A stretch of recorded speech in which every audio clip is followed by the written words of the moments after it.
Crossing his arms, the man asked if anyone recognized where they were. He introduced himself as Carl, a mercenary. Another man, lost in thought, said his name was Lyle, a carpenter from Edora, and admitted he had no idea where they were. A frightened young man, eyes squeezed shut, stammered out that he was Grit, a stall owner from House Saya, and he didn't know how he got here. A girl named Jenna turned her gaze away, confused, and said she lived deep in a forest but didn't recognize this place at all. Then, confidently, another guy spoke up. His name was Han, a farmer. He added that he also remembered nothing. All around the area, people's voices filled the air. Some said it must be a dream. Others confessed they couldn't recall anything. The three men exchanged uneasy glances when someone nearby suggested a magician had brought them here for experiments. But Lyle stayed deep in thought and said it was obvious. They were all from Tayanir, and they needed to piece together their facts to figure out what was happening. Suddenly, a girl zipped between the group, joyfully flying around and asking what everyone was doing. She happily declared that the master had opened a rift in space and time, and everyone should get ready for battle. Two men stared at the small, flying figure in shock. One of them leaned closer and asked in disbelief who she was. The girl introduced herself as Isol, the guardian fairy of this place, warning them not to pick a fight if they valued their lives. Carl stepped forward, scowling, and demanded if she was the one who brought them here. Isol brushed him off without answering, pulling out her sword instead. Carl grew angrier, accusing her of kidnapping them and refusing to explain anything. Deciding he had enough, he gritted his teeth and prepared to make her talk. Isol sighed and told him to stop before he did something he would regret. Ignoring her, Carl tightened his grip on his sword and shouted that she was getting cocky for a tiny creature. Isol smirked, asking if this was bravery or just plain foolishness. Carl, fueled by rage, charged toward her. In an instant, he froze, eyes wide. His body crumpled to the ground, his head severed, blood pooling around him. A system message popped up. The man had gotten too worked up and died by suicide. Everyone around stared in horror. With a cold voice, Isol reminded them. She had warned him. Those who listened could only stare at her in wide-eyed terror. The fairy faced the group, warning them not to even think about raising a hand against her, or they'd meet the same end. She said it was simple self-defense. As everyone stood frozen on the field, panic suddenly broke out. People scattered, screaming in disbelief that the mercenary was truly dead. Isol glanced away in surprise when a system window appeared before her, announcing that the group had been officially formed and it was time to move the heroes into free slots. Looking up, the fairy smiled, realizing the master had finally decided to begin. Scanning the crowd, Isol called out for everyone to prepare themselves. Standing near a large door, she raised her voice and commanded the rift to open. The heavy doors creaked, and a glowing portal slowly appeared. The people stared, frozen in fear, unsure of what was waiting for them. With a bright smile, Isol pointed at the portal, telling them to step through if they didn't want to end up like the mercenary. Someone near her hesitated, starting to protest. Han stepped forward, frustration clear in his voice, asking Isol to request the master for some weapons. He explained that they were only at 1 star and didn't even have basic gear, yet they were supposed to climb a tower. Jenna looked at him, confused, wondering what tower he was even talking about. Isol glanced thoughtfully at Carl's lifeless body, realizing that Han had a point. Tapping on her invisible keyboard, she sent a request to the master, asking if the heroes could be provided with equipment. Lyle, wide-eyed and nervous, leaned toward Han and asked if he actually knew anything about this place. Han answered calmly that he hadn't been here in a very long time. Moments later, system windows popped up in front of everyone, announcing that swords and bows had been distributed. Watching Han carefully, Jenna finally started to realize how serious this was. They needed to be ready. Pointing toward a nearby house, Han shouted for everyone to head to the arsenal and grab their weapons because things were about to start. People chased after him, desperately asking what battle he was talking about and what beginning he meant. Panic filled the area. Everyone shouted that they weren't ready to fight, that they couldn't fight at all. Inside the arsenal, rows of weapons were lined up. People frantically grabbed whatever they could, trying to prepare for the unknown. Moments later, everyone came out of the arsenal, now fully equipped. Isol, grinning, stood beside the portal, pointing straight at it and shouting for the group to move forward. Someone hesitantly reached out, hand brushing against the glowing portal. The others, tense and nervous, stared at it in disbelief until the fairy barked at them again to hurry up. Jenna watched in surprise as Han grabbed a flimsy shield. Deciding it was better to stick together, she walked over to him and asked if he knew what was waiting behind the gates and why they needed weapons in the first place. Han let out a frustrated sigh, eyes dropping to the ground. He said it was too many questions at once, but all they needed to know was that they were being sent into an arena to fight enemies, and the rest didn't matter. As they hesitated, a system window appeared, announcing that one woman had already left their world. Seconds later, more notifications popped up. Almost the entire group had died. Han glanced at the windows and muttered that he hadn't expected much from a bunch of 1-stars anyway. Isol frowned as she saw the notification, confirming that one group had been completely wiped out. Even Han was a little surprised it happened so fast. Isol, growing irritated, heard the master's command telling the surviving heroes to move into the free slots. Han realized it was their turn now. Meanwhile, Jenna was still wondering why no one had come back through the portal. One man, trembling, approached Isol and begged her to show mercy because he was suffering from arthritis. Jenna noticed how calm Han stayed through all of it. Grabbing the man's clothes, Jenna shouted that they needed to stick together if they wanted any chance of survival. Without waiting, the group stepped into the portal. Behind them, Isol's voice echoed, telling them they could do it. Their feet hit solid ground. Jenna and the others glanced around, wide-eyed, taking in their new surroundings. Confused voices filled the air as they tried to figure out where they were. High above, they spotted writing on the walls of a massive building. The door marked it as the first floor of the main dungeon. Han stood tall, eyes focused, as the system window flashed a new message. The gate was about to open, and they needed to prepare. He quickly rallied the group, shouting at everyone not to panic. Suddenly, everything shifted. The light grew brighter, and they found themselves standing in a completely new world. Grass swayed under a calm, open sky, but fear gripped the group as they realized they were now in the middle of a wide field. Confused, the heroes asked where they had ended up. Before they could react, goblins began charging at them. The monsters' levels flashed above their heads, and a system message appeared. Defeat your enemies. Watching the monsters close in, Han shouted for everyone to stick together. If they didn't fight, they were dead. But as soon as the goblins came closer, panic hit. The heroes turned and ran, fear overwhelming them. Han stood there, speechless, not even sure what to say. Jenna screamed, glancing around wildly, asking where the old man had disappeared to. A system window popped up, showing that Jenna was gripped by fear, and her stats had dropped by 30%. The old man was already sprinting away, shouting that he felt much better now. 3 more guys bolted after him. New system messages flashed, confirming that fear had reduced their stats by 30% too. Jenna turned her head and saw them crash straight into a wall. They stared, stunned, realizing they were trapped. There was no way out. One of the men banged on the wall with a shield, shouting angrily to be let out. Han looked back at the scene, mocking them, calling them pathetic cowards. Jenna, still shaken, locked eyes with Han, trying to stay calm. She asked if killing all the goblins would open the way out. Staring ahead, Han answered confidently, they have to fight. He'd charge in a melee while she covered him from a distance. Jenna hesitated, then asked about the others. Without even looking back, Han said not to worry about them. They were useless. The goblins opened their mouths wide, rushing toward the group with terrifying speed. Han braced himself and ran forward, even though deep down he realized he had never actually held a real sword and shield before. The monsters leapt at him, trying to take him down. Facing them head-on, he gritted his teeth and said his name out loud, Han. He and Jenna fought back, dodging and blocking, doing whatever they could to stay alive. Han knew exactly what was happening now. He was trapped inside a game that depended almost entirely on luck. The portal behind them was sealed shut. The loading screen of game Choose Me flickered in his mind. A mobile game played by millions. The goal was simple: climb to the 100th floor of the tower. Players crafted items, strengthened heroes, and carefully planned their moves to clear each stage. Up until yesterday, Han had been just another player, sitting on his couch with his phone in hand, staring at a new event called the Paranormal Dungeon. He remembered thinking that the highest rank in the game was 7 stars, and he had terrible luck. He had opened thousands of cards and never once pulled a 7-star hero, even though everyone else already had them. Sitting there, he had realized that this game was brutal, unlike others. In game Choose Me, heroes had only one life. An urgent warning flashed on the screen.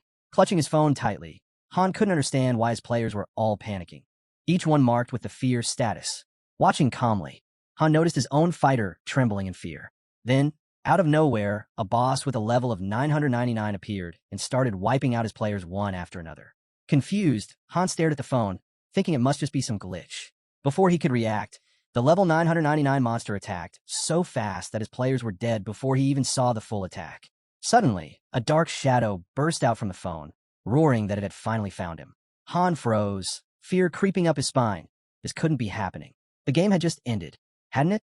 Darkness swallowed everything around him. A system window flickered in the darkness, telling him to create his account. A message appeared, asking Han to choose a name. Without even touching the screen, his nickname was automatically set, and the game world began to load around him.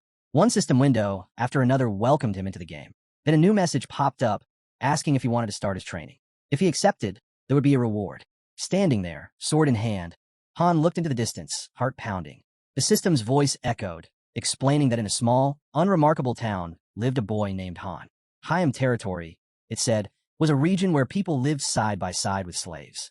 The window flashed again. An unknown enemy had invaded these peaceful lands. If Han wanted to save this world, he would have to climb to the top of the tower. Gripping the edge of a nearby wall, Han stared out into the distance, fear tightening his chest. Another system message appeared, ordering him to destroy the goblins that had attacked the city. Still half in disbelief, Han watched as a goblin lunged straight at him. There was no time to think anymore. Gritting his teeth, he gripped his sword tightly and swung it with all his strength. Pushing his fear aside, he attacked again, cutting down the monsters. Swing after swing, his body moved on instinct. Screaming loudly, Han struck at the goblins, refusing to stop even as exhaustion gnawed at him. He couldn't believe it. He was actually killing living creatures. Dragging himself forward, barely able to lift his arms, Han noticed a system window pop up. The task was complete. Han stared into the distance, stunned. Slowly, it started to sink in. He was standing in the main square inside game Choose Me. Mouth hanging open, he shouted into the empty space, demanding to know what was happening. At the top of his vision, a system window appeared, instructing him to summon new players from the main menu. Suddenly, a door in front of him creaked open, pouring out a bright, blinding light. Inside one of the nearby buildings, the shadowy outline of a new player took shape, the first summon he had called forth. Still in disbelief, Han watched as the silhouette became clearer. The girl stepped out and headed toward him. Looking directly at Han, she asked bluntly if he was the one who summoned her. Her name was Shay, she said, and she introduced herself as a knight. Without wasting time, they plunged into the dungeon together. Unlike Han, who still fumbled with his sword, Shay moved with ease, cutting down goblins like it was second nature. Exhausted, the heroes glanced up as a system window confirmed the mission was complete. Han checked their stats and immediately noticed a gap. Shay had 3 stars more than him. Not long after, another system message popped up for Han, telling him to tap on Synthesis, a way to strengthen his heroes. Grinding his teeth, Han realized with growing frustration that he was completely outmatched. Meanwhile, Isol buzzed around him, urgently pointing toward the door and shouting for him to hurry. The master was waiting. Still confused, Han looked up at the little fairy. He loudly asked if her name was Isol. The fairy paused, surprised. She asked how he even knew that.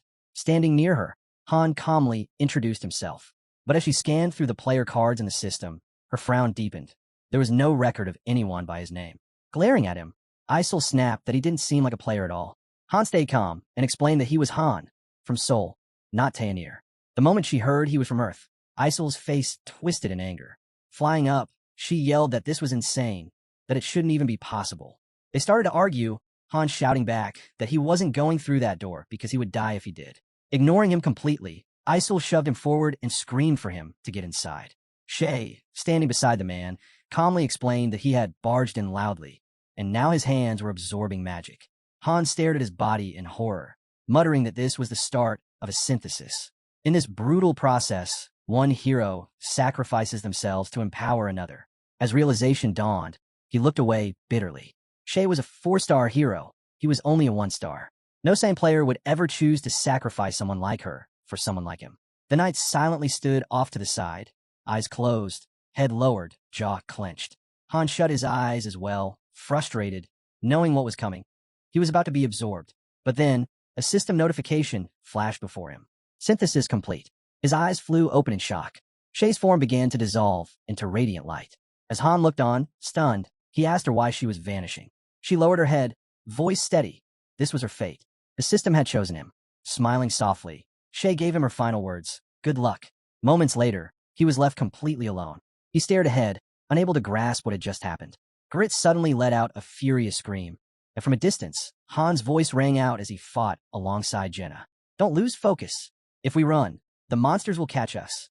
Amid the chaos, while slaying goblins, the man clenched his jaw. He had survived. That's when it hit him. Synthesis was essentially digesting another hero. It wasn't easy to decide who to merge, and once you did, you had to drag them into it. Turning away in disgust, Han scowled. The only reason they were still alive was because the game's master was unbelievably clueless. This whole world was garbage. Jenna, sprinting beside him, yelled that she'd taken one down, but the second was still coming. Suddenly, Goblins swarmed, one sinking its teeth into Han's shoulder. He winced but turned his head away, teeth gritted. None of it made sense. How had he ended up inside this game? But one thing he knew, Han had been summoned by a one-star hero. As his shield slammed into the goblin with full force, he remembered. A monster, level 999, had locked eyes with him and then simply walked away. Now, with blood on his hands and enemies surrounding him, the hero began to understand. He had crossed paths with someone he should never have messed with. Jenna ran over to the wounded guy, who sat frozen in fear. Ignoring her concern, he muttered that the wound would heal once they got back. Sitting in the field, clutching his side, the hero quietly reflected. Players here didn't really control the fighting. The AI handled all of that. Still, despite its flaws, the game had over 1 million downloads, and all because of one thing. Han glanced up at the sky and saw it, the eye. In this world, someone was always watching, like a god looking down on their creation. With a bitter laugh, he raised his head and called out to the sky, asking if the watcher was enjoying the show. Slowly rising to his feet, Han came to a harsh realization. He was a player too. He knew how it worked, crafting gear, building strategies, leveling up heroes. Turning aside, he thought to himself, whoever's watching, they better be paying close attention. I'll make it to the end. A system window blinked into view. Floor cleared. Soon after, battle rewards popped up. The MVP card displayed Han's name. The card showed countless others who had fallen, their names etched beside the words. All perished. Only 2 cards remained lit, Han and Jenna. That meant they were still alive. As he began training again, Han accepted the truth of his situation. There was no room for complaining. That was for the weak. If he wanted to keep going, he had to push forward.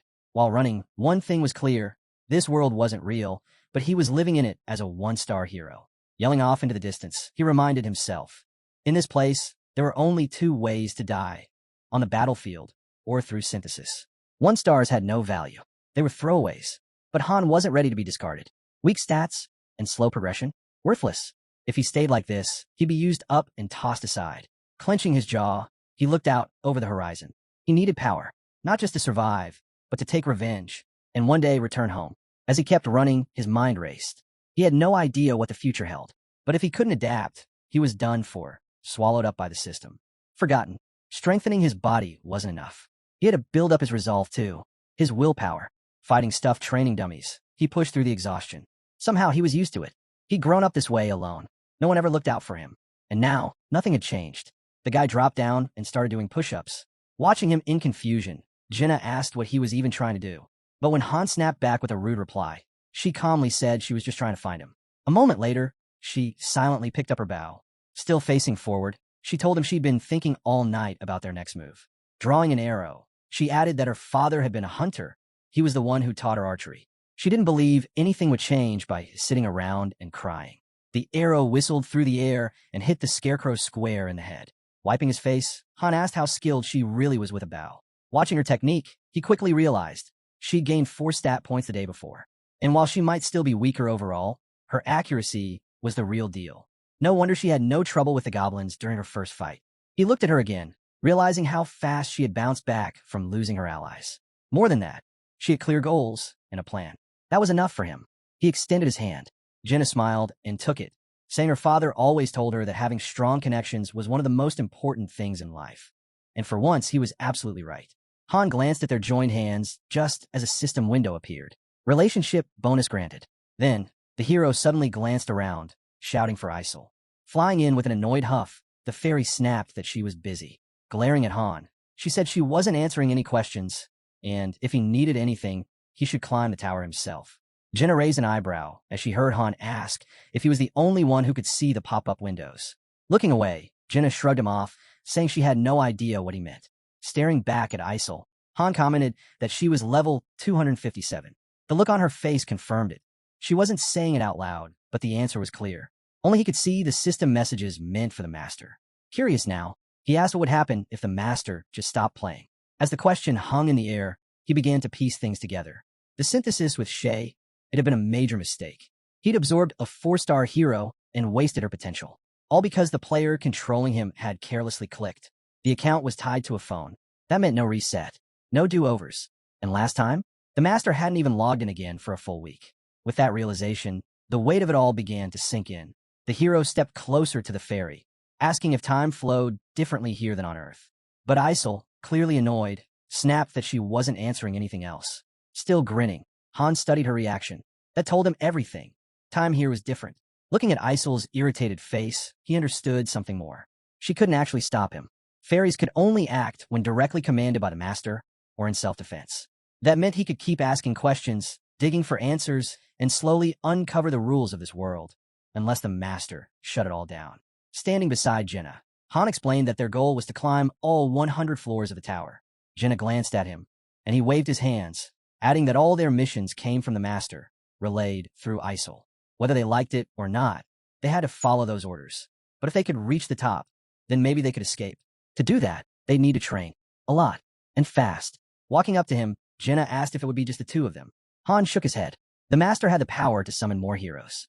So no, they wouldn't be alone for long. Still, every move from here on out had to be calculated. Standing in the vast square, Han realized something chilling. Their fates still rested in the master's hands.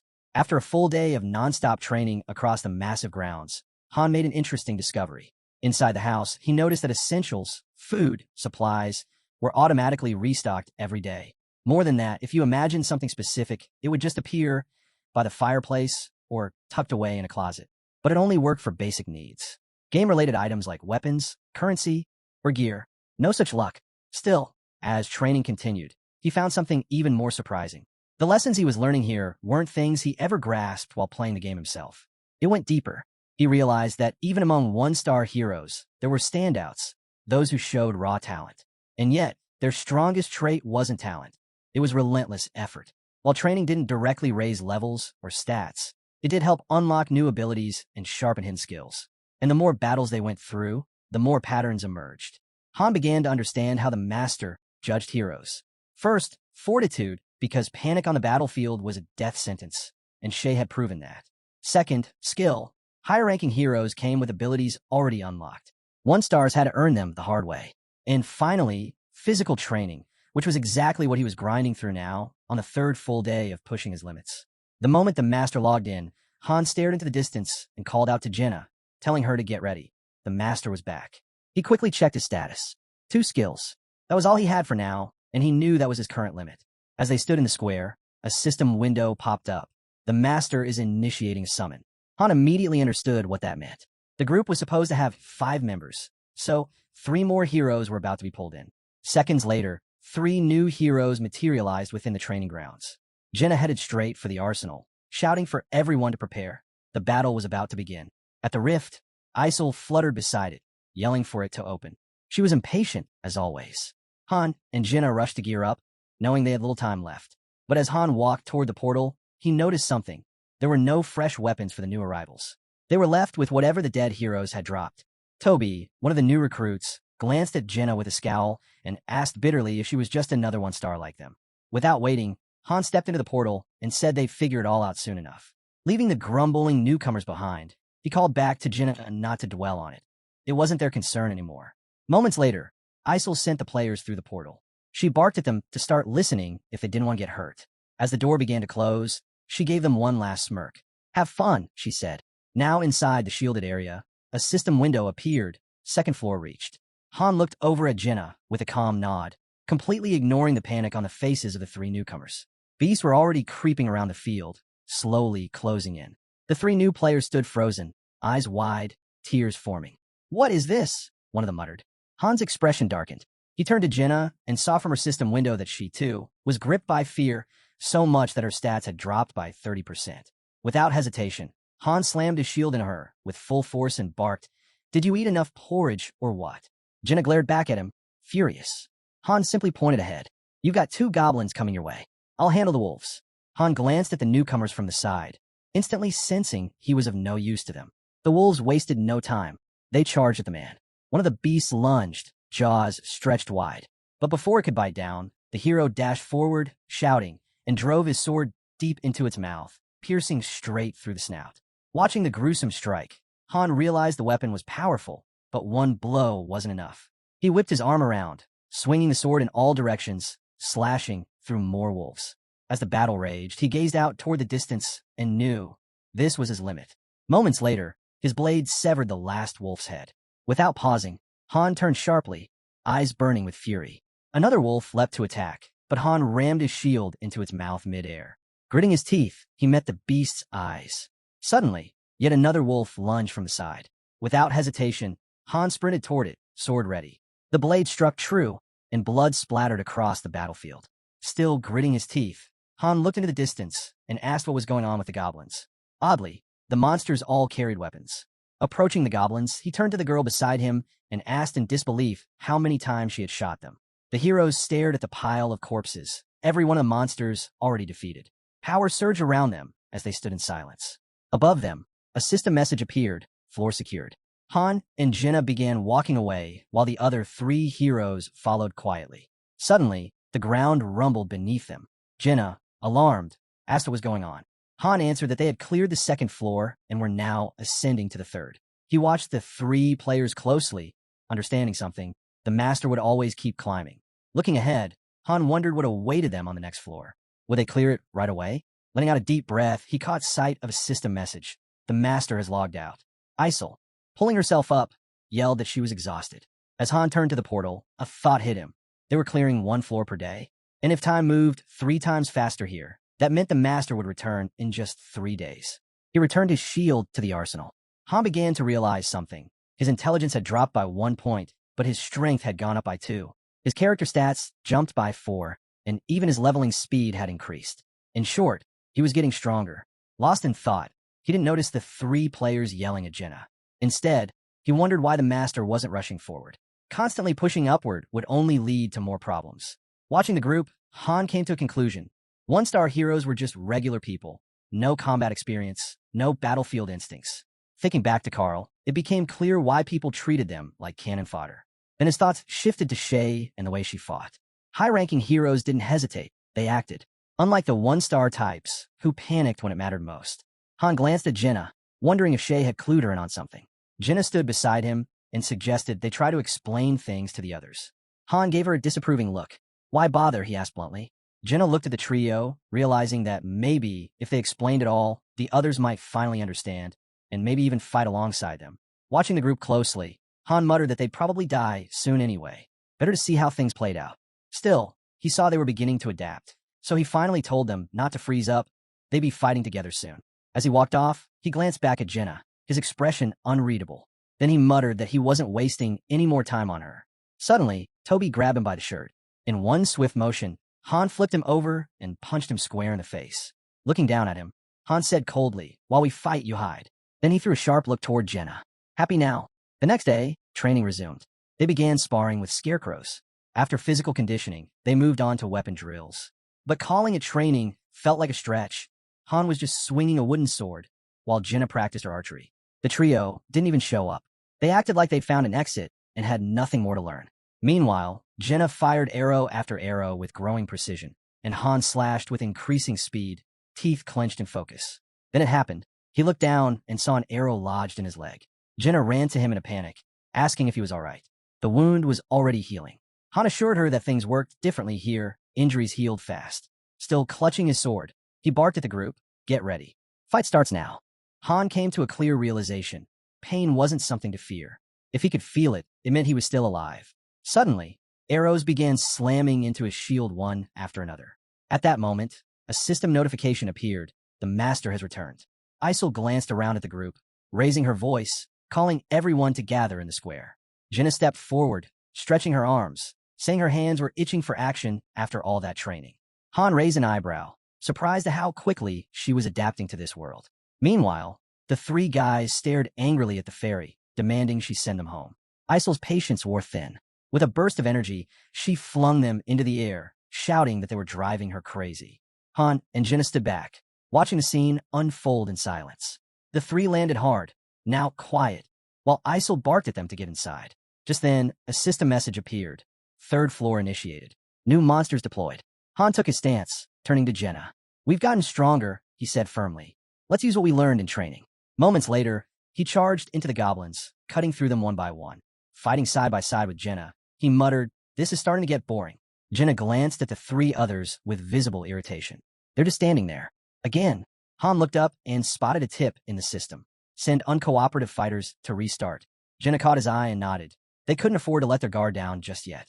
Suddenly, the scene shifted. They were back on the 1st floor. Looking around, Jenna noted it wasn't so bad. Facing the monsters again, the group realized they hadn't changed. Jenna, grinning, raised her bow and swiftly took out the last of them. Glancing upward, Han saw it. The master had chosen to repeat the first floor. Together, he and Jenna pushed forward, floor by floor, slaying every monster in their path and collecting rewards as they went. Jenna, now barely able to stand, gave him a look. She clearly hoped they wouldn't be thrown in a battle again so soon. Eventually, they stepped out of the rift. She walked ahead, muttering that she was tired of protecting everyone. Han followed calmly, stating that the master probably didn't care about weaklings. At the center stood a large building. Its doors opened slowly, and a system message appeared. Synthesis process initiated. The three other heroes stared at it, confused, trying to figure out what it meant. Han glanced at the others, noticing a system window on the screen. It was asking the master to drag certain heroes in as sacrifices. Watching the players closely, he realized something. They'd never once taken the opportunities given to them. The map displayed every location in the game, marking where players had been throughout the day. Just then, gates opened in front of them. Han stared ahead, his thoughts grim. They had chances, maybe more than one. In his mind, he pictured the game world. Even if the small details weren't always visible, the master still had a general sense of what was going on. He could see which players were earning achievements, who was fighting, and who just stood around doing nothing. Reaching out her hand, the fairy instructed them to head to the synthesis chamber. Han calmly told her not to worry. Nothing would happen to her. One of the men behind them hesitated and asked, "What happens to us in there?" Without turning around, Han answered, "You get what you deserve." A second later, the man screamed, mouth wide open, insisting he'd been brought here against his will. Han turned to him coldly. "No one cares what you think." The fairy nodded. "For once, I agree with him." Facing the trembling man, Han went on. "You've always hid behind others. You don't fight. You never tried. That alone was enough." The fairy, clearly done with the excuses, added, "We're all tired of babysitting you. Now get inside." Suddenly, the gate slammed shut behind him. A system message appeared. Synthesis initiated. From inside, a terrified scream echoed. "Let me out. You can't do this." But it was too late. The room erupted in blue flames. After a moment, a girl with red hair emerged. Synthesis complete. Looking around, she asked what just happened. "That guy. He disappeared." Han, eyes still forward, replied flatly. "That's what happens to useless heroes." Then he turned to the group behind him, curious. "So, who's next to learn a lesson?" The fairy pointed at them. "Move it." One of the guys stared ahead, frozen, his face going pale. Han didn't move, his head lowered. As the next guy stepped forward, he suddenly laughed. "You're sending me home." "That's right. I'm finally going back." Han, still looking down, replied quietly, "Believe whatever helps you sleep." After a while, a system message popped up. Synthesis complete. In a flash of bright light, the player vanished, gone without a trace. Moments later, Han completed his own synthesis. His level rose, and he unlocked a new ability, cold-bloodedness. As he walked past one of the guys, he remarked flatly, "You're lucky." The girl turned toward him. "So, if the master decides we're no longer needed, we just disappear in that room." Han glanced back. "Why so shocked? You were the one who said you were tired of them." Her body trembled. "But what if I become unnecessary too?" Han turned away. "Then that's that. Every floor we climb, the monsters get stronger. So does the hero the master brings. We either die fighting or disappear in synthesis." Lowering her head, she replied quietly, "So you knew this from the beginning." Still facing away, Han answered, "Maybe you should have listened more to what your father told you." She averted her gaze in silence. "Sticking with the right people," Han added, "is the only way to survive." The scene shifted to the next day. With her head down, the girl shouted, "I'm counting on you." "What's the point?" Han replied dryly. She lowered her hands. "You said, if I stay by your side, I'd survive. So I want you to know, I'm trusting you now." Han shot her a cold look. "Then follow orders. Do that, and you'll live." Just then, someone clenched his fists and stepped forward, asking to join. The tall guy, voice shaking, looked straight ahead and confessed, "I was an idiot. I made things worse. I was scared. I didn't help. I left everything to you, but I want to change." Hearing this, Han asked sharply, "And why should I trust you?" The man lowered his head. "Then let me kneel, if that's what it takes to be forgiven." The girl spoke up. At least he understands his place now. Han picked up a stick and stared at the guy. "Ever fought a monster?" The man didn't answer at first, clearly unsure. Then Han tossed him a wooden sword. "Then show me." Han glanced at his teammate and said he was just trying to make it through. Then he pointed to the spear and suggested he take it. He wasn't totally sure, but he'd heard it was the easiest weapon for beginners. At least it suited mid to long range combat, which was what he knew best. The girl smiled, folded her arms, and chimed in. She had close range covered with the sword, mid-range with the spear, and long-range with the bow. With that, they had all distances secured. Holding the sword in his hands, Han nodded. For a group of 3 with 0 prep, this was probably their best setup. Then, frowning, he snapped, asking what the guy was still standing around for. He needed to get ready. The nervous one looked forward, clearly shaken, and asked if maybe someone should teach him first. Han shot into the air and landed right in front of him, yelling that no one had taught him either. He had never used a spear before in his life. He was figuring it out on the fly, so the guy should just copy him. He launched into a flurry of attacks, saying at least the guy had someone to train with. He himself only had a scarecrow. The boy gritted his teeth, shut his eyes, and swung the spear, only to get kicked by Han, who barked at him to never close his eyes mid-fight. Clutching his stomach from the hit, the guy groaned. Han looked at him and said that even with holding back, this was all he could manage. If it had been a real monster, he'd be dead. From behind, the girl asked if it was the guy's first time. Maybe Han shouldn't go so hard on him. But Han coldly replied that he didn't care. He didn't need dead weight. He wasn't about to waste time on someone who couldn't even keep up. Walking closer, he asked if the guy had any family. The boy muttered that he had a younger sister waiting for him. Han's tone shifted slightly. At least that was something. He, on the other hand, had no one. Raising the wooden sword to his new teammate's throat, he stared him down and told him to imagine what would happen to his sister if he never came back. The guy's face drained of color. Han pressed on. If he was going to die anyway, then he shouldn't even be out there. Monsters wouldn't show mercy. Dying to synthesis will be less painful. Better to figure that out now than too late. The guy clenched his jaw, silent but furious. Seeing this, Han smirked. Now that was the look he wanted to see. The scene shifted to their base. 2 system notifications popped up. Han had built a new structure, the arsenal, specifically a forge. It cost 500 crystals to make. Looking around, Han nodded. Things were already improving. Now they had a forge. Speaking out loud, he asked if the fairy could hear him. If she could, she should come over. Flying toward him with an annoyed expression, she snapped. Who did he think he was? Ordering her around? Han replied dryly that she really needed new material. That kind of attitude was getting old. The fairy, clearly furious, started pounding her tiny fists against Han. He stayed calm and remarked that she was the one sending those system messages. Might as well admit it. The messages looked just like posts from the game forum. She must have internet access. Crossing her arms in annoyance, she grumbled that she did, and that she browsed the forums occasionally in her free time. Han raised an eyebrow and said if she had forum access, then she must have seen the top strategy threads. Start with the training center, unlock 10 weapons, then build the forge. The fairy's eyes narrowed. How'd he know that? Han just shrugged. Why wouldn't he?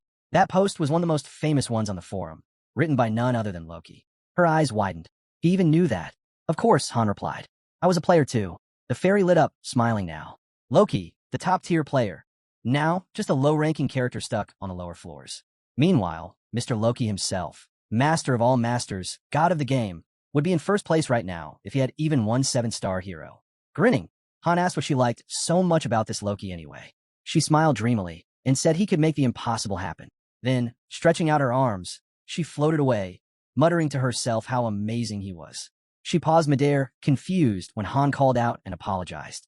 What for? She asked, puzzled. Han stared ahead, deadly serious. Because I am Loki. A system interface popped up showing a list of building upgrades. The fairy froze, then zipped back, yelling that this had to be some kind of stupid joke. Han calmly stated, account number, 46,631,900. His expression darkened. Only the player and the server admins know that. Check it yourself, or give me another email. The fairy, eyes wide, punched in the number and gasped. This can't be real, she whispered. Her voice trembled as she lowered her head. Then, suddenly, her cheeks flushed, and she shot up screaming for him to sign an autograph. If she got one, she'd be the star of the Loki fan club. Han frowned, completely lost. What fan club? The fan club. Loki, master of all masters, she shouted. If I get your autograph, I'll become a top-tier member. Still glaring straight ahead, Han muttered that he'd never even heard of it. The fairy trembled. I really said all that to the real Loki. Sighing, Han signed whatever she handed him and said dryly, Great. I'm a 1-star hero now. Big deal. Suddenly the fairy shrieked. Wait, you can't just disappear. What'll happen to the settlement? Han shrugged. No idea. The scene changed. 30 floors of a towering fortress, big enough for 20,000 people. Most of the buildings were maxed out to level 22. Incredible infrastructure, but none of it mattered now. He was the dungeon master. The fairy, staring at the fortress with fear in her eyes, asked quietly, What's going to happen to all those people? Han looked at the fairy and said flatly, if she was really that concerned about the people in the settlement, she should just disband it. Her face went pale. I can't, she muttered. Han crossed his arms. I figured. You're just a mid-level moderator, handling the minor stuff. He tilted his head slightly, then added, the person who owned this account, he was human, and the heroes summoned here. They're not AI, are they? The fairy shook her head. No, they come from different worlds. But every single one of them is real. She went on, explaining that the creator himself didn't even know. To him, it was just a game. He treated the heroes like expendable tools, throwing them into danger without a second thought. Hearing that, Han turned away, his expression hardening. So, if I reach the top, can I go home? I don't know, she replied quietly. Still frowning, Han asked again, then tell me, who brought me here? The fairy shook her head. I can't say. As she began climbing higher, Han folded his arms and asked what exactly her permissions were. She explained that she could give advice to the account holder, manage buildings, offer choices here and there. But that was the extent of it. Han glanced toward the imagined layout of the settlement. Do the other masters' cities look the same? More or less, she said. There are differences, but the structure is similar. Han's mind raced. He pictured a massive number of floating islands, millions of them. Then came the faces of countless heroes, the system that generated them. He had believed it was just a randomizer, creating endless combinations of skills and traits. But it wasn't. These weren't artificial. This wasn't just quantum AI. The whole thing was a lie. The heroes were alive. The infinite content system, the near-limitless worlds, he now realized they were real. As he stared at his phone and pressed a button, it finally sank in. Everything happening inside the game was reality.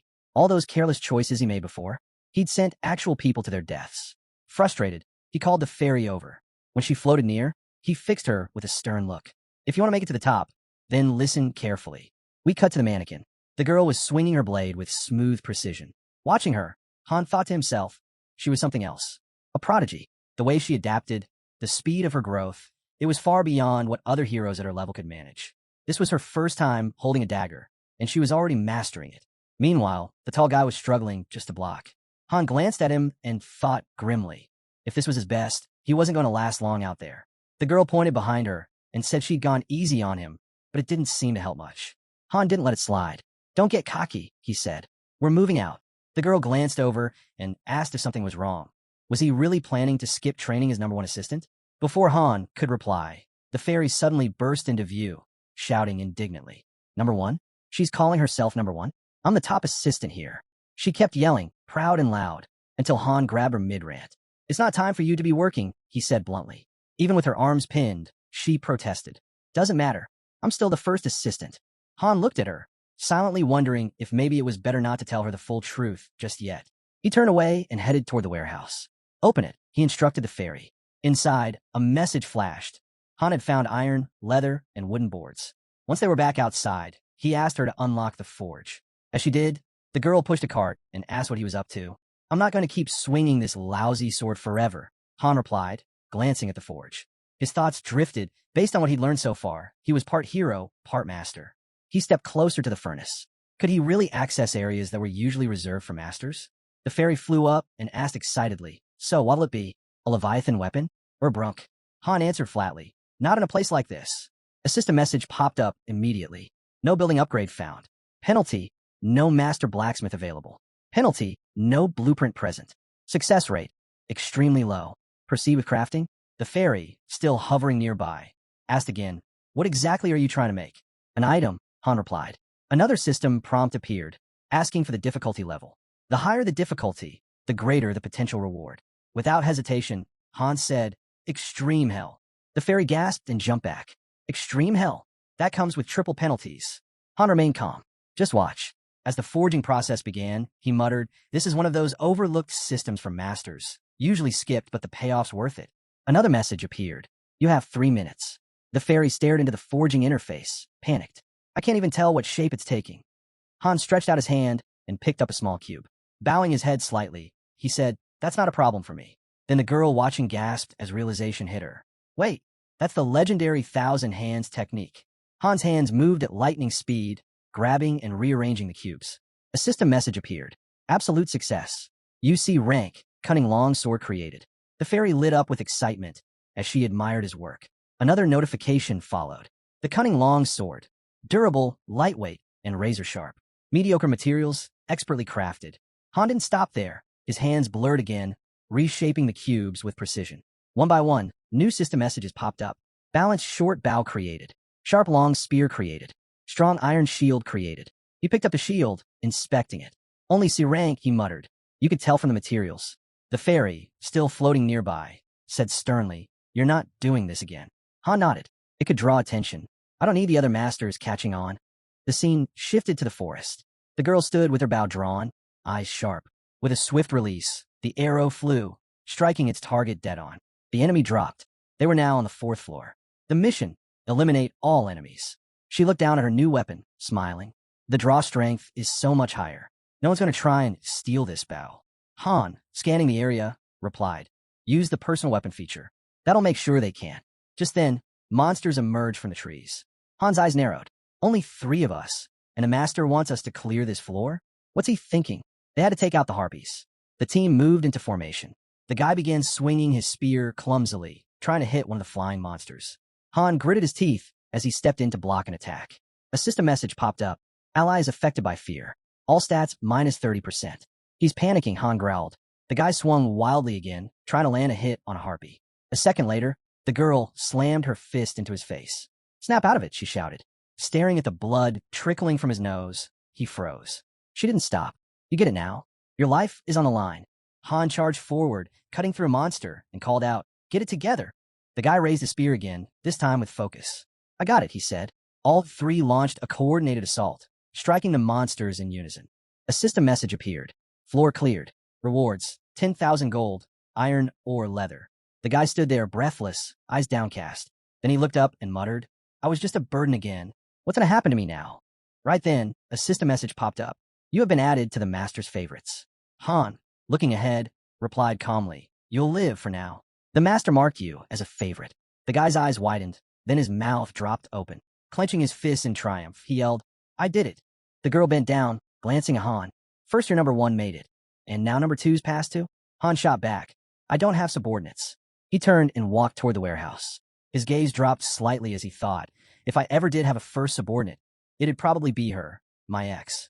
Images flashed through his mind. Several cards featuring high-tier heroes. A 5-member team, all 6-star. Each one, level 99. Each wielding divine or otherwise broken abilities.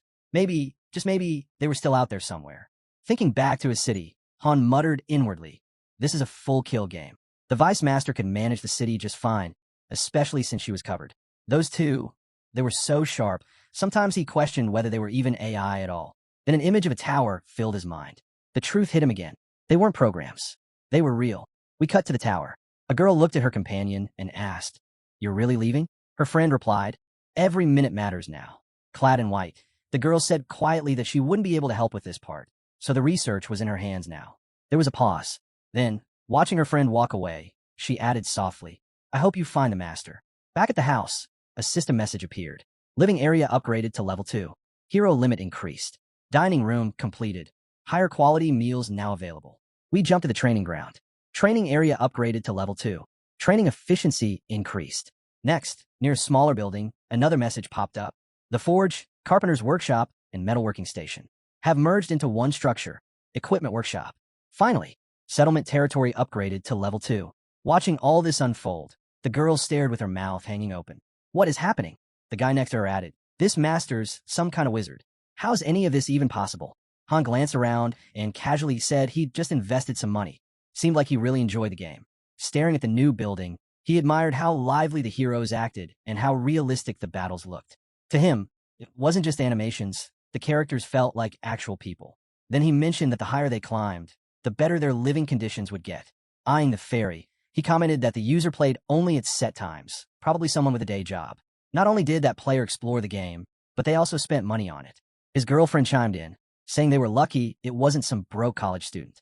After all, the guy had shelled out 65,000 for a gear set. Smirking, Han lowered his head, thinking how unlike other games, this one didn't hand out crystals for completing quests. Earning them was tough. He added that finding someone willing to spend real money like that was a huge stroke of luck. Suddenly, his expression changed as a system alert popped up. The master is summoning 10 new heroes. The portal lit up. The guy turned around, surprised, and asked if this was actually summoning. Han replied that the renovations were done. It was time to celebrate. Inside the newly built house, Han pictured the hero cards in his mind. He knew there were 2 summoning options, one using gold and a more advanced one using crystals. Obviously, the second was far more powerful. The game had to find ways to push players into spending real cash. A shocked crowd suddenly appeared in front of the gate. One old man looked around, confused, saying he'd just been at home a moment ago. Han listened to the growing murmur of complaints. Without warning, he pointed his sword at the old man. Startled, the man asked who they were. Han stepped forward with a stern glare, telling everyone to shut up. There would be no explanations yet. First, they had to survive. Whoever made it through, then they'd get answers. At that moment, a fairy raised her arm and shouted for everyone to pay attention. She asked if there were any carpenters. If so, they needed to move over there. Scanning the nervous crowd, she added that they also needed a blacksmith or anyone who could work with metal. Any cooks, she called out. The crowd kept grumbling in confusion, and a girl nearby asked in disbelief, "What exactly are you trying to do?" Han, eyes closed, calmly explained that the fairy was assigning roles. New positions had opened up. The fairy, pointing at the portal, kept speaking to the crowd. Watching her, Han muttered that if those who had died earlier were summoned now, their fate might have been different. This settlement, it was changing fast. Before them stood the beginnings of a thriving city. As he looked around, a system message flashed. To create a group, drag your chosen heroes into available slots. Han stepped forward, saying they had to give it everything they had. With only a few stars, they couldn't afford deadweight. Those who were useless wouldn't even be worth a raw potato. He went on to say that the master would decide who was valuable. One-star recruits would be thrown into the dungeon. Most wouldn't survive long. Just then, the fairy gestured to the portal, telling them to move quickly. It began to glow as another system alert appeared. A fighter couldn't return. His spirit will be remembered forever. Han narrowed his eyes. That happened fast, he said grimly. The girl beside him asked if it wouldn't be better to at least explain things properly. But Han cut her off. There was no point wasting time on those who couldn't even make it through the first floor. Peering into the portal, he added, 2 are already dead. Only 2 made it out. The crowd stiffened, fear spreading as they stared ahead. One man backed away, panicked. I can't fight monsters. I won't make it. Suddenly, one of Han's comrades stepped forward, voice firm. Then I'll go with them. But the fairy quickly snapped back. Don't meddle where you're not needed. The girl chuckled, asking if he'd always been like this. Han replied that he might as well join in. His skills weren't far from a rookie's. Let him help, he said. Then, shooting a hard look at the man, he added, I'm glad you want to help, but don't get in the way while they gain experience.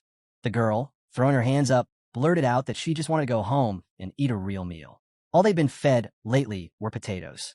Han glanced at her, realizing she'd completely shaken off her fear. Lifting his gaze to the sky, he quietly said it looked unusually bright, almost like someone was watching them. Turning back to her, he added that it was like a god, seeing and hearing everything. With a grin, Han told her not to worry. No way someone up there cared about every little thing they said. Imagining the system screen in his mind, he figured none of their conversations were ever heard. Everything was filtered, summarized, and sent off as short, simple messages. After some time, the guy returned, this time with a group of fresh recruits. Han eyed him and noted that no one had died. How many goblins did you take down? He asked. The guy replied, just one. Han stepped aside and said it was time to head back. They'd finally get to eat something different. The scene shifted to the dining hall. Glancing around, Han remarked that everything looked much better now. With an actual dining room, their meals could start to improve. If a master saw they were worth the investment, maybe they'd be rewarded. The girl suddenly jumped up, cheeks flushed with excitement. This is amazing. I want the best lamb steak, she shouted. The guy beside her chimed in. Turkey sounds great too. Han raised an eyebrow at them. Why are you even listening to me? He muttered. Just then, plates were set down, filled with potatoes. An old man glanced around nervously and shouted that the kitchen had plenty of spices, but all they had to work with were potatoes. Han frowned, remembering that the man had claimed to be a cook. He checked the man's stats and scowled.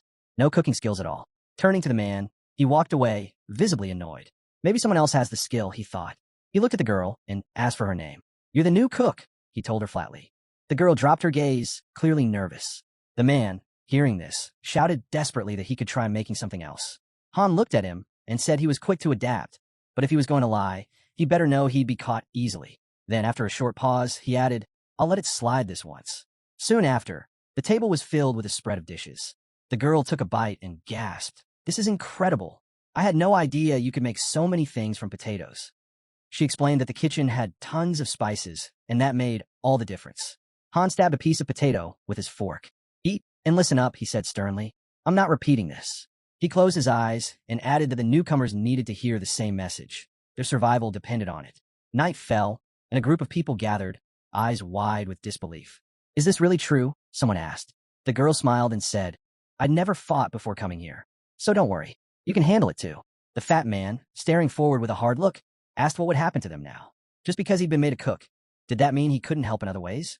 Nervously scanning the room, he blurted out that he could also work as a carpenter. Han shot him a cold glance.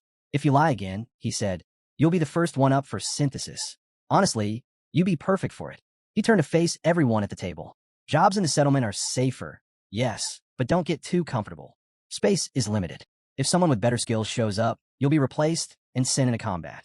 He paused, picturing the growing settlement in his mind. The next day arrived, and the quiet routine was already over. Outside, Han looked at the small group in front of him. Only 3, he asked sharply. His eyes scanned the faces of the few who had shown up. The girl explained, looks like the rest got scared. Probably hiding somewhere. Han sighed. I'm just tired of the usual sparring, he said. Time to try something new. He challenged the newcomers to a fight and easily overpowered them. The stat gap was massive, about 7 or 8 points. In real-world terms, it was like an adult taking on a child. No way this kind of power leap would happen on Earth. He glanced at the girl as she loosed an arrow with impressive speed. Archery was already at level 5. Her dagger skills? Level 2. Then he turned to Han's comrade, who leveled a spear forward. Spear mastery, also level 2. But it wasn't rising anymore. Even though he trained harder than anyone, his growth had stalled. Looking over the new recruits, Han noted that all 3 had reached level 1 in ball control. Their development was strikingly similar, maybe because of their age.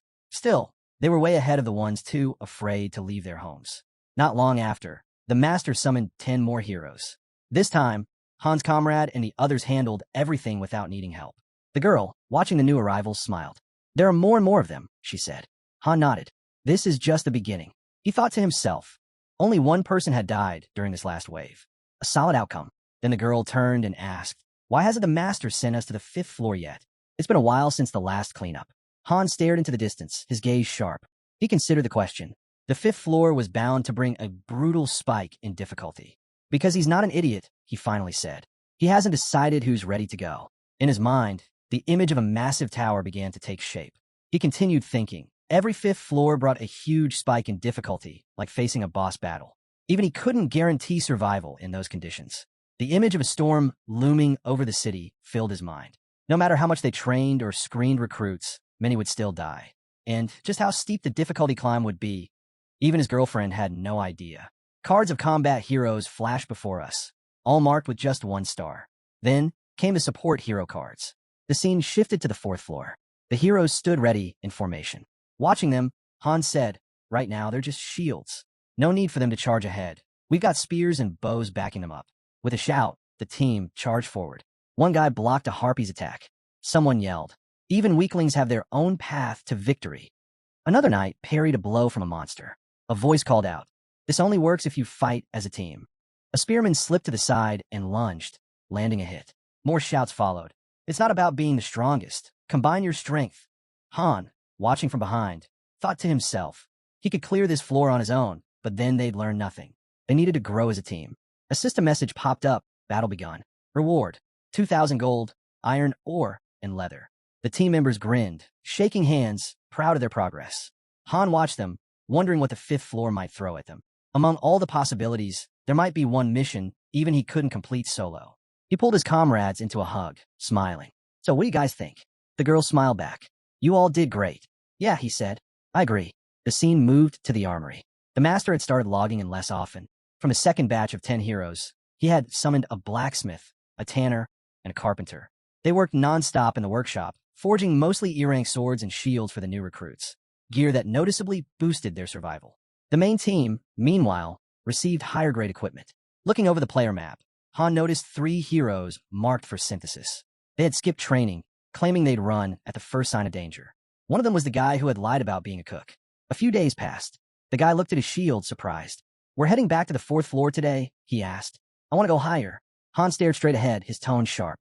So we're not heading to the 5th floor today. The fairy responded, most likely not. The girl, catching on, asked, wait, are we actually going up? He stepped forward, voice firm. This won't be a regular floor sweep. Don't panic, but don't get too comfortable either.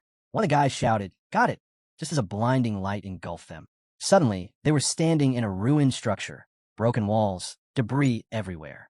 5 heroes had been teleported to what looked like an abandoned street. Aaron scanned the area.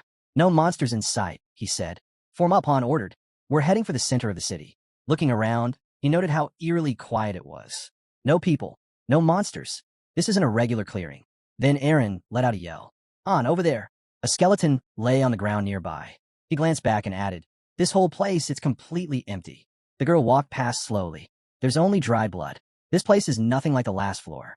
There were flowers here before, Han muttered, staring at the tower. We need to head up. The girl stood quickly and scanned the area. Han asked if she'd seen anything. She hesitated, then pointed forward. There's a city ahead, but then she suddenly froze. Her voice dropped. I want to believe I imagined that. Aaron followed her gaze. She saw something. She stayed silent for a moment, then finally whispered, is this really happening? She lowered her head and shouted, there's a massive goblin horde outside the city. They're coming this way. Han's expression hardened. How many? Still staring ahead, she answered grimly, thousands. A system alert appeared. Objective, survive and outlast the goblin horde. Aaron looked up in panic. You're serious? The girl shot back. Do you think I'd joke about this? Everyone calm down, Han ordered. Aaron clenched his fists. What the hell went wrong? Han answered firmly, don't panic. This isn't a floor capture. It's a survival mission. We just need to hold out long enough. The guy ran up to Han and asked, can't we just hide somewhere? Han shook his head. Buildings are off limits. We gotta move now. Without hesitation, they all took off running. Aaron shouted, how long do we have to survive? 10 minutes after the first contact, Han replied, scowling. Based on the pattern from earlier floors, this kind of mission had only a 9% chance of appearing on the 5th. Just their luck. Get off the main streets, he yelled. Into the alleys, now. As they darted through the narrow paths, Han kept thinking. Low-level cities lacked safe zones. Players often complained that heroes in those areas were wiped out too easily. The guy behind him asked, isn't there a better spot? They'll break through no matter where we go, Han replied. And we don't have time to search. They stopped and quickly formed a circle. We're holding here, he ordered. The passages are narrow. They can't flood in at once. Even if there are 10,000, they won't break through in a wave. The guy nodded, determined. All right then, we'll give it everything. Han turned to his team. Guard the passageways. We'll rotate fighters. Use every moment of rest wisely. His gaze locked onto the girl. You stay in the middle. Conserve your arrows. Fire only when I say. The guy stood ready, eyes locked ahead. Han barked. Barricade everything before the goblins reach us. If they break through even once, we're finished. Han narrowed his eyes. 30 minutes. Is that game time or real time? He wondered. The timer starts the moment they make contact. Then he saw it. A small goblin creeping through the passage. It froze and stared at them, grinning. The countdown began. Han shouted, we don't even have a barricade up. He rushed forward, slicing down the goblin. More came charging right after. They're coming. Han yelled. His voice rose with intensity. Forget the barricades. Use their corpses instead. He took down another and another. But for every goblin that fell, more kept pouring through the passage. The girl watching the fight yelled out that she was firing on cue. Han, eyes locked forward, stayed focused. His strategy was simple. Block, then strike. Without hesitation, he barked out that these things were idiots. Let them live up to their name, goblins, he snapped. The creatures, mouths gaping, kept swarming in chaotic waves. One of the spearmen spun around and shouted that they wouldn't last more than 10 minutes. Head low, Han replied calmly. When have I ever lied to you? The goblins just kept pouring in, squeezing out from every crack in the walls. Watching them flood the battlefield, Han clenched his jaw. We're not dying here. Not today.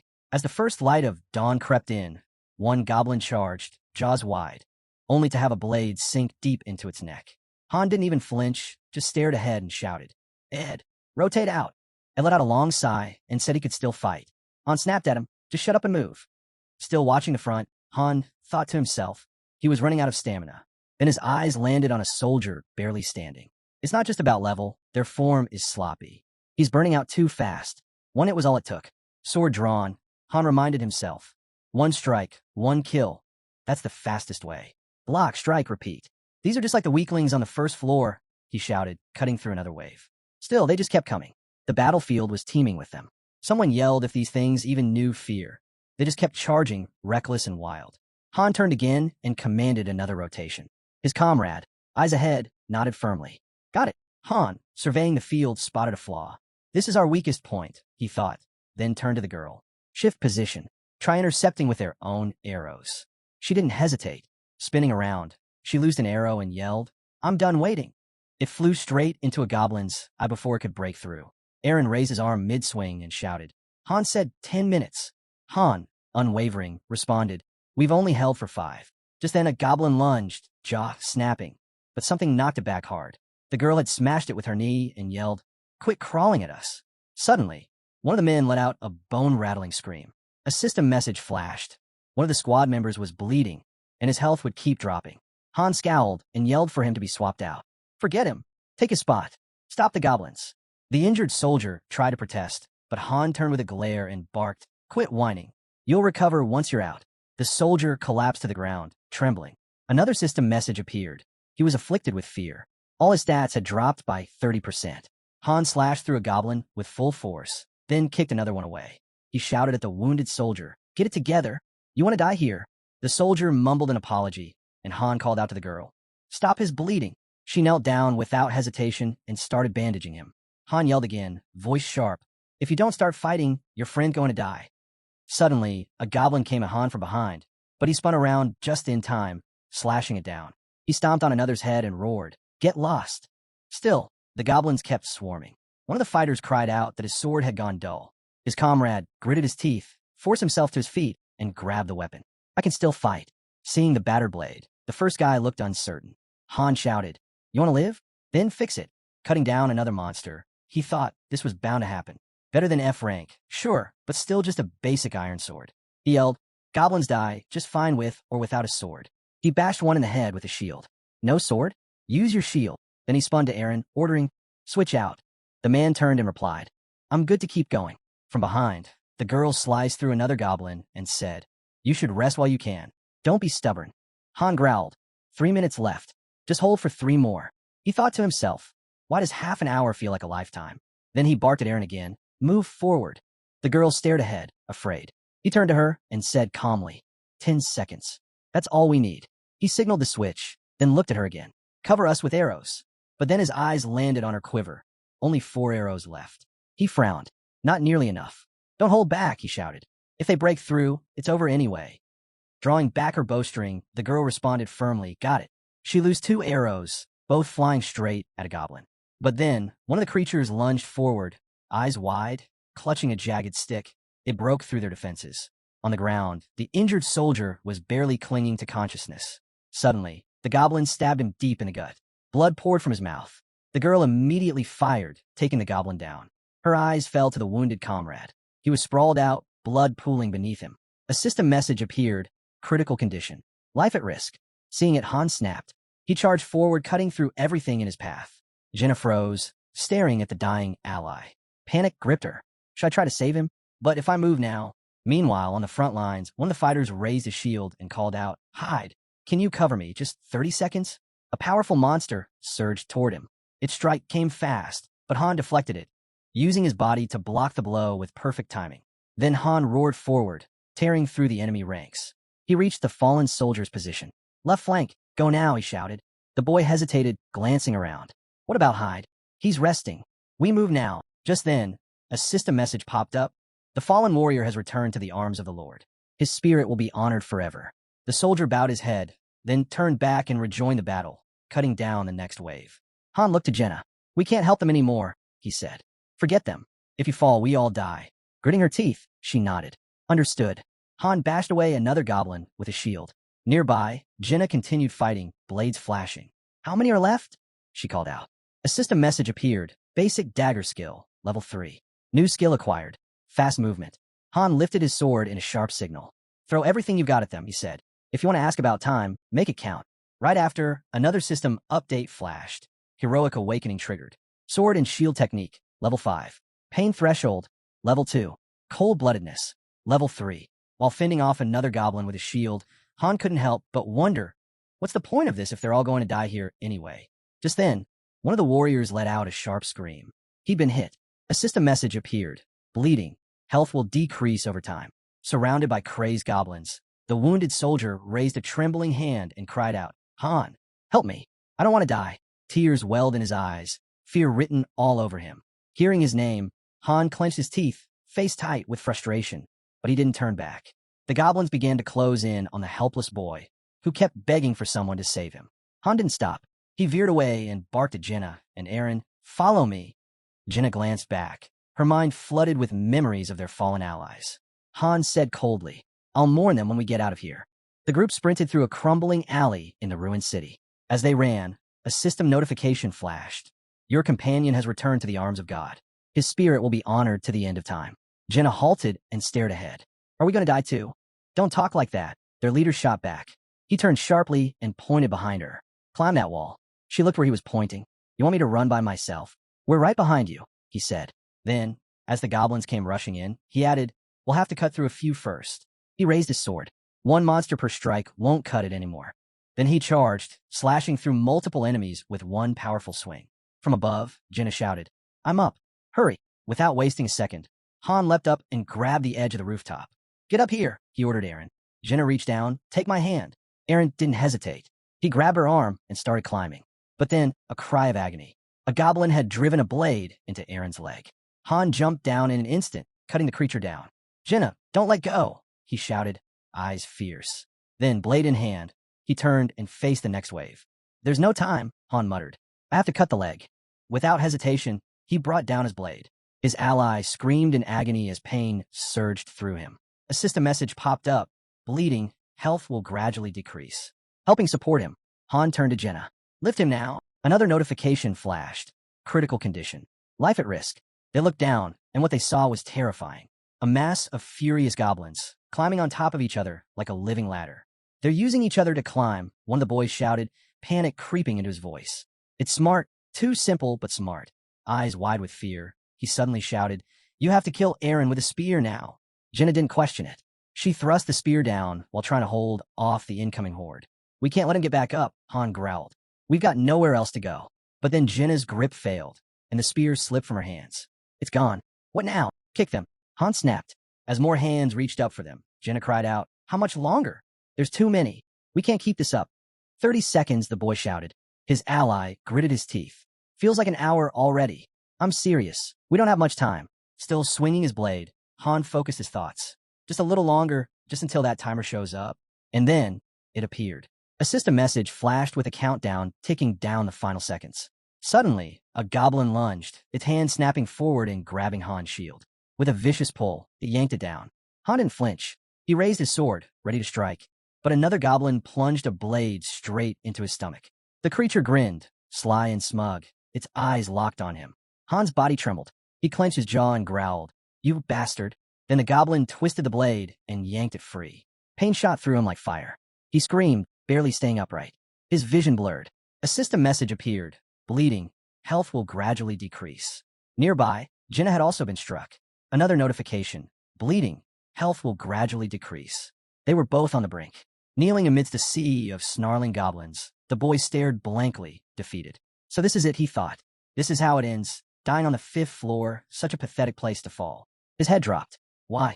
Why'd I have to go through this nightmare? Why me? I didn't ask for this. Not back on Earth, not here. He spiraled into despair until something snapped. His eyes flared open, fury igniting within him. Why? He demanded again, now aloud. He lunged up and sliced a goblin clean through. You freaks, he roared, the rage taking over. The system lit up, berserker mode activated. His blood-red eye glowed against the blackness in his gaze. You really think you can kill me here? On the 5th damn floor? Blade drawn to his side, he muttered, there's no reason for this. Just then, a maddened goblin lunged. Han didn't hesitate. His sword tore through it, and every other monster that dared come close. I'm not dying here, he shouted. In moments, goblin limbs littered the ground. Surrounded by carnage, he glared forward with wild, unblinking eyes. Come on, he dared them. The system announced, skill awakened, berserker. The monsters, once feral and fearless, now trembled. Jenna watched, unable to move. Even breathing hurts, she thought. My whole body feels like it's breaking. The boy inhaled deeply. Bloodlust filled his voice. You want to kill me? Then come and try. He swung again, cutting down a goblin. I won't lose. Blades flashed as he tore through wave after wave, each strike merciless. But then, his weapon cracked and shattered into pieces. The goblins roared with twisted joy. But the boy didn't stop. Even if I have to use my fists, he thought. He launched forward, feet pounding the ground, eyes locked on the enemy. I'll never stop. Snarling, he charged into the crowd. Right then, the timer hit 0. Suddenly, every goblin around him began to shift in color. He froze, staring in disbelief. A massive swarm of monsters, all of them, stopped in place. Silent, motionless. Jenna and Han stood frozen, stunned by what they were witnessing. Just then, they noticed Aaron, still alive, lying motionless on the rooftop. A system message appeared. Floor cleared. Their levels had increased, and Han was named MVP. The rewards rolled in. 5,000 gold, iron, ore, leather, and boards. Without warning, the system transferred them all into a new space. Congratulations on clearing Floor 5. Daily dungeons are now unlocked. Gather materials. Strengthen your settlement. Train your heroes. Their remaining weapons had been moved with them. Jenna dropped to her knees in disbelief. Han stood still, barely breathing, his body still shaking from what just happened. Aaron, among them, was quiet but breathing. Jenna looked at him, eyes wide, then suddenly smiled, tears welling up. And then she laughed, overwhelmed by it all. Han didn't move. He couldn't make sense of it. The chaos, the survival, it hadn't settled in yet. From a floor, Jenna looked up. Can you hold me up? I don't have the strength. Without a word, he reached out. As he pulled her to her feet, she asked quietly, Did we really make it? Yeah, he replied. This is the waiting room. The floor's cleared. She looked around. Is every floor like this? He shook his head. No, this was a special case. Picking up the broken pieces of his sword, he added, In missions like this, everyone's survival depends on each person's choices. If the others had been a bit stronger, maybe it would have ended differently. He stepped closer to Jenna. With a well-synced group, these missions wouldn't be this hard. But we got hit at the worst possible time. Jenna nodded, lowering her head. They left the waiting room quietly. Outside, a boy ran up, beaming. You guys crushed it. Chloe's got food ready. Where's everyone else? Still inside. They're dead, Han said flatly. The boy blinked. What? They're all dead. The boy fell silent, stunned. As they walked past him, another voice rang out. Unknown, yet commanding. The master is calling for heroes. Everyone whose names are announced, come forward. Back in his room, Han collapsed on his bed, face pressed into the pillow. He didn't feel much about the deaths he'd seen. Up here on the front lines of the tower, that kind of thing quickly became routine. His thoughts drifted to the new skill he'd picked up, Berserker. As he lay there, he began to wonder, how could that possibly go with his cold-blooded trait? Those two couldn't be more opposite. Cold-blooded kept him composed no matter what, while Berserker traded control for raw power. It had to be some kind of glitch. Maybe it had to do with him being both a hero and a master. Still lying in bed, Han reminded himself that there was a lot he didn't understand yet, but he could figure that out later. Right now, rest came first. With a sigh and eyes slowly closing, he muttered that things were only going to get harder from here. The scene then shifts to the training ground. It's early, and Jenna is already deep in her practice, slicing through the air with precision. Surprised to see her up so soon. She usually slept in. Han asked what brought on the early start. She answered simply, she wanted to stay alive. Watching her fluid movements, he remembered she got a new skill yesterday. She was clearly gifted and relentless. Thinking of Aaron, he realized that despite working just as hard, the guy never got anything in return. Still balancing on his hands, Han figured his current limit was skill level 5. Pretty standard growth for a 3-star hero. Then, a system notification popped up. His level was 9. He studied his stats. Just one more level to go before he'd need to upgrade to 2 stars. Right then, Jenna leaned in and poked his torso. He looked down and asked what she was doing. She commented that his pose looked cool. He told her to knock it off. After a light smack to the head, she pouted and said his muscles didn't even look worn out. As he threw on a shirt, he quietly admitted to himself that she kept catching him off guard. He couldn't believe how quickly she'd bounced back from yesterday. Holding her head, Jenna then said Aaron hadn't shown up. Han told her to leave him be. He probably needed space. After all, he was closer to the ones they'd lost. They both drifted into silence, lost in thought. Jenna broke it, mentioning how Aaron usually arrived earlier than everyone else to train. Standing nearby, Han added that Daika was the same. They both pushed themselves harder than anyone. Turning his gaze to the side, he muttered that, in comparison, those two were real heroes. Watching the others scattered around the training field, Han noted how they always pretended to be busy with something just to avoid synthesis training, only showing up when the master was around to keep an eye on things. With a look of quiet frustration, he remarked that those guys did have potential, but they never had enough time to prove themselves. Maybe it would have been better if one of them had died back on the 5th floor. Jenna, standing beside him, didn't argue. She just suggested they get back to training. Just then, a voice called out, apologizing for being late. It was Aaron, and something about his expression seemed off.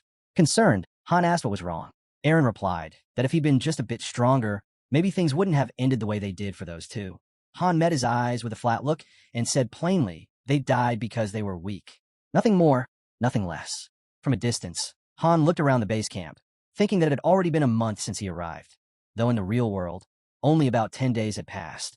Glancing at his phone, he reflected on how often whatever logged into the game and calculated that the in-game time moved 3 times faster. Whatever checked in morning, noon, and night. Visualizing the game on his phone, Han thought about how, during battle events, the game time synced with real time. Otherwise, those survival missions wouldn't last 30 minutes. They'd be more like 90, and they'd never make it out alive. Just then, Aiel appeared, grinning, and praised Han, saying everyone should follow his example. After all, he cleared the 5th floor, even with a bunch of slackers on his team. She went on, boldly calling him the master of all masters. Jenna leaned over and whispered, asking what Han had done to make Aiel act like that. He brushed it off with a grin, saying it was classified company info. The fairy, still fired up, shouted at the others, calling them useless for lounging around while she was out there giving her all. She warned them there'd be consequences for their laziness. As the scolding went on, Han quietly slipped away, thinking it was better to leave them be. They'd end up where they were needed, especially if someone gave the order. Right after that, a system notification popped up. Group 4 had been formed. It included Han, Jenna, Lewis, Jeffrey, and someone named Owen. As the others stood there in shock, Han listened quietly, showing no reaction. Suddenly, a voice announced that the selected heroes had to head into the rift of time and space. Immediately, Jenna, caught off guard, asked why they were grouped with people they didn't even know. Inside the rift, surrounded by unfamiliar faces, Han told Jenna not to worry. This time would be way easier. A portal materialized ahead of them. It was a daily dungeon. These opened every day and were meant for gathering materials. Today's target was the Kenout Forest, and they'd be stuck there for 11 hours. Reading over the mission details, Han realized the daily dungeons were finally accessible. A man beside him asked if they'd really be fighting together. Han glanced over and asked for his name. The guy introduced himself as Owen and quickly added that he didn't think they'd be of much help. As the portal flickered to life, Owen explained there was nothing to stress about. Combat wasn't immediate. In the blink of an eye, a beam of blue light flashed, and they were dropped into the forest. Once inside, the system notified them again. Group 4 had officially entered the lower-tier Kenout Forest. Their objective: gather resources and return when time ran out. It also reminded them that dungeon types rotated based on the day, so it was smart to check ahead before assigning teams. Scanning the area, Jenna asked where the enemies were and if this was going to be another round of special missions. Walking up to her, Han tugged her cheek. She looked confused, not seeing the joke, until he told her she looked ridiculous. Then he crouched down, picked up a small stone, and explained that daily dungeons weren't for fighting. They were for gathering. He tossed the stone into a strange, floating portal nearby. One of the guys asked what that was. Han said it was basically a trash can. Just think of it as storage. Right then, the system chimed in again. Trash collected. This item is not needed by the settlement. Recommend not picking up such items. Snapping a branch off a nearby tree, Han explained it was better to toss gathered materials, like branches, into the storage portal. As he tossed it in, he added that the system would absorb the items and eventually create new ones. A system prompt popped up stating that 100 branches would be needed to create a log, which in turn required a carpenter's bench. Owen stared at him, clearly rattled, and asked if that was really all there was to it. His teammate chimed in, asking if they seriously wouldn't even have to fight. Han shrugged it off and told her it wasn't her concern. Then he suggested they go hunting instead. As they followed him, Jenna complained that the 5 of them never gave her a break and asked what they'd be hunting. Boars? Deer? Rabbits? Either way, she was just excited they'd finally get to eat some real meat. Eventually, they stumbled upon a deer standing in the middle of a clearing. Jenna's eyes lit up, and she practically drooled at the sight. Claiming it as hers, she told the cutlet to stay still. In one smooth motion, she drew her bow and fired, hitting the deer cleanly in the neck. Walking over to her prize, Jenna admired how good it looked. Han, standing just behind, asked if she even knew how to butcher it. She confidently replied that she did. She'd watched her father do it countless times. She got to work, explaining step by step. First, drain the blood, then open the belly and remove the organs. Han stood by in silence, watching her handle everything. As he turned to leave, he told her to toss all the remains into the rift when she was done. Nothing was to be left behind. She asked where he was going. Without turning back, he answered that he had something to take care of, and besides, he was tired of eating just potatoes. Han made his way deeper into the forest, eventually arriving at a massive waterfall. Checking the timer, he noted they had just 30 minutes left before they'd automatically be returned to the settlement. Suddenly, his eyes locked onto a group of animals nearby. Spotting them made him pause. He'd found what he was looking for. Drawing his blade, Han focused on the largest one, a rare forest queen. Rare monsters like these sometimes showed up in daily dungeons, and while not hard to spot, they were important. He pictured a low-grade attribute stone in his mind. These monsters were key to upgrading heroes, and getting one could be a game-changer. Without hesitating, he rushed in. Hearing the noise, the deer snapped its head up, alert. In a single, clean swing, Han decapitated the creature. A moment later, one of its kin charged at him in a fury. Without hesitation, Han retaliated, slicing into it over and over with ruthless precision. Now face to face with the queen of the forest, he stared her down. "Your friends are gone." "Too bad," he said flatly. The regal white deer glared back with cold fury. Pointing his blade at her, Han invited her to come at him. The narration briefly shifted, explaining the cycle of daily dungeons. Monday and Tuesday feature the Israelita Mine. Wednesday and Thursday, the Kenout Forest. Friday and Saturday, Simral Plateau. And on Sunday, all dungeons are unlocked. Meanwhile, in another part of the forest, a panicked shout echoed through the trees. A boy screamed that there was a monster up ahead. Owen, who was with him, squinted into the foliage, confused. He couldn't see anything. Peering through the leaves, they caught a glimpse of glowing red eyes. Owen cautiously told his friend to wait. Something fell off. Then, from the brush, Han stepped into view, dragging his catch. With a smirk, he asked if they were expecting someone else. He dropped the severed head of the forest queen onto the ground with a heavy thud. Jenna, eyes wide, remarked how massive it was. Han exhaled and admitted he was exhausted. He needed help hauling the rest. As one of the team members stored the body in the portal, Han turned to Jenna and asked how much she had gathered. The system notification answered for her. She had harvested the queen's blood. Jenna added that she'd taken down 2 deer and a boar, enough meat for everyone. Picking the queen's head up again, Jenna asked why he'd kept it. It wasn't good for eating. Han, strapping his shield onto his back, explained that he needed the horn. It couldn't be removed any other way. Looking at the head, Jenna casually noted it was female. Surprised, Han asked how she could tell just from that. She replied that she'd lived in the forest long enough to know. Suddenly, a system notification chimed in. Jenna had unlocked a new skill, Forest Hunter. Humming a tune, she began carving into the deer's head, cheerful as ever. Han watched her work, stunned by yet another one of her awakenings. Glancing at her awakening stone, he thought to himself that she'd have no trouble ranking up soon. The system notification popped up, stating it was a low-tier wind attribute stone, an elemental item charged with forest energy, typically used to craft gear that boosts a hero's rank. As the narration ended, the scene shifted to the tavern at the hero's main camp. A table loaded with roasted meat filled the air with mouth-watering aromas. The people inside lit up at the sight, clearly overjoyed at finally getting some real food. Jenna walked over with a cheerful grin and told Han that everyone had devoured an entire deer. He casually replied that if she was done eating, she should come with him. He began thinking about all the dungeons they could access. Today, the Simral Plateau was open, one of the daily changing dungeons. It also happened to be a good place to farm attribute stones. Soon after, the two of them entered the dungeon. Another system alert appeared, confirming that a temporary 2-person team had entered a low-tier Simral Plateau instance. Looking around, the girl asked if this place could really help them get stronger. Her companion explained that attribute stones were the key, and now they just had to find them.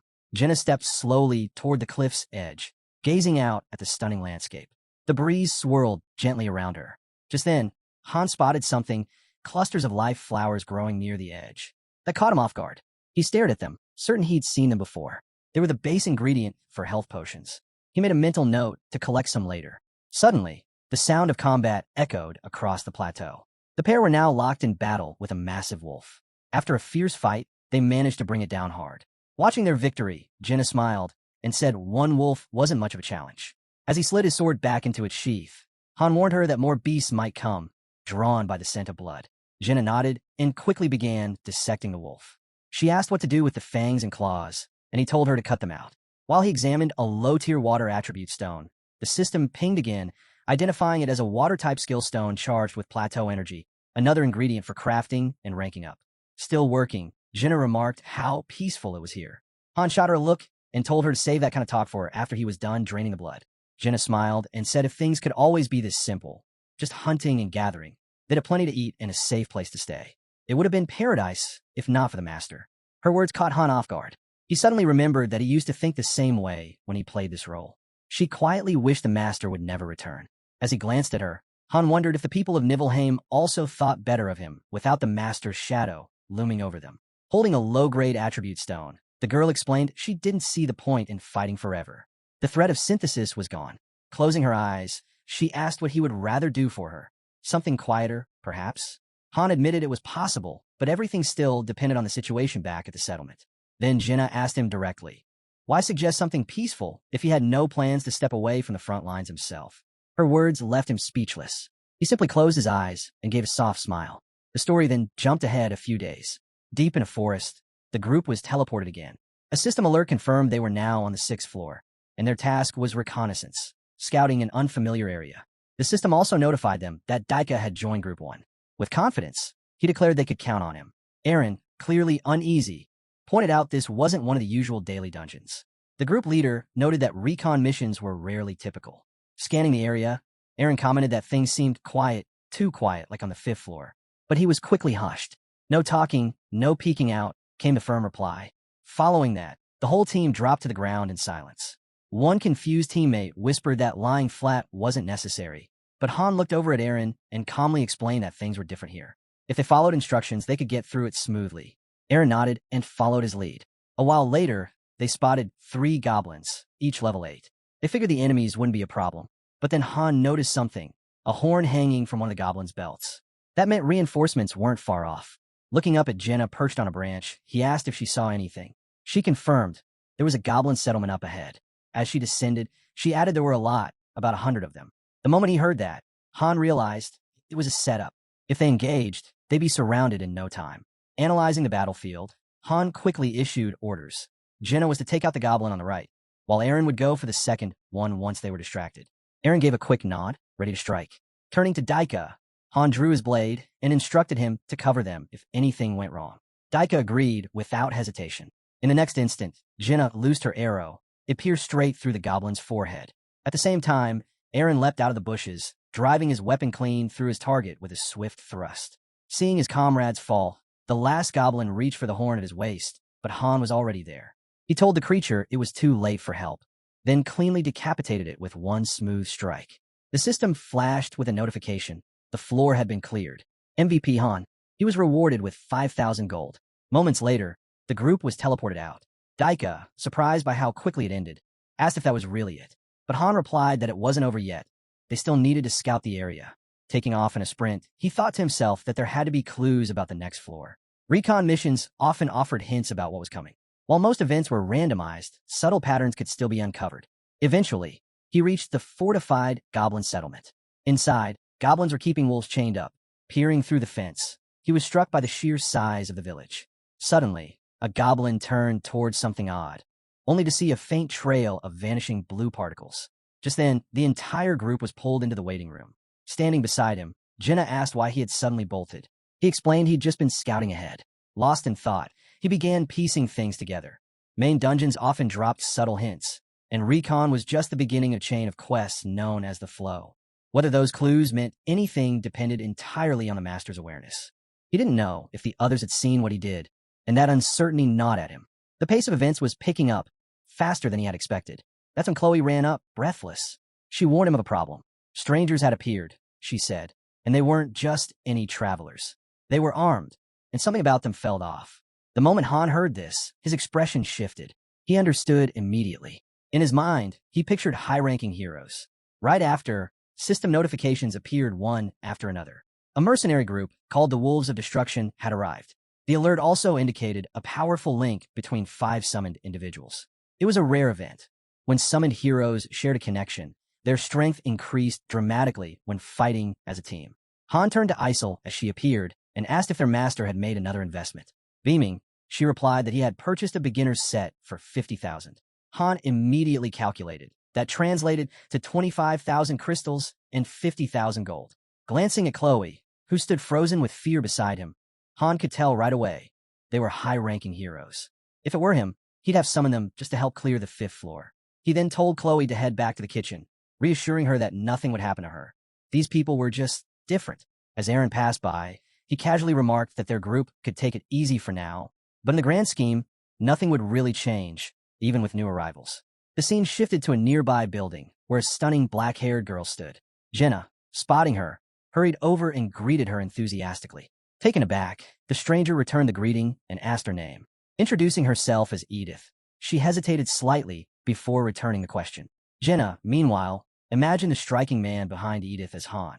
He looked intimidating, but was actually kind. The man hushed Jenna as he took a closer look at the new girl, checking her status window. She had a class. Immediately, he recognized her as a 3-star hero, a classic thief type. Low in strength and health, but with high dexterity. She clearly favored daggers over a bow.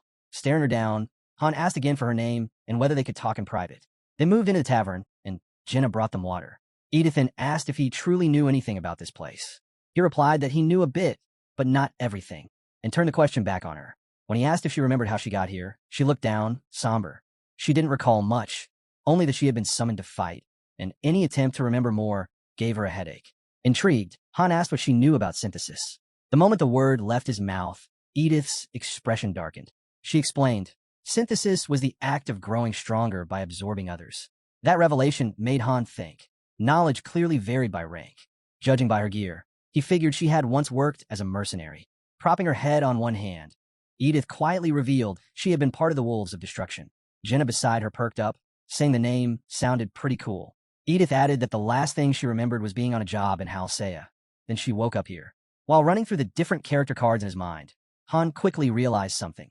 Edith wasn't just a 3-star hero. She had the skill set to match. She'd clearly been a mercenary too, but the gap between her and someone like Carl was enormous.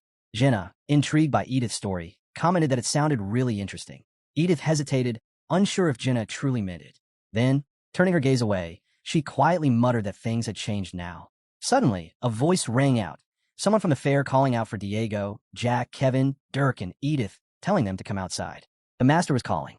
Han glanced toward the window and pointed out that it looked like it was time to head to the square.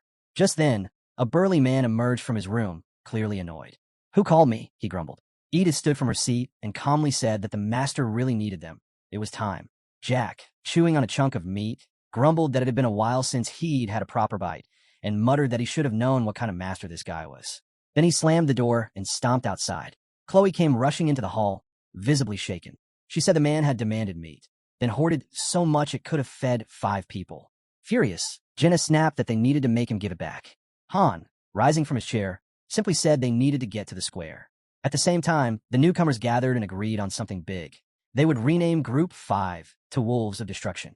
A system notification confirmed the change, assigning them to new slots and officially forming the group. The system then announced that the following heroes had joined the Wolves of Destruction: Diego, Edith, Dirk, Jack, and Kevin.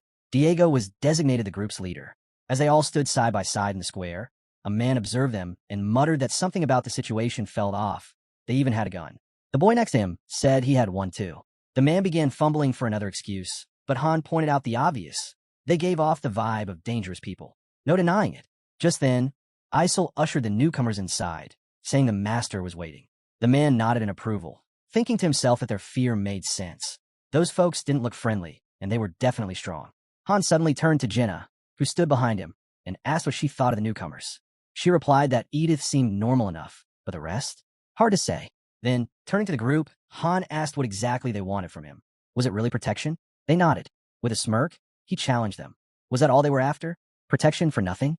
A nervous man admitted that Han was strong, and that's why they'd come to him. Staring at them with a cocky expression, Han scoffed. You all skip training day after day, and now you're here begging for help from someone stronger? Everyone around was left speechless. In his mind, he compared them all to Daika. None of them were anywhere near his level. They just put on a show whenever the master was around. Then he looked over at the rallying meat Jenna had brought. They'd had plenty of time to pick up a craft, learn something, become useful, but all they focused on was avoiding synthesis. His voice turned cold. He told them to leave before he lost his temper. The narrative cut to the stat cards of the current Wolves of Destruction mercenaries. The man from earlier, now pale with fear, didn't hesitate. He hurried out of the square, the others trailing behind. Han then turned to Aaron. While he was bleeding out, swarmed by goblins, these guys were lounging around, eating and sleeping in peace, he said. So no, I don't feel sorry for them. His eyes drifted to Daika, who stood nearby, battered and bruised. You've really been fighting, huh? Han asked. Daika looked surprised. How did he know? Han just shrugged. It's written all over your face. Daika, still confused, explained that it was just a duel. He had asked for it himself. After a moment, Han told him they could take a break now. He turned to Jenna again, who was quietly humming a tune by his side. Why are you still hanging around? He asked. Not long after, a system message flashed. The floor has been cleared. A group of mercenaries emerged from the portal, grumbling that the place had been full of weaklings. Just goblins. No excitement at all. Then Djax stepped forward, his eyes locked straight ahead. Who the hell are you? He demanded. Han just smirked. With a casual wave of his hand, he replied, Why does it even matter to you? Jakin, clearly annoyed by Han's response, stepped forward angrily, demanding to know just who he thought he was. Jenna, standing between them, calmly pointed out that they hadn't even introduced themselves yet. Kevin, confused, turned to her and asked who she was supposed to be. At that moment, Djax decided to speak up. He introduced himself as the captain of the mercenary group, the Wolves of Destruction, and said it was time for proper introductions. Han, sitting beside him, still relaxed, smiled, and said his name was Han. Seeing that Han carried a weapon, Djax assumed he must be a mercenary. But Han, still in his seat, simply replied that he was nothing more than a farmer. Djax stared at him in disbelief, clearly not buying it. Letting that slide for now, Djax gripped the hilt of his sword and asked if the locals usually gathered in the square during conscription. Han confirmed that they did, then asked why he wanted to know.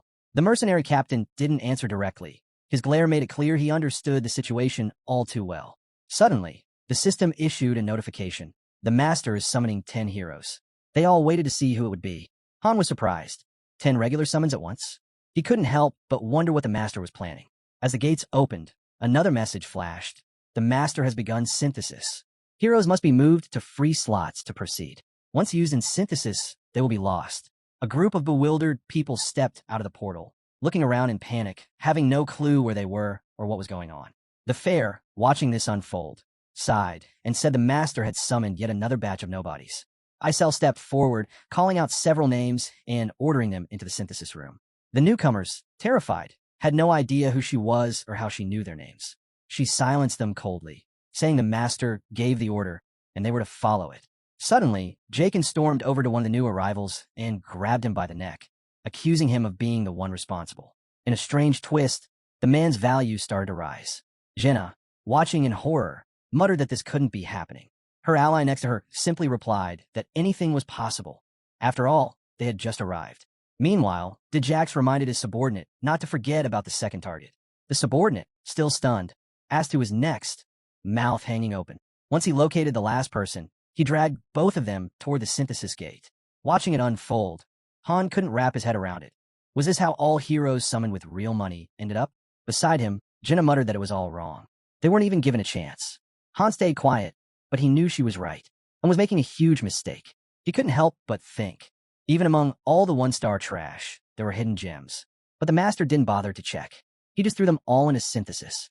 Then, a muscular man glowing with golden light stepped forward. He shouted triumphantly that he'd grown stronger. The system confirmed it, a level up. Right after that, the fair announced another list of names.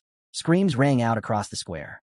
The newly summoned heroes, terrified, pleaded for their lives. But it was no use. Drawing his weapon, the mercenary leader gave a cold order. Don't let anyone escape. His subordinates obeyed instantly, blades drawn and ready. Djax glanced back and saw Edith just standing there. What's with you? You part of this or not? He barked. But she didn't answer. She simply looked down and shut her eyes, accepting what was happening.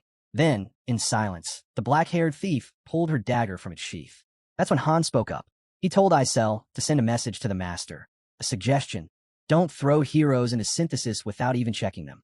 Isel quickly opened a keyboard, typed the message, and sent the warning, pointing out that the master could be losing valuable assets by not verifying them first.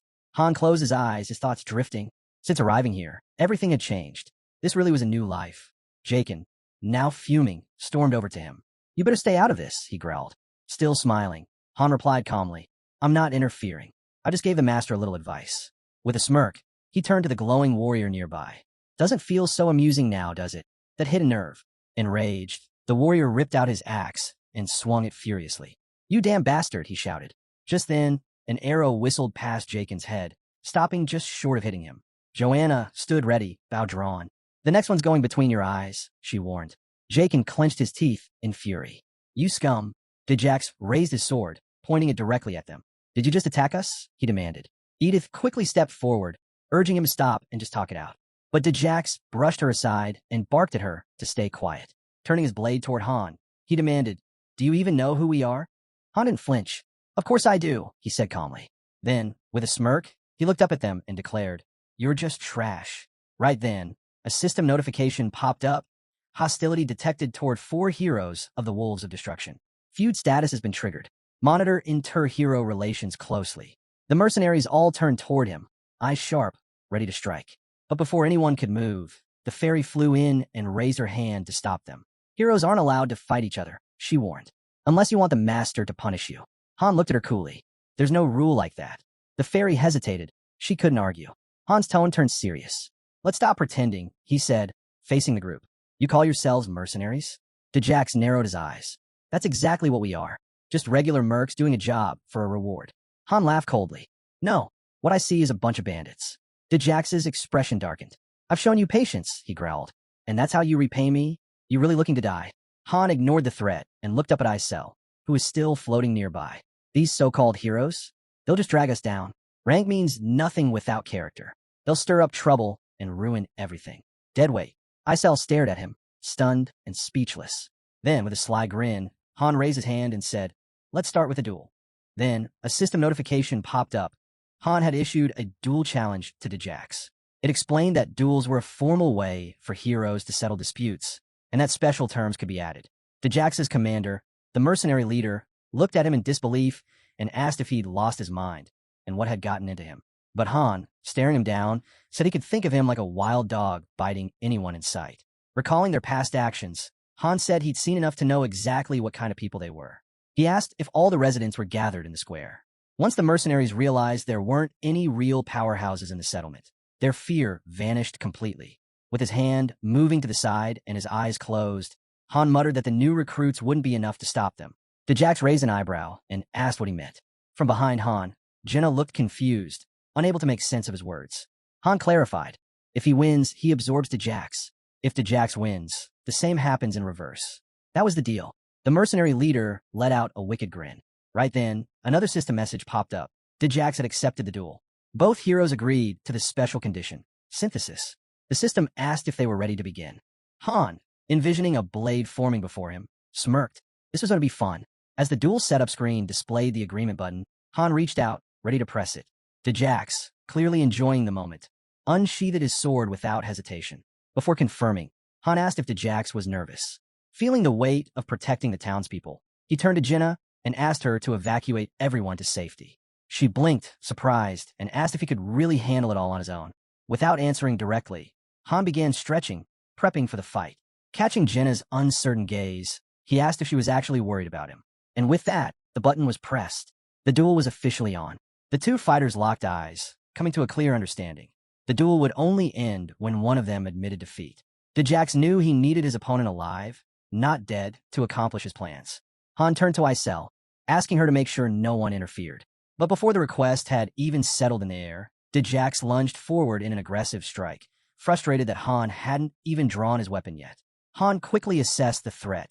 Djax's power was nearing 20, and his swordsmanship had reached level 3. He wasn't to be taken lightly. Then, without warning, Han slipped into a berserker state. His eyes flared with a vivid red light. Djax's earlier confidence began to crack. He'd underestimated his foe.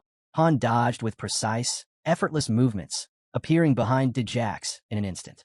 He grabbed his arm, then seized his head and slammed him into the ground. Djax hit face first, skidding across jagged stones and collecting painful gashes. Wasting no time, Han drew his sword and spun it easily in one hand, making his dominance clear. He then drove the blade deep into Djax's body and commanded him to surrender. Djax let out a scream, writhing from the pain, but his cries drowned out his own voice. Han, unsatisfied, pushed the sword in even further, demanding that Djax repeat his defeat loud and clear. Just then, Kevin stepped forward, pleading for Han to stop the torture. Han turned to him, his voice cold. Djax and his crew wouldn't hesitate to wipe them all out.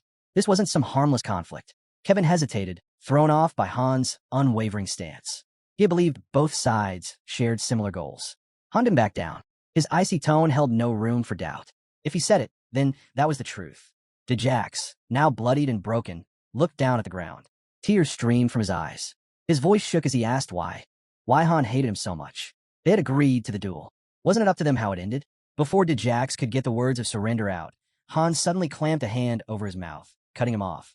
He declared that since the enemy was silent, the fight was still on. Turning to Kevin, Han announced that Djax was now his prey, and only he would decide what fate awaited him. With that, he yanked Djax close, locking him in a firm hold. Dirk and Adis watched in stunned silence.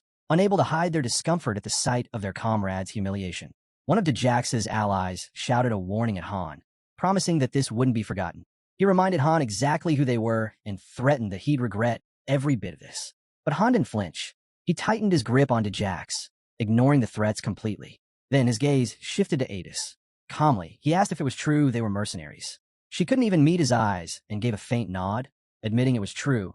They'd worked as mercs in the past. Han smirked, cutting her off mid-sentence.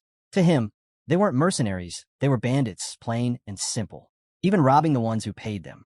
Then he asked her directly, why was she still with them? Caught off guard, Adis stammered.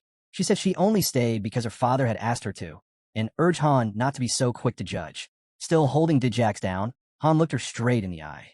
He asked one more question. Did she really want to stay with him? Or was she ready to join his side? Adis stood frozen, clearly torn. Behind her, one of her comrades exploded in rage, shouting that she had no right to even consider such a betrayal. Meanwhile, Djax quietly reached for his sword, trying to break free in the chaos. Her partner kept yelling, threatening Adis with the consequences of turning her back on the group. Just as Djax's fingers brushed the weapon, Han reacted instantly. He drove his sword through the man's hand, pinning it to the ground without blinking. He didn't take his eyes off Adis. His voice was calm, unwavering. There was only room for one more on his team. Her partner screamed that she would pay dearly if she left them. Adis trembled, her body tense, then closed her eyes. After a moment of stillness, she made her choice. She walked away from the wolves of destruction, slowly, but without looking back, straight toward Han.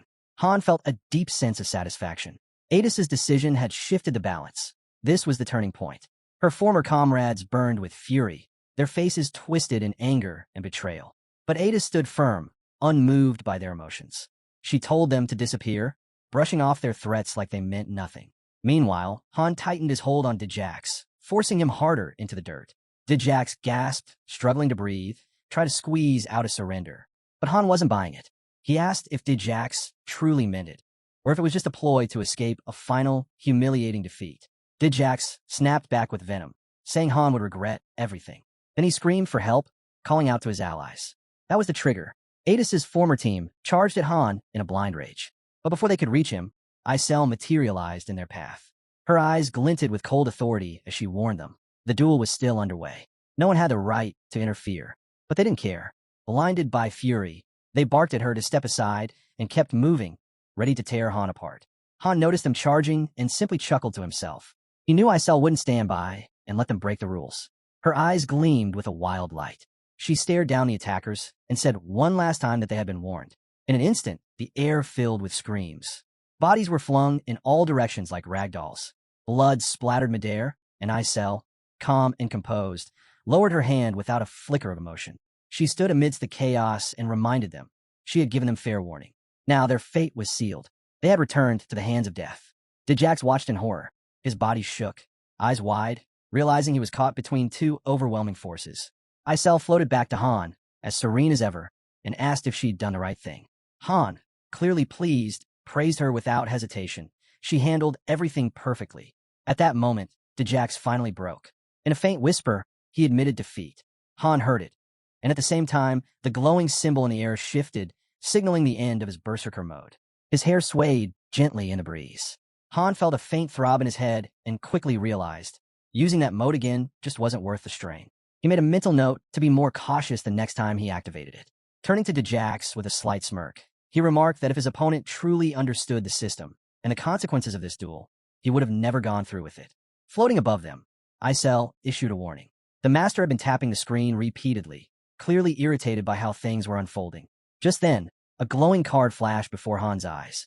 It showed his skills had leveled up. He wasn't shocked, but Isel looked on with alarm.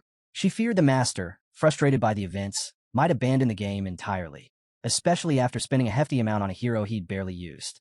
Han, however, remained calm. If the master was that easily discouraged, he would have quit long ago. After synthesizing the 4-star heroine, Han rose to his feet, a flicker of disappointment in his eyes. He recalled how many summons had gone to waste, all leading to this moment. Still, he knew deep down, those heroes had just been dead weight. Losing them wasn't much of a setback. His eyes swept across the scattered bodies. Maybe the master would see the flaws in his choices someday. But right now, he was clearly furious. Reaching level 10, Han realized his stats now rivaled those of a solid 3-star hero, more than enough to prove his worth in battle. He knew one thing. Unless the master chose to synthesize him, he'd never stand a chance of reaching the tower summit. Han lifted his gaze to the sky. High above, the master's eye stared back at him. What was going through his mind? What was he feeling? Staring at that ever-watchful eye, Han quietly vowed never to let it disappear. His voice rang with steady resolve, a warning to the one who controlled his fate. Outside, the sun blazed overhead, and a massive wall loomed around the city. Han leaned against a nearby house, closing his eyes for just a moment, trying to shut out the noise of the world. But the peace didn't last. A crowd quickly gathered around him, voices filled with admiration and praise. Daika, in particular, couldn't contain his excitement. His eyes sparkled with genuine respect for the hero before him. Han didn't share in the crowd's excitement. He gently cupped Jenna's cheek and, with a hint of disapproval, asked why she had told everyone what happened. The townspeople, oblivious to his frustration, continued expressing their gratitude, praising him for saving them from the threat that had loomed over their peaceful lives. With a tired sigh, Han looked over the crowd and told them they were missing the real issue. One man stepped forward, full of emotion, and declared they would gladly lay down their lives for him. After all, he'd saved them from certain death. But Han's expression turned cold. He turned his back and replied bluntly, that had nothing to do with them. Confused, a man beside him asked what he meant. Han faced him again and explained that the master, the one who ruled over their fates, was furious. That's why he had summoned his allies. The villagers exchanged uncertain looks, whispering in worry, but one of them tried to reassure the rest, saying it was just a matter of defeating a few goblins. Jenna, visibly shaken, turned to Han. Why 6 people? She asked nervously. Wasn't 5 enough to win? Han didn't even look at her. His reply was cold and final. It was for synthesis. The word landed like a hammer. The villagers fell silent, their faces pale with horror. One of them, his voice trembling with anger, stepped forward and shouted that they had always fought, always struggled to survive. But Han ignored the outburst. Instead, he called over Eren and Daika. The 2 boys approached hesitantly, uncertain. Han looked them in the eyes. Do you really believe these people gave it their all? He asked. What were they doing while we pushed ourselves to the brink? Then he turned to Jenna again. Did they help you hunt? She paused, then admitted they had helped her carry the meat. Han didn't flinch. Even beasts can do that. Their worth isn't any higher than cattle. The villagers erupted in outrage. One man snapped and screamed to Han. Without hesitation, the hero struck him hard, dropping him to the ground. At that moment, Isel materialized before them, furious. Her voice cut through the chaos, sharp and commanding. She was tired of being ignored. Everyone to the square. Now, one of the city residents stepped forward, desperation in his voice, begging Han to speak with the master. Only he, they believed, had the power to change what was coming. But despite the fear etched into the villagers' faces, Han stood firm. Jenna turned to him hesitantly. Who are you sending first? She asked. Arms crossed. Han replied without hesitation. Adis. Her level was too low, and as a newcomer, she was the obvious choice. The girl's eyes widened in panic. She pleaded for another chance, but her fate was already sealed. A card appeared near the gate bearing her image, announcing the synthesis had been completed and her level had risen. The villagers watched in stunned silence as Adis glowed faintly with a yellow light. Horror spread through the crowd. Han's eyes were cold. He warned them. If they thought they could cling to him and do nothing, they were wrong. If they wanted to survive, they'd have to prove they were worth the effort. A man near the front stammered, his voice shaking. He admitted he didn't know how to fight. His hands trembled from fear. Han didn't even glance at him. Instead, he turned to his companions. He asked them to help get the villagers trained. The blacksmith was hesitant. Teaching the craft from scratch wouldn't be easy. But Han had no doubt they were motivated enough to learn. He added that anyone who thought they had what it took for close combat could come to him directly. He'd show them exactly what they were made of. He continued. Those who wanted to learn to hunt or butcher could go to Jenna. For carpentry, Enoch would handle them. Han made one thing clear. They had options. They just needed the will to survive. Jenna watched him quietly. Something about him had changed. He was softer, more open to helping people. She commented on it, but Han brushed it off. Still, deep down, he knew she wasn't wrong. If they listened to him, they might avoid dying for nothing. As they approached a massive building and climbed toward the 10th floor, Han realized he'd soon need a second team, one that could match the main group's strength. The next morning, while the sky was still dark, Chloe stood nearby holding a tray of freshly baked buns. When she saw Han, she greeted him cheerfully. Curious, he asked what they were cooking. Chloe explained they were making bread. Though they had no flour, her partner used to be a baker and had improvised. She smiled and told him they used ground potatoes instead. Han tried a piece, then nodded thoughtfully. It was a clever workaround. He suggested they take some wheat to the plateau. It could be the start of something bigger. Just then, The door creaked open and Han stepped outside. Adis stood waiting for him, suggesting they head to the training arena. Her confidence caught him off guard. On the field, Jinna stood ready, bow already drawn. Han approached and asked her to spar with Adis, using daggers instead of her usual weapon. Jinna blinked in surprise. She was skilled with a bow, but daggers weren't her strength. Still, she agreed without hesitation. Spinning the blades in her hands, she approached Adis. The fight began. Adis ducked and weaved, impressed by Jinna's control and speed. But then Jinna called her out, reminding her that she wasn't a kid anymore. She needed to fight like an adult. The pace of the match picked up. Both girls moved so fast they were nearly blurs across the field. In one swift move, Jinna knocked Adis to the ground and held a dagger to her chest. Adis, breathless, stared up at her. "Are you really a mercenary?" she asked. "Or from some noble warrior family?" Jinna shook her head. "No, I'm just a hunter's daughter. This is all from years of training." Han stepped in then, commenting that if the wolves of destruction had trained this hard, they'd be a real threat. Adis might be weaker now, but her potential went far beyond that of any first-level hero. If she kept pushing, she could close the gap. Suddenly, Eren burst into the scene, shouting in frustration. "That's not true. I've been training like crazy, and I still haven't caught up." Han closed his eyes, calm as ever. "It's about more than just effort. It's how you train, how you grow." He turned back to Adis. "I don't care who you were before." Adis wiped her face, voice quiet. I remember your work." Off to the side, Eren jogged in circles, panting hard. The group practiced on training dummies while Han observed, thinking to himself. It wasn't a matter of preference anymore. They had to raise their value, or they wouldn't last. Even with the volunteers for support, they were still short. Only 2 spots remained, and someone, inevitably, would be chosen for synthesis. Han's gaze shifted and landed on a guy standing off alone, hands buried in his pockets. He walked over. "What's your name?" he asked. The man, drenched in sweat, answered, "Usher." "That thing, Master, brought us here to fight." Han picked up a club from a nearby barrel and gave Usher a quick once-over. The guy was in decent shape. "So," Han asked, "who were you before all this?" Usher explained that he used to work as a porter for mercenaries, carrying their gear, standing guard, and setting up rest stops. Han raised an eyebrow, noting that Usher fought surprisingly well for someone in that role. Embarrassed, Usher admitted he had always hoped to become a mercenary himself one day. A grin tugged at Han's lips. Without saying much, he pulled out his club and told Usher to attack him. He wanted to see what the guy was really capable of.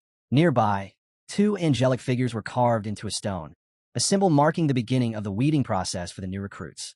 That evening, the Master's indifference became clear. He didn't care who volunteered for support or who didn't. Despite Eren constantly throwing himself into battles, he was overlooked again. 2 people were chosen and didn't make it. They were used for synthesis. Usher's card lit up with a bright glow. The result? He leveled up, now a level 3. The rest of the group was dispatched to the daily dungeon. Terrified, one of the newer recruits sprinted from a monstrous enemy. Meanwhile, we learned that the mine holding fire-attributed stones remained sealed off. Under the night sky, calm but tense, the settlement slept. At dawn, a crowd gathered on the street. Arms folded, Han stood at the front, surveying the group. "Any guesses why I brought you all here?" he asked. The expressions around him shifted instantly. Daika tentatively raised his hand. "Are you picking the new team?" Jinna blinked in confusion. "Isn't that up to the Master?" Han shrugged. "He listens to suggestions. I'm making mine."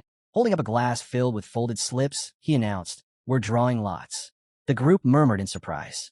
With a sly grin, Han continued, "We're splitting into 2 teams. 6 of us. 3 per group." Daika frowned, unsure. Han reassured them, "Relax. There are no losers here. Each team gets a leader. One team has me. The other," he said, glancing over, "has Adis." Adis blinked. "Me? Not Jinna." Han looked down and replied flatly, "I don't like Jinna." Adis hesitated. "Why split up at all?" "Because it's risky to invest everything in one team," Han said. "If they fall, it's game over. We need balance." Han closed his eyes for a moment and reminded everyone that the remaining slots would be filled by the Master. He would make that call himself. As he stood there, memories of the brutal battle on the 5th floor resurfaced. The gap in strength back then had nearly wiped the whole team. A few weak links almost cost them everything. He visualized various maps in his mind. If it were possible for a single team to clear every floor, then dividing wouldn't be necessary. But they were reaching a point where more people would be required, especially for special missions, where dozens or even hundreds of heroes might need to join forces. If someone too weak slipped in, it could put the entire operation at risk. The second group wouldn't just be backup. They'd be the settlement's insurance if the first team was ever wiped out. Inwardly, Han acknowledged that Inniton was summoning heroes with real money and zero strategy meetings. Still, there had to be some tricks to that system, and he could only hope to figure them out in time. Clutching the glass of lots, Han declared, "Reds are with me. Blues go with Adis." The teams were balanced to avoid complaints. No one would feel shortchanged. Placing the glass down, he raised his voice. "Let's go." A gust of wind swept across the training field, stirring the dust and whipping past the dummies. Jenna and Aaron held red slips in their hands. Adis glanced at her new teammates. Judging by their expressions, they clearly didn't believe in her. Daika didn't even try to hide it. "We don't," he blurted. Adis just smiled. "I'm new, barely experienced." "I get it." Han watched from a distance. Everyone knew their skill levels varied wildly, but that couldn't be helped. Not yet. With a smirk, Han looked at Adis. "You'd better catch up fast, unless you want to be left in the dust." Adis's eyes gleamed as she answered. "After yesterday's synthesis, we won't lose that easily." The moment both teams appeared, rain started pouring down. From all directions, furious monsters began gathering in the forest. A system message flashed. This was the 7th floor. Their mission: wipe out all the goblins. Despite the downpour, Han and his group stood their ground, surrounded. Aaron, with a grin, shouted that they were in luck, and this would be easy for him. Drawing a blade from his back, he readied himself. But Han stepped forward, telling them all to stay back. He was taking this one alone. As the goblins lunged at him in a frenzy, Han took a deep breath. A message popped up. He had activated Berserk mode. In an instant, his body glowed with a red aura. Han tore through the goblins like a storm. Lightning fast, he raced around the battlefield, slashing down enemies left and right. His onslaught was relentless. Soon, only one terrified goblin remained, trembling. With his blade resting on his back, Han stood silently. Jenna walked up behind him and asked if he wanted to finish it. But Han shook his head. There had to be clues about this floor, and it might be better not to end the mission just yet. He told Jenna to let the goblin go. It wouldn't pose any threat, and that they needed to scout the area. Looking up at the heavy rain, Han made his way to the river. There, he spotted a shattered dam. As he examined it, messages appeared, floor cleared. Their reward: 10,000 gold, iron ore, and leather. Once outside the dungeon, Jenna mentioned she was going to wash up, while Aaron said he'd head to the arena for some training. But Han suddenly paused and called out to Aaron, asking him to wait. Another message appeared. Master had selected the double beginner's pack. He received 5,000 crystals and 100,000 gold for just 90,000 won. Turning to Jenna, Han told her seriously to bring the lot from his room. Then he looked Aaron in the eye and instructed him to go bring Adis. A message confirmed the payment had gone through, and the rewards would arrive by mail. Gazing at a nearby building glowing pink, Han remarked that new players would be showing up soon. Smiling to himself, Han thought it was no surprise. He was the type to rarely buy anything, but once he started, he couldn't stop. He recalled how, back when he first signed up, the level of artificial intelligence had blown him away. Watching the heroes in action was always entertaining. New users were hooked by the synthesis system, the intense battles during floor clears, and the way the heroes acted. Han had invited plenty of people himself, always pointing out how fun it was to watch real players. Even the support heroes managed to steal attention, the way they followed commands, the precision in their actions. In his mind, countless scenes with different players flashed by. Han knew that as the game's difficulty rose, new content unlocked. It wasn't hard to see why masters loved pulling the strings and guiding others. Just then, two figures appeared before him. System messages identified them as Ialka and Roderick. Roderick frowned and asked who she was, while Ialka, startled, stumbled, and fell in front of Han. Jenna walked over and asked what was going on and why the girl was on the ground. Han simply replied not to worry. It was probably just the clothes being uncomfortable. Adis stepped up beside him, noting that Ialka was clearly an aristocrat. Glancing at her, Adis added that she had seen plenty of mercenaries in her time, and she could read people well. She was curious. What was a noblewoman doing in a place like this? Sunlight poured over the walled settlement as Han reflected on what he did know. He understood the ideas of master summoning and synthesis, but things like levels and skills were still a mystery to him. He was just a city guardian, really. Looked ordinary, aside from a deeply rooted sense of duty. Roderick, looking uneasy, muttered that he had this strange feeling, like something was controlling him.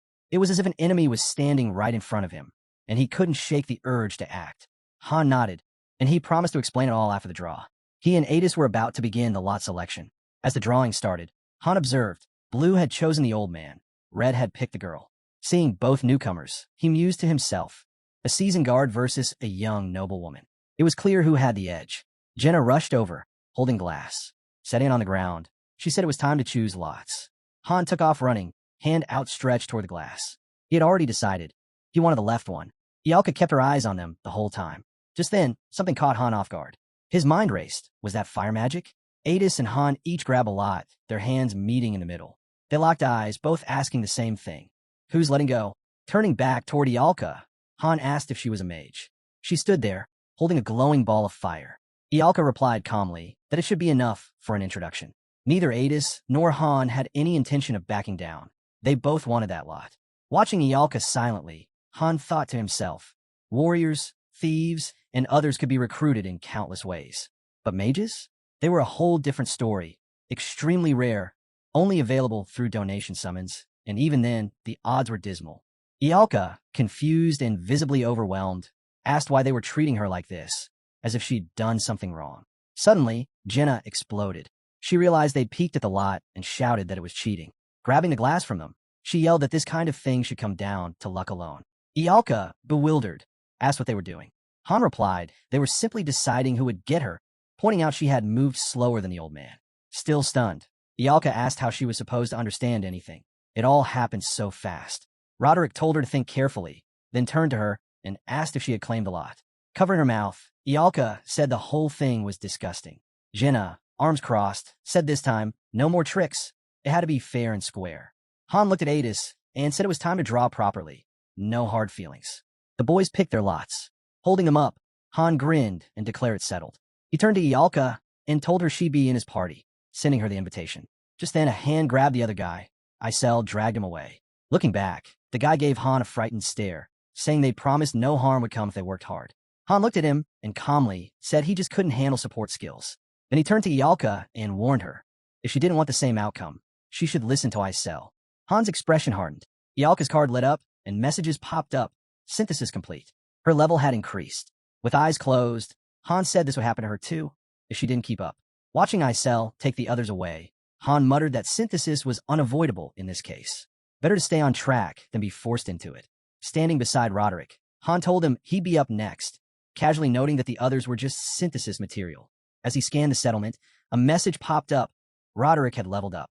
At the gate, Isel raised her hand and called out to open the space-time rift. Watching closely, Han thought to himself, this was all part of the rookie trial. Isel then announced that Team 2 was to enter the rift. Turning back with a smile, Adis said she'd be leading Roderick. He'd be the hero of this round. Han glanced at Ialka and asked her directly what kind of magic she used. Arms crossed, she snapped back, asking why he needed to know. Frowning, Han demanded she answer. Ialka, taken aback, hesitated, then burst out in anger, saying it was disgusting and that she shouldn't have to fight strange creatures for no reason. Coldly, Han told her that disobedience would only lead to sacrifice. Fear flashed across Ialka's face. Han, standing firmly in front of her, asked again, what kind of magic did she possess? Sitting on a bench, Ialka finally replied, she used fire magic. The strongest spell she could conjure was a third circle flame. Han, arms crossed, asked if she could teleport or use support magic. Ialka answered that any third-rank mage could learn support spells. Then, smirking, she claimed her skills would blow him away. Looking at her, Han thought it was unfortunate. He could only hope her power lived up to her confidence. Unlike offense, defense magic was far more versatile, and that's what he was really looking for. Ialka remained seated, while Han reflected on why he had asked. She had no skill window. Maybe she hadn't awakened fully yet, though the chances were slim. With a serious expression, he asked if she understood that from now on, she'd have to fight. Just then, Adis and her group emerged from the rift, all smiling. From the look on Adis's face, Han guessed Roderick had impressed her. Turning to Jenna and Aaron, he said it was their turn now. Time to get ready. Isel called out, announcing that Team 1 would now enter the space-time rift. Han smirked and said it was time to move. As the group stepped into the dungeon, he calmly guessed they'd land on the 4th floor. He introduced the types of monsters ahead. Nothing advanced just yet. The next stage wasn't unlocked, so it would be enough to test Ialka's magic here. Harpies and goblins roamed this level, more than enough to figure out what kind of mage she really was. With a satisfied look, Han said that once the battle began, they'd hang back. This was about testing her abilities. Turning, he added that each of the 3 of them could clear the 4th floor solo anyway. Ialka hesitated, unsure of herself, prompting Han to recall how just moments ago she had confidently claimed he'd be blown away by her magic. Now, as she pointed a finger forward, she urged him to wait, assuring him he'd be amazed. Isel, blinking in confusion, waved her hand and smiled. Suddenly, a message appeared. The door would open in 10 seconds. Still stunned, Isel wished them luck. As the door creaked open, Han couldn't help but think their master was insane. Before them stretched a dungeon, and not just any level, but the 8th floor. Alarmed, he yelled for everyone to ready their weapons and stay alert. Clenching his jaw, Han questioned if this was payback for their earlier misstep, suggesting they should consider retreating. Ialka glanced around, recognizing the area. Han abruptly shouted for everyone to hit the ground. His eyes darted to Ialka, who was frozen in confusion, until an arrow came flying toward her. Quick to react, Han tackled her to the ground just in time. The arrow zipped past them, trying to piece things together. Han recalled something and confirmed it when a new message appeared. This was indeed the 8th floor. Their objective, eliminate 27 level 9 goblin riders. Out of nowhere, goblins came charging. Jenna raised her bow and loosed an arrow, striking a goblin and knocking it from its wolf mount. Shield raised, Han barked at Eren to engage. As the enemy closed in, Han turned toward Ialka to speak, but Han's sudden movement caught his eye. He just blocked an explosion with a shield. Han stared, stunned, but a goblin lunged at him from the side. Han evaded, blade flashing as he cleaved the monster in two. More goblins advanced, and their wolves went straight for Han, who called out to Eren. Eren responded, thrusting his spear into a goblin. The creature, clutching a crossbow, managed to fire. The arrow hurtled toward Eren. Han shouted for Ialka to start casting. Caught off guard, she asked what exactly she was supposed to do. Han reminded her. She called herself a mage, and this was the moment to prove it. As he moved to intercept the goblins, Han demanded to know how long she needed to prepare her spell, dodging another attack in the process. Han, now visibly frustrated, yelled at Ialka to start casting already. With a flurry of sword swings, he slashed through another goblin. Ialka closed her eyes, and glowing runes shimmered into existence around her. A dense sphere of mana began to form in her hands. Meanwhile, Han barked at Eren to intercept the bolts aimed at Jenna so she could keep firing. Eren spun his spear, acknowledging the command without hesitation. As the goblin horde charged toward Ialka, Han stepped in front of her. He realized their main goal was to take out the mage. He could stall them, but he knew he couldn't hold them all off. Han leapt back, muttering that a magic shield would be essential soon. Han glanced over his shoulder, unsure if Ialka could target enemies behind protective shields. Ialka, completely immersed in focusing her mana, ignored his glance. Jenna's voice cut through the chaos, shouting that Ialka was a sitting target. Han frowned. This couldn't be happening. His eyes locked on Ialka, who had floated off the ground, still channeling her spell. In his head, he urged her to forget the barrier. She wasn't even capable of casting while moving. Monsters closed in. One wolf bared its fangs, lunging. Shield up, Han braced himself and tried to keep the goblin rider at bay. Han stood his ground, but a sudden push knocked him off balance. He rolled aside, narrowly avoiding a goblin's attack, then countered with a fierce blade swing, taking the creature down. Another wolf lunged at Han. Han responded swiftly, slicing the beast clean in half. Blood splattered across the ground. Han whirled around just in time to see a goblin bearing down on Ialka, weapon raised. Without thinking, he rushed over, grabbed her, and bolted. As they fled, Han shot Ialka a look. He called her reckless for casting without any sort of defense. Behind them, the group made for the forest. Breathless, Jenna asked if the forest path was still blocked off. Han replied that they'd deal with it when they got there. Clutching Ialka's hand, he told her to unleash her magic the moment they reached the trees. Monsters were closing the gap fast. Ialka nodded, fully focused. Jenna glanced back and suggested they could try entering the forest. Ialka hesitated, unsure. Without warning, Han yanked Ialka toward him and gave her a firm kick, asking bluntly if she thought death would spare her from suffering. Han came to a halt, his body beginning to shift. Fangs emerged as he ordered the others to move ahead, assuring them he'd catch up soon. A notification flashed. Han has entered berserk mode. A deep red aura flared around him as he stepped between the advancing horde and his teammates. It was his second time transforming that day. He was exhausted, but there was no time to rest. A goblin took aim with a crossbow. Han deflected the bolt with his shield just as a mounted rider charged. The speed caught him off guard. He ducked just in time. Staggering, he dropped to one knee, struggling to keep upright. Surrounded and bombarded from all sides, he gritted his teeth. Another goblin rushed in. Han clenched his shield, ready to launch a brutal counterattack. He dashed forward, crashing through their ranks like a storm. As he smashed into the enemy, he roared that he'd strip away their biggest advantage, their mobility. His shield struck hard, sending one goblin flying. Still surrounded, he fought with relentless force. Then, Eren's alarmed voice rang out. Han had been hit from behind. A system message flashed. Berserk mode deactivated. A goblin loomed above him, spear raised. As the weapon came down, Han twisted and drove his blade upward, skewering the creature. Blood gushed from both the goblin and its wolf mouth. Wrenching his sword free, he faced the incoming wave. Eren, frozen in fear, cried out. Han barked that he'd handle the swarm, and Eren just needed to hold off those coming at him. Han kept moving, narrowly avoiding another set of attacks, then asked if Ialka was still charging her spell. Jenna, still in shock, shouted that Ialka had finished. Seizing the moment, Han sprinted from the goblins. He vaulted into the air, leaping high above the battlefield. Below, Han weaved between blows, stepping on a goblin's head to stay mobile. Han surged forward, urging the monsters to vanish. A crimson aura enveloped Ialka. Wind whipped her hair as energy crackled around her. The grass trembled underfoot. Goblins were still giving chase when Ialka opened her eyes and released her spell. Ignite. A roaring stream of fire tore through the air. Flames erupted, sweeping over Han but leaving him untouched. The explosion rocked the battlefield. As smoke billowed and flames danced, Han looked around, stunned, wondering what kind of terrifying power Ialka had just unleashed. Ialka unleashed another blazing beam, ripping through everything in front of her. From behind a tree, Jenna peeked out, stunned. Was that really magic? Han, spotting more goblins nearby, called out for backup. Han was locked in a tough battle, starting to feel the weight of exhaustion. But he pushed through. If brute force wasn't enough, he'd rely on his skills to end it. As Han deflected a goblin strike with his shield, Han struck down his opponent. Suddenly, an arrow soared through the air, hitting another goblin. Jenna grinned and asked if that came in handy. Eren appeared right after, finishing off the creature. The goblin's wolf mount collapsed beside it. With a smug look, Eren told Han to lean on him if he was getting tired. Chuckling, Han noted that Eren was finally starting to grow a backbone. Arrows zipped toward the monsters as Jenna leapt into action. She dodged an attack, drew her dagger, and drove it into a goblin skull. The now riderless wolf sprinted straight toward Ialka, who stood still, eyes closed. But before it could reach her, its head was pierced by a bullet. From the ground, Jenna remarked that things are getting way too serious. Looking at Ialka, she called out, urging her to snap out of it and run. Flames began swirling around Ialka's hand, and glowing runes spun around her face.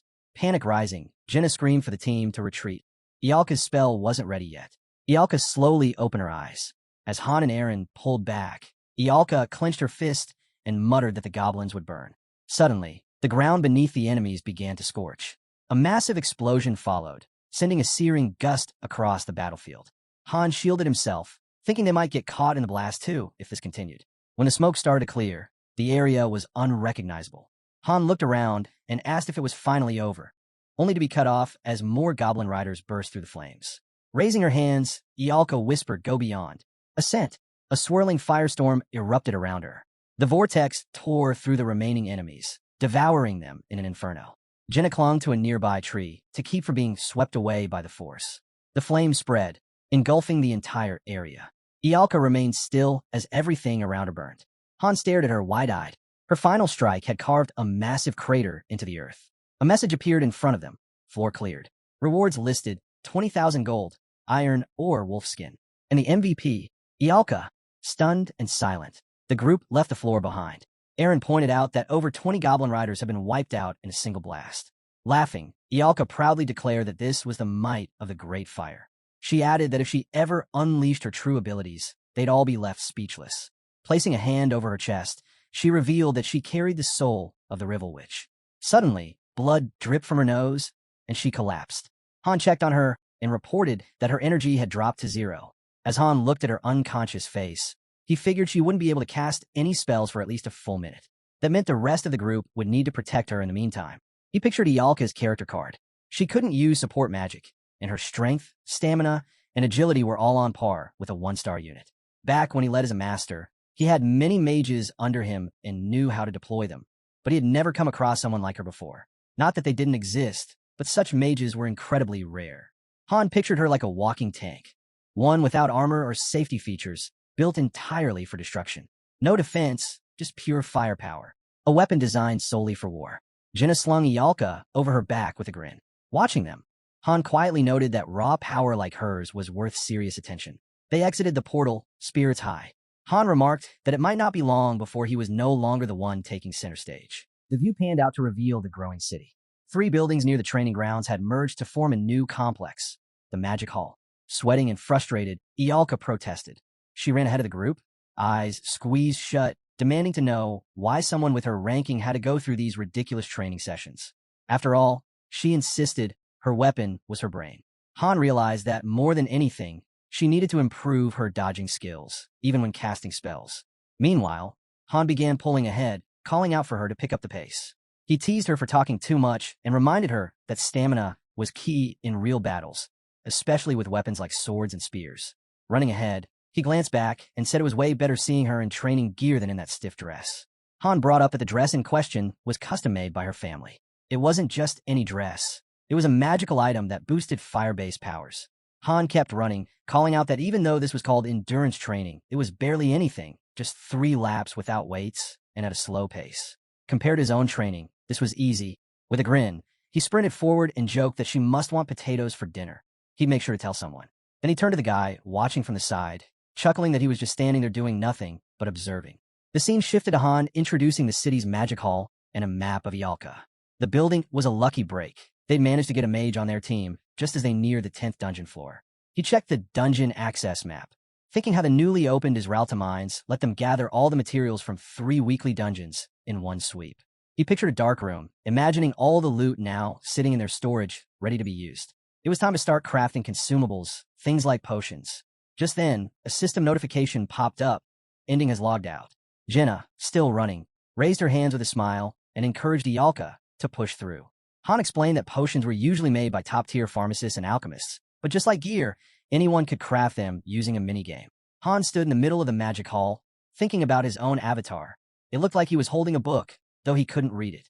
Looking over at a cauldron, he said it was time to begin brewing. Han tossed in some flowers and fangs, activating the minigame system. Han quickly tapped through the game interface as healing potion notifications started popping up. He glanced down at the glowing test tubes filled with vibrant liquids. Standing beside Icel, he thought about the 6 healing potions and 2 magic ones he had made. Someone might get suspicious, but it was better to be prepared than to risk dying. As night fell over the city fortress, Han stood by the cauldron with his team. He announced that a mage had officially joined their group. Turning toward a brazier, he asked if they could guess why he had brought it there. Han smirked, gave a casual wave, and told them to pay close attention. Jenna and her friends stared at him, stunned, as he calmly placed his hand into the burning coals. They asked what he was doing, completely shocked. Han just smiled and said that since Ialka used fire magic, the rest of them needed to adapt too. With a crazed grin, Han kept his hand in the flames and began counting aloud. The others watched in disbelief. Then, suddenly, he yanked his hand out, revealing a charred palm. Despite the burn, he looked at it and declared he was fine. Han clenched his jaw, watching as his own hand healed almost immediately. Standing before his group, gripping his wrist, he made it clear, Ialka's fire spells weren't just flashy attacks. In battle, if they weren't ready for it, her magic would hurt them just as much as the enemy. If they couldn't handle that, they wouldn't last long beside her. Jenna, clearly uneasy, asked if they really had to do it now. Aaron looked down, frowning, and quietly asked how they'd know when to stop. Han raised his hand and said that they'd stop when they couldn't take the pain anymore. The real goal was to keep doing this insane training until they developed fire resistance. Aaron let out a nervous grin, recalling how terrified he'd been back on the 5th floor and the painful lesson they'd learned from their mistakes. Jaw tight, he reached toward the brazier. But before he could go through with it, Han stopped him, holding his wrist and leaning in. He whispered that Aaron should practice when no one was around. There was no point in watching others scream just to prove something. Jenna stood frozen, fists clenched, clearly terrified. She protested, saying she didn't want to do this. She always fought from the back anyway. Smiling, Han gently took her trembling hand and guided it toward the fire. He reassured her, if they did it together, it wouldn't hurt as much, just a little sting like a mosquito bite. Was she really planning to keep running away every time Ialka used a spell? He pictured Ialka in the middle of a fight, surrounded by monsters. She couldn't teleport or shield herself. Without them protecting her, she'd be in real danger. She couldn't even dodge a slow-moving creature. If Jenna didn't want to see their mage die, then she needed to adapt to fire now, before they stepped onto the 10th floor. He'll make sure of that. Han unsheathed his sword and turned to Aaron, saying he was sorry, but there was one last thing. He spun the blade in his hand, slicing his palm. Turning back with a grin, he said they needed to train for pain resistance too. Han handed a knife to his visibly shaken friend, telling him he didn't have to follow Han's exact method. Any approach that helped build pain tolerance would work. Even though it felt wrong, Han knew it had to be done. Han raised his hand over the brazier again, thinking about how healing potions closed wounds, but not without causing intense pain. If they wanted to keep fighting, they needed to develop the ability to endure it. He looked at Jenna and told her this training wasn't mandatory for her, but even so, it might benefit her down the line. Jenna looked worried and asked if she could try later. Han glanced at the windows and explained a different skill, switching. With it, she could alternate between daggers and arrows instantly, whether up close or from distance. It would give her flexibility in battle. He pictured their group inside the game and said they wouldn't rely on building separate formations for each range anymore. From now on, they'd operate in a triangle formation with Ialka at the center, and training would start tomorrow. Han looked at Jenna and admitted that even though this plan wasn't exactly her style, he and Eren couldn't protect Ialka alone. She'd have to step up too. Han imagined their party encircling the mage like a defensive shell. It was like guarding a princess, but if they wanted to make full use of Ialka's power, this was the only way. He added that the best team setup usually included 2 mages, and having a support mage would be ideal. Unfortunately, they didn't have one. He thought about how they still hadn't cleared the 9th floor, and realistically, they probably wouldn't. The second group would most likely go instead to rack up experience. Even Inning knew they were forming a backup team. Han set a bucket of water down and reflected on the hint they'd received.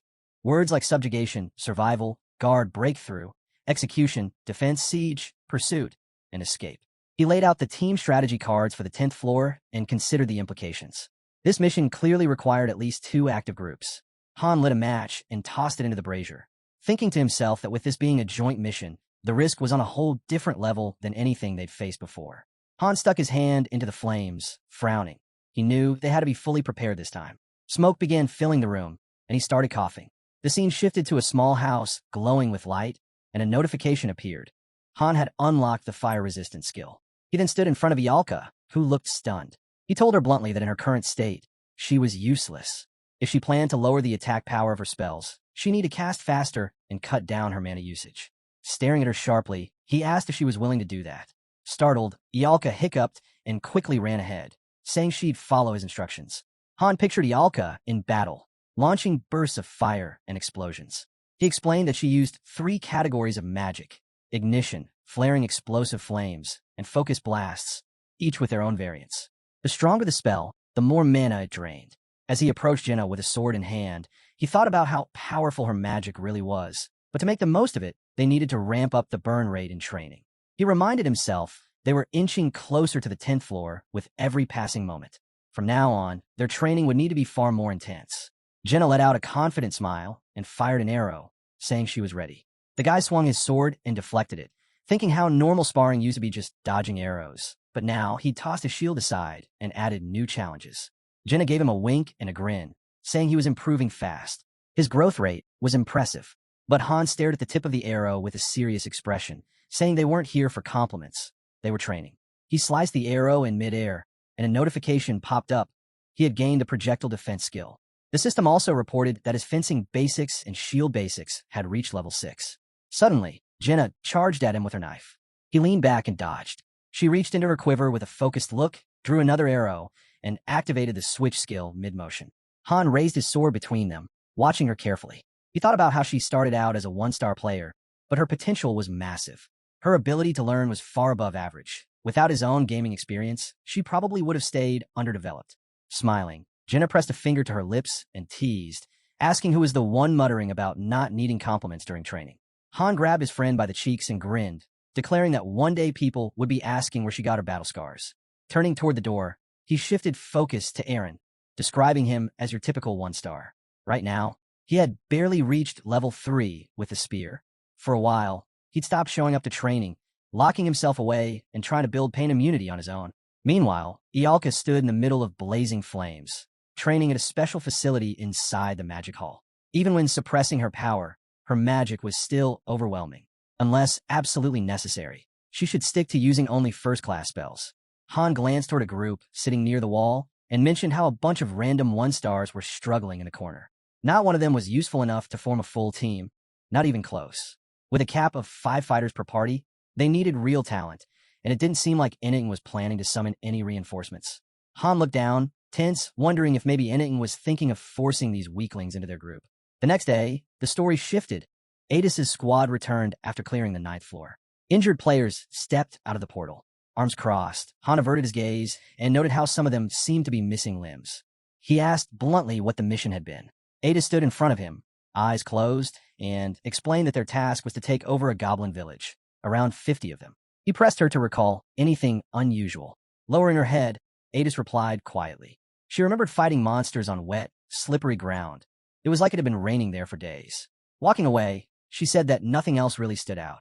Han looked forward, knowing it was now their turn. A burst of flame lit up the scene. A notification appeared. The floor was cleared, and Ialka had leveled up. Han stepped out of the portal with the rest of the team, deep in thought. It was clear the fourth floor couldn't be used for training anymore. He took stock of where everyone stood. He was level 10, Jenna at level 8, Aaron at level 6, and Ialka had reached level 4. Clenching his fist, he looked away. With the current number of floors available, they'd hit a ceiling. That was as far as their levels could go for now. The guy introduced his team, saying the new dagger production was up and running. Thanks to that, everyone's gear had gotten a serious upgrade. The weak D-rank leather armor was replaced with sturdy D-rank iron plate armor. Both he and Aaron were now equipped with proper daggers. He also showed off Shern and Makin's cards, letting us know that 2 of the guys training on the court had officially joined the first and second squads. They still lagged behind the rest, but that couldn't be helped. Han noted how long it had taken them to finally reach the 10th floor. IEL stretched out her arms and, smiling, asked if this was going to be like Loki, if he'd be the one to decide the challenge, and if he could really handle something that complex. Han sat at a table buried in paperwork and said that if he could solve problems like that, he might as well be a god. He couldn't understand why she always came to him, only to throw random questions his way. If it were him, he'd have cleared all 100 floors already. Han told us this guy was a true expert, top-ranked, handpicked by the system.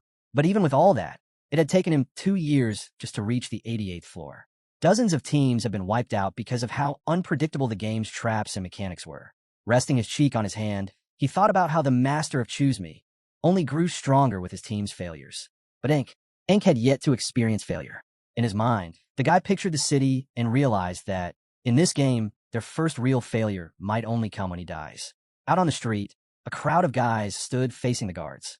Ialka turned her gaze away, clearly uneasy, and said the area was packed, because that little fairy hadn't summoned anyone yet. Han looked off to the side, calm but thoughtful. It had already been 30 minutes since Inning last appeared online. His silence meant he was still weighing the situation. Then the system asked if they wanted to head to the 10th floor. The guy stared at the dungeon entrance, unsure whether to dive in now or wait. Han crossed his arms and frowned. The last recruit hadn't fully synced with the team yet, and even though he'd hit level 10, he hadn't gotten promoted. There were still skill gaps. If they waited another week, they could max out everything they had. He looked at the confirmation button and said that would make their 10th floor challenge way smoother. But knowing how Inning usually operated, that just wasn't going to happen. Icel soared above the portal and triggered the rift of time and space. Han scowled as he looked forward, thinking to himself, this was life or death for them. But for the Master, it was just a game. If they were wiped out, he'd simply summon more heroes. Shern glanced at the guy, clearly worried. When it came time to fight, they were told to hang back and stay out of it. Han knew his swordsmanship was still at level 1.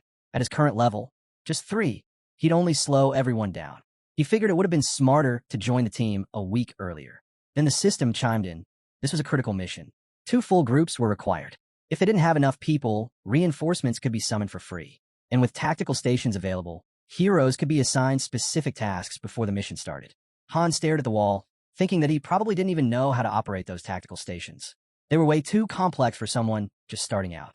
Crossing his arms, he told Icel to grab what they needed from storage. The system confirmed there were consumables stocked, and if a hero had the right item at the right time, they could use it mid-battle.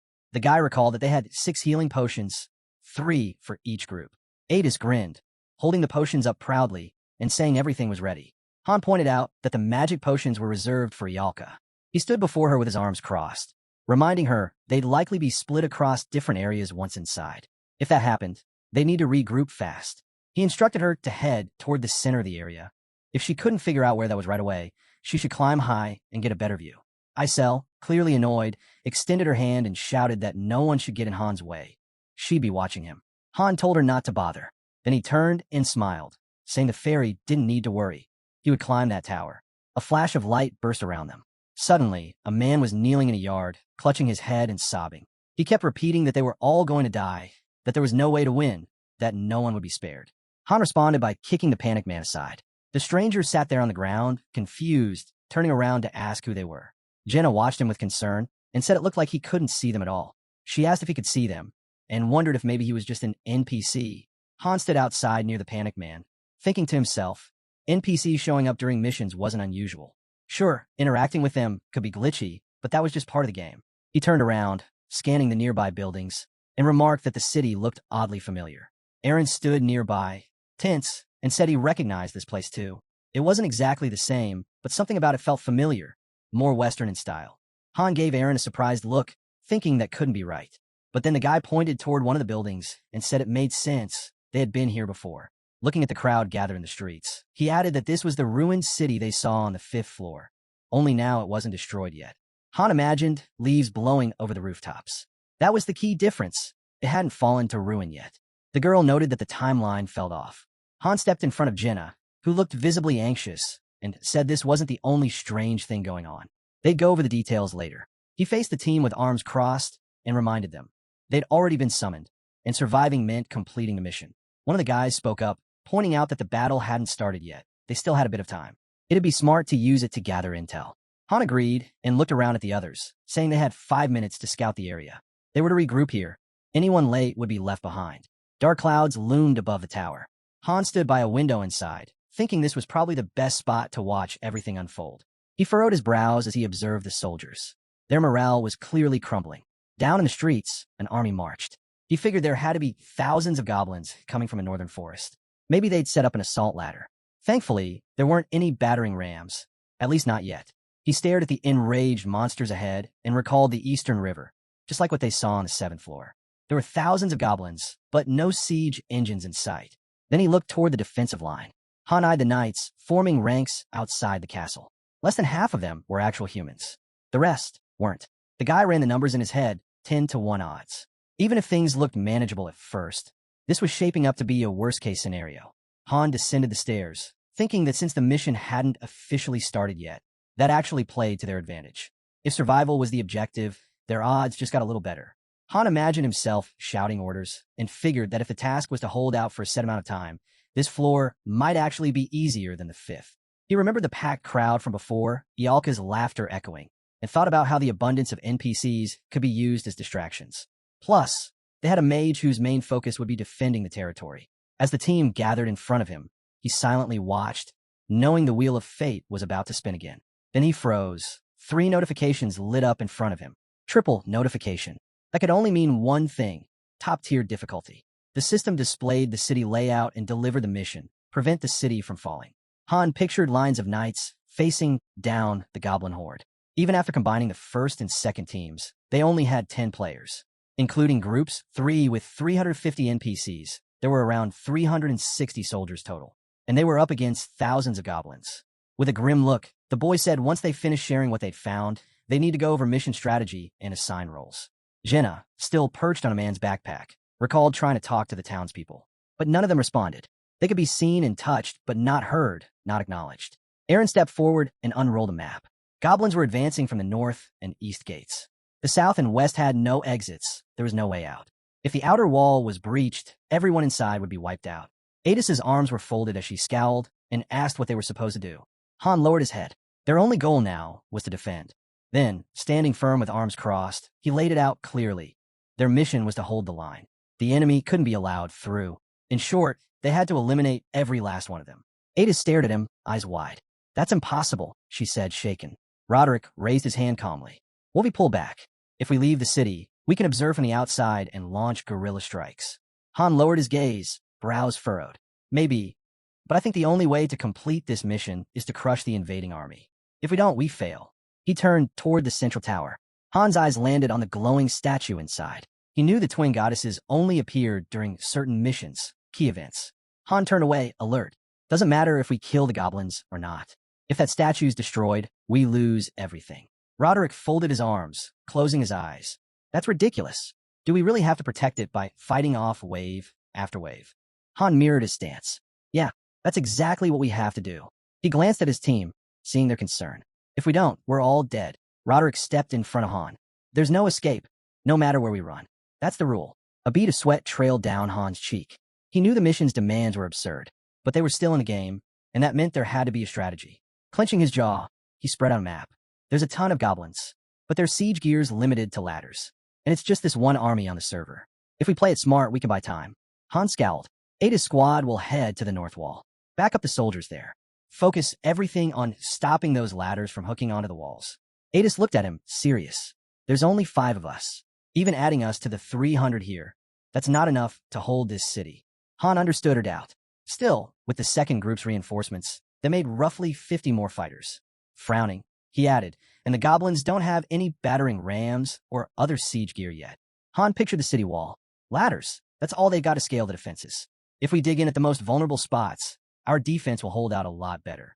Adis gave him a tense look and said quietly, "That's not what I meant." Han closed his eyes, listening as she continued. "Even if we win this round, it's nowhere near over." He pictured rows of goblins armed to the teeth.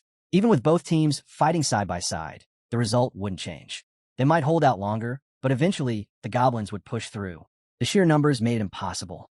Han visualized the goblins swarming around the city structures, 10 of them for every one of their fighters. Even with everyone fully committed, they'd only narrow it to 5-1. And if the 5th floor had taught them anything, it was that goblins didn't retreat. By any reasonable logic, this was a battle they couldn't win.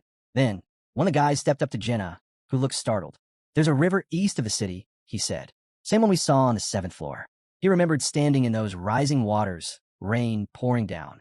Back then, the channels were overflowing because of the dam breaking. Han thought back to all the battles across floors 5 through 9. All signs seemed to point to that dam. The game must have led them there for a reason. But the real question was, how could a break in a distant dam affect the goblin assault here? Han tightened his fist. They didn't have all the pieces yet. Suddenly, Jenna stared forward, wide-eyed. She clutched her hands and shouted, "I hear a horse." By the river. She remembered the rain. In her mind, she saw it again, an army gathering on the opposite riverbank. Han turned to her in shock. Now it all made sense. Adis froze, her gaze locked ahead in disbelief. Han grabbed Jenna's face, frustrated. "Why are you only telling us this now?" Han looked at Adis, then away. "Buy us as much time as you can," he said flatly. "If the outer wall falls, retreat to the inner defenses. Use whatever you need, soldiers, even refugees, to slow them down. No matter how cruel it sounds, shut the gates and hold out." Then he turned back, a small smile on his face. "We've got a tougher job ahead, and when we return, I don't want anyone thinking we couldn't handle it." Adis turned back with a confident smile. "We'll give it everything we've got." Jenna looked at the commander, startled. "Wait, this is the whole plan? Isn't it too reckless? What's our role in it?" Aaron spun around, clearly uneasy. "Why are we heading outside the walls? There are thousands of goblins out there. It's suicide." Han narrowed his eyes, lifting his head. "If we stay, we're done anyway." He imagined the soldiers standing by the river. Back on the 7th floor, the dam had already burst. If what Jenna heard was a reinforcement unit, then the reason we lost the city on the 5th floor was because those reinforcements never made it across the river in time. Han rolled out the battle map. "Our mission is on the east bank. We kill the goblins. And we stop the dam from collapsing." One of the girls glanced over with concern. Han unsheathed his sword and growled, "We're moving out. It's time to strike." Han charged forward, yelling, "This is just the inner wall. The real fight's still waiting." As they neared the gate, Han turned to Jenna. "Get up there, scout the area." Then to Aaron, "Be ready to pull the gate." He turned again. "Yalka, prep a spell. The moment that gate cracks open, hit them with 2nd-level magic." Han caught a glimpse of Shern standing nearby. Aaron started pulling the rope. A group of knights rushed toward him, shouting that they had to stop this madness. Up above, Jenna called down. "A ton of goblins are already massing outside. If that gate opens, they'll flood in." As Yalka focused, fiery mana circled around her hands. The gate groaned open. Through the narrow crack, an arrow flew. Han snatched it midair, just before it could hit Yalka. Goblins peeked through the gap. Han hurled the arrow straight back at them. Jenna leapt off a corner and stomped another soldier down. Rain started to fall, splashing against the ground. Han tilted his head up, staring at the sky. The rain. He looked over at Ialka again. Han muttered to himself, "Is it true that water won't snuff outer flames?" Aaron suddenly screamed as the gate creaked fully open, and a flood of monsters surged through. They charged straight at Ialka. In response, she raised her hand and cast Ignite. Flames burst outward, engulfing the goblins. Streams of fire shot from the gate, tearing through the incoming horde. Dozens of monsters were reduced to ashes as the entrance turned into a wall of flames. Jenna and Aaron broke into a sprint, glancing back at Ialka, who now held a potion in her hand. Han urged her, "Drink it. Every time you cast, got it?" His eyes locked on her. Han added, "Can you keep going? We're just getting started. Ialka stepped away from him. Who do you think I am? Shern stood there, speechless. Han raised an eyebrow and smirked, still thinking about tagging along. Suddenly, a system message popped up. Shern was scared. His stats dropped 30%. Closing his eyes, Han said, "Go find Adis. She'll tell you what to do. And if you live through this, she might just hear your confession." Han glanced at the knights. The gates were closing again. As the group stepped out, Han barked, "Lock all the bolts now." Han's voice grew stern. "The exit's gone. Only way now is forward." Facing the oncoming army, Han declared, "Then I'll kill every last one of them." He moved ahead, giving commands. "Everyone, take your positions." Han turned to Yalka. "Use first-level fire magic. Keep it weak, but spread it wide. Burn as much ground as you can." Han looked up. The rain's picking up. They'll push right through the fire. The monsters charged. Han calculated. 20 seconds till Ialka's next spell. A goblin flew at them. Han counted down. Blade ready. 18 seconds, Han noted. Crossbow bolts soared through the air. Han stood by Ialka, blocking the incoming shots with his shield. He kicked aside flying rocks aimed at the goblins. Eren lunged forward, his spear stabbing deep into a goblin's body. Jenna struck cleanly, beheading another, then shot another straight in the face. For seconds, Han thought. Then, one of the monsters crept up behind Eren. Without hesitation, Han hurled his sword, saving him just in time. Han pulled out his own weapon, keeping an eye on Ialka. "Cover her. They're targeting Ialka." Han shouted. "Shift positions now." Ialka unleashed a massive burst of energy. Flames roared across the field. Goblins screamed as they burned alive. Han turned to run. "We're charging straight through Geo." As they sprinted across the scorched ground, Han remarked that the heat seeped through their armor, but it was tolerable. And, thankfully, Ialka was part of their team. The goblins came swarming in, a wild stampede charging straight at them. Han yelled over the chaos, urging Ialka to cast more spells. The rain was putting out the flames too fast. Their firewall was crumbling. As the monsters surged closer, Han ordered Eren to reinforce the left side. He'd handle this wave himself. Steel clashed. While the others held the line, Han counted down in his head, just 20 more seconds. Then, a goblin crept up behind him. He spun, slashed it down, and barked out a new command, "Switch positions." Ialka launched a blazing burst of fire, scorching the goblins in a single sweep. Stunned, Han snapped back into focus, shouting for the team to push forward. "Use the flames as cover," he ordered. Moving in unison, the squad pressed ahead, determined to keep this up until they hit the river. Up ahead, the fire barricade blazed, but the goblin horde didn't flinch. They stood packed tight beneath their war banners, rain pouring down around them. And towering among them was a massive goblin, eyes glowing red, a banner in one hand and a sword raised high. He barked out commands and spat curses at the humans, calling them filthy swine. Then a spell erupted. Fire surged across the battlefield, huge tongues of flame curling through the rain. Han yelled at Eren to push harder, fast. But through the fire, a flash of red eyes emerged. A goblin lunged with a spear. Caught off guard, Han still managed to sidestep and drive his blade clean through the enemy. That's when it hit him. The goblins weren't retreating like before. They were charging straight into the fire. They had changed tactics. Snarling, Han tore into those who slipped through, his sword cutting a deadly arc. One by one, the goblins fell in a blur of motion. But in the midst of battle, something clicked, his eyes locked on the hilltop. That giant goblin was the one leading this charge, roaring for his troops to keep advancing. Han understood now. The delay in Ialka's magic. That goblin leader had picked up on it. He wasn't just big, he was sharp. And while Eren and Jenna were holding up, the suffocating heat and lack of air were wearing them down. Their fire resistance only went so far. In the middle of the chaos, the hero made a decision. He would draw all the enemies to himself, every last one. Han raised his voice above the roar of the battlefield, telling his team this was their one shot. Fail, and they'd all be dead. Eren, confused, shouted back, demanding to know what he meant. But the hero had already made up his mind. The giant goblin had to fall. Meanwhile, that same monstrous goblin was still barking orders, driving his troops forward with a single-minded goal.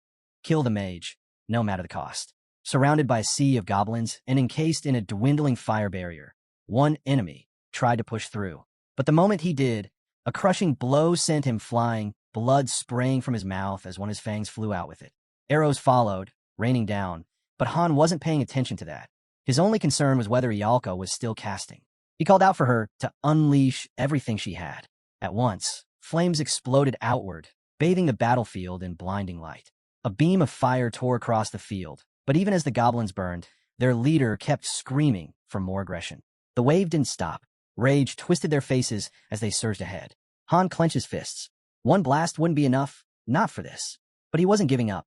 Around him, the fire began to shift, glowing deeper orange. Then, an eruption. The ground vanished in a wall of flames. The goblins faltered, eyes wide with panic. But still, the massive leader refused to let them fall back, shouting until his voice echoed through the smoke. The team moved, breaking through the scorched remains of the fire field. Jenna raised her bow, steady and focused. Aaron stood at her side, shield up. She loosed the arrow. It tore through the air like a missile. The goblin chief saw it coming. His scream was cut short as the arrow slammed into his skull, blood bursting from a wound. The monster staggered, then dropped.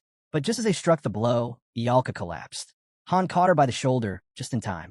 She blinked, dazed and disoriented, not even sure what had happened. And neither was Han. Despite their magic, despite the explosion, it wouldn't stop them all if the goblins kept pressing. Their real target was the fortress. The heroes were just in the way. Han realized their commander had fallen, but something felt off. What were they going to do next? Then, one of the goblins began backing away from the flames. Others followed, slowly pulling back, falling into formation, just out of reach. Han watched as the goblins shifted direction, clearly setting their sights on the fortress instead. The wind whipped across the field, waves of tall grass swaying under the pounding rain. The heroes had pulled back closer to the forest, now ignored by the enemy. Han realized why. The goblins had left them alone only because their commander had fallen. They were alive by chance, not victory. He told everyone to take healing potions and recover. The brief pause was a blessing, but it wouldn't last. In the distance, the goblin army had begun storming the northern wall. This was only the beginning. Ahead of them stood a massive wooden pier. Goblins marched forward again, stomping angrily through the soaked grass. Han knew rest was no longer an option. A new fight was coming, and fast. Heavy footsteps pounded the ground. Aaron glanced at Han, clearly rattled, but Han only said one thing. This battle's just getting started. In the growing darkness, a new threat appeared, towering and furious. A level 23 ogre glared at them, its eyes burning. Han reacted immediately. He gave out orders. Ialka was to raise a firewall, and Aaron was to defend it. But the ogre wouldn't be stopped by flames. They needed more. He urged Ialka to hurry. He'd take the monster himself. With a roar, the ogre slammed the earth with an axe-like weapon, splitting the ground where Han had just stood. He dodged just in time. One wrong move, and he'd be crushed. As the beast swung again, Han realized shields were useless. The only option was a full assault. The fire helped keep lesser goblins at bay, but inside the burning circle, it was just him and the ogre. The size difference was overwhelming. Still, Han lunged in and slashed the creature's leg. Arrows suddenly rained in, Genis. They hit the ogre's back and lodged deep. The monster bellowed in pain. They were finding their rhythm. Jenna observed that the ogre's size made it an easy target. Its defense might be high, but it couldn't dodge. That gave him a chance. But after watching her arrows barely pierce, she quickly changed her mind. Han yelled that only weak spots would do real damage, but they had to find them fast. Then Jenna's voice cracked with alarm. Another ogre was coming. Han's eyes widened. He hadn't seen that coming. Han quickly realized that their formation had crumbled. Aaron was too tied up fighting off goblins, and their battle plan was falling apart. The longer this dragged on, the worse it would get. With no time to think, Han took a gamble. He raised a shield and braced for the ogre's attack. The impact was crushing.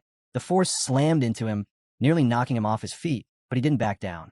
Gritting his teeth, ignoring the pain, Han charged forward, sword in hand, eyes burning with determination. Suddenly, the ogre let out a howling scream. Han had struck it right between the legs.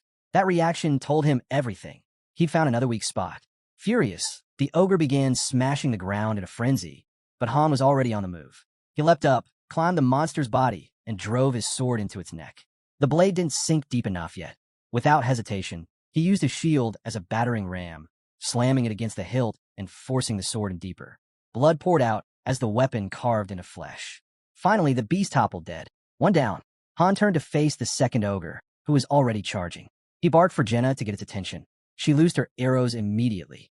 The monster, already in a rampage, had struck Aaron and sent him flying. Han's heart sank. They were too late. The ogre was closing in on Ialka. Screaming her name, he braced for the worst. But the attack never came. She was unharmed. Confused, she stared after the monster as it ran past her. Han paused. Something wasn't right. The ogre wasn't charging them. It was heading straight for the dam. That's when Jenna did something reckless.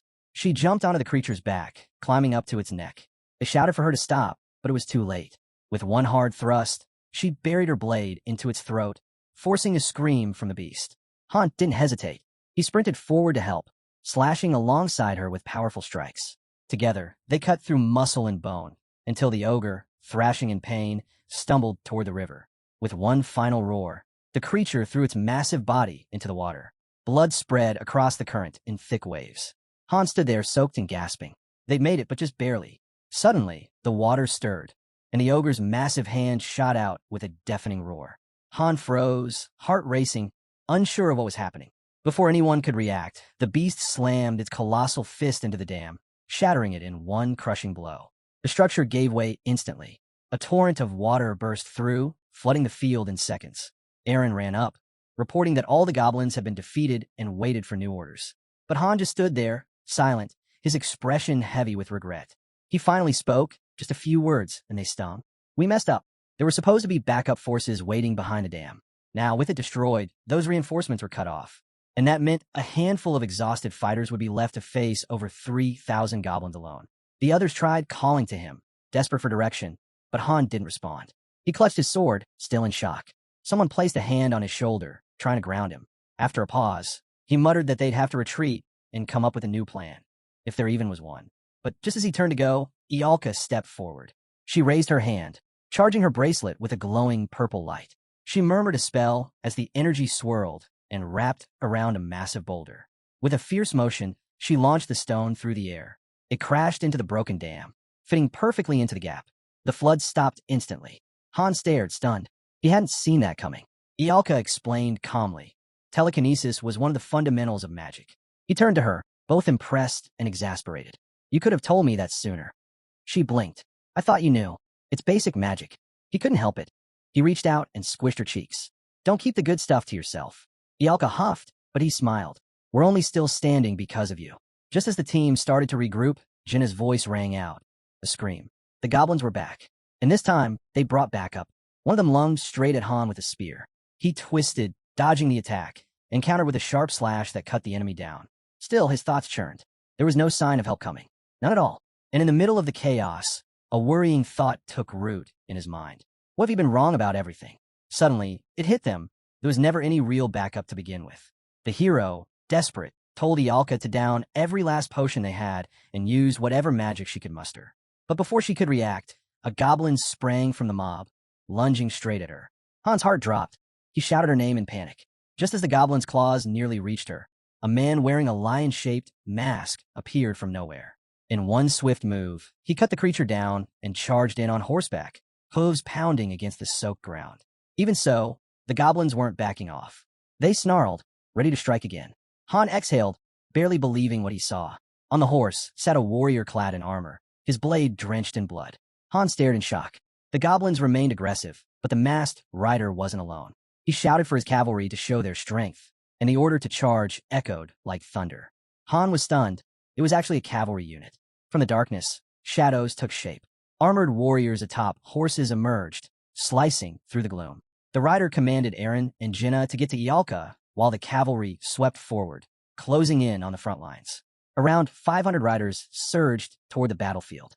Though outnumbered, they were far more skilled than common foot soldiers. The clash began. Horsemen tore through goblins like a storm, thundering past Han and the others. Word came quickly. The cavalry was breaking through. The hero declared that their task was likely over. Maybe now, finally, they could catch a break. At least he hoped so.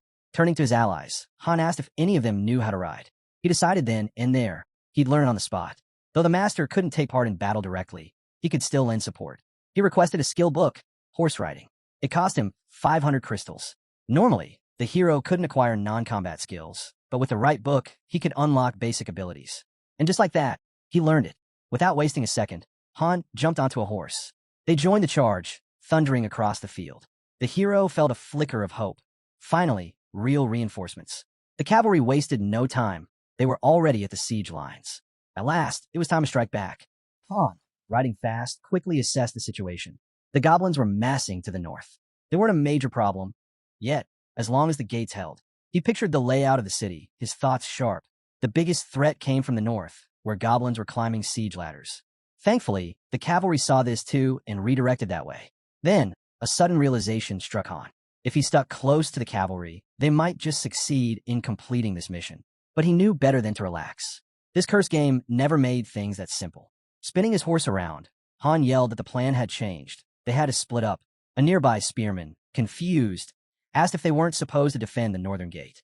Pulling hard on the reins, Han shot back that he'd honestly thought that would be enough, but now it clearly wasn't. He turned again and shouted that they needed to fall back, out of arrow range, and head toward the northern forest, away from the front lines. Han glanced up at the sky. The rain had finally stopped. Perfect timing. Without wasting another second, they galloped toward the trees. As they entered the forest, Han's eyes widened. A group of goblins was waiting. He instantly assumed the riders had set up an ambush from the woods. If they could cut them off with magic, maybe the attack could still be stopped. Then, out of nowhere, giant ogres emerged from the trees. They stomped forward heavily. The spearmen, stunned, stared at the massive figures, while Han muttered grimly that this was about to get ugly. If the wolf riders joined in now, the cavalry wouldn't last. Riding ahead, Han turned to ask the girl how much mana she had left. She replied that she could still cast spells, but they'd be weaker than before. Frowning, Han told her not to worry about raw power. Focus on hitting a wide area. They were charging through the forest, so if she was going to burn it, she'd better do it right. They drew closer to the trees. Cut to the castle. Goblins swarmed the gate. One defender stabbed a goblin through the chest, but just as he thought he was clear, the creature grabbed his shirt. Eyes wide in fear, he felt himself being dragged. Suddenly, a girl dashed in and took out the goblin just in time. The guy, shaken, thanked her. She barked back not to lose focus and turn her head, eyes narrowing. "What is that?" she shouted. At the same time, the knight in the lion helmet bellowed for everyone to push forward. The soldiers didn't hesitate. They surged into the fight. He followed up with a cry, "Show them what the Iron Lion cavalry is made of." Steel met claw as the knights collided with the goblins in brutal combat. Elsewhere, the girl watched the chaos unfold. From the wall, she heard someone yell. Reinforcements had arrived. A goblin tried to sneak up behind her, climbing the wall. She swiftly severed its hand and screamed for everyone to hold the line. Victory was within reach. Meanwhile, back in the forest, the Ialka launched her spell. Flames tore through the undergrowth with terrifying speed. In seconds, fire consumed the trees. The goblin cavalry panicked. Smoke filled the air, choking them. Flames devoured them.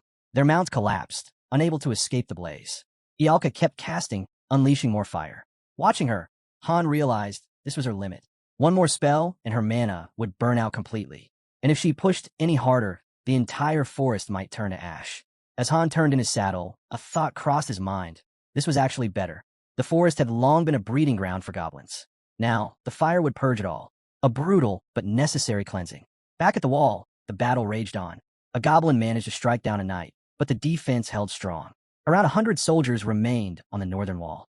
Many had fallen, slaughtered by the ogres before the cavalry had arrived. Han knew if they hadn't set that forest ablaze, the cavalry would have been overrun too. On the field, a goblin's eyes went wide with fear just before a knight's mace smashed into him. Another knight dashed forward, slicing through an enemy with a swift stroke. Watching from distance, Han was in awe. Their precision, their discipline. The knights more than made up for their limited numbers. Bodies littered the battlefield. The knight in the lion mask raised his sword and shouted in victory. Han exhaled. It's over. His allies gathered atop the wall, smiling, embracing, relieved to be alive. From above, a girl waved and called out to him. Riding toward the wall, Han thought to himself, everyone made it. Not a single death notification had appeared. They'd come a long way since the horrors of the 5th floor.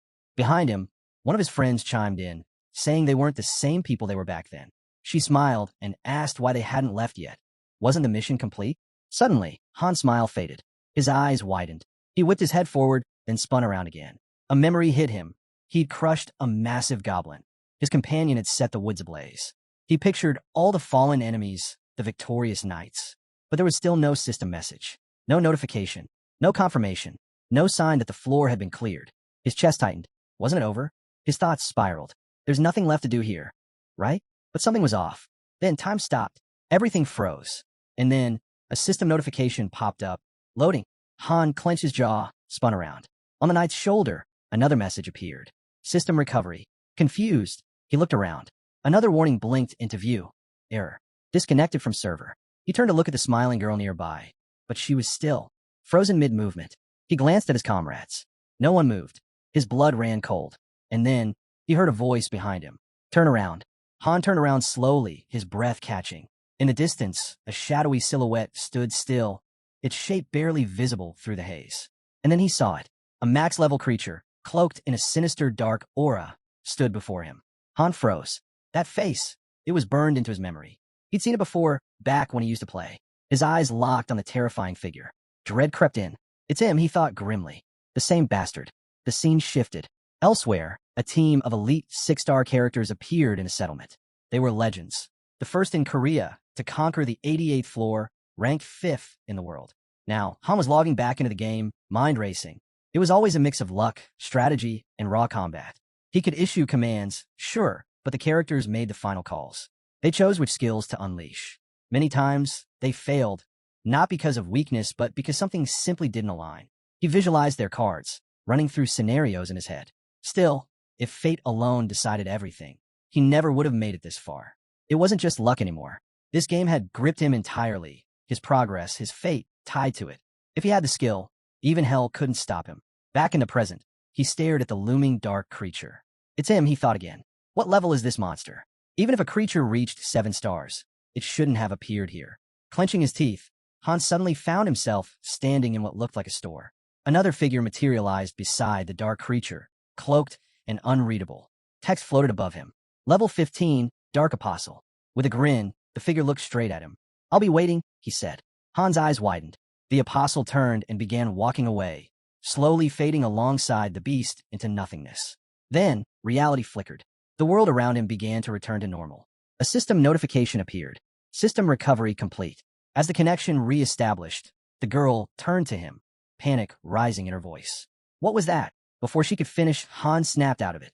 Mouth open wide, he shouted, "Everyone, get to the castle. Now!" She stared at him in shock. He kicked off into a gallop, tearing across the ground. "Move," he yelled. Behind him, someone asked, "What's going on?" Han's face hardened. "It's not over," he growled. Images flashed in his mind. Flames, twisted limbs, the dark apostle smile. That thing shouldn't exist here. Not on this floor. Not this soon. And then it hit him. A monster's hand twitched. Something unnatural was stirring. A knight nearby turned, stunned. A foul, grotesque substance writhed across the ground, bristling with unnatural growths. Slowly, a form began to rise from the dead. The man froze in fear for a moment. Then suddenly, the monster lunged with its mouth stretched wide, crashing into the knight, whose scream echoed through the battlefield. At that same instant, goblins by the dozens began clawing their way back from the dead. The man spun around in horror, yelling out, confused and panicked, as he saw the undead crawling to life.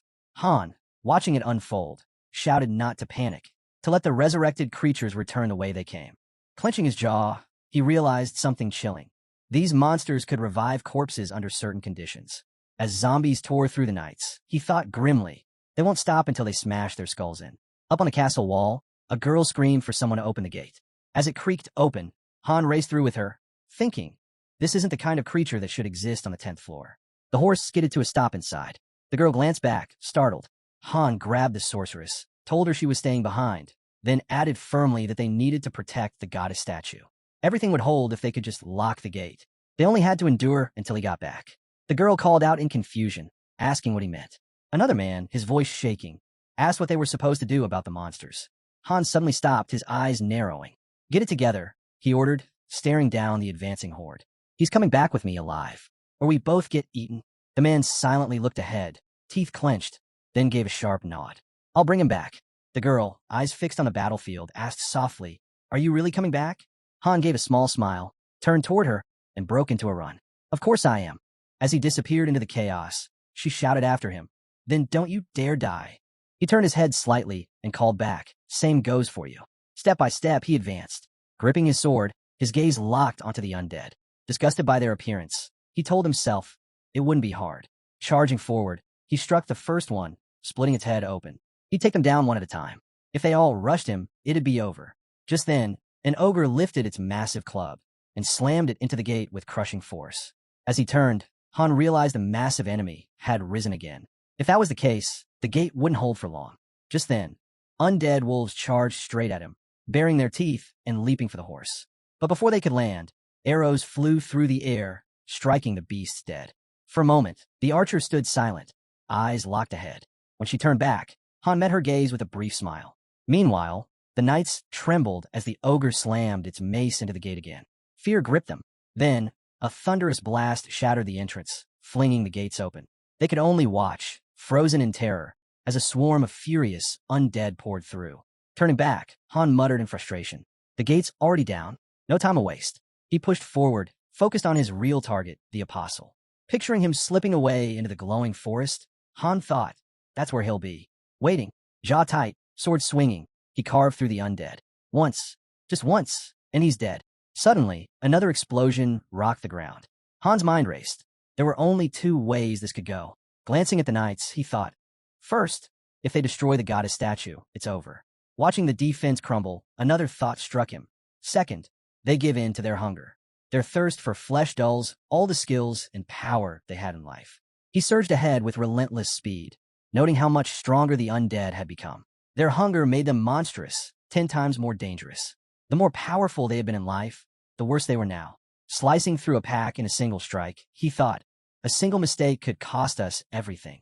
These creatures awakened something in him, a fierce urge to tear them apart. Looking toward the girl fighting on the wall, he thought, she's exceeding every expectation, even in this hellish mess. He imagined two angels above the chaos. Protecting the goddess statue is the top priority, he reminded himself. A mental map formed, tracking the flow of the horde. If the outer walls fall, we barricade the inner gate. Use the same strategy we learned on the 5th floor. That'll buy us time. Screams snapped him out of his thoughts. Civilians sprinted toward the gate, panic in their voices. What's happening? They cried, desperate and pale, pounding on the gate for help. Then, rising behind them, another wave of the undead came surging forward. Sometime later, Han kept moving, his thoughts sharp. It doesn't matter who holds out longer. Everything rides on how fast I can take down the Dark Apostle. Covering his mouth to block the smoke, he pressed forward. Flames roared around him when a system prompt flickered into view. His fire-resistance skill had improved. Suddenly, two undead emerged through the fire. Without hesitation, he shielded his face and sliced clean through their necks. Afterward, he popped a small red potion and tilted his head back. This was it, the edge of the recovery zone. Frowning, he muttered, I know you're here. Just then, 2 system alerts blinked in front of him. His allies were overwhelmed with fear, their stats taking a hit. He stood still as another message appeared. A soldier has fallen, returning to the arms of the Lord. His fighting spirit will be remembered forever. Han narrowed his eyes. More messages followed. Your ally is bleeding. She will gradually die. A brilliant light lit up the sky. It shot toward him at blistering speed. At the last second, he raised a shield, just barely in time. The arrow tore through, grazing his shoulder. He staggered back, thinking grimly, the Dark Apostle isn't built for frontline combat. But monsters like him shouldn't show up this early. That makes him much stronger than anything we've faced on this floor. Another flash. He dodged by a hair's breadth. The arrow missed by inches. Suddenly, a barrage of projectiles rained toward him. Han countered, slashing and deflecting as fast as he could. Then, an attack came from below. A strike nailed his arm, forcing him to recoil. Glancing around, he thought, if I didn't have a defense skill, I'd be dead by now. Another system warning appeared, ally bleeding. Health dropping steadily. He scowled. This is getting worse by the second. The air was thick with smoke, and he could feel it in every breath. One step forward. He didn't have much time left. If he passed out, everyone would die. He looked around, breath ragged. Where's the message? He thought desperately. Where's the floor clear notice? System message. 10th floor cleared. Han's eyes snapped open. Staring at the wall from his bed, he lay still for a moment, wondering, am I really alive? Outside, the world bustled again. Inside the room, a guy sat nearby. Han slowly turned toward him. What happened to your face? He asked bluntly. The man looked over, surprised. So you're finally awake. We were all seriously worried. Han grunted. Then maybe you should explain what kind of thoughts had you looking like that. Looking down, the man responded quietly. I was just trying to figure out why we're even fighting. Han's expression darkened. You were seriously searching for a reason? Still avoiding his gaze, the guy admitted. When I stepped outside the wall, the corpses had already flooded the city. Han's thoughts stirred. Did even the NPCs die? He frowned, feeling the tension coil inside him again. Maybe I'm still too wound up. The guy stood up with a stretch. Anyway, I'm heading to bed. Han lifted his drink. I'll be seeing that look on your face again tomorrow. His comrade smiled faintly. It'll be a better day. He turned and walked away. Left alone, Han stared ahead for a moment longer. Maybe he thought, maybe we're really okay, for now. Evening fell. The dining table was full, covered in plates of food. The girl stared in awe at the spread. Isn't this a bit much for breakfast? Her friend laughed. Han said he used the best ingredients we had, go all out. Han closed his eyes and asked calmly, you really don't like it? She blinked. If you're asking, then I'll say this. I'd love to eat like this every day. Han glanced away. Then, looking back at her from across the table, he thought, they're okay. That's enough for now. He turned his eyes toward the magician. She seems to be recovering too. Then he glanced at the quiet guy across the table. Still rattled. It'll take him time to shake it off. Time passed. A system message appeared. Welcome back to the game. More messages followed. Heroes await ascension. Ascension room required. Part of the synthesis room. The synthesis room glowed, and a new message flashed. Ascension room linked to synthesis room. Beginning construction. Once it was complete, another message popped up. Ascension room successfully built. Hero Ascension now available. Crystals shimmered before him. Another notification. Item synthesis initiated.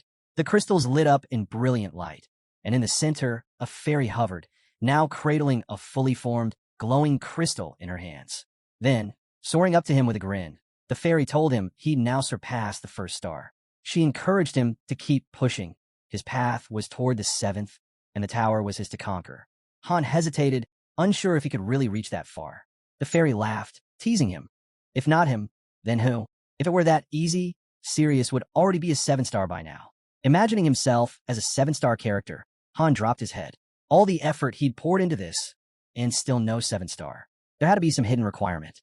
Just then, the door to the synthesis room opened. A system alert flashed. Master initiating ascension. So that was it. The new upgrade to the synthesis room. It was an ascension chamber. Han stepped in, thinking maybe entering would automatically grant him 2 stars. It looked like a stairway leading to the next level. He figured ascension was a feature even the master's interface couldn't fully access. Gazing ahead, he guessed that with the right materials and a hero, something would eventually happen here, something the master wouldn't be able to monitor. Approaching the altar, he placed a crystal. Instantly, a blinding light burst forth. A massive magic circle lit up the ground, and a beam of energy shot into the sky. Squinting against the light, memories surged into his mind. Someone sitting in a chair, cradling a child. Han grabbed his sword and demanded to know who the man was. Reaching out, he hit an invisible force field. He couldn't get close. So he just watched. He fixated on the baby. He had no family of his own, but this child wasn't him. Looking closely, he realized the kid was the one meant to be here, not him. Wandering through unfamiliar rooms, confused, Han knew he couldn't afford to dwell on it. Time was ticking. When he stepped outside, the space was empty. Nothing. No buildings in the master's lobby. Then the gates creaked open. A fairy stepped through. Staring at her, Han noted she seemed smaller than before. He asked, was she expecting him to enter the rift of space and time? Han came to a halt before a towering door marked extreme difficulty. As he looked up, a system alert flashed. Advent Dungeon initiating. Suddenly, a crushing invisible force slammed him to his knees. Alarms blared across his vision. Eyes fixed forward, a wave of fear surged through him. The pressure was overwhelming. A message popped up, status, fear. All stats reduced by 30%. His sword fell, embedded in the ground. Gritting his teeth, he clenched his fists. A red aura exploded around him as he entered berserk mode. Breathing heavily, he steadied himself. Fear wasn't going to stop him. Then his eyes widened. A level 999 dark entity appeared out of thin air. We finally meet, the figure said. Drawing his sword, Han glared. Why was this thing here? Was this the monster that pulled him into this world? He burned with the urge to strike it down, but one glance at the level told him it was pointless. This was the creature that had wiped out his top-tier party. Heroes with memories, 6-star strength, gone in under 10 seconds. The entity stared him down. Why aren't you attacking? Don't you hate me? Jaw clenched, Han fired back. If you drag me here just to run your mouth, might as well throw me back. The entity chuckled. That's more like it. If you didn't have this much control, you would have died already. A sudden burst of pain cracked through Han's skull. He clutched his head, groaning. This is how hero ascension begins, he muttered. The entity stepped closer. Wrong. You're different. You're special. Dark energy coiled around the room, drifting toward Han. This place is my gift to you. A new pair of legs stepped into view. A human figure. This stage, the voice continued, was crafted for the great ranker himself. Han stared, trembling. Who are you? A girl's face appeared, smiling sweetly. She looked like a fairy. He stared in disbelief. She reminded him of the one from earlier, but aged. She spoke lightly. I don't even know how to introduce myself. Still tense, Han muttered, just call yourself disgusting. Her grin didn't falter. With a flick of her hand, a chair materialized behind her. Now that's just rude, she replied, sitting down. Looking straight at him, she added, you thought I looked like the fairy, huh? I didn't copy her. I was made to look like her. Tapping her own chest with a finger, she smiled. I'm just one of her replicas. Number 100,479. Extending her hand, she asked playfully, isn't that the same number as the game's downloads? Han pulled out the CEO's business card and stared her down with clear disdain. What's this? Some kind of joke, he asked coldly. The girl just smiled. I go by plenty of names. Depends on the mood, really. I just pick whatever suits the moment. Han stomped the ground, his glare sharp.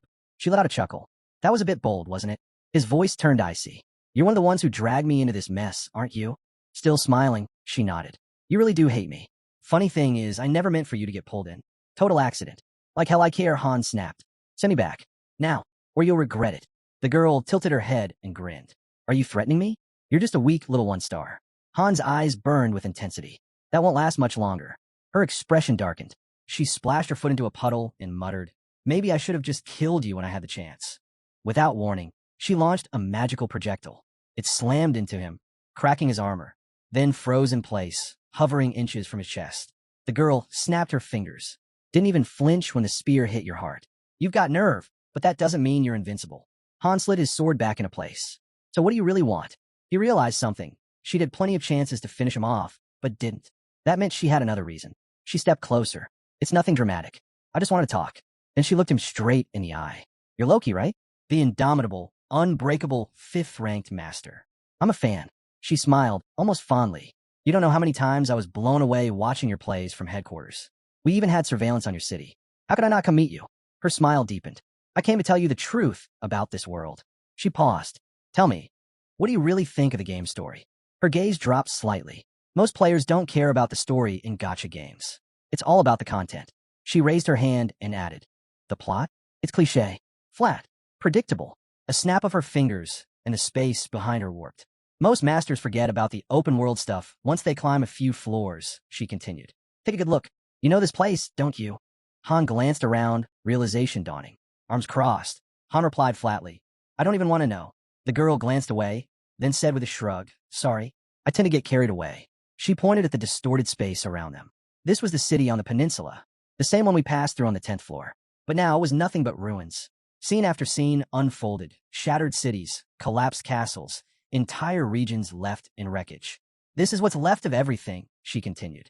You think this place is any different? She stepped forward. The whole continent's the same. More than 100 million worlds have ended like this. A gate flickered in her mind as she spoke. There's a book. It predicted this world's fate. A bad ending. Total collapse. But heroes didn't accept that, she went on. They wanted to change the ending. And the answer? Simple. Summon characters from the outside. She pictured Han, sitting with one arm ripped off. Her voice lowered. Force the story to shift, even if it breaks the rules. Even if space and time get twisted. Then she looked directly at him. When a higher level being watches, even that can bend history. That's what this game is really for. Han stared for a long moment, then smirked. That's it? I was expecting something more dramatic. Looking at her, he asked, why tell me all this? She extended a hand. Because I want to offer you a deal. Before she could finish, a dagger pierced her head. Han reached for his sword. I was curious where you were going with this, but it's just insane. Still smiling with a hint of menace, she responded. Then think carefully. Was that a yes or a no? He narrowed his eyes. You dragged me into this nightmare, made me suffer through hell, and now you want to cooperate. He took a stance. There's no way I'd ever team up with someone like you. Go ahead and kill me if you want, but I'll make sure your head hits the ground first. The girl stepped forward, laughing. You're so intense. Honestly, it's kind of rude. Staring at her, Han thought to himself. Sure, she could keep spewing nonsense, but there was no way he could take her down. Not now. Not as a lowly one-star at level 10. He still had a long way to go before he could even think about defeating her. He finally spoke. I'm done talking. Just send me back to where you pulled me from. The girl gave a slow, menacing smile. Now that hurts. I went through so much trouble just to bring you here. She looked out into the distance. You know, I value you more than anyone else. More than any other master. Rankers, real, top tier. It doesn't matter. They don't compare. You want to know why? She said with a knowing grin. It's simple. Like every master, you've seen the message. The one that told you to trust in your bond with your heroes. Han's eyes narrowed. That message only appears after the training arc. She nodded. Right. And out of hundreds of millions of players, you were the only one who actually took that advice seriously. The space around them shifted again. Suddenly, they were standing on the 80th floor. This place look familiar? She asked. 6 months ago, you stood right here. She pointed out the obvious.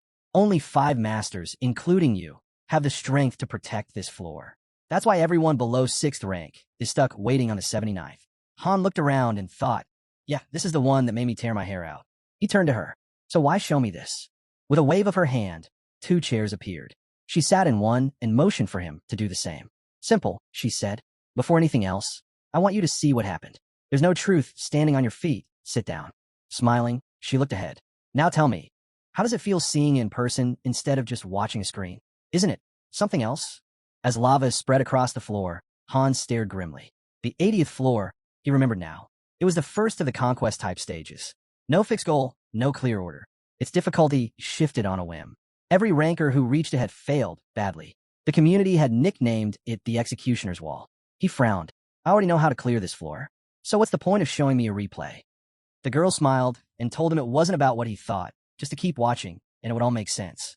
He grabbed a cocktail, furrowed his brows, and recalled how things went downhill. After crushing the 59th floor, he jumped headfirst into the 80th, and it was a disaster. His entire squad, including his core team, got wiped out. Staring at the swarm of monsters, one word echoed in his mind.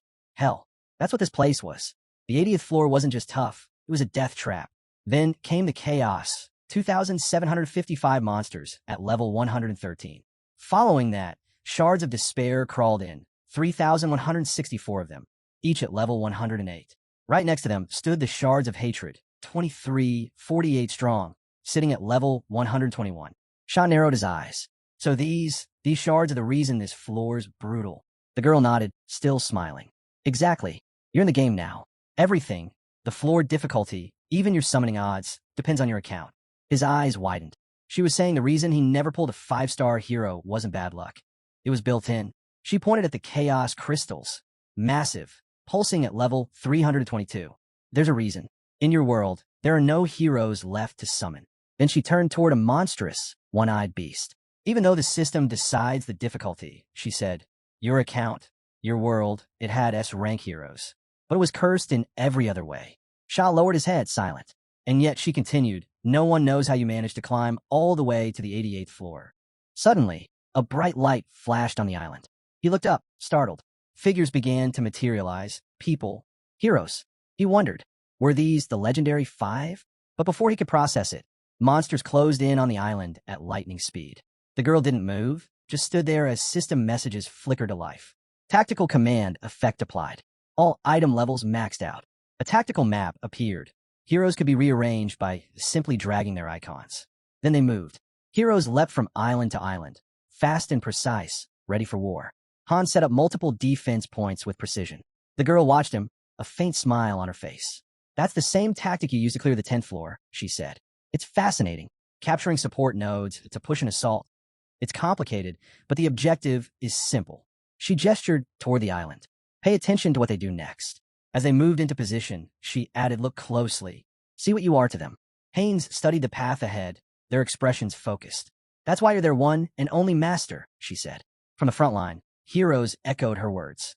Your commands, flawless as always. She faced forward, eyes unwavering. Exactly. You are never ordinary. It's something they know, and you do too. Then she raised her hand. They've sworn an oath. A girl with a bow stepped forward, smiling wide. I am the king's arrow. Next came a man gripping a spear. I am the king's spear. A swordsman appeared, framed in steel. I am the king's blade. A mage opened her tome, her grin confident. I am the king's eyes. And finally, a knight unsheathed her sword.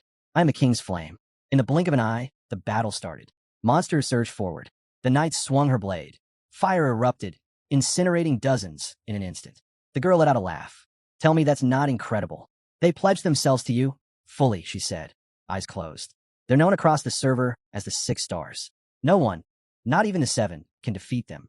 You raised them into monsters, Han. He looked at her, unsure. What does that even mean? She smiled again. Skill isn't everything.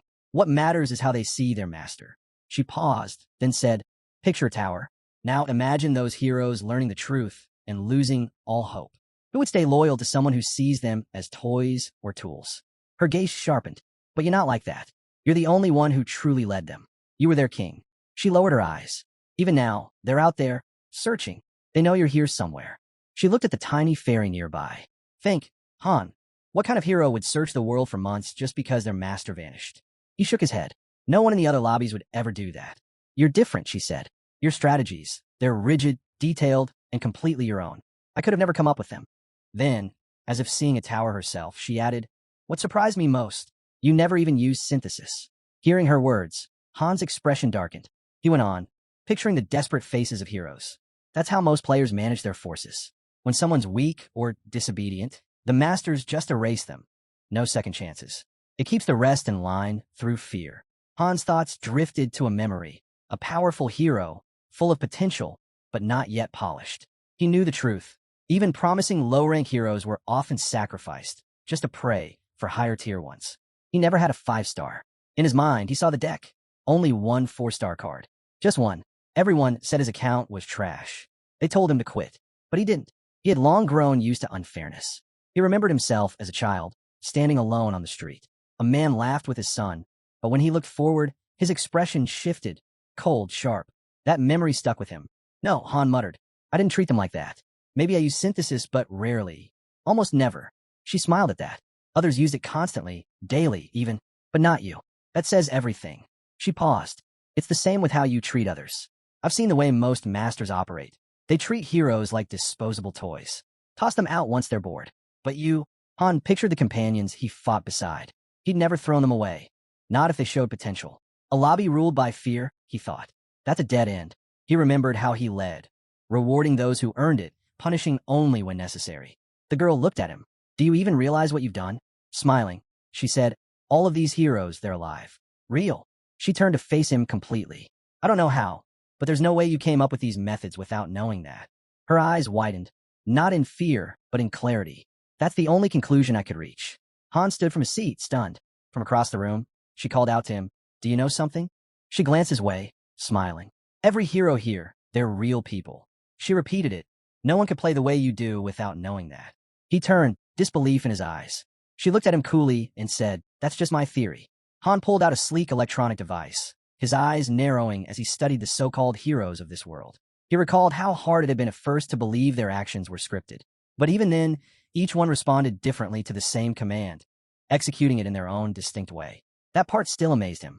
The system was brilliant, and yet it never crossed his mind that they could be real people. Back then, all he cared about was perfecting his strategy. With his arms crossed, Han turned to her and asked if that was why she was drawn to him. She admitted she had really wanted to meet him face to face, but on Earth, that had been nearly impossible. He understood immediately and offered a gentle smile, saying he felt the same. Then, in a sudden shift, he changed his tone completely, joking that if that were the case, maybe he'd just go dig her up in some nearby forest. But the moment twisted. Han's demeanor darkened. He stepped forward, his voice sharp, accusing her of provoking too much resentment. He told her straight. He couldn't forgive her. Not after how badly she'd let him down. Kate lowered her head, resting her hand on her glass. She set it down, saying nothing. Han leaned in close and said firmly that he had no connection to Tonia or Nibelheim. He was just an ordinary guy from Earth. Once he'd gotten it all out, he turned to leave, heading for his seat. But Kate stopped him, laughing at his claim. She teased that his heroes wouldn't take those words lightly. Without looking back, Han responded coldly that he didn't care. It didn't make sense. The team was performing just fine. They'd reached the 88th floor with barely any losses. There was no reason she would have summoned him here, just to climb the tower. He had no interest in cooperating. Fury flared in his eyes as he spun back around, ordering her to back off before he lost every last bit of patience. But Kate didn't flinch. She opened her arms and said she saw something in him, a potential to become Han Mobius needed. Then she shrugged it off, saying all she really wanted was for him to reach her floor, and if putting up with this attitude was the price, she'd pay it. Han shot a piercing glare at Kate and demanded to know, was the appearance of the Dark Apostle on the 10th floor her doing? She met his eyes with a look of disdain and calmly countered. And what if it was? What would you do then?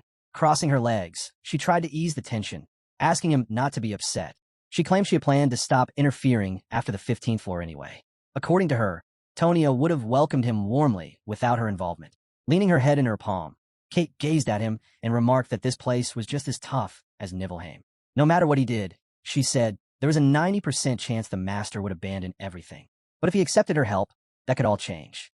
Han stayed silent, waiting for her to continue. Then she reached out her hand. She swore on her own name. If he climbed to the top of the tower, she'd send him back to where he came from. Not just that, she promised him half of her Mobius holdings. With that, she said, he could become one of the most powerful shareholders in the entire corporation. She offered him the chance to become a majority stakeholder and asked if he was ready to make it official. Han gave her a sharp look. He warned her not to push him and brought up her earlier promise to send him back and not empty-handed. He didn't trust the deal. It all sounded too good to be real, and he was sure there had to be a trap hidden somewhere. Kate was taken aback by his hostility. She asked why he still hated her so much, but Han didn't answer with words. He hurled his blade straight at her head. She didn't even get the chance to finish her sentence. That was his answer. He believed he'd find his own way forward. More clues, more answers, and he wasn't about to rely on someone like her. That was the end of it. He'd make it back home on his own terms. Kate calmly pulled the blade from her head. Her body flickered with pixels as she regenerated. She commented that without that kind of resolve, no one could ever reach the tower's peak. She repeated herself again and again. She forgave his arrogance. Then she decided to show him exactly what she meant. At her signal, a massive golden door materialized nearby. She called it a true prologue. The doors creaked open, revealing something radiant beyond. Kate turned to him with a faint smile and said she'd crafted this ending just for him. Then, with a sharp glint in her eye, Kate warned him, threatened him, with the glow itself. In the blink of an eye, Han's surroundings shifted. The scene before him transformed. He now stood in a world where humans and non-humans lived together in harmony. Children, towny as children, ran around laughing, playing without a care. Kate's voice broke through the moment. She explained that this once thriving continent had been shattered by a sudden invasion. Dark forces had torn the land apart. The peace was gone.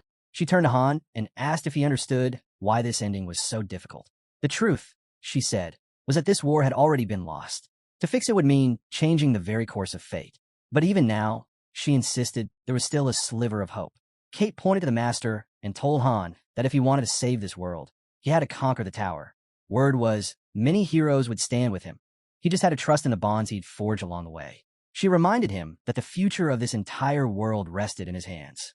His strength alone could shape what came next. She showed him more heroes, countless lives that now depended solely on him. Then came the warning. She revealed the enemies ahead. Formidable, hidden deep within unexplored lands. Could he really face them? Could he endure the path to the top? Han's frustration boiled over. He didn't trust any of it. But Kate pushed again, urging him to climb, promising her support. She showed him the road forward and said they could reach their goal together.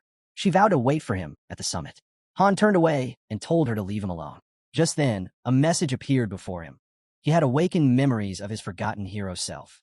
A dark system prompt confirmed that his card had evolved. His rank had risen, 2 stars. He tilted his head, eyes locking onto the pedestal at the center of the pattern. Relief swept over him. It was finally done. The system chimed in again, congratulating him on leveling up and unlocking new abilities. Aaron, who had been waiting nearby, looked away with a quiet smile. His traveler had finally returned. He asked Han what he had seen. Han gave a short answer. It was just another stage of growth, one Aaron would go through soon enough. Then Han asked him for an update. Aaron replied that everything was the same as always. Han nodded, remembering that Aaron had a little sister. He wanted to make it back to her. That goal hadn't changed. He would keep climbing. He would reach the top, and he would return to Earth. Exhausted, Han lay down for the night, staring up at nothing. Despite everything, nothing had really changed for him, except his mood. As sleep crept in, he made himself a promise. Whoever dragged him into this world, no matter who they were or what name they went by, would pay for it. The next morning, he woke to a glitching system message flashing in front of his eyes. It was an apology, an official one, blaming a severe server error that had happened days ago. Han recalled that the lower-level masters were still experiencing disconnections. This apology was meant to explain the chaos. To him, it only confirmed one thing. The Dark Apostle's appearance on the 10th floor wasn't a coincidence. It was tied to this glitch. Without a doubt, a new message popped up. This one mentioned compensation, 50,000 gold. Not bad. Isel appeared, cheerful as always, congratulating him on his promotion. But then she paused and frowned, noticing the look on his face. Something was clearly off. What happened to you? She asked. You don't look happy at all. Han replied with a hint of unease. I met your original. That caught her completely off guard. What are you talking about? He thought for a second and guessed it must have been the CEO of Mobius. He asked Isel if that could be true. She was clearly upset and confused. She had no idea how much her original had revealed. Han, however, dismissed it. It didn't matter. He wasn't here to dwell on it. He was just venting. All that mattered was climbing the tower. And for that, he needed her help. Isel nodded and agreed, ready to support him. She handed him a gold coupon, surprising him. He hadn't even known such a thing existed. She was stunned by his ignorance. You really don't know what this is? It's a gift card. You can exchange it for anything. Han eyed the coupon suspiciously and asked who sent it. She told him it came from a master himself, because even he was impressed by Han's achievements. It was a reward for heroes who excelled, and the value of the coupon matched the gift's worth. Han had heard about these cards being given out during events, but this felt different. Maybe the master was just shocked that heroes had managed to climb so far without his help. He handed the card back to Isel. I don't need it, he said. Give it to someone else who does. Isel's eyes widened in disbelief. You're really turning it down? This card lets you get anything you want. But Han just shook his head and reminded her 10,000 gold means nothing in the item shop. Then he glanced at her, tired and clearly done with the conversation. Do you have anything else? If not, I'm going to sleep. Isel held him back for a moment. Suddenly, the system flashed a new notification. Han had made a purchase using the gift card. Confused, he looked up as Isel pulled a small horse statue in front of her. He read the system message, a gift from a hero you admire. Frowning, he asked what it was and what he was supposed to do with it. Isel simply said it was a gift from the master. Disgusted, Han dropped the wooden trinket to the ground with a thud and kept walking. Gifts should mean something, he muttered. As he walked, he thought about the other heroes. How unfair it would be if only he received something while everyone else got nothing. It would have been better to reward everyone who had proven themselves. Staring down at the broken horse statue, he figured most people wouldn't even want something so meaningless. If a gift had no use, then it wasn't worth having. Later, Han lay on his bed, lost in thought. Even he knew what kind of gifts would actually make heroes happy. But then he caught himself. What was he even thinking? That wasn't like him. Soon, he stood before a massive portal, not the least bit surprised. Voices around him called for the rift in time and space to open. He quickly assessed the situation. His low level wasn't a problem anymore. What mattered now were the enemies hidden within. He sighed, disappointed, and told the others to wrap this up quickly. As he stood there, his thoughts drifted to the master. How recently he'd entered the game and how much power he already held. Just then, Han noticed Ialka. She looked tense. Understandable, he thought, given all her training and what she endured back on the 10th floor. She turned to him and asked where they were heading next. Han knew that, at this pace, they wouldn't make it through the coming floors. No one really understood how the Choose Me ending worked. And yet, here it was again, a message bold and bright. Climb the tower and save the world. His blood boiled as he read it. Then, a new notification appeared. This is the main dungeon of the 11th floor. Before he could even react, another message flashed. Prepare to enter the gate in 10 seconds. Han gave a sharp look and told the group to get ready. They were heading straight for the 11th floor. Ialka glanced at him, clearly caught off guard by the sudden decision. Meanwhile, Han recalled a phrase often thrown around by some players. Those who blindly trust their heroes to breeze through stages, thinking skills alone are enough to climb the tower. He couldn't agree less. In his eyes, it made more sense to build up experience by tackling the lower levels first. The fact they were being pushed ahead like this? Pure proof of the players' total ignorance. Just then, a system prompt popped up. The 11th floor mission had begun. Objective: wipe out every enemy. Han was seething. The player acted like a pro, but didn't have the slightest clue. How are they ever going to reach the 100th floor with someone like that in control? Han's character card had 2 stars, one of the top-tier heroes. The screen darkened, and the only light came from the pale moon, casting long shadows over rows of tombstones. The ground shifted. Skeletal hands emerged from the soil, followed by bodies with glowing eye sockets and weapons drawn. They weren't just for show. These level 11 enemies were the real deal. Scanning the area, Han gave the order. Everyone fell into position, weapons raised, tension thick in the air. As the skeletons lurched forward, he stood firm at the front. This was his moment. Luck may have landed him in this mission, but proving he belonged was entirely up to him. The clash began. Skeletons dropped one after another under his strikes. But it quickly became clear, if the enemies got any stronger, this climb would be a brutal one. The skeletons exploded into flames as they fell. The sight sparked a memory. The first time he faced a 4-star enemy, and how the master had merged it with him. He also remembered the 5 heroes he'd received last time. Only one survived. Still, that didn't mean the master had failed. Nearby, Jenna fought off a skeleton with a sharp kick. She looked irritated. These foes weren't just tough, they were infuriating. Han kept swinging, fighting off wave after wave, his mind drifting back to the start of it all. Back when the master actually tried, building structures, training heroes, crafting gear, and following the strategies Han himself suggested. But that didn't last. After the 5th stage, something shifted. The master began acting on impulse instead of logic. Beside him, Aaron moved in perfect sync, parrying a skeleton strike. Their teamwork was seamless. As the battle raged on, Han remembered the mission where all hope was supposed to be lost, and yet they pulled through. But after that victory, it was like the master lost his compass. Ialka closed her eyes, drawing in energy. A glowing fireball formed in her hand moments later. Watching her, Han couldn't help but reflect on how many missteps the master had taken. He summoned heroes 5 separate times without meeting the right requirements, then threw them straight into the 10th floor with no upgrades or preparations. Even so, somehow they'd survived, standing now amidst piles of charred bones, their bodies worn but spirits high. They had beaten the odds again. Their breaths were heavy, but they were proud. Still, Han couldn't ignore the root of the problem. The master had made the fatal mistake of confusing his own worth with the power of his heroes. He relied too much on them and forgot his role. But this time, it wasn't the master who led them to victory. It was Han. He had proven himself. A radiant glow surrounded him as his level surged upward, power coursing through him. He had finally taken a real step forward. The night remained still. Wind whispered through the trees. The dim lanterns outside the stone house flickered softly. Han leaned back against the wall, arms folded, and called out. In an instant, Isel the fairy appeared, her voice crisp and clear. Locking eyes with her, Han asked if she would always come when summoned. Isel nodded, replying that she would. Then she asked why he called her. Serious. Han told her he had questions. Isel hesitated, clearly uneasy, and warned that there were limits to what she could reveal. But Han wasn't fazed. He just wanted the closest answer she could give. Flustered, she closed her eyes and yelled that she'd answer, but this would be the last time. Without delay, Han asked her the name of the original fairy. Caught off guard, Isel paused, hand to her chin, thinking deeply. She finally answered. The director had many names, over 100 million, and each time she entered a new world, she chose a different one. In Tonia, she had gone by the name Kate. Han repeated the name Kate under his breath, figuring that in Nibelheim, she probably went by something else. He started piecing things together.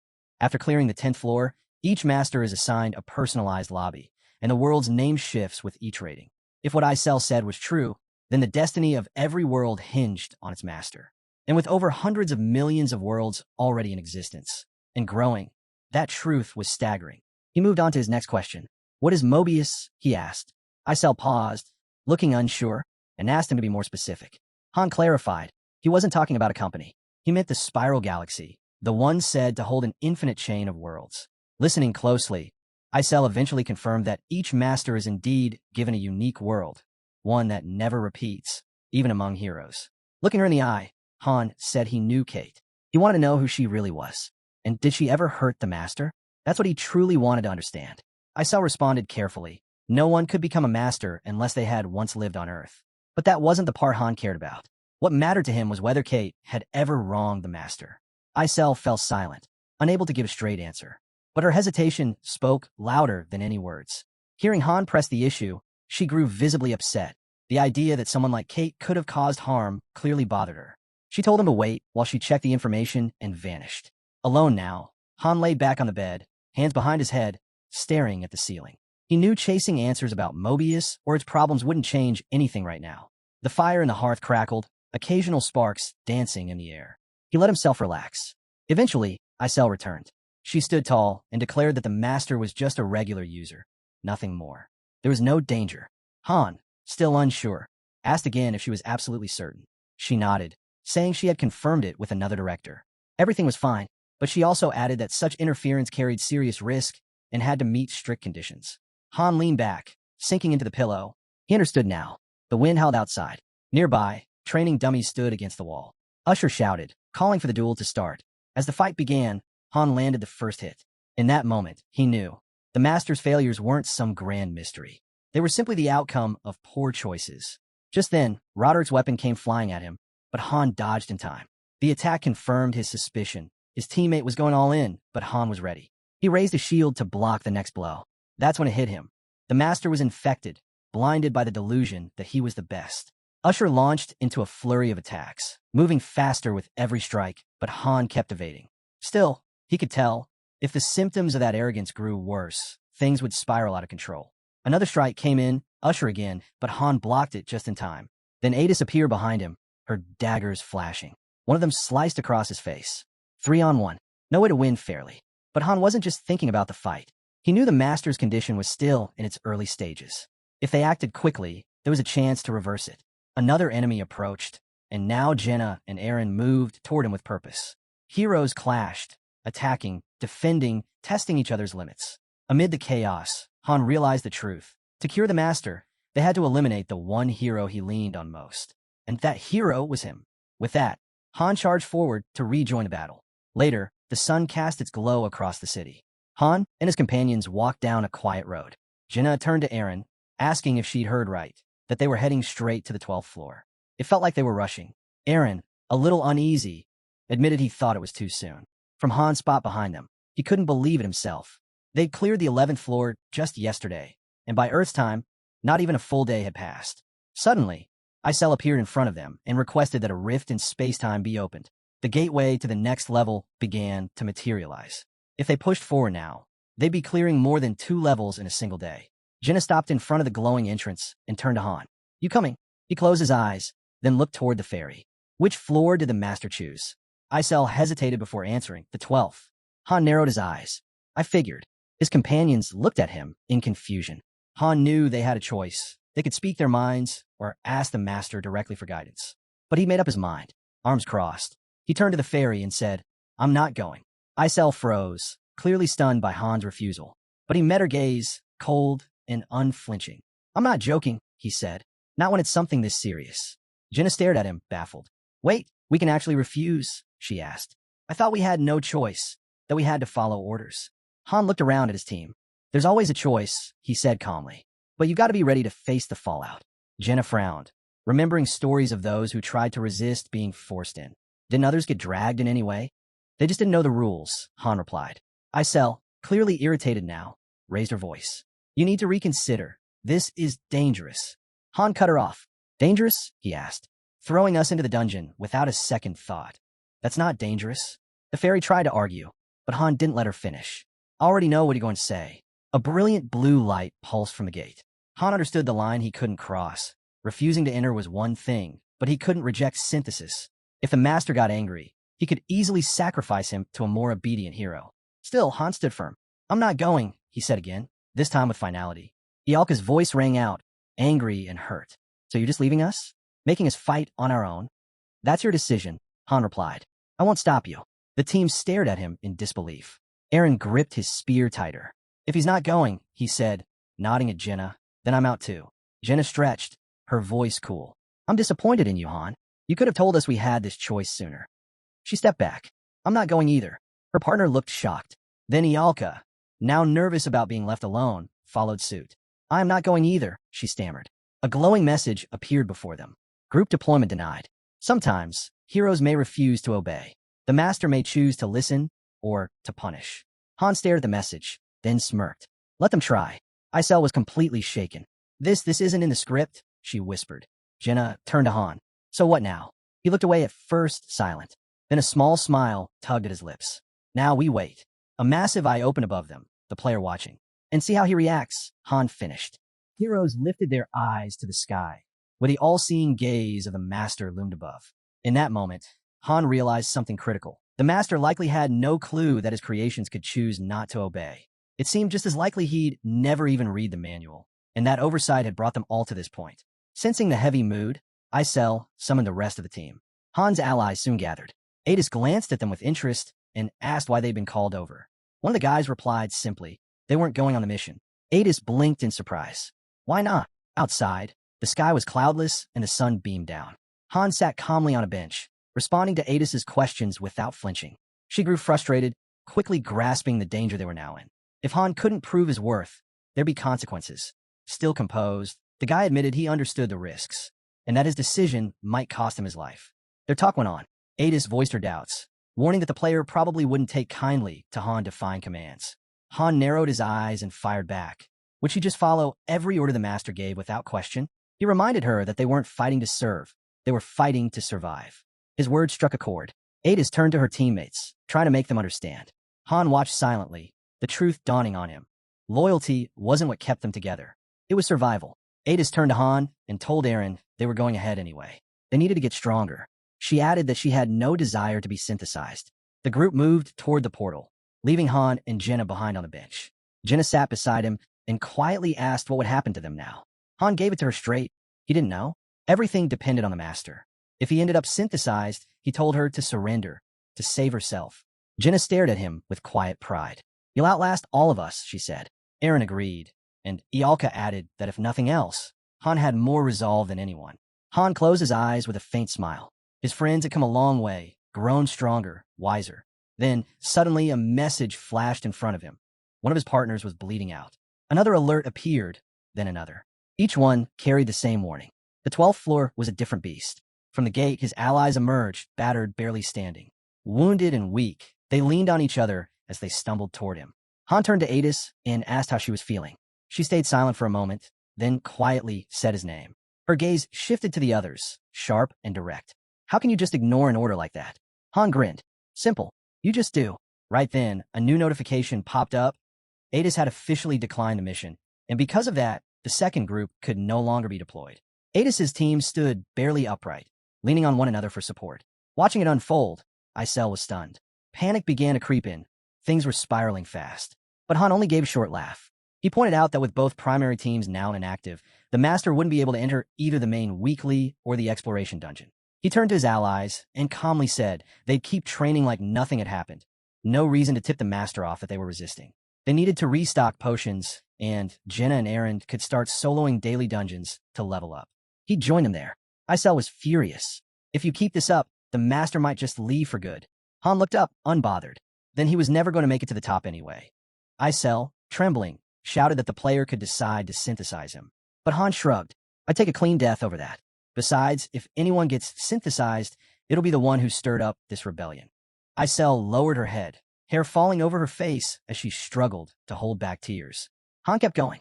He mentioned that while the Master's stress level might spike and his spirit might drop, it could have the opposite effect on the team. They'd start paying attention, maybe even trust him more. He reached out a hand to Isel. The Master can still fix this, earn our trust, lift our morale. With that, Han and his allies turned and walked away. As they left, he threw out one final thought. Our player isn't exactly a genius. Isel watched them leave, anxiety written all over her face. The following day, the team made their way to the weekly dungeon. Their goal, to collect elemental stones for ascension. The portal clearly displayed the objective and the location. Han decided they'd split up to cover two separate dungeons, and from one of them, they secured a standard fire elemental stone. Jenna and Aaron headed toward the forest path, while Han and Ialka made their way to the ravine, where glittering crystals lined the cliffs. Afterward, they resumed their training. Han's skill with a sword and shield reached level 6, but he realized that any further improvement would require tougher drills or opponents on his level. He weaved around his teammates' strikes and assigned Ialka a new goal, focus on unlocking telekinesis. Ialka wasn't thrilled. But I'm only good at fire magic, she protested. Han smirked. Then I'll make sure your diet consists of nothing but potatoes. The skies had turned gray, wind sweeping through the area in heavy gusts. That day, and the next, the Master didn't log in. Leaning gently on Han's shoulder, Isel whispered her fears. What if he's gone for good? Han took a slow sip from his mug. No idea. Just then, a notification flashed before them. The Master was online. Isel lit up with relief. He didn't forget us. Adis joined them. Maybe he's finally come to his senses. But Han remained cautious, sipping again from his cup. If the Master's condition was that easy to fix, he wouldn't have been sick in the first place. Setting the mug down, he noted that the Master's intentions were obvious now. He figured the player would likely use the compensation currents to change up the raid lineup. A moment later, a message confirmed it. The Master had initiated an advanced summon and pulled in 3 rare cards: Stein, Mazel, and Tazur. Adis turned to Han. If they're anything like us, we'll have to draw lots. But Han stood up and turned away. No need. None of them are joining this party. Adis looked puzzled. Why not? You'll see, he said calmly. Near the stairs, the new recruits had already started bickering. Mazel complained loudly about Tazur's strong odor, while Stein attempted to defuse the tension. The man suddenly snapped at her, accusing her of showing off and turning hostile. Mazel didn't back down and shot right back at him. Things got heated fast. Just then, Han walked over and noticed that the two had barely logged into the game before starting a fight. Stein saw Han and rushed over, asking if it was true that he'd arrived before them. Han confirmed it. Meanwhile, the 2 new players behind Stein were still going at each other. Stein introduced himself as a knight in training and asked Han to do something, since the arguing pair wouldn't listen to him. Tazur, standing nearby, scoffed and said he had no intention of listening to a weakling. That made Han pause. Mazel chimed in, siding with Tazur, saying she had no reason to take orders from some spoiled rich kid who only got lucky in life. Stein clenched his fists, saying he could overlook the insults aimed at him. But dragging his parents into it? That was crossing the line. His anger flared as he turned on his so-called allies. Adis, watching it all unfold, asked Han what was up with the guy. Han explained that not every hero combo was beneficial. Some actually lowered group stats when placed together.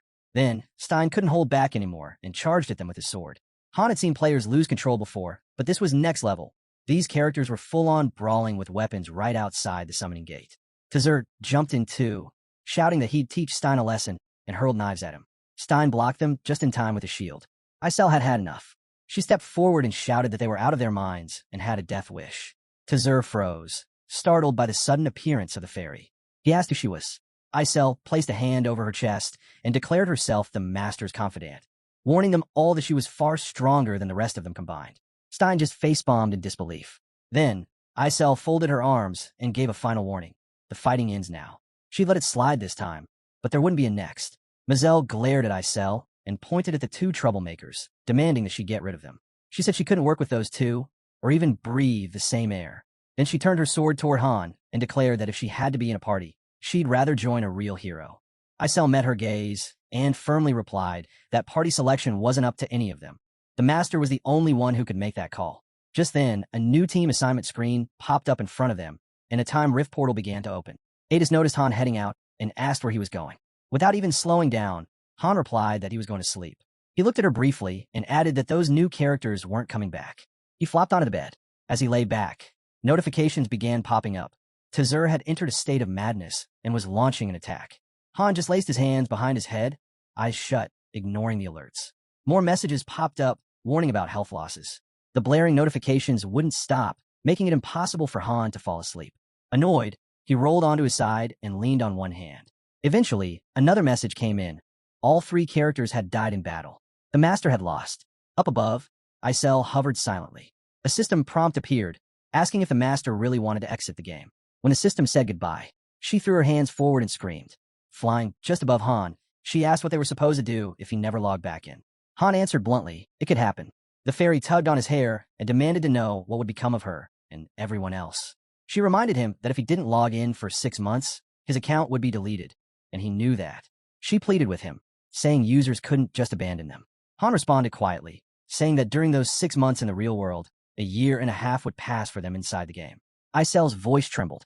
Tears welled in her eyes as she said they couldn't build anything without a master. She would lose her power and vanish like she was never even there. She whispered that she hadn't been alive for long. With his eyes still shut, the boy sighed and called Isel a drama queen, telling her to quit the act. They didn't even know for sure if the master was really going to leave. Isel wiped away a tear as Han told her to calm down. If the master were truly that weak-willed, he'd have quit a long time ago. She hesitated, then asked if that was really true. Han glanced at her, and she softly replied that she believed him. So he asked why the panic.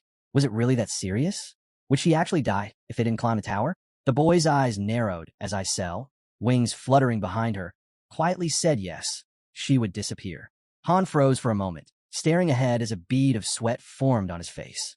Half a year, he turned his eyes to the window, thinking about Niflheim and how little time he seemed to have left. The settlement outside was surrounded by a tall wall. The next day, a system prompt appeared, asking if he wanted to buy now. Mobius was rooting for the master's success. A new message popped up. The triple gold pack had been selected. It included 5,000 diamonds and 3 gift cards, costing 90,000.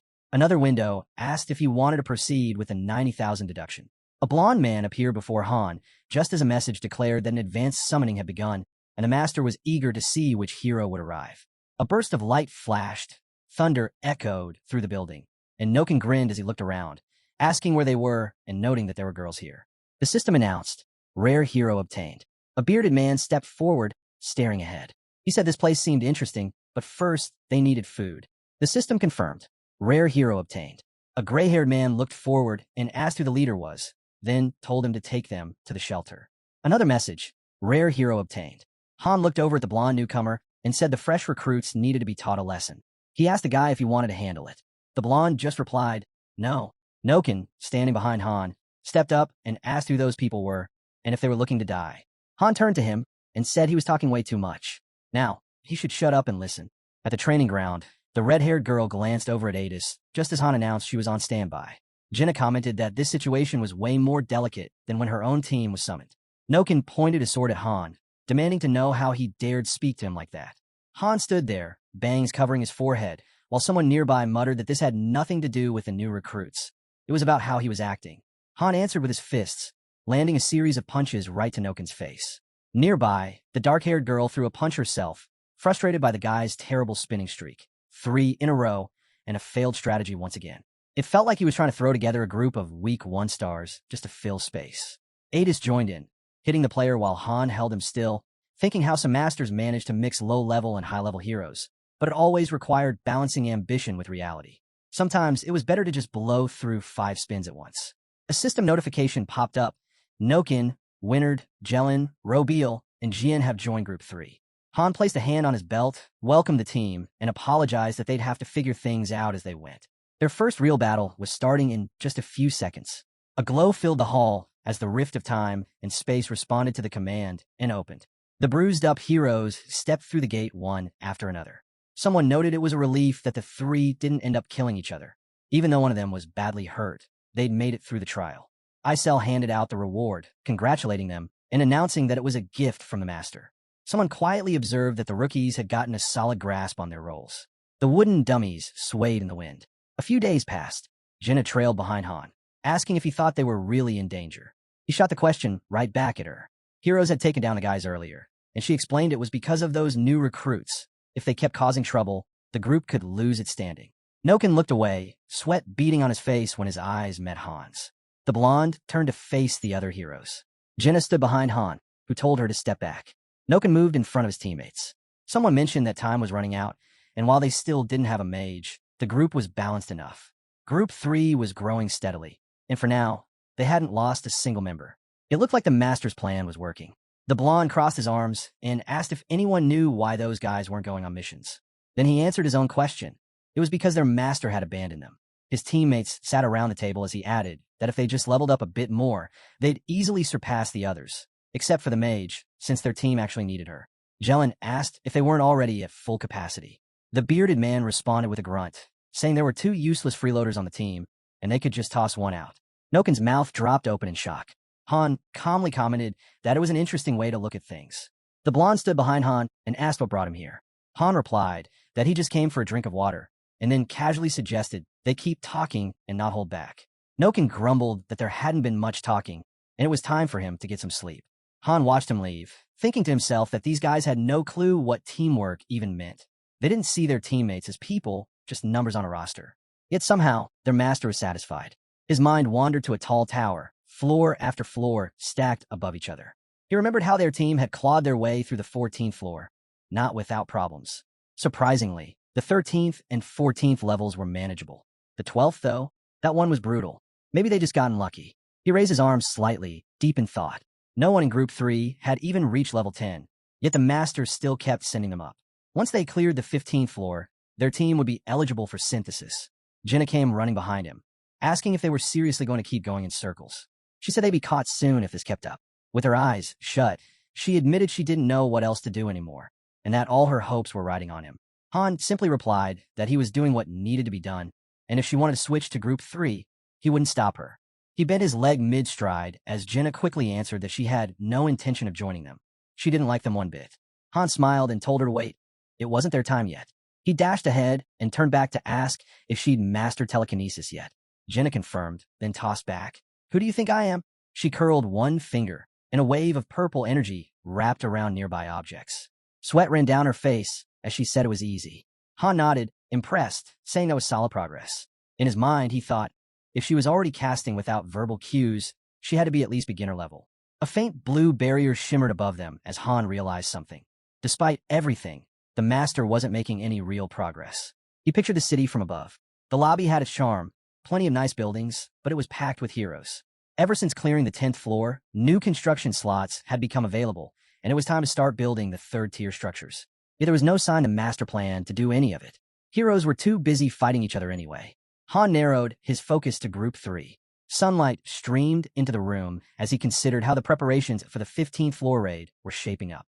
Chloe stood in front of Jelen while Han watched the new members, starting to see what the master saw in them. Slowly, their real personalities began to show.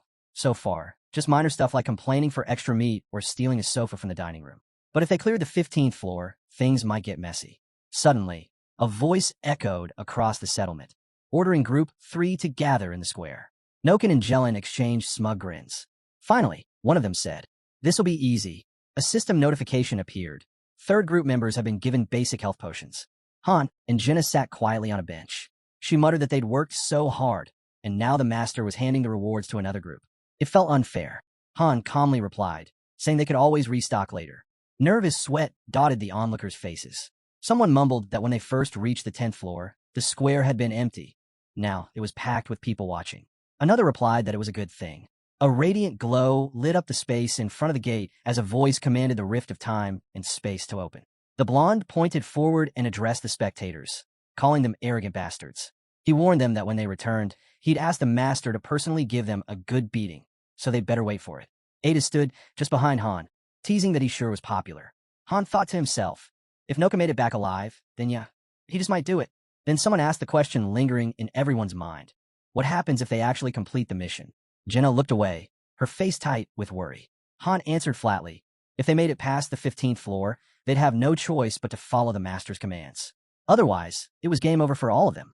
Noken was suddenly surrounded by a glow of white light as Han considered the possibility. Maybe Group 3 would survive the 15th floor.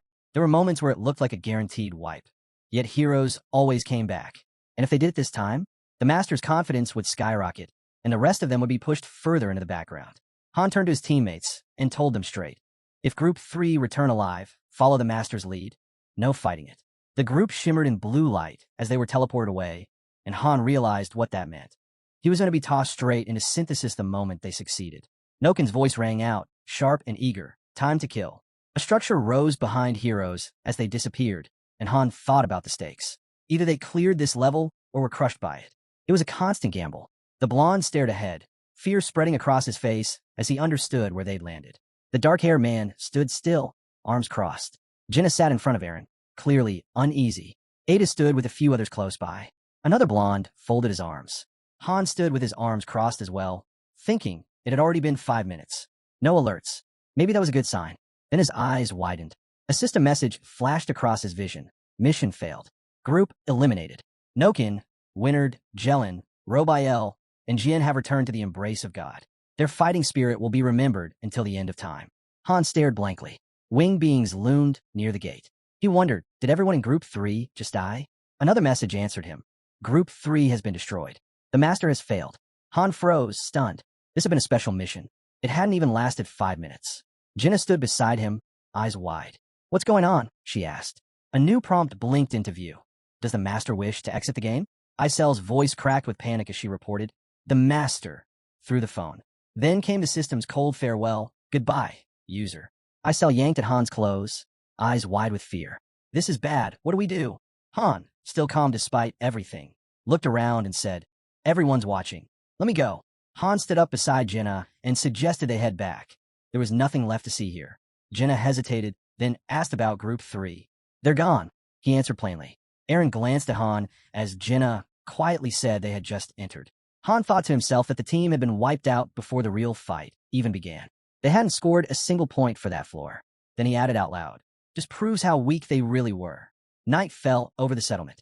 A scream rang out from the wooden dummy field. Someone was gripping a weapon tightly with both hands when Han heard his name called.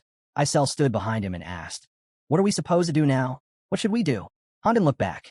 I'm training, he replied. You should go get some sleep. Shields and swords were scattered across the ground. He added simply, life goes on. We'll wake up, eat, train, eat again, train more, and keep going until dinner. Icel's jaw dropped. It's been 10 days, she shouted. The other 1-stars are already slacking off. She pictured them sitting lazily around the table and explained that they thought they could do whatever they wanted now. No master, no synthesis. There was nothing holding them back. Only a handful were still even bothering to enter the weekly dungeons. Han raised a hand to his chin. 10 days in the lobby. That meant only 3 days had passed in real time. Just then, a system message appeared. Download complete. Time to take action. Welcome back, user. Icel's eyes filled with tears of joy. She spun toward the source. Master, she cried. Han looked up. He's really back, he whispered. A bright flash lit the sky. Han cracked one eye open as a new system notification popped up. Screenshot captured. Save the gallery. Then came another message. Would you like to exit the game? And finally, goodbye, user. Isel glared ahead and demanded to know if he really came back after all this time just for that. The fairy, looking uneasy, asked if he was seriously planning to quit the game. Han replied that the master's appearance wasn't random. He even took a screenshot. Turning away, Han asked how he knew that, then guessed it must have been for memory's sake. When questioned about the master's intentions, Isel stood beside him. He asked her to remind him of her hobby, and she answered that she liked digging around online. His eyes lit up as he realized that meant she could access the internet. She confirmed with a nod, folding her arms. Han quickly said he needed her help. As lights flickered inside the building, Isel asked him to wait. Did he really want to connect to the network from this place? Lying on the bed, Han asked her not to tell him she couldn't do it. The fairy snapped that of course she could. Isel looked his way and said meddling with another dimension wasn't simple. There were consequences. When asked why she was reluctant, the fairy closed one eye and explained they'd have to account for every lingering trace of the master's influence. If Han only watched, they'd have an hour. But if he posted or commented, time would drain faster. Han leaned back, hands behind his head, admitting it sounded like a pain. Isel muttered that it always annoyed her, and she hadn't even visited Ragnar Loki's blog in ages. Sitting up, Han said he still had to go through with it. When asked if he'd handle it solo, he answered yes, if it was even possible. Sweat trickled down the fairy's face. Slapping her cheeks, she let out a shout. Isel threw on a dress, shouting that this was just for Han. A laptop's silhouette flickered into view as she summoned her power. Looking at Isel, Han heard her apologize. She couldn't maintain this for long. He asked if she really had to hold that posture. She said she needed to focus. It helped her concentrate. Floating over the screen, the fairy urged him to hurry. He told her to keep quiet if she was getting tired. He was moving fast, staring at the computer screen before him. He realized it had been a long time since he'd last visited. On a plain white background, a flood of game info filled the screen. Han scrolled through until he landed on the help board, and a sly smile crept across his face. A post with the screenshot clearly showed the master's username. As Han reflected on how he had suspected this all along, he eyed the player's card, wondering if that was supposed to be his portrait. Had he really ended up inside the game? Who even drew that? Was it an AI? Dozens of comments cluttered the thread. People were clearly passing judgment on the master. Isel raised her arms as Han realized time was running short. The fairy was already pushing her limit. He placed his hands on the keyboard and thought that if he could upload all his game data from the cloud, maybe things could shift. A cursor blinked on the screen. Comments started flooding in under his post. Isel threw her head back and let out a yell just as Han realized. He probably should have posted anonymously. The fairy collapsed onto the bed. He told her she did great, that everything was set. She looked over and asked if it really worked. Han answered that it all depended on how the master would react. Isel looked drained as she asked if he'd actually sent something. He nodded. It was his game logs. Her hair tied back. Isel looked puzzled and asked again, clarifying if he meant a heavenly book. Steam puffed from her nose as she explained a rumor. The public strategies weren't complete.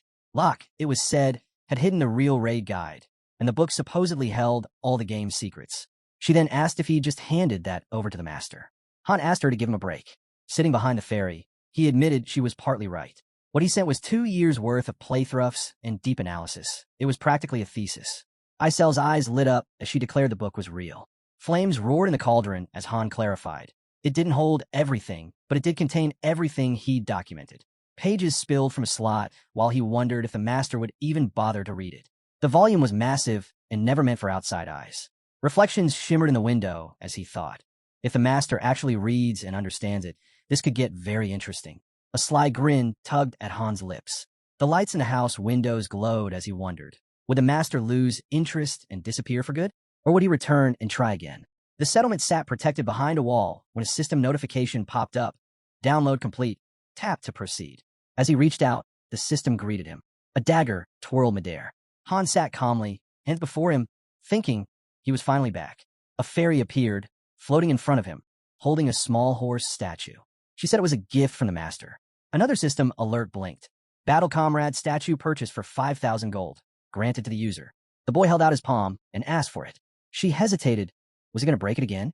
Han took the statue and said that before sending his message, he made a small change to the ending.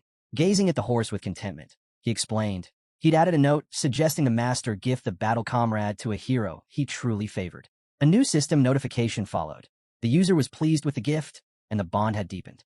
Taking a step forward, Han realized the master had read every single word. Above him, a massive eye appeared.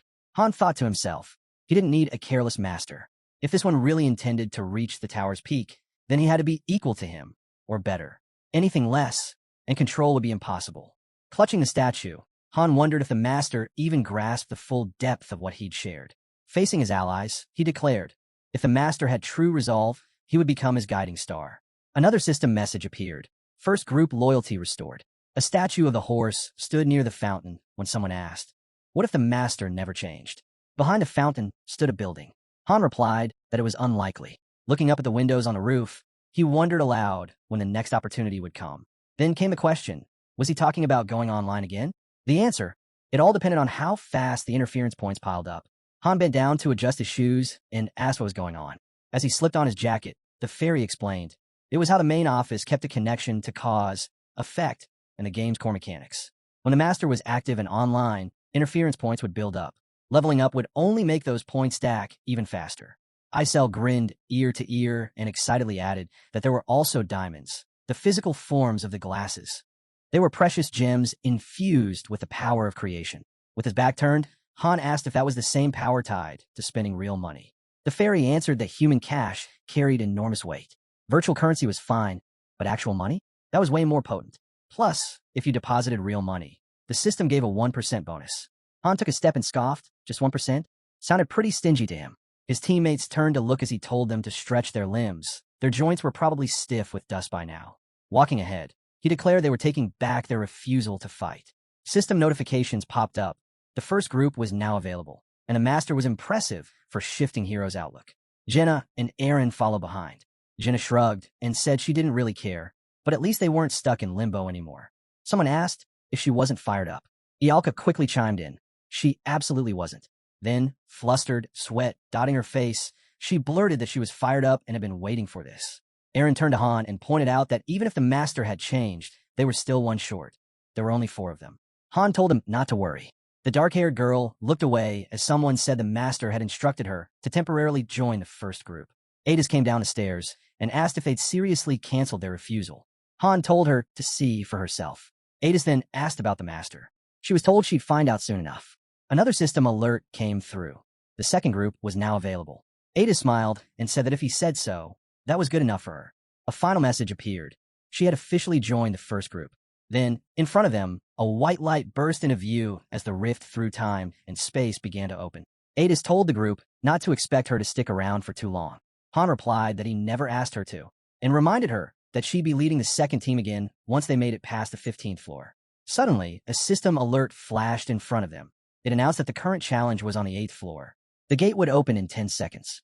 A bright light flared, and a cityscape materialized behind them. Another system message confirmed. This was the 8th floor, and their mission type was Conquest.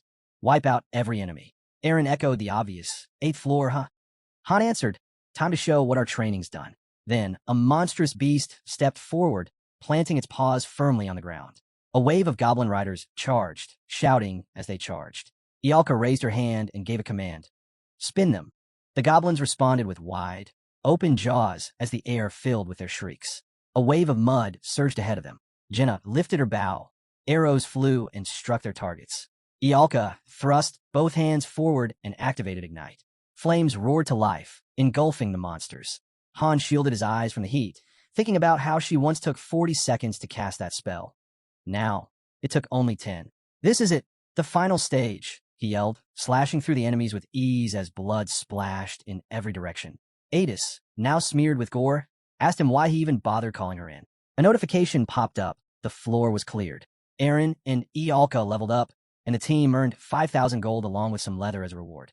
Han looked away for a moment, realizing that Jenna had become such a skilled marksman, he could finally trust her to guard the rear. The girls exchanged glances, and the archer asked Adis if she was bored. Adis smirked and said, nah, it's kind of fun watching this mess. Han thought she hadn't quite settled in with the team yet, but she was sharp. She'd find her rhythm soon. Ialka closed her eyes and asked, that's it for today? I'm worn out from all this spell slinging. Right then, a system message declared her the best performer of the battle. Han reflected on how far she'd come. Her control over magic had improved dramatically. A huge step up from before. Han pulled the girl along with him, saying he wasn't done just yet. She groaned, complaining she was already tired. Someone told her not to worry. They didn't have much work to do anyway. Ialka shot back. I don't believe that for a second. You always trick me. Test tubes lined a nearby rack as a system message popped up, noting that Han cap for research had been reached. A new notification followed. suggesting they try some research, since results were essential for running the lobby efficiently. They were now standing in a dimly lit room. The girl looked around and guessed it was some kind of magic lab. Hands on her hips, Ialka demanded to know why he brought her there. I told you. No physical work, he answered casually. She tilted her head, confused, until he clarified. Her new task was research. Another system message appeared. They could now explore hero responses, expand buildings, and delve into dungeon data. If they sent heroes to the research lab, they'd earn research points, essential for customizing and improving the lobby. A new alert asked if he wanted to assign Ialka to research, pointing out that she was a recommended candidate. Just then, a small fairy materialized beside Ialka. Startled, she screamed. Ialka looked over at Isel and scolded her. Don't jump out like that. You scared me. The fairy replied that it wasn't really her choice to appear like that, and suggested Ialka just accept it. In front of them sat a table with a chair. Isel explained all she had to do was solve the problem and drop it into the container. Still confused, Ialka asked why she had to do any of this. After all, she'd already studied this kind of stuff back at the Magic Academy. Isel snapped, because the master ordered it. Do what you're told unless you want to get kicked out. Han opened a book while Ialka leaned on her hand, looking uninterested. A system message appeared. They had received a research unit. Current speed, 10 units per hour. It also noted that 10 diamonds would be used each hour. A blue flame suddenly flickered to life inside a cauldron. The guy glanced over at Ialka and thought, 10 hour? That's awful. But makes sense. She's got 0 research talent. Another system prompt appeared, setting the research time at 3 hours daily. A tip followed. If a researcher was overworked, they might become unhappy. So don't forget, they've got lives outside the lab. Ialka's mouth dropped open when Isel repeated, 3 hours a day. That's your schedule. The girl threw up her hands and cried out that her brain was about to melt from all this. Right then, a system alert chimed in, registering her complaint. She scowled and shouted that this wasn't as easy as it looked. She was practically dying just trying to solve one problem, calling it slave labor. The guy paused, realizing she wasn't wrong. Her schedule really was packed. He snapped the book shut, thinking he needed a way to keep their momentum without burning out. Then he called out to Isel, asking to send a request to the craftsman. A system message followed. Han had requested a fur coat, spending 3,000 gold. A luxurious white fur coat materialized. Ialka instantly snatched at the moment it appeared. The guy told her she wanted it anyway, and she could think of it as advance payment. If she kept working hard, more rewards would follow. Ialka shot back, asking how he had the audacity to bribe her with buns and a coat. They both tugged at the garment, and Han teased, "Give it back, then, if you don't want it." She glared and snapped. "Who said I didn't want it? I'll handle everything." Behind them, a waterfall roared past a bridge. The system noted that the craftsmen continued upgrading, sending heroes into weekly dungeons and forging weapons in the central workshop. A hammer struck a shield with a loud clang as heroes stood lined up. The boy thought about how the master had assembled a new team with the recently arrived recruits. Han leaned on his hand, watching everything, thinking that the master had changed, and for the better. Nearby, a girl at the next table struck up a conversation. Ialka, eyes closed, mentioned that although she only wielded fire magic, she had solid knowledge of all other types. She added that Han seemed pretty talented, then asked if he was interested in learning magic. Han, seated diagonally from her, asked again to confirm. She replied that it'd be tough to teach him all by herself, but with the books they had, it was doable. He pulled out 2 game cards, thinking about how he currently held 2 stars, meaning he was in a beginner class. He explained that with 3 stars, he could pick a specialization. Right now, he'd most likely end up a warrior, but if he met certain conditions, a hidden class would unlock, like swordsman mage. Han's jaw dropped. He thanked her, but declined, saying he'd rather focus on one path. After all, just because a class was rare didn't make it strong. She smiled and told him to let her know if he ever changed his mind. Ialka's mouth dropped open when someone asked if she was only bringing it up because she didn't want to make the decision alone. Offended, she snapped. What kind of ridiculous assumption is that? The guy smirked because it was right on target. She lowered her gaze, looking defeated. Han, sitting beside her, asked about her past, what life was like before all this. She quietly replied that he used to be a farmer. Ialka scoffed. That's a lie. No one would believe that. A lamp flickered beside the window as someone reminded Ialka to focus. Pen in hand, she sat quietly while Han explained that she came from a renowned family, but lost her relatives in the war. Suddenly, her pupils narrowed. Han's eyes widened as a faint glow formed above them. Ialka asked, "What is that?" He looked up, eyes lighting up. "It's the beginning." The air above the table shimmered, and a system message announced that hero reaction research had reached level 1. Sparks burst across the room as another message followed. The goddess had blessed the lobby. Ialka stared at the glowing particles in shock. The boy pulled out 3 game cards, explaining that the research offered 3 paths, and a master had invested 30 points in a hero reaction research. Ialka slumped down onto the table, saying she didn't feel well. Han glanced at her and suggested she check the statistics window. A screen popped up in front of her. She screamed in surprise. Han looked over and said he figured she could see it. All her skills were now broken down into numbers. He pictured players gathered in front of a building and remembered how the third group had been wiped out because they never understood the mission's true objective. They didn't see system messages, but hero reaction research solved that. Ialka looked nervously at the system window. Han asked if she could see her stats: strength, intelligence, HP, agility, and skills. She nodded, saying she had a mid-level spell called telekinesis. He told her those were her core abilities, then got up, telling her to follow him. He needed to inform the others. Ahead, a loud scream rang out, someone shouting about a ghost. A glowing spark hovered in front of a blonde-haired boy, who panicked and shouted that a strange ghost orb was chasing him. Han grabbed him from behind. "Don't be an idiot. That's not a ghost." "Then what is it?" the blonde asked. The spark floated closer to his chest, and a pink flush spread across his cheeks. Jenna stood in front of them, narrowing her eyes at Han. She guessed what he kept staring at and added that she'd caught him muttering under his breath a few times. So she just started mimicking him. Lights glowed in the windows of the nearby building as the group sat around table. The girl pointed out that apparently there were things like levels, stats, and skills, and that these helped them grow stronger. She added that after some battles, she could actually feel a sudden rush of strength, which must have come from leveling up. Ialka frowned, saying that was hard to believe. Even the most powerful mages couldn't pull something like that off. She turned to Han and asked how he figured this out, since none of them had ever heard about it before. He casually replied, "By accident." Ialka crossed her arms. "Seriously? That's the best you've got." Jenna jumped in, explaining that he'd been there longer than anyone else. Ialka gave Han a skeptical look when he claimed he had enough experience. She shot back that it still sounded shady. Sitting across from Jenna, she finally shrugged and said he could keep his secrets. Everyone had something to hide. Either way, his advice had been useful. The archer nodded in agreement, saying his tips were spot on. Aaron, seated beside her, chuckled when Ialka called Jenna a master flatterer.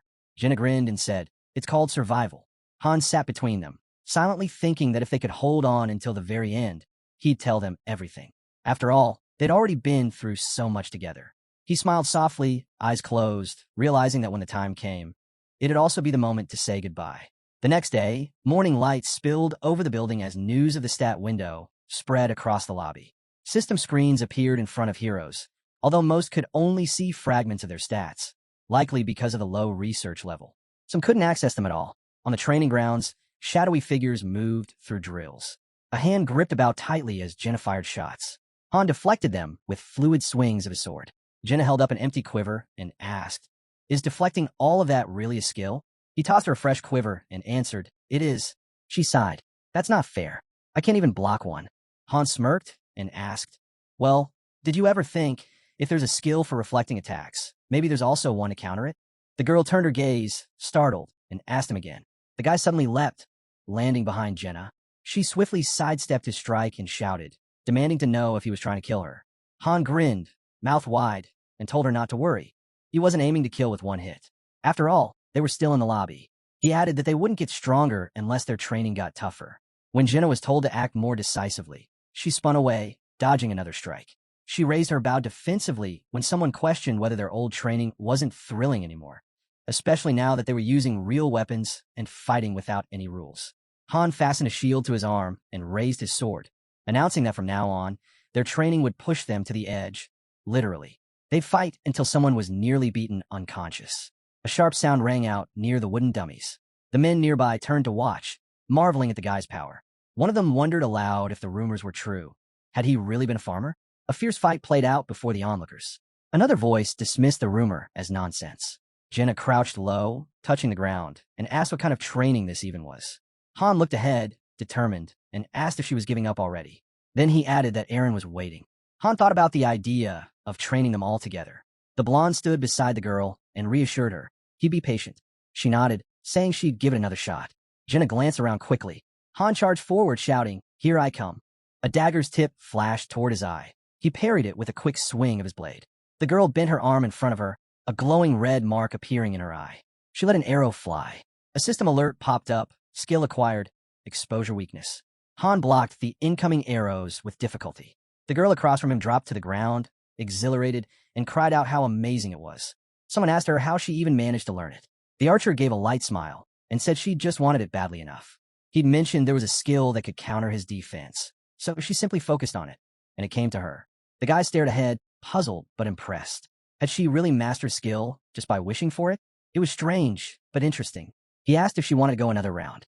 Jenna drew her bow again and warned him it wouldn't be easy this time.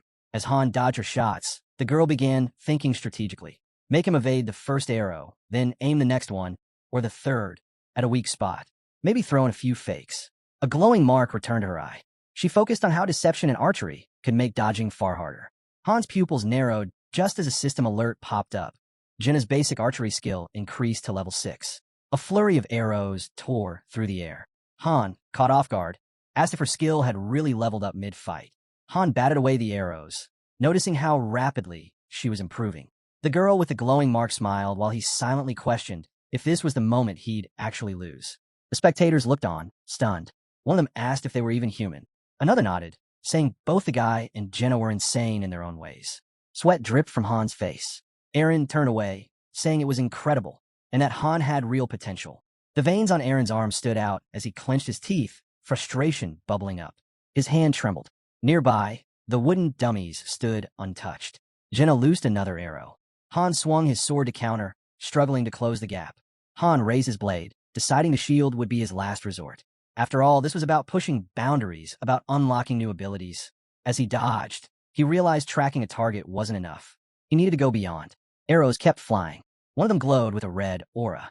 Han wondered, what if he could sense the shot before it was fired? Suddenly, glowing marks traced across his body. The sharp point of another arrow flashed before his eye. System notification, new skill acquired, insight. Arrow defense upgraded to level 3. Basic swordsmanship advanced to level 7. Han instantly deflected every arrow. In the blink of an eye, Han stood right in front of the girl. Jenna clenched her teeth, eyes locked forward as dust swirled around them. Lowering his blade, the guy asked if that really counted as his 19th win. Jenna glared at him and called him a monster. He glanced at the system window, thinking he'd picked up a couple of new skills. Then Jenna turned to Aaron and asked how many skills he had. Only 3, Aaron replied. Spear mastery, pain threshold, and fire resistance. Jenna leaned closer to her own system window. When the guy asked about her skills, she listed them one by one. Bow mastery, dagger mastery, weapon change, rapid fire, weakness identification, Hawkeye, and dexterity. The blonde stood behind Han and said that should be enough. But Han stepped in, reminding them that just having a lot of skills didn't mean someone was powerful. It all came down to how those skills matched their level. He introduced 2 dark-haired heroes and explained that if a skill wasn't compatible with a person, it could actually backfire. He gave an example, his own berserk and cold-blooded abilities, which didn't work well together. But his case was unique. As Jenna wiped sweat from her face, Han couldn't help but think. 9 skills. She was easily top tier. Aaron looked over at her thoughtfully as leaves drifted through the settlement. A system alert popped up, item combination in progress. It displayed 3 elemental stones, fire, water, and wind. The final product would be a normal exaltation stone, and the success rate was 87%. 3 stones floated in a magic circle. A new message appeared, asking if they wanted to proceed. The stones began to glow as fairy power activated the fusion. Then, system notification, combination failed. Items destroyed. Later, Han and Jenna sat on a bench. He quietly stewed over the failure. 87% odds, and still it didn't work. Jenna broke the silence, asking if she could ascend now. The fairy replied that time was flying, and that Jenna had already reached 2 stars. System notification, combination complete. Common ascension stone acquired. The palace gates creaked open. The system message echoed. The master has begun the ascension. Jenna turned to Han and quietly asked if she was going to die. Before he could answer, she added that she'd return soon. As he listened, Han's mind drifted. He was level 12, Ialka sat at level 8, Aaron at 9, and Jenna was already at level 10. He kept his gaze steady ahead, recalling how his own ascension had been anything but ordinary, thanks to that interference. Ahead stood the horse statue, positioned directly before the fountain. Han knew that whatever Jenna was seeing now, it wasn't the same sight he saw. Just then, a system message blinked in his vision. Jenna's lost memories have been restored. The girl has completed her ascension. She now bore 2 stars. A game card bearing her image materialized at the temple's entrance. Jenna slowly walked toward Han. Her eyes dropped to the ground as she said she'd had a strange dream. Her old forest, the one near her childhood home, was engulfed in flames. She sank down beside him. Han told her not to worry, brushing it off as just a bad dream. You're right, Jenna murmured with her eyes closed. Just a dream, nothing more. Then, staring out ahead, she was asked if there was anything else. She nodded slightly, saying it felt like a huge weight had been lifted from her shoulders. Han turned his gaze away, thinking quietly. Maybe this was what the Ascension really was, unlocking pieces of the past. His mind flashed to the man wielding a hammer. That's when it clicked. Every hero started their journey with no memories. He pictured himself standing before enormous, looming walls. At the 4th or 5th star, the truth would finally come out. The reason they were summoned, the secrets of the world they left behind. He recalled a city engulfed in flames. That's when he realized they would eventually learn what had become of the old world. Soon after, another notification rang out. A blonde-haired warrior had also completed his ascension. His game card shimmered into view. Holding a spear in both hands, the guy stood tall, his presence intense. Han couldn't guess what kind of dream he'd experienced, but whatever it was, it had clearly fired him up. The blonde walked over to Han, standing by his side.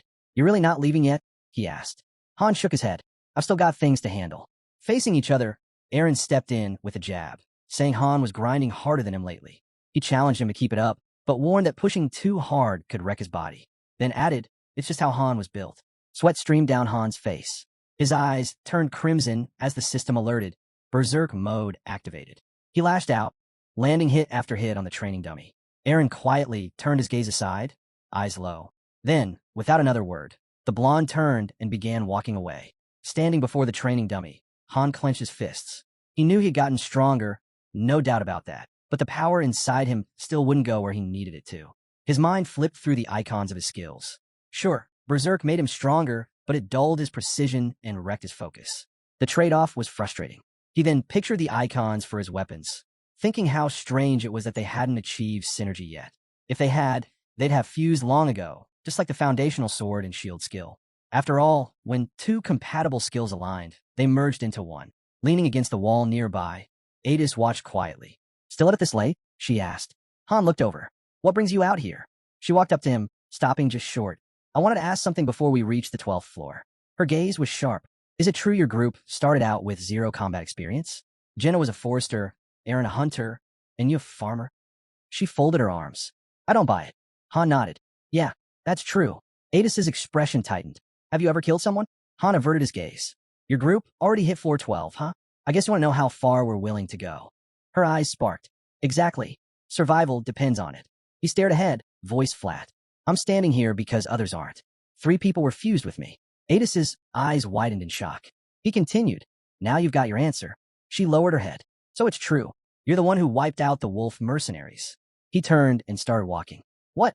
Are you here to judge me? She quickly responded. That's not it. Han's blade cut through the air. Everything that shows up on these floors is classified as a monster. That means we eliminate it. Simple. Adis crossed her arms. That might be how you see it. But maybe your teammates don't. He stopped. Then maybe I need different teammates. Night had fully settled over the settlement. The sky a deep black. Han looked up. I know them better than you think. You don't have to worry. Adis hesitated, then nodded in agreement. Just then, a blinding white light surged in the distance as a fairy's voice echoed through the air, commanding the rift of time and space to open. The group trailed behind Han as they moved forward. Jenna glanced up. Are we heading back to the 11th floor again? Han shook his head. We've done enough there. The 12th should be opening any minute now. Right then, a system message flashed. Prepare yourselves. The door to the 12th floor of the main dungeon will open in 10 seconds. Standing at the front, Han faced the archer. No matter what happens, just stick to the plan. Do your jobs. I got it, the girl replied quickly. Han added, then do it better than usual. You know what's at stake. A brilliant light exploded around them. A soft blue glow wrapped the team as another message appeared. Mission type, suppression. Objective, eliminate all enemies. Jenna turned, scanning the space. Wait, where are the enemies? We're supposed to suppress something, right? She stopped suddenly. Her eyes widened. Raising her hand defensively, her pupils tightened. Han's voice rang out. Hold it, everyone stop. A line of warriors holding spears stood ahead, shouting, drop your weapons. State your identities. A message hovered over their heads. Level 11, human soldiers. Sweat trickled down Jenna's face. What? What is this? The soldiers halted, facing them squarely. Adis looked away, irritated. Jenna seemed frozen in disbelief. The squad of soldiers stood still, tense and ready. Han narrowed his eyes, studying them.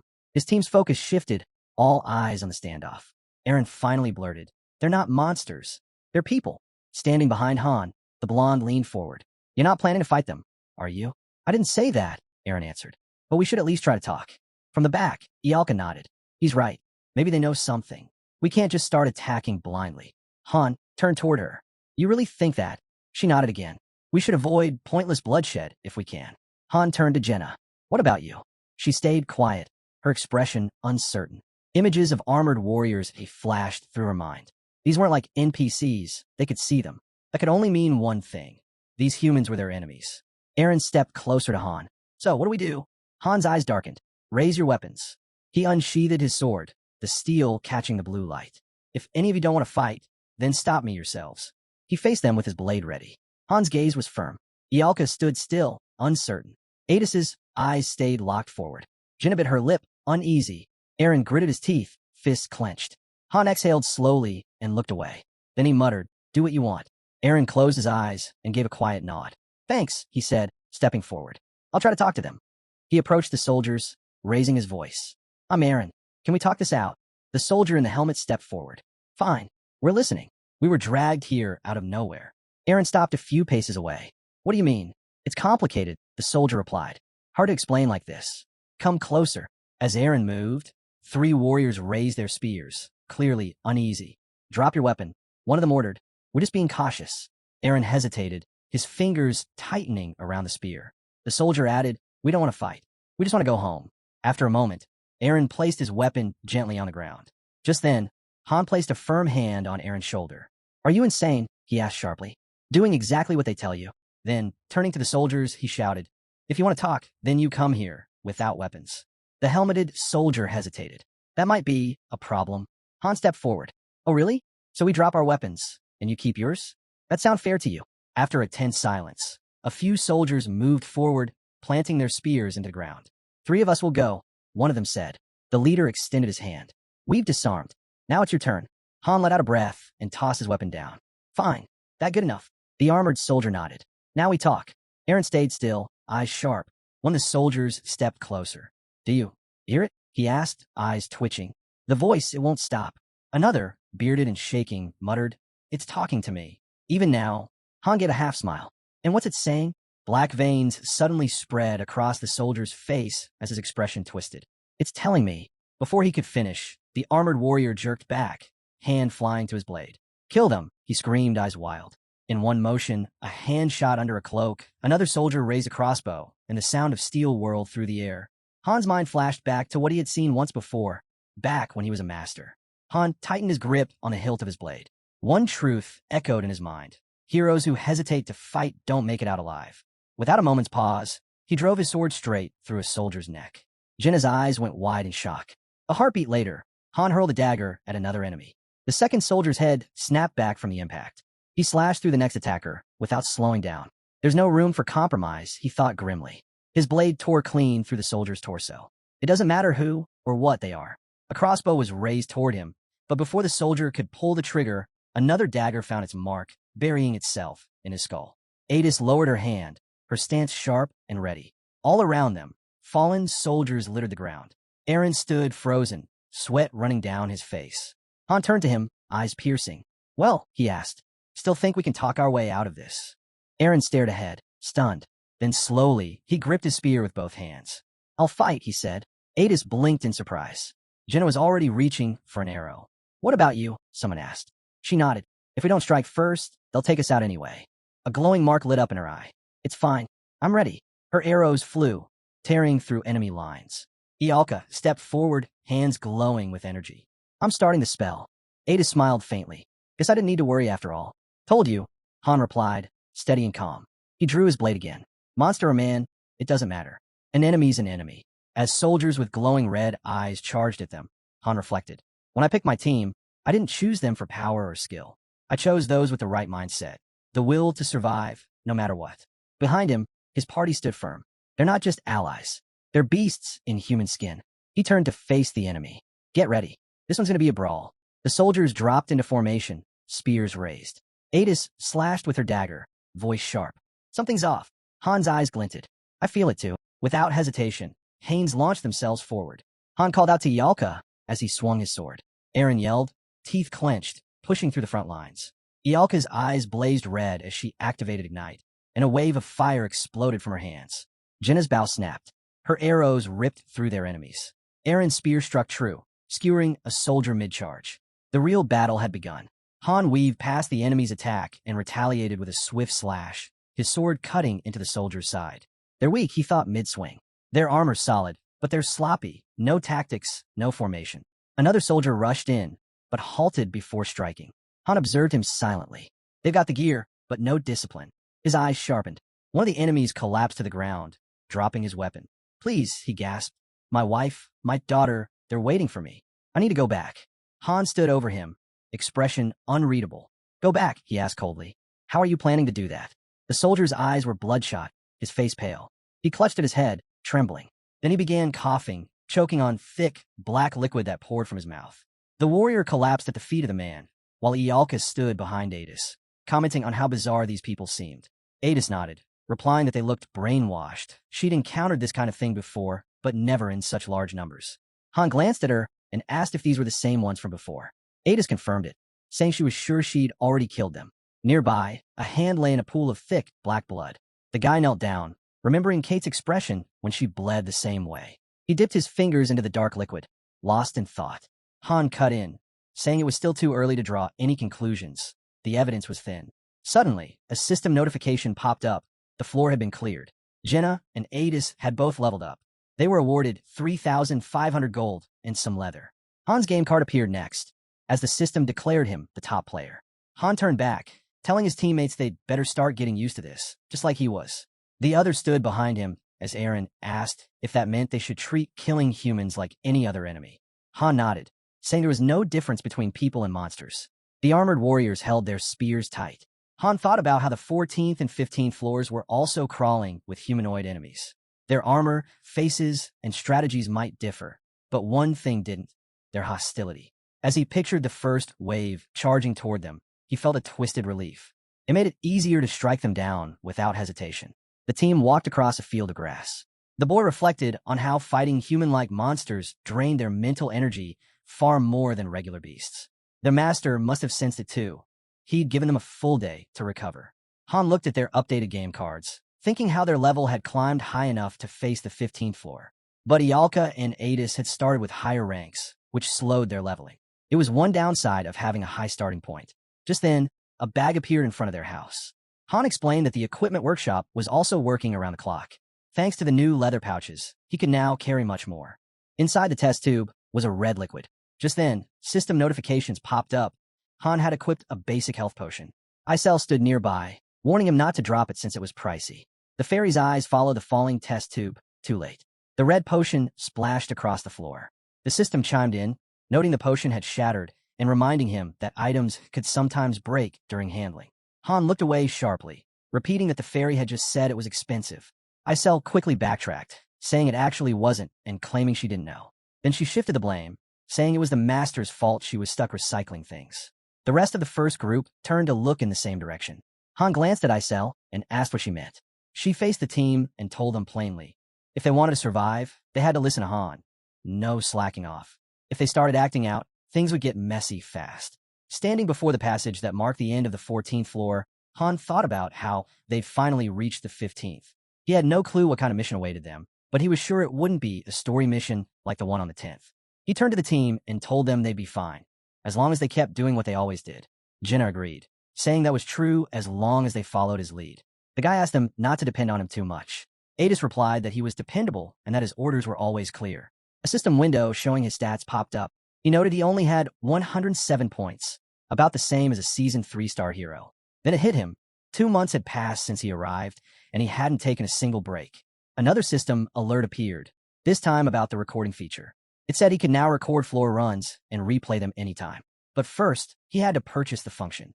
Han smiled, guessing the master wanted to start recording gameplay. He agreed. It was a smart move. A new notification asked if the master wanted to buy the recording ability for 300 diamonds. Moments later, another message congratulated him. He now had access to playback anytime. An image of the recording materialized on the ceiling. The boy thought about how helpful it would be for improving skills like evasion and insight. For now, the master couldn't influence the missions directly, but that would eventually change as they reached higher floors. With his team gathered before him, Han stepped up and said there were two things they had to know before starting the mission. First, he explained, this mission wasn't like the others, it was special. He held up a statue of two angels and reminded them of the goddess statue he'd mentioned back on the 10th floor. Just like that mission, if the statue got destroyed, they'd all die. The 15th floor had a similar condition. He pictured the previous group surrounded by a blue light, then revealed something grim. The third team didn't even last 5 minutes. They failed the mission without fighting a single enemy, just because they didn't understand what was happening, and that cost them their lives. Han stood in front of Adis as they discussed that the first thing they needed to do was figure out the mission's objective, fast. Han looked at the archer and said they only had 15 minutes. She pressed him again, and he repeated that the third group was wiped out in under 5. He asked if she realized what that meant. Looking off to the side, he said if they stood around doing nothing, the mission would fail by default. Everyone would die. That, he said, was the second critical thing to remember. Han pictured the tower and thought about how time passed differently in the lobby versus on the floors. They had exactly 15 minutes. He recalled their settlement and how tiny it was, making it clear the mission was time-based. Just then, system alerts popped up. They were now on the 15th floor, and the door would open in 10 seconds. It was time to prepare. Han turned around after hearing that they had 3 minutes to gather intel before the mission would officially begin. A flash of light burst across their vision. Han cracked open an eye. Blue sky, sunlit houses, people walking casually down the streets, their footsteps echoing on solid ground. The team stood in the middle of the town square, surrounded by homes and citizens. Han eyed a bearded man and thought, this floor was another city. Nearby, passers-by whispered, wondering if it was really him. An elderly woman walked past Aaron. Han realized the people couldn't see them. They had to be NPCs. The streets were bustling, but the vibe was peaceful, nothing like the 10th floor. Then the system window appeared, confirming the mission type, defensive. Their job was to protect someone. Sweat formed on Han's brow as his team stood surrounded by a sea of people. He questioned aloud, how were they supposed to find a single person in this chaos? In his mind, he pictured the gray blur of people moving in all directions. He thought back to Noken and guessed they must have panicked when they saw the crowd. Without understanding the mission's true purpose, they probably assumed the townsfolk were the enemy, especially if they hadn't cleared the 10th floor before. Chances were they misunderstood everything. That panic likely led them to attack the residents or miss their real objective entirely. Han looked up, clouds drifting lazily over the rooftops, as he narrowed it down to 2 possible reasons for that group's failure. Either they killed innocent people and triggered the mission's end, or they let the one person they were supposed to protect die. In short, if they didn't want to meet the same fate, they needed to locate the target fast. Facing the group, he told them their mission was protection, but that wouldn't matter if they didn't find a person first. Otherwise, they were all as good as dead. Jenna glanced away, asking how they were supposed to search. There weren't any monsters around, just regular people. Han folded his arms and asked if anyone knew the area. Aaron spoke up. He'd been here before, back when he worked as a merchant. The sun beat down on them, as Aaron explained they were in a Dilth, a trade hub full of crossroads and heavy traffic. Han squinted and confirmed this as Antonia. Then he asked Aaron if there were any notable landmarks nearby. As sunlight gleamed off a temple in the distance, Aaron pointed it out. A famous sacred site, a silver-white hall, and one of the 3 grandest temples outside of the holy city. Jenna chimed in, saying she'd heard about it, said it was massive. Han stepped closer to Aaron and guessed aloud that the crowd seemed to be headed that way. Aaron agreed. It looked like some kind of event was taking place there. Han turned to Adis and said they were moving toward the temple, and that they needed to prepare for anything. Adis nodded. She took off, bounding from wall to wall until she landed on a wooden board overlooking the city. From there, she had a clear view. People packed near the temple gate, guarded by men holding spears. Something caught one of the guard's attention just as Han approached. The guard began to speak, saying they couldn't enter, but he never got a finish. Han struck a mid-sentence. His fellow guard looked on in horror, cursing just before Han slammed a shield into his face. Han grabbed the enemy by the head just as Aaron rushed over, trying to stop him. Han let go of the man and calmly asked if Aaron even understood what was happening. Turning to the rest, he pointed out that the guard had clearly seen them, and that meant only one thing. They were the enemy. He recalled how the soldiers and cavalry on the 10th floor couldn't even perceive them. But here, blood dripped down the injured guard's face, and Han realized these weren't ordinary NPCs. The second guard lay unconscious, helmet dented. Ialka looked down at him, worried. She said maybe they weren't enemies after all. Han admitted that was possible, but reminded her he didn't kill them. Still staring at the beaten men, Ialka murmured that they already looked half dead. From above, one of the group members commented on the city view. Someone else asked if this was the snow-white Hall of Silver. Aaron confirmed it was. Near the temple fence, an elderly man holding a staff walked forward. The bearded figure narrowed his eyes at the crowd forming in the square. With a cough into his fist, he suddenly slammed his staff down. Glowing magic circles spread out across the area. The old man's amplified voice echoed, asking everyone to stay calm. The rays of the sun were about to appear. Ialka stood speechless, mouth agape. Her eyes widened as she realized he'd used voice amplification magic. But Han cut her off, saying they didn't have time for this. They had to get to the temple immediately. Jenna asked again what the plan was as they pushed toward the entrance. Han thought to himself that, judging by the scale of the event, their mission was likely to protect the central figure of this entire gathering. Just then, another guard stepped up and barked that they weren't allowed inside. Without hesitation, Han reached for his sword and warned them to back off if they wanted to live. The guard hesitated, noting their weapons. Then, eyes wide, he demanded to know if they were heretics. Han allowed a sharp smirk, stepped forward, and kicked a nearby statue. The sculpture shattered instantly. The guard's eyes flared. He yelled for the others to kill the intruders. The rest of the guards charged. System alerts flooded the air. Level 13 soldiers detected, along with an unidentified enemy of unknown level. Han's grin only grew, and Ialka, watching him, muttered that he was completely shameless. The group advanced into the fight. When Han asked if any of them actually believed in this religion, the group gave a unanimous no. Meanwhile, the armed guards charged, yelling that the heretics had to be driven out. Han turned to the team and laid it out clearly. They were pushing through, no stopping. Their objective had to be inside the temple. There was no turning back. Running alongside Aaron, Han shouted that it was time to break through. Han raised his shield, deflecting an incoming strike, then countered with a fatal stab. Aaron deflected a spear and cut down another guard with a brutal swing. Another enemy lunged with an axe. Han blocked with his shield and struck back hard. He held the shield high, urging the group not to slow down. "Don't try to fight them all. Just keep pushing forward," he shouted. One of the guards pointed his weapon at them, barking out orders to stop the intruders and defend the temple. Jenna loosed an arrow that struck him before he could do more damage. Han snapped that there was no time to get bogged down. They had to keep moving and strike back only when necessary. As they battled through, Han was sure of it now. The person they were meant to protect was somewhere inside. He didn't know how he knew, but he felt it deep in his gut. If they didn't find that person fast, everyone here was going to die. He kicked the temple doors open and dashed in, knowing they only had a few minutes left. Planting his feet wide, he braced himself. Time was running out, and if they failed to locate the target in time, it was over. Han halted in front of the temple's towering windows. A system message flashed. Mission type, defensive. Objective, protect the target. Time remaining, unknown. His eyes widened. He shouted the girl's name, voice echoing through the hall. Ialka stepped up beside him, extending her hand. "I've got something," she said. A surge of purple energy surrounded the furniture nearby. She flung it aside effortlessly. A girl stood revealed, facing them. Just then, a man asked who they were. A priest holding a thick book stepped forward, demanding to know how they'd gotten inside. Han's gaze flicked to the mission window. It hadn't changed. That meant this wasn't the person they were meant to protect. "It's not him," he muttered. The door stood open, and Han thought there had to be other ways in, side corridors, maybe. More guards stormed in, demanding to know if the intruders knew where they were. Han launched himself forward and shouted, "Split up, take the right side." Then he added, "I'll handle the left." His team nodded, voices calling back, "We'll catch up soon." The moment the command was given to capture him, Han dashed past the guards and struck the knight mid-threat as he shouted he'd finish him off.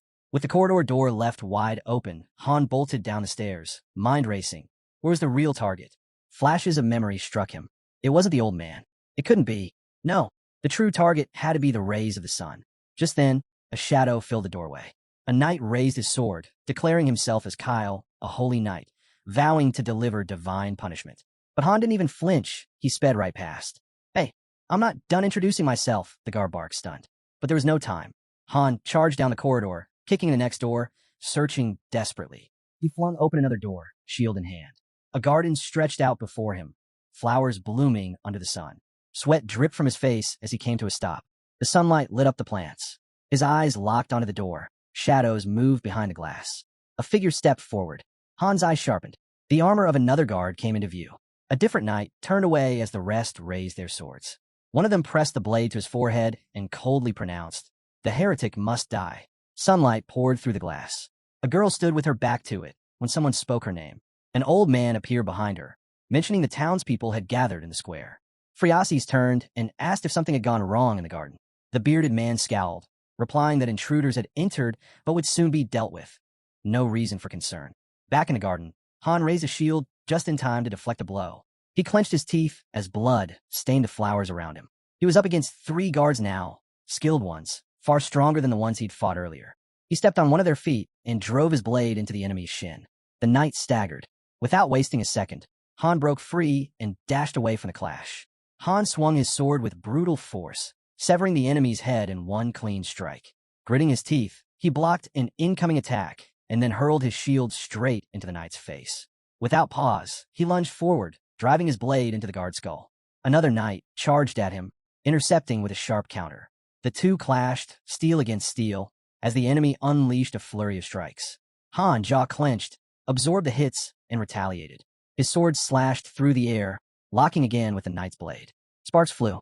The knight staggered, struggling to block as a crack split across his sword.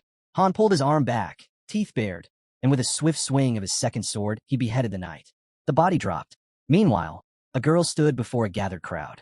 She spoke with conviction, saying she was grateful for the chance they'd given her, promising she'd never forget. An older man with gray hair nodded solemnly, saying even the goddess would be pleased. Elsewhere, Han eased open a door. The old man inside spun around sharply. Bleeding and bruised, Han stepped in and was immediately called an invader.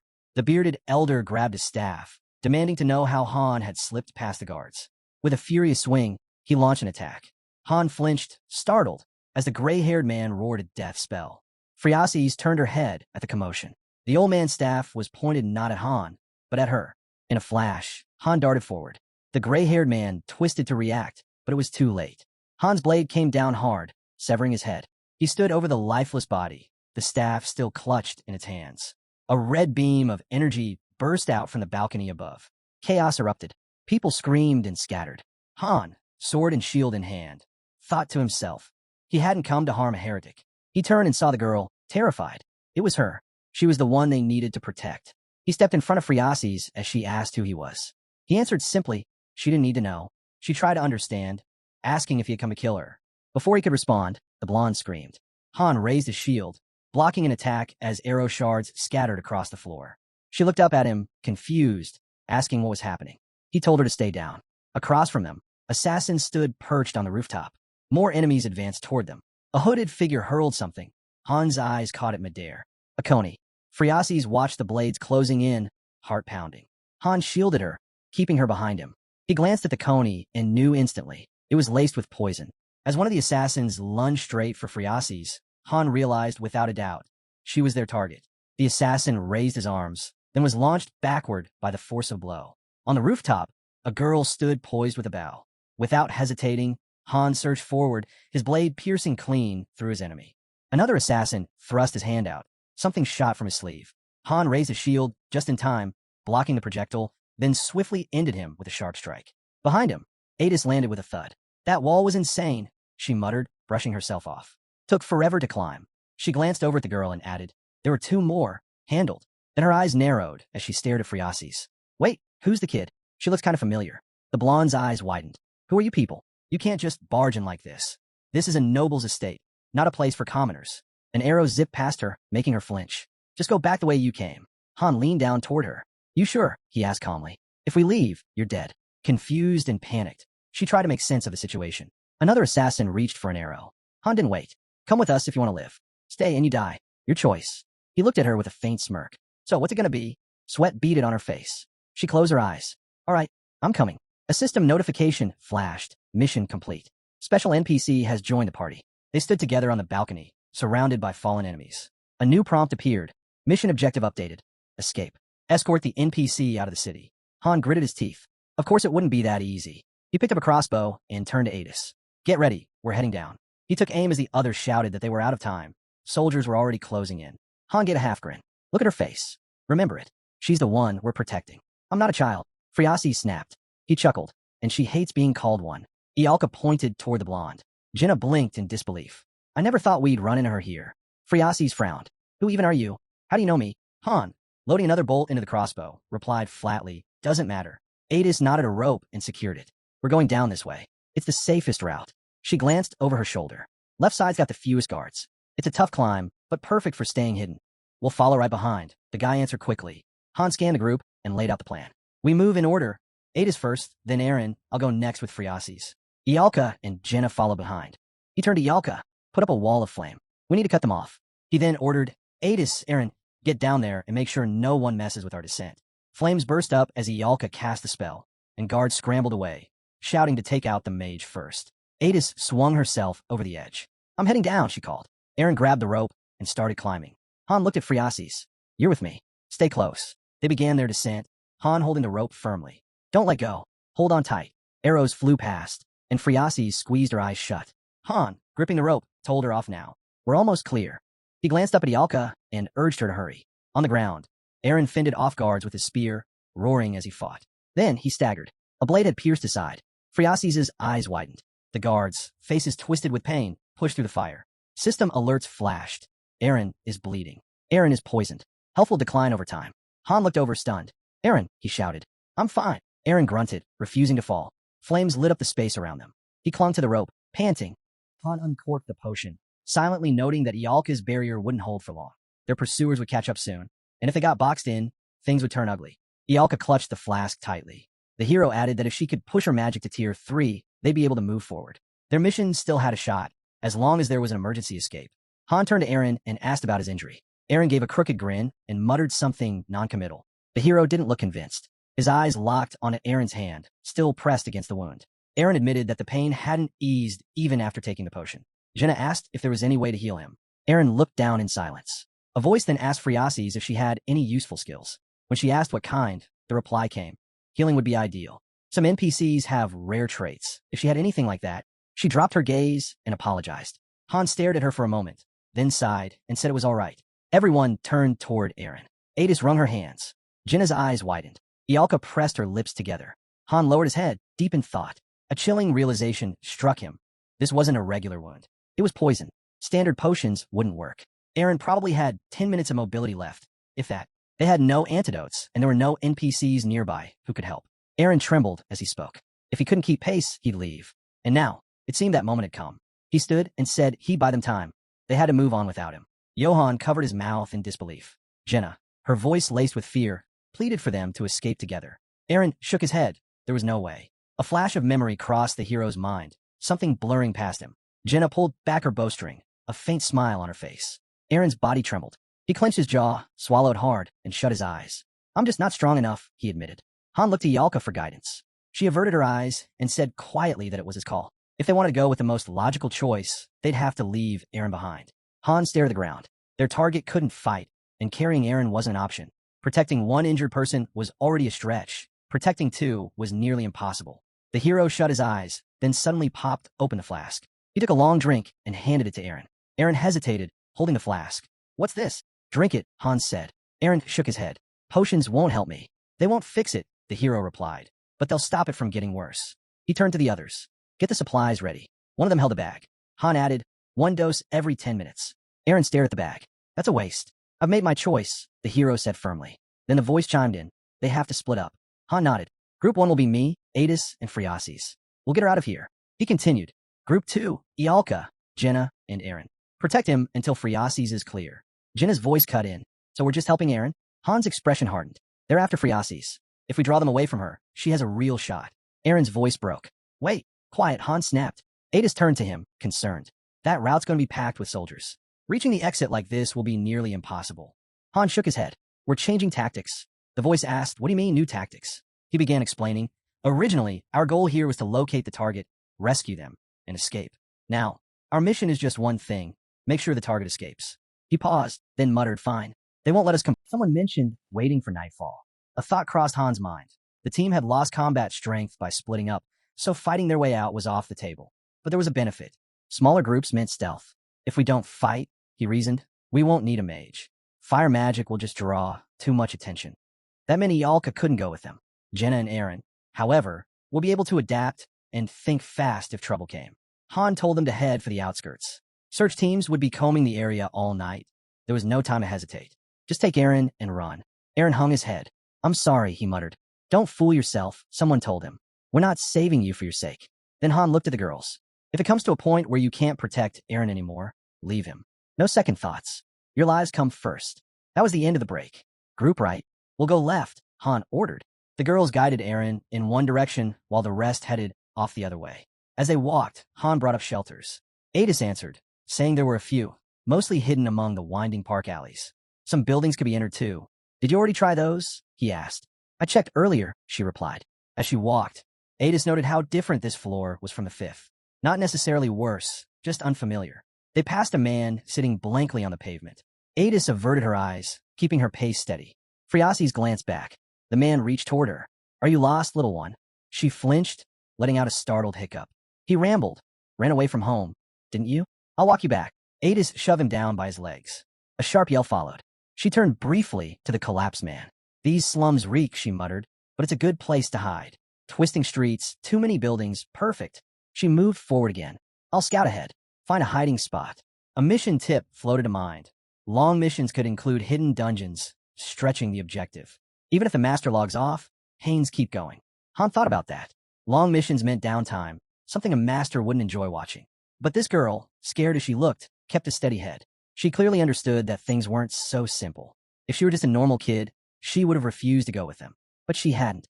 The blonde knew sticking with them was her best shot at surviving this chaos. The setting sun dipped low in the distance. Han nodded toward a building. Found a solid spot. There's a back door.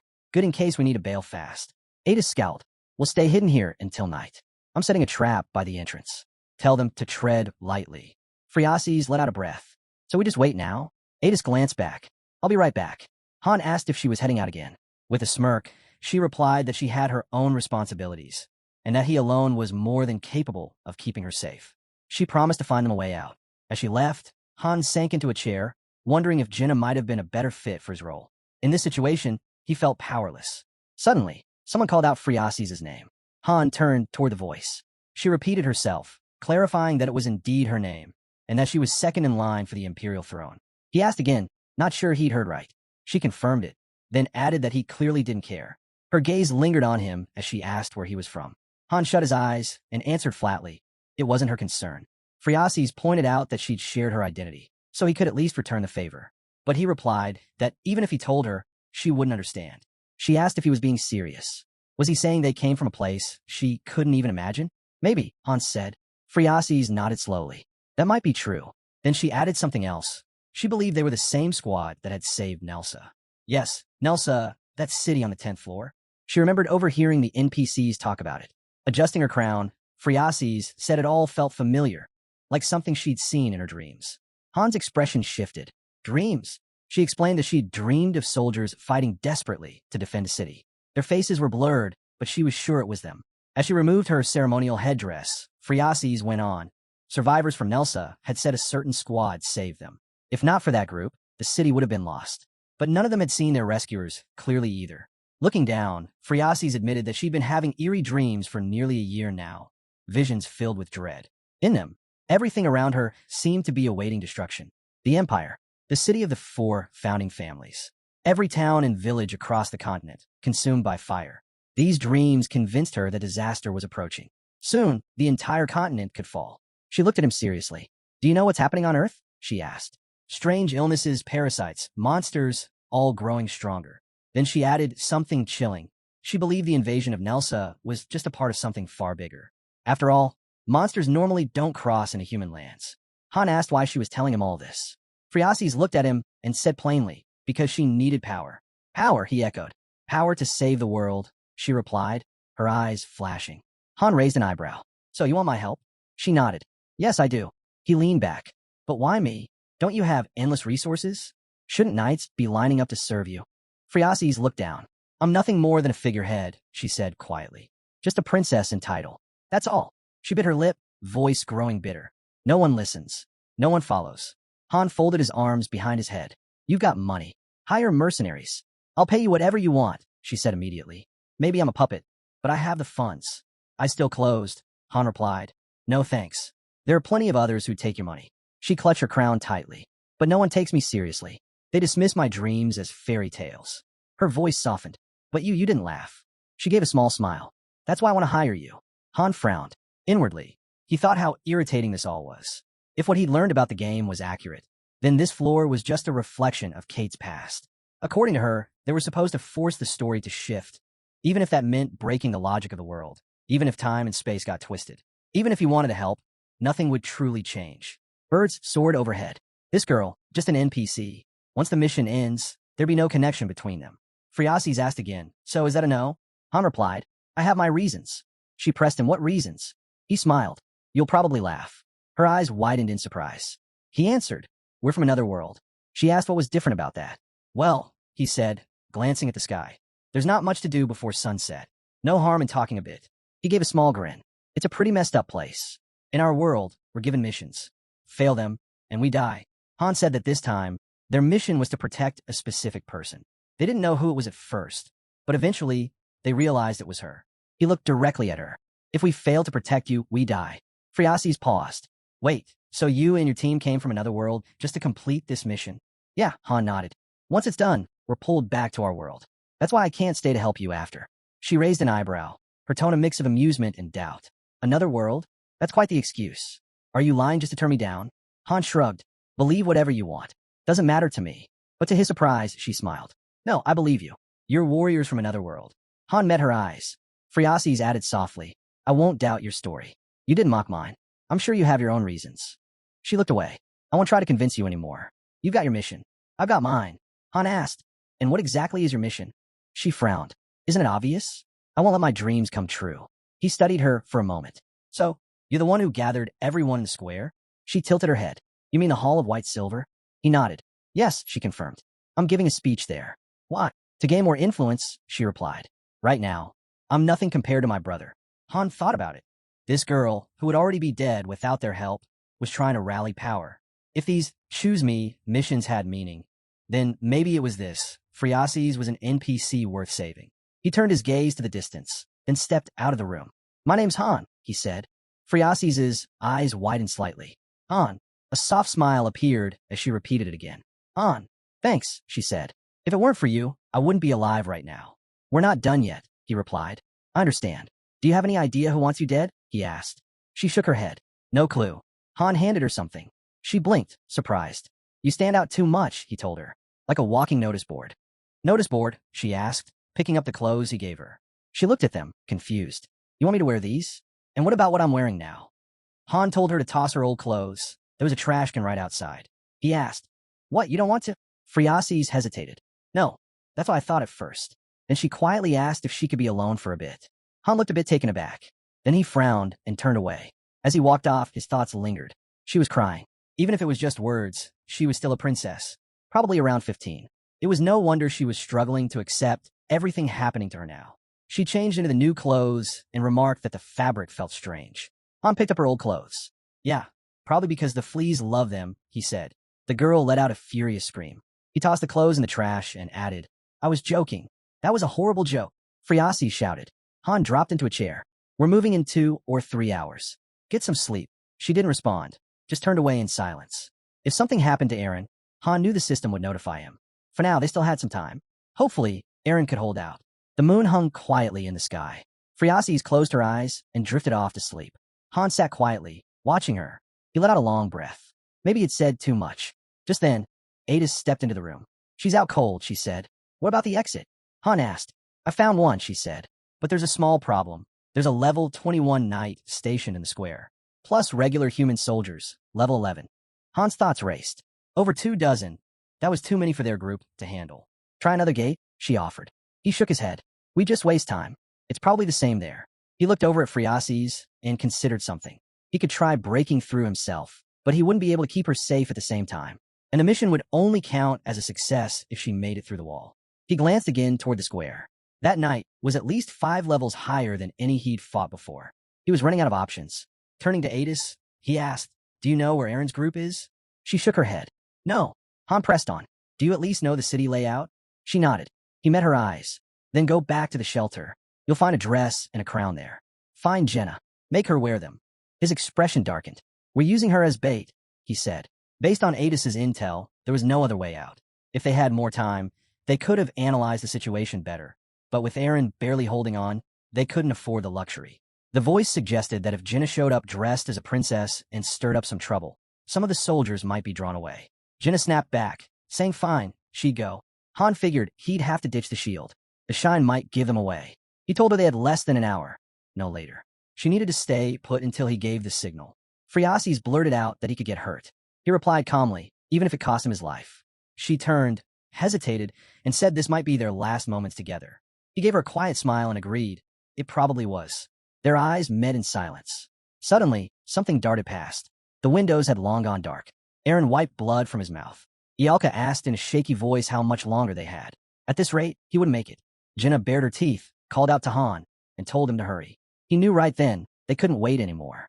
Adis glared at the outfit tossed in the trash, then slipped slightly on the ground. Han's eyes sharpened. If they moved fast, they could still get out before sunrise.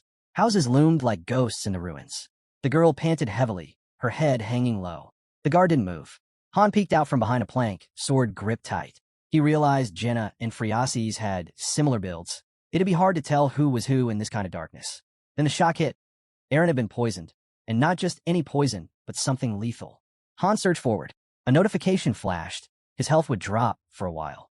He was getting weaker. Eyes forward, he thought. If Jenna got exposed, the soldiers would swarm her, putting them all in danger. They needed to create a distraction and protect Eren at the same time.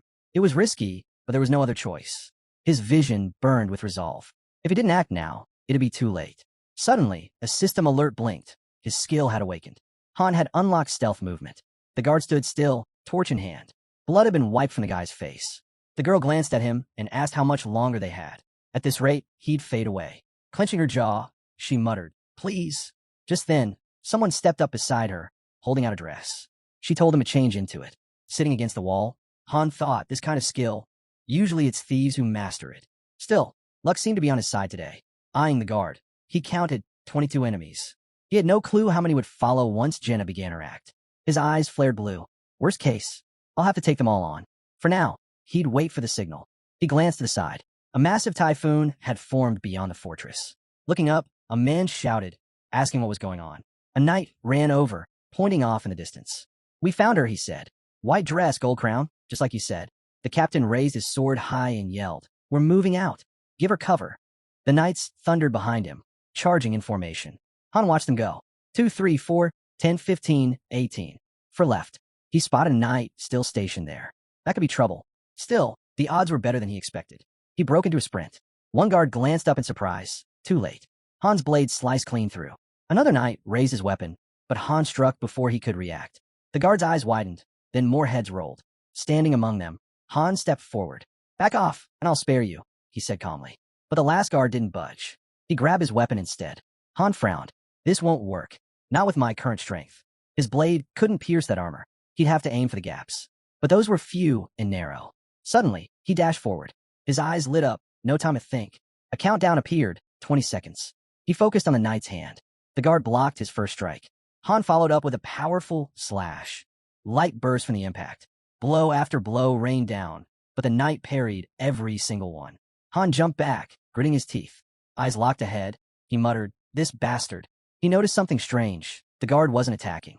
Twice, he'd left himself open on purpose. And yet, he didn't counter once.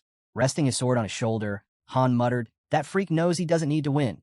Just stall me long enough." Then he growled, "Fine, let him come." A system alert popped up. "Jenna is bleeding. Her health will drop over time." The knight smirked. Another notification followed. "Eren is critical. Life signs unstable." Drawing his blade forward, Han snapped, then let him die. Rage began to surge through his body. He was entering a berserk state. With a sudden burst, he leapt into the air, delivering a vicious blow. My strength, it's up by 40 units, he realized mid-strike. If I can't slice through that armor, I'll just smash it apart. His train of thought was broken when he caught wind of a new message. Ialka is entering mana frenzy. His eyes widened. Damn it, we don't even have a full minute left. He turned toward her. An alert explained. Mana frenzy is triggered when a mage overuses their magic. Ialka suddenly sprinted forward, her footsteps loud against the stone. She charged toward the knight. Han yelled, "Don't focus on anything else. Just run. Get through the castle gates, straight down the road." He stomped the ground, driving the enemy back. "Fall behind," he barked. The guard started to move. He lunged at Ialka. The knight swung hard. Han deflected it with precision. Then, from above, someone dropped from the rooftop. Han snapped his head up in shock. A cloaked figure hurled a weapon. It flew straight at Ialka. Without thinking, Han intercepted it. The blade sank into him. Ialka screamed. Another message lit up. Han has been poisoned. Health will decrease over time. Through clenched teeth, he shouted, "Don't stop. Keep running." The system flashed more alerts. The group is in critical condition. Immediate danger. The weapon stuck deep. Blood began to flow. Han is bleeding. Health loss imminent. The knight swung again. Han met the attack with another parry, eyes burning. Then the guard slammed a foot into the ground and launched forward, slamming Han to the floor. Pain racked his body. Lying on the ground, Han gasped. If it weren't for the breastplate, my ribs would have been shattered. With a pained grin, he muttered, "Guess I gave him just as much damage." The knight clutched his own head in pain. Han asked coldly, "What's the matter?" That hurt. His moment of grim satisfaction was cut short by another message. Adis is poisoned. Her health will steadily drop. No time to deal with this, Han thought. The cloaked man raised his weapon again and fired at Ialka. Han lunged. His sword rammed into the attacker's face. He stared him down. "What are you looking at?" The knight swung his blade, but Han shot up, legs coiled. In an instant, he slammed into the knight, sending him crashing to the ground. The guard scrambled to grab his sword. Eyes locked forward. The knight froze as Han lifted his weapon overhead. Outside, the girl was sprinting from the castle. Han brought the sword down with force. Metal shattered. The knight's armor broke apart, and the blade clattered to the floor. Slumped against the ground, Han coughed up blood. The poison spreading too fast, he realized. Propped against the wall, he muttered, "This is hell." Peeking around the corner, he watched the girl run. Then he shut his eyes and whispered goodbye. A soft blue glow began to wrap around him. Staring forward, he thought, "I'm so tired." Jenna was surrounded, guards closing in. She bolted, knights chasing. Ialka clutched her head in panic. Still slumped, Han cracked his eyes open. Jenna kept running, wide-eyed, not slowing down for a second. Then, the crown on her head slipped. She stumbled and fell. Suddenly, a blue aura engulfed her completely. A notification flashed. Target has escaped the city. Best player, Han. A player card appeared. Floor cleared. Jenna, Aaron, Ialka, Adis. Reward, 100,000 gold plus iron ore. Light shimmered around the team. Looking away, the girl muttered bitterly, "I thought I was going to die. You're the one who made me wear that ridiculous outfit." Han, still on the ground, asked, "What? You didn't like it?" She answered, "That's not the point. At least you knew the soldiers were out for blood." He replied casually, "No one died, though." A message popped up. Recording complete. Video saved. Save to gallery. Shareable with other players. Han nodded. "We did good. Everyone's alive." Floor cleared. Another prompt appeared. Exit game? Yes was selected. Adis smirked. "Well, I gave it everything I had. Without me, you'd be toast." He looked at her. "You're right." She waved him off. "I just did what I had to. Anyway, I'm off. Back to my squad. I wasn't planning on staying long. I'm sure the master's already lining up someone new." Han watched her go. None of this would have worked without Adis, he thought. That bait plan? Her maps and recon were the real key. Honestly, she was the MVP. The girl shut her eyes. "Every time we play, you nearly get us all killed. I need sleep. My skin's going to hate me." Then, with a smirk, she added, "Lighten up. You weren't dead weight. You just had terrible luck." Aaron suddenly turned to Han, who was standing behind him. "I'm sorry," he said quietly. "This all happened because of me." Han replied without hesitation, "I get it. Just don't do it again. I won't be saving you a second time." Then he heard Aaron say something else, something that made him pause.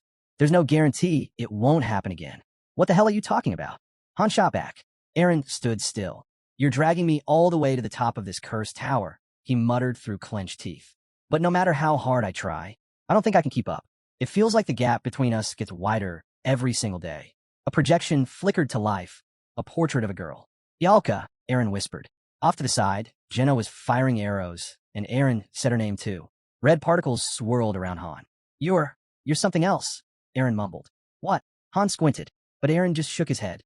"Forget it. Just talking nonsense." Han watched him. He couldn't deny it. This mission had been brutal, and a lot of that was Aaron's fault. If Aaron hadn't been injured, maybe they wouldn't have had to take such reckless chances. But still, it had been his choice to save him. Maybe that was the real mistake, acting without thinking. Aaron was level 14. On paper, same as the others. But the difference in stat growth was staggering. Han or Jenna gained 5 to 6 points per level. Aaron's barely moved. And his skill set? Barely passable. A few good basics, but nothing special. And he wasn't even good at using what he did have. Han glanced back at him. For now, we can still manage, he thought. But this gap, it's only going to grow. Eventually, Aaron would fall behind. Whether it was from low stats or lack of skill. He'd either be left out or die in the field. As Han stepped through the portal, one thought lingered. There's not much time left with him. He wasn't keeping Aaron around out of sentiment. It was just that they'd grown up together. But Han wasn't stupid enough to drag dead weight along forever. Leaves drifted in the breeze as he stared ahead. If Aaron couldn't keep up, he'd be left behind. That's just how it was. How it always was. The camp came into view. A girl greeted him with a grin. You're not seriously planning to feed me just potatoes, right? I didn't skip training for that. Standing in front of her, Han gave a short nod. Already said, yeah. She gave him a mock glare. So I've been lied my whole life, huh? For now, he replied. Just train however you want. No need to follow the program. Glancing at the squad, Han added, it's just 3 days. Call it a mini vacation. The master had no plans to throw them into battle anytime soon. Hearing this, the girl smirked and asked what they'd do in the meantime. She was told it felt strange to take a break. He'd just train until dinner, then sleep. Standing in front of her, Han asked why he was pushing himself so hard. The answer was simple. No one else was going to do it for him. Charging ahead, Han noted the weights, 10 kilos each. Running without them wouldn't even drain his stamina. His body was already operating at the peak of human potential. Eyes locked forward, he figured this must be thanks to the interference points Isel mentioned. That had to be the key. As soon as he gave the ending the manual, the whole vibe in the lobby shifted. Newer, lower-ranked heroes were fired up, pushing themselves harder, knowing they could be cut at any moment. But that spark didn't last long. Eventually, they all eased up. There was no point trying anymore. Enning wasn't making a living off synthesis anymore, so the pressure to rise had faded. Spitting to the side, Han turned aside and asked what the famous third group wanted with him. With a sly grin, he said he overheard something when he first entered the lobby. Walking alongside the girl, he said it didn't matter who they were before this, nobles or nobodies. If they were here now, they needed to prove they were worth something. Holding out his hand, he remembered someone once said those exact words, and it fired him up. Anything could happen here, as long as you proved your value. He even grew to love battles that put his life on the line. But now he paused, staring ahead. He mentioned hearing the laughter of fools. Then there was Velkist, second gen, still a complete wild card. He chose to dive into training on his own, without anyone forcing him. His drive was just like Aaron's, and his natural ability left people stunned. The girl closed her eyes, then Han, thinking Narizo was the same way. Gripping his weapon, Velkist muttered he regretted not getting here sooner. Everything was so different for what they'd been told. Licking his blade, he added that, if allowed, he'd gladly teach them all a lesson. When asked if that was okay, Han looked aside and told him not to interfere. Velkist just grinned, saying he'd stop right before anyone died. Lifting his sword, his eyes gleamed. Scary, isn't it? He said. Then forgive me. Looking forward again, he asked, but tell me, wasn't everything you said just a lie? He wasn't here to talk. He was here to prove he was worth something. By the fountain, a group sat talking. One of them mentioned he didn't think any of this really mattered. He'd heard there was a great system called synthesis. It was supposed to clean out the useless ones. But strangely enough, the master wasn't using it at all. Han clenched his teeth. Let them do as they pleased. Sooner or later, they'd learn. Turning away, the guy simply replied, all right then. I'll be waiting. Han stared at them, unblinking. A large structure came into view, and a thought surfaced. Synthesis shouldn't be used carelessly. It was a rule he'd set back when he built Nibelheim. When he shared his strategies, many masters began to follow suit. The men nearby laughed, but he knew the truth. They'd all failed eventually. Fear, it remained the most powerful motivator. Without the looming threat of synthesis, heroes stopped obeying. Discipline broke down. Laziness crept in. Chaos followed. That's why there were so few truly active heroes, despite the massive numbers. As he walked forward, he realized the team had just come back from their daily dungeon run. Enoch, the carpenter, was among them. What's going on? He asked, noticing Enoch heading to the warehouse alone. Enoch shrugged. No one else is helping. We gathered a few materials, and now everyone's off playing in the woods. The door swung open as Enoch added. So, all the work ends up on me. Elsewhere, people chatted in a circle. They said things had really changed. Back then, they would have all been dead by now. A man lowered his head and quietly asked, has the world really become a better place? Watching from nearby, Han realized something. Enning should have figured out by now. Progress was slowing down. Han's overall performance was dropping fast. A grid flickered to life, the barrier system. The lobby appeared in full view. He thought to himself, only 2 options remained. The first, mass synthesis. That would mean sacrificing most second-gen heroes, but training and productivity would skyrocket. Of course, if pushed too far, it would cause extreme stress among the survivors. The second, find a new way to motivate these so-called hamsters. A view of the building shifted again, and a research prompt popped up. Current development. Research options. Hero reaction study, level 1. Lobby expansion research, level 0. Deep dungeon analysis, level 0. He selected lobby expansion research. It cost him 150 research points. 3 new cards appeared. Lobby expansion research had officially reached level 1. A soft glow lit up the area as new messages appeared. The range of available buildings had expanded. He can now customize their details. A new menu unlocked, customization settings. It was built specifically for the master, allowing him to tweak building features however he liked. He could shape the lobby to match his vision. Lifting his head with a grin, Han thought to himself, a new group would be forming soon. Watching him, a guy stepped up and offered to spar. Got time, he asked. Right now. I just finished a match with Adis. I'd barely last a minute. Raising an eyebrow, Aaron said he was fine. Han turned to him. You think pushing past your limits will actually make you stronger? Just then, word came in. A general assembly was being held at the square. Han paused. Training can wait. The master's calling all of us for the first time, the girl said. Think it's because of the synthesis? Adis asked.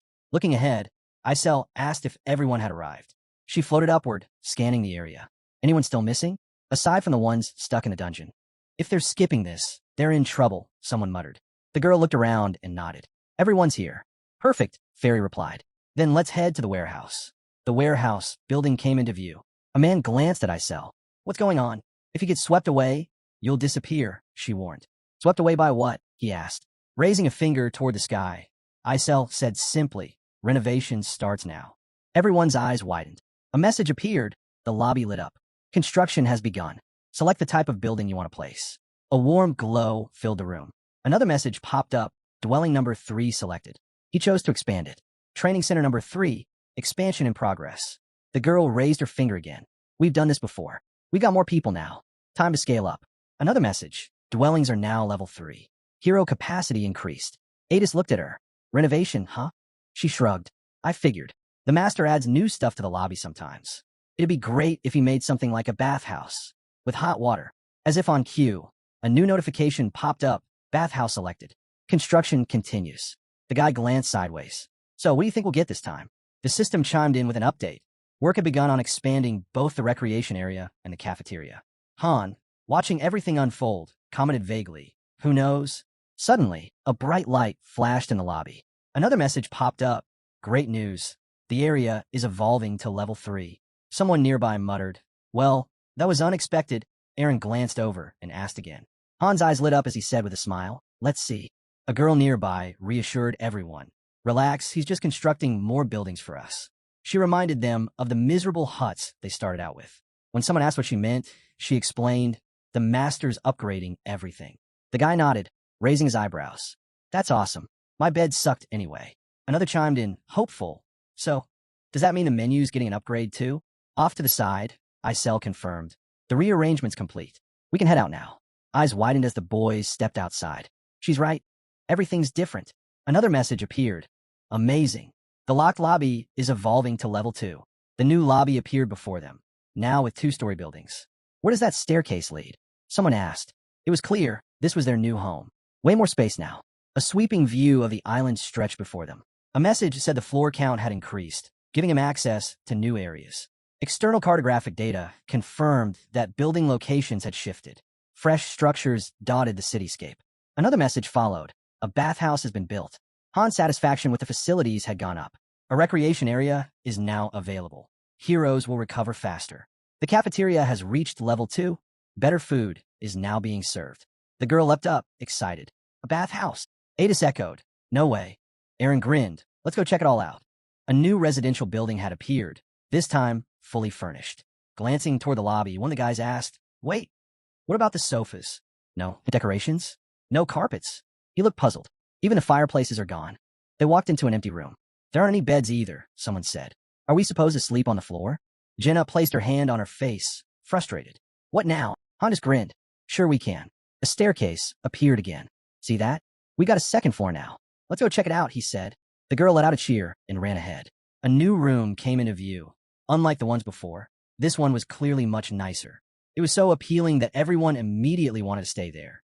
But the question quickly arose, how would they split the rooms? Inside, a bed stood ready. No way he's sleeping on the floor now, someone commented. As they explored further, the dining room came into view. Voices echoed. If he starts whining, the others will too. So who's staying downstairs? The table was already set with food. One suggestion came up. Why not just move the beds to whoever really needs them? Another voice added, but how are we supposed to divide up the rest of the space? Then a bathroom appeared. Someone claimed, I need to be upstairs. I take a bath every day. He was immediately challenged. You saying the rest of us don't wash? Arguments broke out. The girl interjected. What does the master think about all this? Overhead, Isel flew past and scolded them. What kind of nonsense are you all going on about? A man tried to follow up with another question, but a woman cut in. Room assignments are serious business. Turning toward the second floor area, the fair calmly stated, the General Assembly is up there. The master will assign everything. People gathered in the designated area. A system initiated detailed adjustments to each object. The fair opened a large book and declared, we'll review it now. Just 35 pages. The master's orders are as follows. She read aloud. Housing, Building 2. Dining room, Level 2. Bathhouse, Level 1. Rest area, Level 1. Managers, Chloe. Food inventory, meat, potatoes, fruits. A message appeared. Settings confirmed. Changes saved. Wait here. The fair instructed as Isel closed the book. I'll announce who's living where. Han stood with his group. You're all assigned to the second floor. Choose whichever room you like.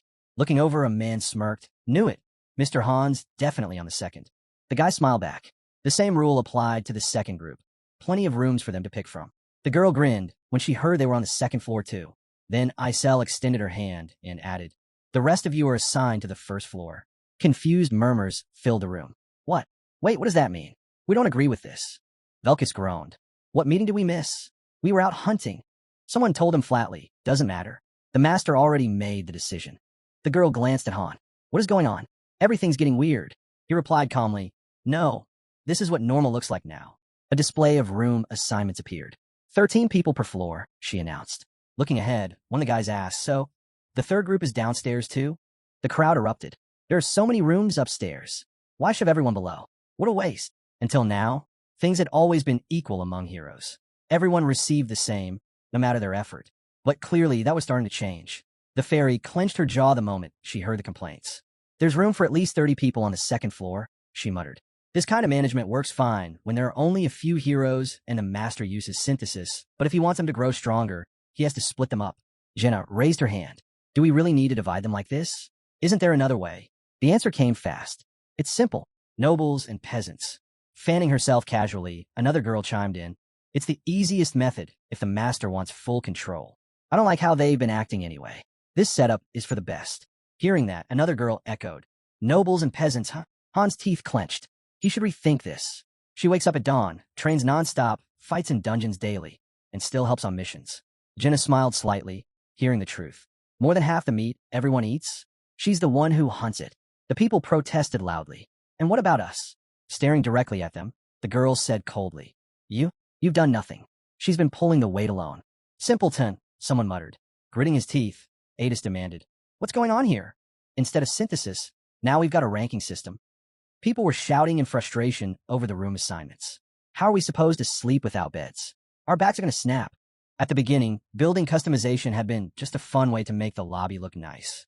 That was before the masters realized heroes weren't just stats and pixels. They had limits, routines, habits. They were human. Inning's model from the launch of game had all its flaws, but it worked. It reduced the need for synthesis by adding structure. Isel's fist clenched hard.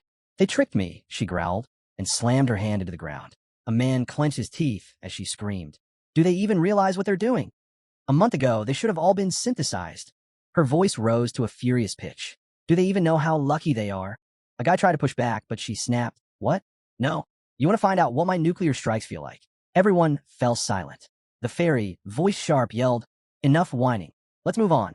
As they looked ahead, someone said they noticed another floor behind them. A girl blinked. There's a second floor? Yes, came the reply. You'll be handling food service there. One guy raised his hand. Wait, how are we supposed to eat? Isel didn't flinch. Figure it out. That's your problem. The fairy, eyes wide with disbelief, added, first floor? No meat.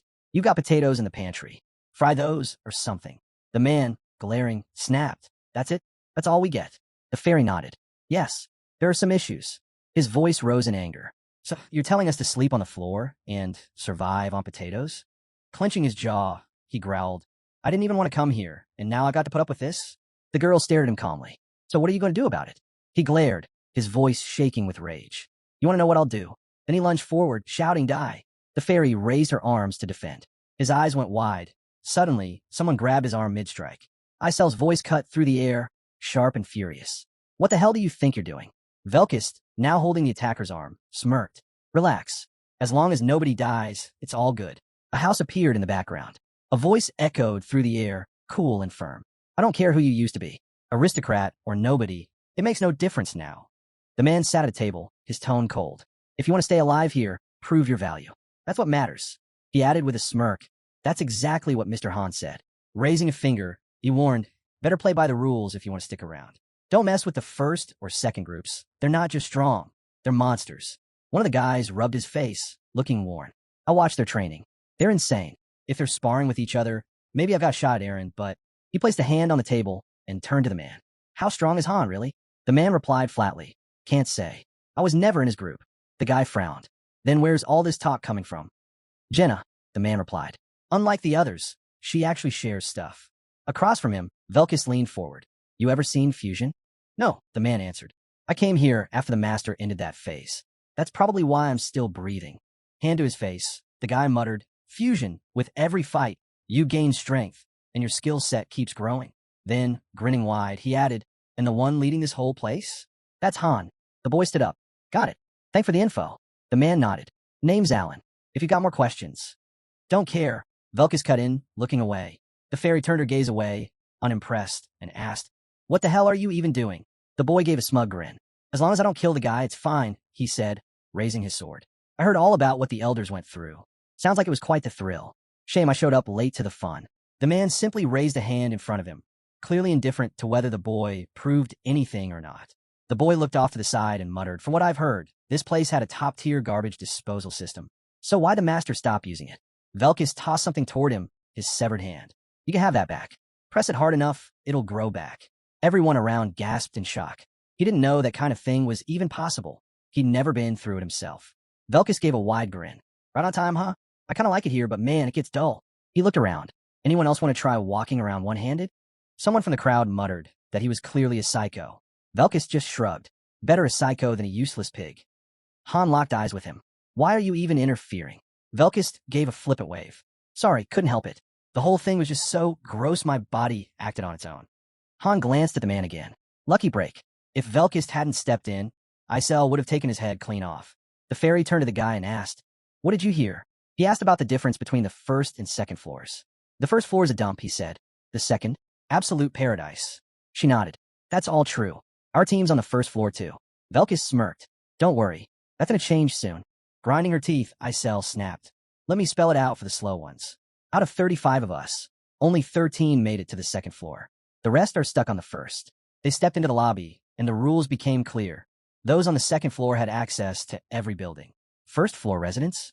If they even thought about trespassing, they'd end up as corpses. Isel gave a sharp grin.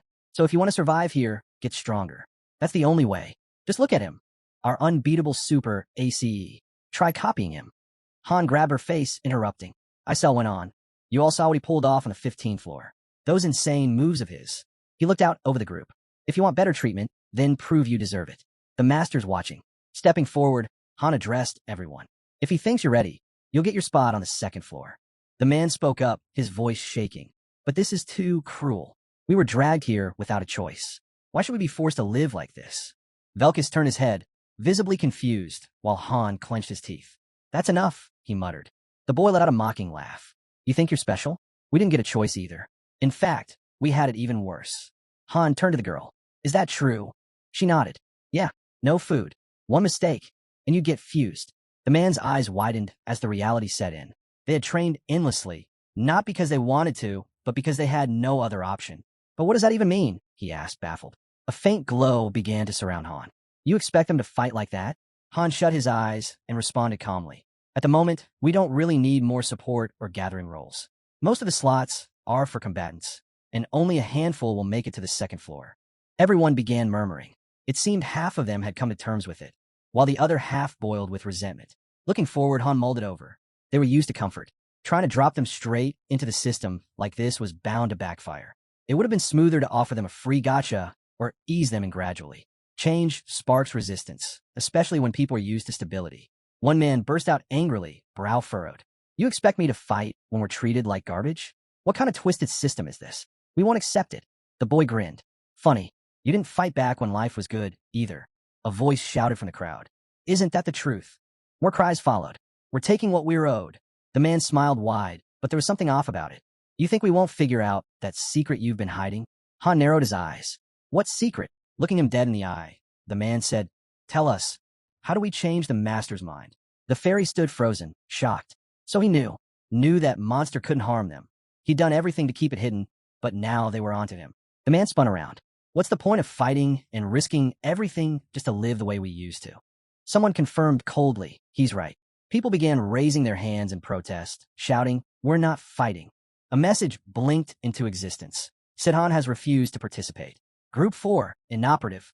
Group 5, inoperative. Han shut his eyes. 10 people refused. He opened them again, voice low. Looks like they don't know their place. A system message flashed across the air. Mass strike initiated. Haynes had gone on strike. A sword hit the ground with a heavy clang. One of the men stared down at it. His expression twisted in fear. Then the weapon began to spin on its own. Teeth clenched. Han spoke coldly. I'll cut off a hand from each of you with this sword. The man, still nursing his own injured hand, murmured bitterly. It's mine, after all. Sidhan turned pale as he realized what Han meant. You're seriously letting them live after that? Han gave a calm smile. If words don't work, we move to the next step. It's a steep lesson, but they'll learn. The man clenched his fists. That's not a threat. That's underscore. They already know they don't have to follow the master's orders. Standing before them, Han nodded. Yeah, they've got the right to disobey. Isel can't touch them, unless certain conditions are met. Adis extended a hand to the side. You all need to get your heads straight. Refusing orders? That's risking your lives. Sidhan frowned. And how is that any different from fighting? The risk is the same. The girl looked at him coldly. You don't get it. Not even close. Han chimed in, but that attitude you've got, that's what gives you the guts to take the risk. Raising his hand, Sidhan snapped. Don't tell me what to do. Isel stepped forward. Names. A door creaked open in the nearby building. A voice urged them. Move. Go through. Now. Velkis glanced away, startled. The man beside him stared ahead, stunned. Someone asked, What synthesis? Isel responded without hesitation, stretching her hand to the side. That's it. The fairy added impatiently. Get in. Quit wasting time. The man repeated, What is it? Synthesis, the guy said, eyes turned away. Han overheard the murmurs. First time seeing him, and they're stuck like statues. Move, or she'll kick you straight in. He chuckled. They know their rights, but this is the first they're hearing of synthesis? The girl sighed. I did tell them. They just didn't take it seriously. Fear spread among the crowd. Whispers flew. Synthesis hadn't been used in ages. Most of them weren't even alive back then. The entrance lit up, and people dropped to the floor, overwhelmed. One of the men muttered, This is impossible. Another message blinked into view. Synthesis initiation ready. Velkis turned his gaze. Oh, him? Alan. Good to see you again. Appreciate the help last time. The guy placed a hand on his face, puzzled. Didn't he say I could ask him something? Then he grinned wide. Well, forget it. Doesn't look like I'll be getting any answers now. The man yelled out, his voice cutting through the chaos, as a building suddenly formed before them. A system message popped up. Synthesis complete. In a flash of radiant light, 2 figures vanished. Velkis' level increased, and with it came a new skill. As they descended the stairs, a guy exclaimed how incredible everything felt, his eyes gleaming. But he quickly added, it still wasn't enough. There was more. Spotting some rewards nearby, he turned to Han and asked if that would suffice. Han shook his head. Definitely not. It was time to end this. The other guy sighed, saying it was a shame. One man looked at him, eyes full of fear, as he heard someone mention the experience had been great, and hopefully it could happen more often. Isel turned to address the group. Another man objected, saying he had been working. But then someone corrected him. It wasn't Alter, it was Walter. They needed to hurry. Walter seized the man, shouting in frustration, accusing him of lying. He had insisted that nothing bad would happen. The man defended himself, saying that's what he was told. Then why, Walter demanded, had the other 2 not returned? Avoiding eye contact, the man admitted he had been tricked. He never expected things to go this way. Isel responded coldly that it made no difference. A brilliant light flared around her. People screamed. She smiled grimly and stared ahead. Another notification. Synthesis complete. Oliver was gone. Walter followed, dissolving into light. Then her card materialized, glowing yellow particles swirling around Nariza, who stood still, eyes locked forward. The man suddenly shouted. He wanted to take back everything he said. A message came through. Group 4 is ready for deployment. Isel began calling out names. From somewhere nearby, a voice cried out, Save him instead. It was all his fault. Take his life instead. Jenna simply replied that there was nothing anyone could do now. Eyes wide, the man screamed again. He already said he regretted it. Why hadn't she stopped? With a hand to his face, Han thought to himself. There was no turning back now. This show wasn't for them. It was for everyone else. More names echoed through the air. A fairy circled the guy, who cried out that he refused to go. A thought flickered through his mind. Anything was better than making synthesis the main strategy. Still, he couldn't move forward without fear. Sitting on the ground, he muttered that he needed to act. Han pressed him, "What now?" The guy mentioned he heard there was a way to speak to the master. Maybe he could convince him to end this madness.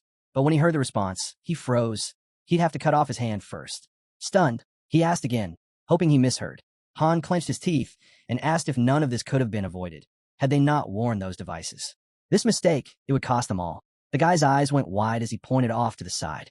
Sid Han, clearly unsettled, asked if he'd lost his mind. Han shrugged and asked what the problem was. The guy snapped back. That was way too brutal. Not just a finger, an entire hand. Grinding his teeth, the man reminded him. He was the one who claimed he was ready to put his life on the line. The guy's hand shook as he muttered that in that case, let him do it. He couldn't. Han shut that down immediately. Raising an eyebrow, he asked if the guy wanted everyone to die instead. Without flinching, Han replied that wouldn't be such a bad outcome either. Lowering his head, Han reflected on everything they'd done so far. There was no room for hesitation.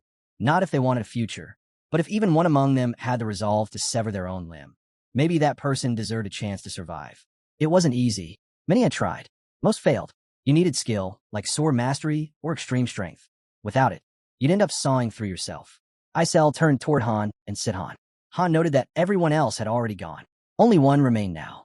The building came into view. The man trembled, asking what would happen to him. He was told not to worry. It didn't hurt. Sedan looked down and quietly said something, but it was drowned out by the system prompt. Synthesis complete. He dissolved into radiant light. Han's stats shot up. Han just muttered. It wasn't anything remarkable. He paused, then said there were 25 heroes left. Suddenly, someone shouted, "They're not people. They're monsters." Velka spun around, asking who had said that. Han told him to back off. Clenching his fists, the guy muttered there was still one last lesson left. Not everyone knew their place. Han asked why he was so worked up. The guy told him to stop smiling. He called him too soft, said if it were up to him, he'd have wiped them all out right then and there. That would have been the end of it. Looking away, he added that they were moving on now. They'd meet again on the second floor. A deep purple glow filled the space. Notifications flickered in. The master has begun summoning 10. He thought to himself. He wished he could see which hero would show up next. On the usual platform, the lobby came into view. A new thought emerged. Going forward, the summoning platform would depend on hero rank. Free summons would appear on the first floor. Paid summons on the second. The thinning process was about to begin. Some wouldn't make it. Only a few would survive long enough to reach the second floor. Staring straight ahead, Han reminded them not to get too comfortable just because they'd made it here. Demotion was still very much on the table. The girl beside him replied bluntly that she'd rather not find out what that felt like. The squad turned their attention to heroes nearby. Someone noted that with the addition of a second floor, a third was probably inevitable. Growth couldn't be stopped, and ranks would continue to split further.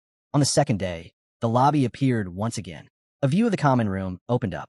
The girl smirked and said he was finally awake. Glancing at Han, she added that it was strange, but today's breakfast was downright addictive. He chuckled, saying it made sense. There were fewer mouths to feed now.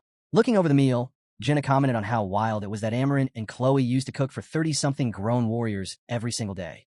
Han chimed in, half joking that maybe all that time had actually improved their cooking. Honestly, the first floor now looked like a giant potato peeling assembly line. Han turned to gaze out the window. From up here, the buildings were easier to spot.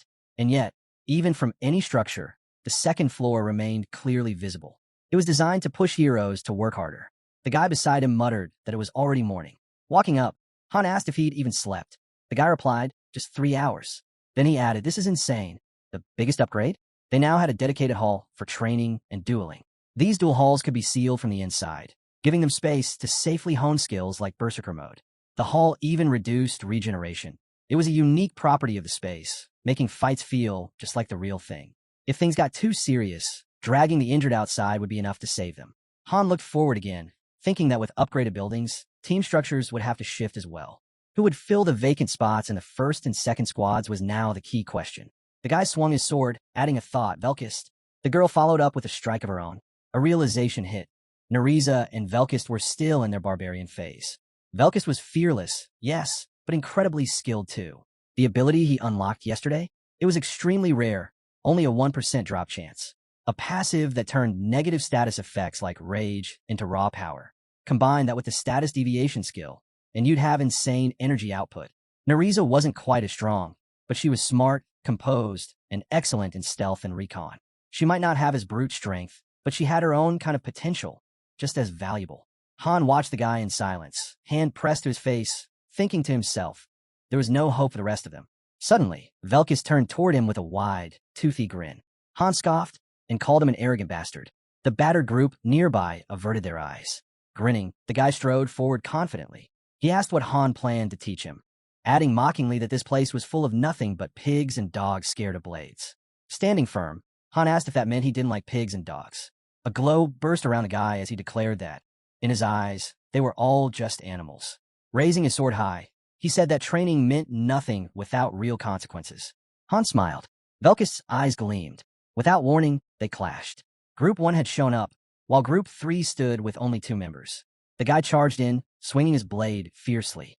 Han dodged each strike, then suddenly delivered a powerful kick, sending the guy sliding across the ground. Velkus' eyes widened, but he sprang forward again.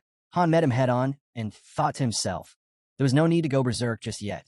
Deflecting blow after blow, he added silently, but one day, the buildings came into view as a voice called out, Group 1 was gathering. Watching from above, Isel commented to the girl beside her that these climbs were getting tougher with age. The girl asked what was wrong. They were being sent to a dungeon, weren't they? Behind them, Han chimed in, it was unlikely. They were still short one member. The girl frowned. Then what were they doing here? She added she wasn't even sure they qualified for a weekly dungeon. Ialka blinked in surprise when she heard that the master had ordered them to conduct research. The girl asked again, confused. Looking forward, Han thought it through. Research, the main dungeon, and weekly dungeon. Those were always the 3 available missions. Han glanced up. The research dungeon had unlocked after clearing the 10th floor, but they were only heading there now. Isel replied that she'd already opened the rift of time and space, so they could go back to the 1st floor. She pointed toward the entrance. The girl noticed a similar gate nearby and asked if they could use it. Staring at the gate, Han responded they couldn't. The guy gripping his weapon asked if the research was really that important. Han walked forward without stopping. Not really, he said calmly. Heading down the stairs, he added that for now, they just have to eat. Maybe for 2 or 3 days. Then he said, there'd be even more waiting in the lobby. The girl asked, why are we staying here so long? He simply replied, you'll see. She raised an eyebrow. So, there's something even you don't know? Suddenly, system notifications popped up. It suggested granting heroes benefits to help with their research. A goal was also assigned. Reward each hero with 3,000 gold. Holding a bag in each hand, Han announced, this is a gift from the master. Take 3 each. Lifting her arms, Jenna exclaimed, gold? We're about to be loaded if we take these with us. But Han warned, don't get too comfortable. There's still fighting ahead. They gathered in front of the research dungeon. A new message flashed. Research had officially begun in Heim's zone. Time until return, 48 hours. A side note mentioned that staying longer was possible if they ventured into deeper dungeons. Heroes could also be tasked with gathering rare materials. As the research dungeon loaded, the girl muttered through gritted teeth, here we go. A scenic view spread out. A winding river, rolling hills, and a castle in the distance. Someone called out, Nelsa? Jenna's eyes widened. Isn't this the same place from the 10th floor? Yeah, came the reply. It's strange. Last time, everything was in chaos. Burned forests, so many deaths. Ialka placed a hand on her face and whispered, now it looks perfect. I've stopped trying to be surprised. Turning his gaze, the guy asked, so what's the plan? Hunt down the enemy? Han frowned. No need to rush. Let's explore first. Unlike the main or weekly dungeons, this research one didn't have a set objective. Sometimes heroes left empty-handed. Other times, they found rare treasures. Peering ahead, Han wondered if the NPCs could see them this time. A guard stepped forward and raised his hand. Entry permit. Han handed him a coin. What's this for? The guard shrugged. Didn't say I was charging a fee. Han chuckled. I'll head to the northern gate then. The man nodded. Fine. Just don't cause any problems.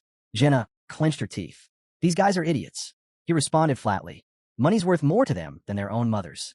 Before they cleared the 10th floor, Nelsa had already started to weaken. The enemy had broken into the inner castle, yet there were no signs of a fight. A new system notification popped up. Group 1 was now exploring Heimer. Time until return, 47 hours, 48 minutes, and 22 seconds. So, we just wander around? The girl asked. Aaron followed up. What kind of info are we supposed to gather? Han shrugged. Just go with whatever feels right. Jenna blinked in disbelief. Wait, what? They all stared, surprised at the suggestion. Yeah, Han confirmed. Roam around, gather intel, relax. You got money from the master. Go enjoy something good, breathe some fresh air. Jenna asked again, you're serious? Ialka leaned in. So we can actually do whatever we want. Their eyes lit up when they heard the confirmation. Exactly. Just enjoy yourselves. I'll handle everything else.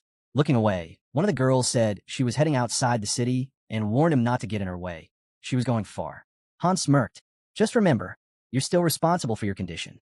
No breaks until we hit the 20th floor. Keep that in mind. She grinned. So I can go? I want to see the ocean. He nodded. Sure. As soon as the 2 days are up, I'll teleport everyone back to the lobby. Walking ahead, the guy muttered, well, since I brought it up, Jenna chimed in. I'm coming with you. But Han immediately declined. Han turned away, hearing that his planned raid was off. They'll have to call it off, he thought, frowning. Weird. There's a ton of mercenaries here. He turned his head toward a notice board. As he read the posting, Han realized it was about that girl. The wanted poster listed everything imaginable. Heresy, demon summoning, insulting the imperial family, murder, arson, robbery, assault. They just dumped in every crime they could think of, he thought, grinning. It even stated that her royal status had been revoked for such severe crimes, despite her imperial bloodline. Someone nearby asked, so you're after the witch too? Without turning, the guy replied flatly, keep dreaming. Everyone's chasing her, and none of them found anything. If he's really a bounty hunter, he should already know that. Gritting his teeth, Han demanded to know why the man had called the girl a witch. The man shrugged and said, well, she did rip out babies' hearts for sacrifices and messed with forbidden dark magic. That caught someone's attention. He raised his hands and asked, wait, dark magic? Yeah, the guy nodded. She summoned 4 forbidden beasts. No idea what that even means. Han glanced over at the notice board. Tell me more, he said. The man brushed him off. Busy, he replied, flipping him a coin. Han didn't back down. Keep talking. The guy grinned. Fine, I got all day. A building came into view. Her name, he said, was Phreases. Though stripped of her title, she was now just Phreases, the rightful heir to the throne. Seated across from the man, Han asked for his opinion. The guy explained that those announcements started popping up about a year ago. Right, Han nodded. That was when the decree was issued. He pointed at the notice. What do you make of this? Han folded his arms and thought back. Just a year ago, barely a week had passed since they'd first met Phreases on the 15th floor. He'd seen that same seal in other places, on the armor of enemies he'd fought and defeated. Putting it together, it all made sense now. The purge had started right after Phreases escaped the city. She had to be nearby, and still alive. At the table, Han asked, this city, was it attacked by monsters? The guy replied, yeah, Goblin Horde invaded a couple years ago. The Order handled it fast. Then, extending a hand, he leaned in. Rumor is a witch triggered the whole thing. Goblins don't swarm like that on their own. Han narrowed his eyes. They were framing her, blaming her for everything. As food arrived, Han pressed for more. Well, the guy continued, there was an epidemic. Monsters went berserk. Weather turned cold. But the most shocking change, he said, was the dungeons. Han tensed. Dungeons. An entrance appeared nearby. Apparently, a couple of years ago, places started revealing strange inner spaces, almost like ancient ruins. The guy explained that these structures had begun showing up all across the continent. People called them dungeons. But here's the thing, he added, they're bizarre. Normal people can't even get inside. Looking at him intently, Han asked what it meant. Who were these unusual ones that could enter? The man grinned. Exactly the kind you're thinking of. Han's brows drew together as he listened. There was a rumor, the man said, about a strange stone deep inside the dungeon, one that could grant power. Han immediately thought, that had to be it. A glowing stone flashed in his mind, the Stone of Advent, the source of his third skill. Josh was stunned. Wait, there's supposed to be one here too? It all fits, he muttered. Still seated, Han mentioned that bands of mercenaries were crawling all over the region. Then he smirked, saying all the chatter wasn't worth a coin unless the guy could prove it. If he really wanted payment, he'd have to earn it. Nearby, a man with a missing arm lay on a stretcher. Josh glanced over and admitted, that's why I didn't want to come. Han spoke up. The dungeon's inside the city, isn't it? He looked ahead at the towering temple, right in the city center. That's where it must have appeared, right after the invasion. Iron fences now surrounded the entrance. Josh pointed out how something like that wouldn't just be ignored. And if they'd posted guards, there had to be a reason. Han observed the gate. It looked ordinary at first glance. A handful of adventurers were already in conversation with the guard. Josh explained that dungeons held all kinds of loot, gold, gems, rare gear. And with the crowd forming, it was obvious this place was a treasure trove.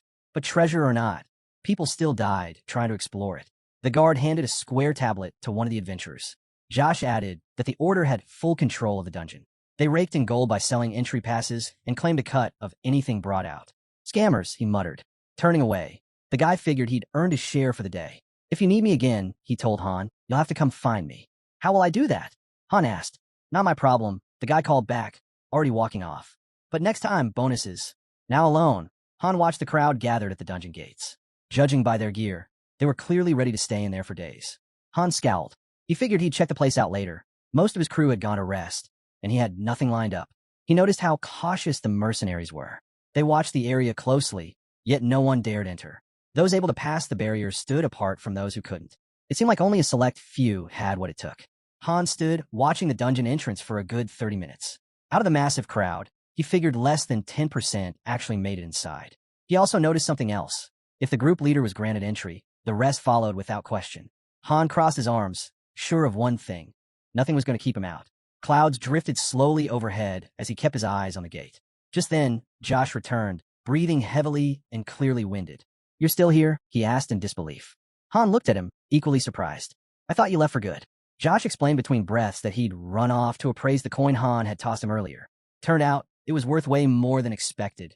Something ancient, maybe even rare. Han narrowed his eyes. You weren't planning to steal from me, were you? He asked over his shoulder.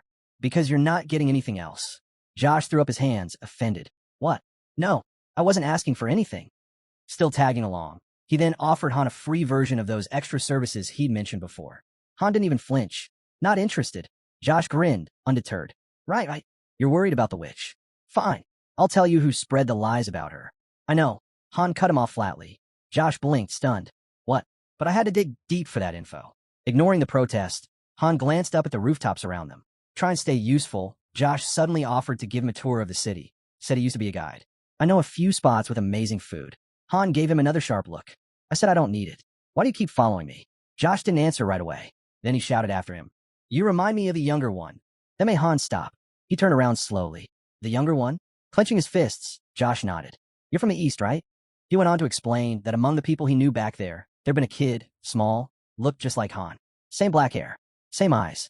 That's why I talked to you in the first place, Josh admitted. You look just like him. He tapped a finger to his lips and added that Han was the first person he'd met from the East in a long time.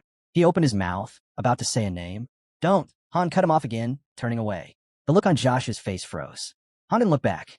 Just keep it to yourself. Han's expression darkened. Josh casually remarked that his name sounded pretty basic. Ignoring him, Han kept his eyes on the road and simply asked to be taken to the armorer. The armory was packed. Armor lined the walls, with weapons hanging like decorations. In another corner, shields leaned together beside a barrel brimming with swords. Jenna spotted them and greeted Han with a smile, then glanced at the unfamiliar face beside him. Without wasting time, she held out a new bow and showed it off. Han raised an eyebrow in surprise. Jenna reminded him that he'd been bugging her for a longbow, so she finally got one. She mentioned it might even be enchanted, and the best part? It only cost 2 coins. The system chimed in, revealing that while it was a stylish D-rank bow, it wasn't all that useful. Sure, it boosted stamina a bit, but it wasn't worth much in practice. Without sugarcoating it, Han called it trash. He pointed behind him to a pile of stones and said the coins could be better spent elsewhere. Jenna walked over, curious, and was stunned to find an elemental stone among them. Han was sure their master would be thrilled. They were exactly what heroes needed for ascension. Still holding the bow, Jenna asked what to do with it now. Han told her to ditch the junk. He had more important things to focus on. His eyes landed on a stone with a spiral pattern. That one, a regenerative stone. Totally worth the price. Turns out, it stored footage from previous battles like old film reels. These items let you revisit already cleared floors. No experience points, but you could reattempt missions. Jenna turned to Josh again, asking who the new guy was. Han waved her off, telling her not to bother. They didn't even know each other. Josh scoffed at that, clearly annoyed, and insisted otherwise. As Han and Jenna started walking, Josh rushed after them, calling himself a guide and formally introducing himself. Han smiled, said, "Perfect," and tossed him another coin before waving goodbye. Josh barely managed to catch it before launching into a speech about his investment ideas. Nestled in his palm was yet another ancient coin. Han praised his efforts and told him to go take care of his own business. Josh lit up, thanking him for the support. Han asked if he was planning to start some kind of business. Josh grinned and said the details were top secret, but promised to return the favor. Han told him not to worry about it. Josh gave a wide smile, saying he couldn't stand being in debt. If Han ever needed anything, all he had to do was ask. Han told Josh that if the chance ever came, he should lend a hand to the witch. Josh froze mid-step, thinking he'd misheard. Behind him, Han and Jenna had already vanished into the crowd, their boots echoing across the cobbled street. Jenna caught up to Han, puzzled. She asked what he meant. He explained that the girl they'd rescued earlier, she was a witch. Jenna quickly guessed he was referring to the princess. Elsewhere, the baker had dozed off behind the counter. Han glanced at the time and mentioned they still had plenty of it. He told Jenna she could wander around if she wanted. The wind swirled through the streets, carrying dry leaves along with it. Ialka flicked her hand aside and admitted she hadn't made it to the beach, not since the lockdowns. Han gave her a look. You actually tried? He asked, surprised. Of course I did, she replied. For now, their team only had access to a limited section of the city. The rest remained sealed off. Han figured out the pattern. They were confined to a set perimeter. Every 10 floors, a new research dungeon opened. If they managed to conquer all 100 floors, the whole place would be theirs to explore. The plaza near the fountain bustled with activity. Ialka spotted a few unfamiliar faces and wondered aloud how many days had passed. About a week, Han answered. Ialka blinked. She thought it had been shorter.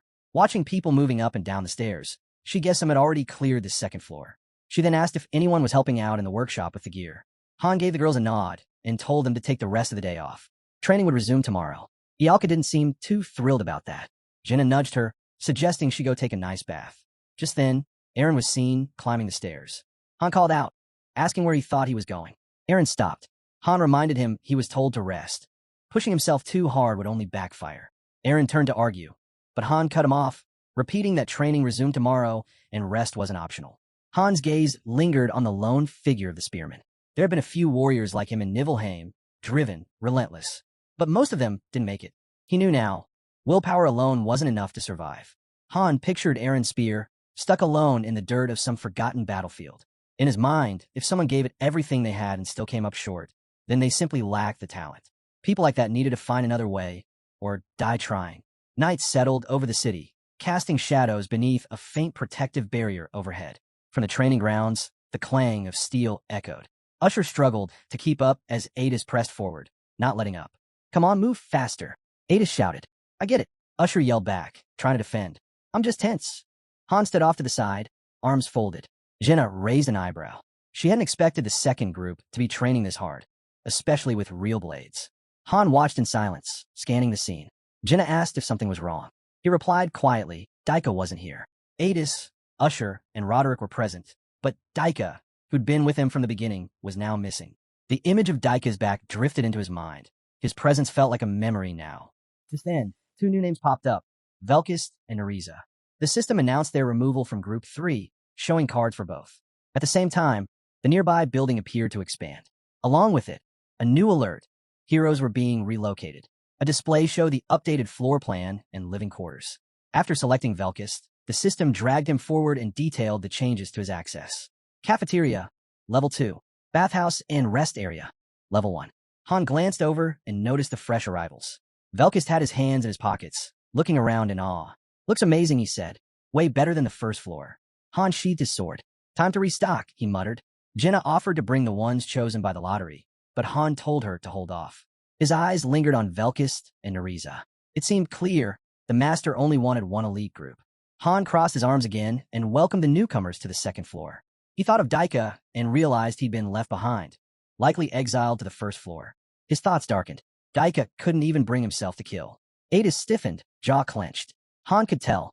The second team was shorthanded now, and since none of them could advance yet, they had only one option: push their training even harder. Han quietly wished the master would start assigning more seasoned heroes to their group. Nearby, Adis pressed her palm to her forehead with a sigh. But Han didn't think that would happen anytime soon. His thoughts stayed focused on the current team. Velkist gave a slight smile and asked why Han looked like he was ready to murder them. He had only come over to say hello. Neriza, on the other hand, was cold and direct. She made it clear she wasn't here to make small talk. Han didn't move, still standing with arms crossed. Neriza assumed she'd probably end up in either the first or second team. Han dismissed the speculation as a waste of time. But Velkist was caught off guard when Neriza confidently said she wanted to join the first group. She was sure she wouldn't slow anyone down. He grit his teeth, clearly irritated, and told her she was out of her mind. Then he warned her not to get cocky. Neriza shot him a sharp look and calmly said that strength wasn't everything. She added that she had plenty of skills beyond brute force combos, and if Velkist paid attention, he'd know that. Before it escalated further, Han, now with the rest of the group behind him, cut in and reminded everyone that none of them had the authority to decide team placements. Nariza agreed, saying that only the master or team leaders could make those decisions. Jenna turned to Han and asked what they should do with Nariza, and why she seemed so eager to join them. Han admitted plainly that he had no idea. He looked to Nariza, asking directly. She closed her eyes for a moment, then explained that she used to think the rumors about their group were blown out of proportion. Placing a hand on her chest, she admitted she hadn't believed the talk at first, but after what she'd seen, she'd changed her mind. Han guessed it had to do with the regeneration stone. That artifact had recorded their past battles. It let users replay completed floors or watch footage from others, and was commonly used to review dungeon runs. Han confirmed it. He had shown the recordings of their fights to both Velkist and Nariza. Han narrowed his eyes. How much did you see, he asked. Nariza met his gaze. Everything, she said without hesitation, and added that the rumors weren't exaggerating at all. If anything, they didn't do the group justice. Jenna and Aaron stood just behind Han. Nariza explained that it made perfect sense to want to be with the strongest team if survival was the goal. That's why she wanted in. From across the field, Adis, standing with Usher and Roderick, called out, "What about the second group?" Nariza said plainly that she still preferred the first. Usher looked offended. He insisted their team was just as capable. His words stumbled out, and though he meant them, he was clearly frustrated. Velkis shrugged, confused by the pushback. To him, it didn't matter who joined when only the strongest survived in this place. And if someone like Usher had been around longer and still didn't understand that, then it was just disappointing. Han gave Velkist a long, thoughtful look. Velkist, not backing down, said he wanted to be part of the first group too, and even guaranteed he'd be more useful than Nariza. Nariza, waving her hand dismissively, pointed out that the group's lottery method was purely based on luck. She believed there needed to be a more reliable way to decide. Adis lowered her gaze and pushed Han to make the call, but he clearly wasn't eager. She let out a breath and said she didn't want anyone on her team who didn't actually want to be there. Han reminded her that she was still missing one person, and without that, her team was non-functional. Jenna stepped closer to Han. She sensed that, no matter what choice he made, it would stir up trouble. She asked if he had anyone in mind. Han admitted he wasn't sure. Truthfully, he would have picked Velkist if only the guy wasn't so aggressive and hard to deal with. Looking between Nariza and Velkist, he said that since neither of them wanted to rely on chance or let others decide for them, they should prove they deserved a spot in his group. So he laid it out clearly. If they wanted in, they have to fight. He pointed to the caged arena, explaining that healing spells didn't work in that zone. The duel would go on until one of them dropped. Only then could he make a fair decision. Velkist didn't hesitate. He opened the gate, stepped in, and said he never turned down a good fight, especially since it had been a while. He glared across the arena.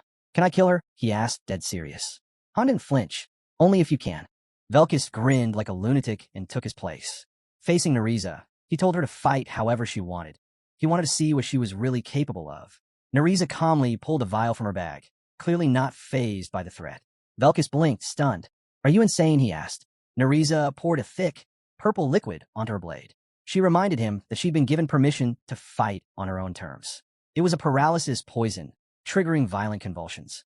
Poison-based techniques were her specialty. She held her sword steady and said she'd tested it on monsters countless times, but this would be her first time using it on a human. Velkist unsheathed his weapon and growled that she'd never get the chance.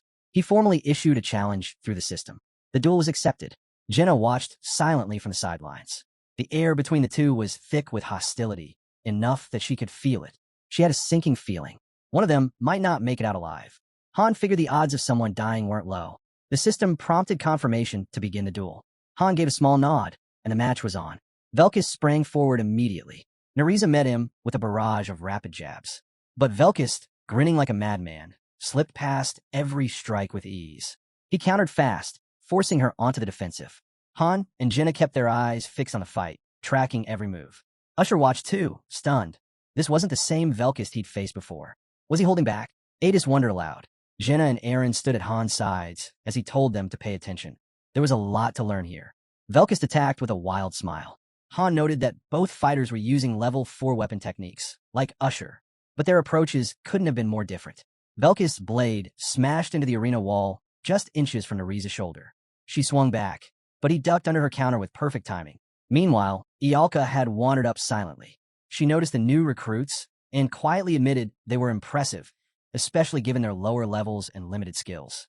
Han, watching Nariza maneuver carefully, realized she was using the arena itself to her advantage. He turned to Ialka. Weren't you supposed to be doing research? He asked. Inside the cage, Velkis kept up his relentless assault, that twisted grin never leaving his face. Ialka, now holding a knife, flipped it casually in her hand as tension built in the air. Sensing danger, Velkis twitched, but too late. Nariza flung a knife at him. He dodged, but it grazed his cheek. A system alert popped up. Velkis was bleeding. His health would now drop over time. Nariza calmly informed him that the blade was laced with paralysis poison. Parts of his body would start shutting down. She smiled, thinking it was over. But in a flash, Velkis drove his sword into her stomach. Nariza gasped, stunned. She'd been too focused on her strategy. With the hilt, Velkis struck again, knocking her into the arena fence. She collapsed against it, trembling and pale. Velkis wiped the blood off his cheek. It's your fault your body's giving out, he growled. You lose. He turned toward Han and declared the duel finished, asking if there were any objections. Han, watching intently, nodded. It was a good fight. Velkis faced him again. So, what now? Han's face tightened. I've made my decision. Nariza, barely upright, managed a faint smile. She'll be in the first group, Han announced. Velkis' face twisted in fury. What? Aaron blinked, confused. Jenna gave a light smile. She's good. Usher looked even more bewildered. Ada stayed quiet, thinking. Han glanced at his team. He figured only Adis, Roderick, and Jenna had figured out. Nariza hadn't really lost. She'd faked being cornered, on purpose, to get Velkis to lower his guard. Han found it amusing when the girl slashed the enemy's cheek with her poisoned dagger. That's when he realized the flashy twin dagger routine earlier was just a decoy, a setup for this one precise strike. Velkis then struck Nariza with the hilt of his sword, confident in his own ability in pressing forward. While the others were caught up in the heat of battle, they missed the deeper strategy at play. They didn't see the real plan unfold. Velkis' expression darkened. He was skeptical. He demanded a repeat. Han narrowed his eyes, saying he could do it as many times as needed, then declared once more. Nariza was joining the first group. The winner of the fight clenched his jaw, furious, and demanded to know why.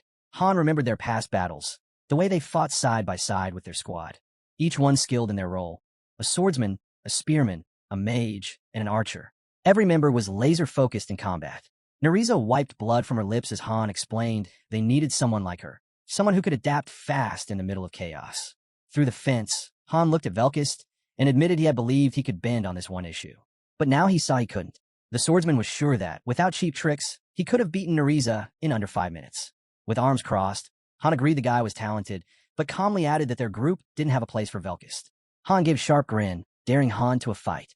If he could last a full minute, he considered taking him in. Velkis was stunned. Han stayed cool.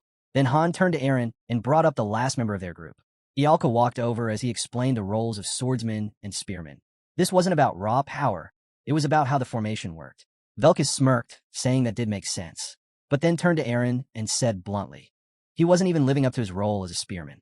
The winner of the earlier duel stood silently, watching the first group's matches unfold. He admitted he was genuinely curious. The swordsman stared at the injured Aaron and started to question whether they really needed a spearman so badly they'd overlook his flaws. He ended by saying Aaron was dragging the team down. Jenna rushed to Aaron's defense, yelling for Velkis to stop spewing nonsense. Aaron was doing just fine. Her jaw dropped when Velkis coldly added that someone with her talent should know. Sometimes, false comfort only makes things worse. Han's face turned cold as he ordered everyone to quiet down. Velkis responded with a faint smile. Han closed his eyes and admitted, maybe a spearman wasn't essential. If a skilled swordsman joined, the formation could still work. Jenna looked disheartened. Velkis stepped out of the arena and began to heal. Meanwhile, Han turned to Velkis and asked if he really believed he could contribute more than Aaron, even if he was technically the better fighter. Velkis answered plainly. He wouldn't have brought it up if he didn't believe it. The swordsman then pointed his blade at Aaron and challenged him directly. The arena went still. Jenna and the others said nothing. Nariza glanced at Velkis, but kept her thoughts to herself. Han's expression darkened again. He asked Velkis if he was really ready to stand by his claim.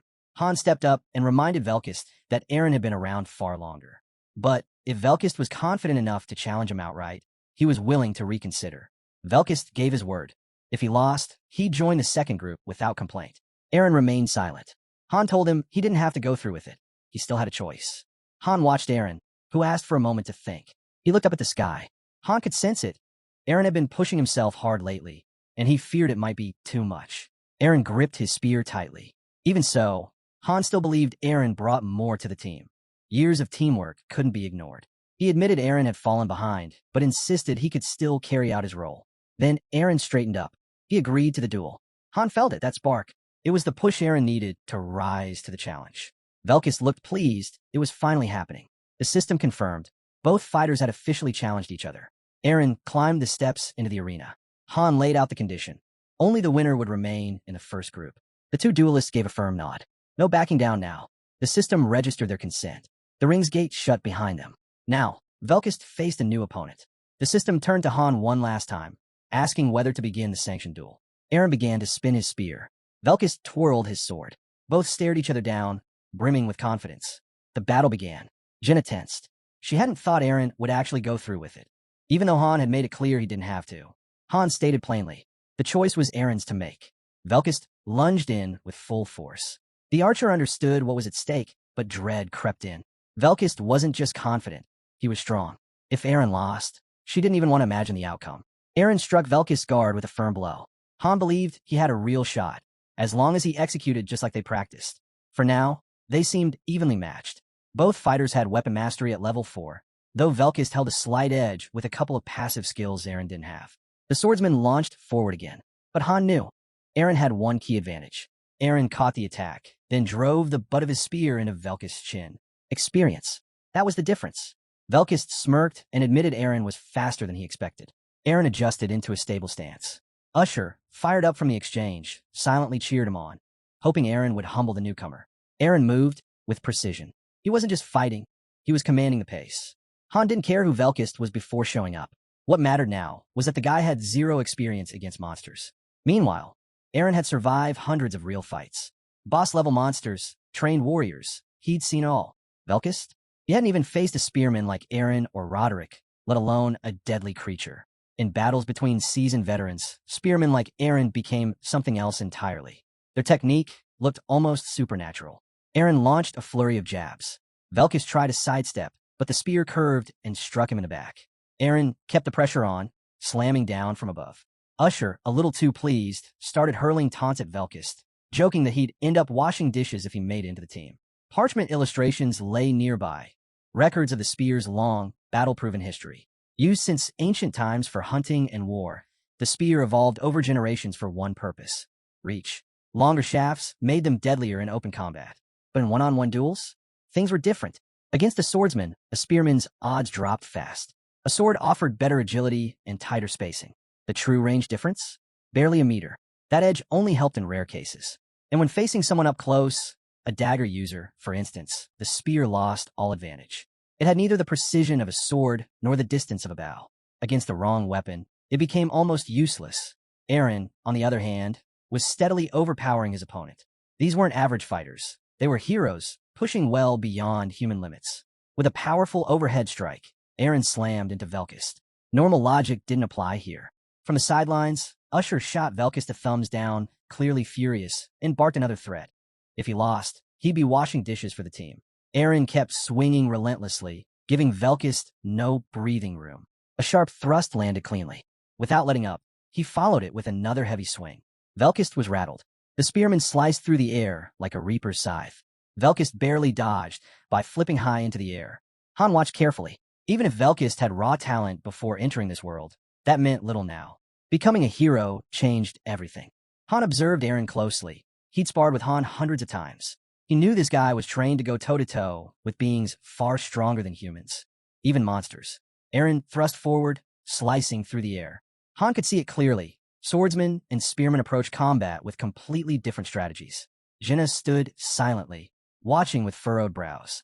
Aaron was doing well, but something about his behavior felt off. Ialka noticed and asked what she was muttering about. She pointed out that at this rate, Aaron was going to win by a landslide. Velkis suddenly grinned and slid down the length of Aaron's spear shaft, closing the gap in an instant. "Look closer," Jenna urged Ialka. Velkis' grin widened. The tide was shifting. The archer noticed Aaron's attacks weren't landing like before. Ialka squinted and nodded slowly. She saw it too. Adis crossed her arms, quietly agreeing. They all sensed it. Velkis landed with a thud and called the fight boring. Aaron tightened his grip, but stayed focused. Han acknowledged that while Aaron's strikes were precise, they lacked variety. Predictable patterns were easy to read. That was the real danger. Velkis' perception was sharp. He'd already figured out Narisa's techniques in a short time. Clearly, his observational skills were advanced. The swordsman stepped in close, closing the gap even more. Han had a hunch. It wouldn't be long before Velkus developed something like the spiritual eye. Velkus scowled and asked if Eren was even trying. Eren, dripping with sweat, answered steadily. No joke. The fighters leapt apart. Velkus landed near the edge of the arena, eyeing Eren with suspicion. Why aren't you going all in? He asked. Are you holding back? Eren stayed silent, a deep frown on his face. Across from him, the swordsman raised his blade and remarked that he'd heard rumors. The first group trained like they were out for blood. But this felt different. The spearman tensed. His mood darkened when Velkus questioned why Eren was avoiding obvious weak points. Han was clearly annoyed. To him, Eren had lost his edge. Watching closely, Han studied the spearman's back. His movements were too predictable, and Velkus was adjusting faster than expected. There was only one solution. He called out Eren's name. The spearman looked stunned when Han asked him, when did he start worrying about his opponent's life? He couldn't believe Eren had gotten so strong that he could afford to hold back. Han's eyes lit up. He demanded Eren stop messing around and show his true strength. Velkus gave a faint smile, as if he'd been waiting for that moment. Eren looked down but nodded. He twirled his weapon and warned his opponent. If he died, don't hold a grudge. The swordsman lowered himself, one leg forward, declaring that this was how he planned to end it. Both sides readied themselves. The final phase had begun.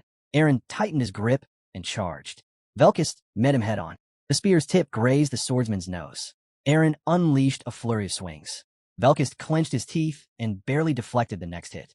Then came a lunge. Velkus was exposed.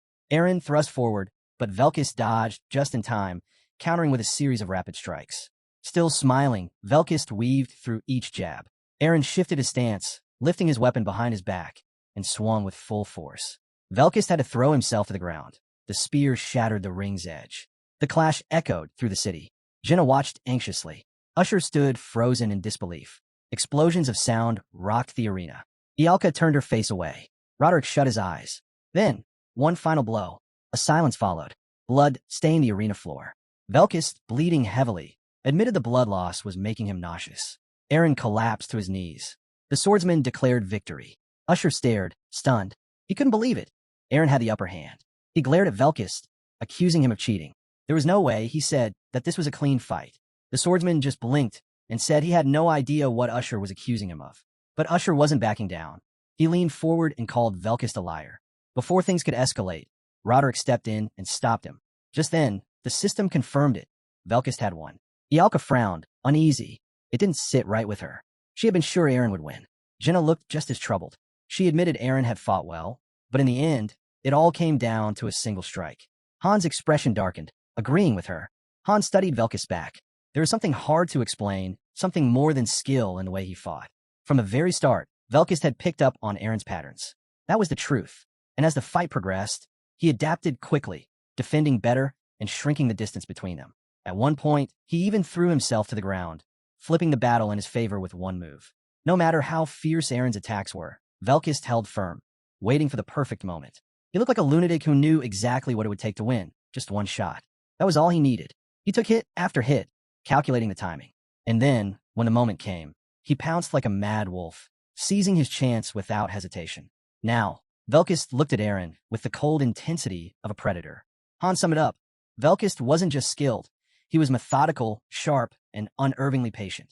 He'd measured everything, including his odds of victory.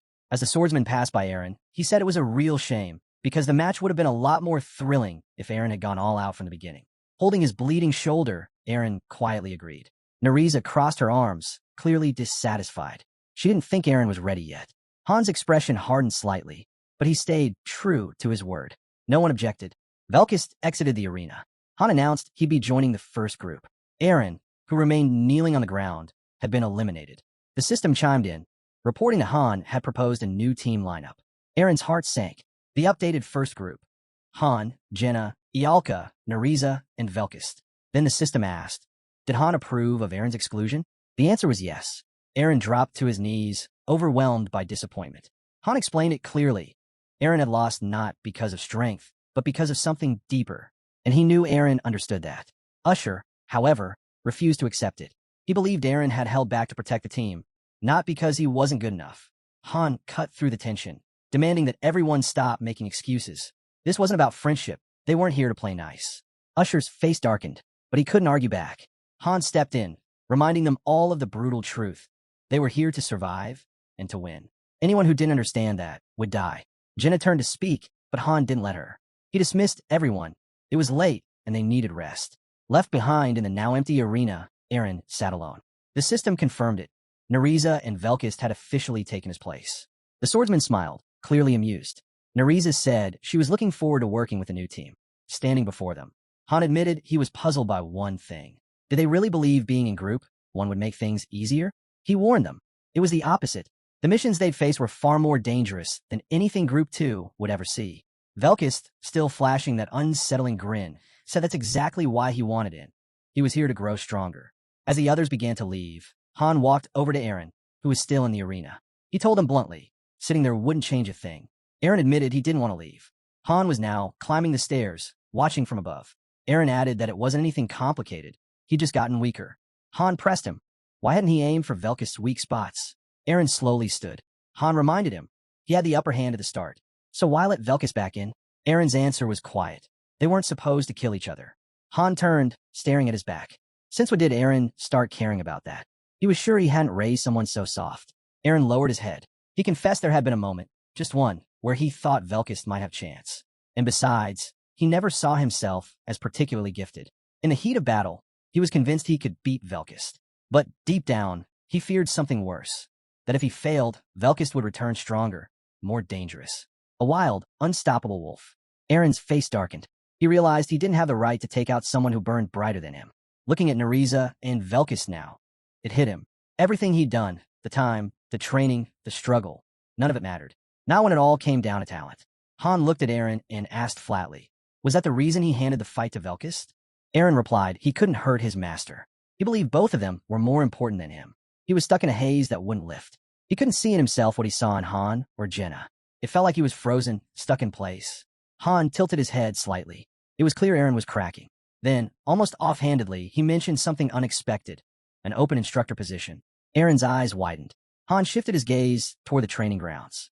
He explained that the first floor was used to train new recruits, and someone like Eren or Daika would be a great fit. Instructors didn't fight on the front lines. They guided and trained others safely from the sidelines.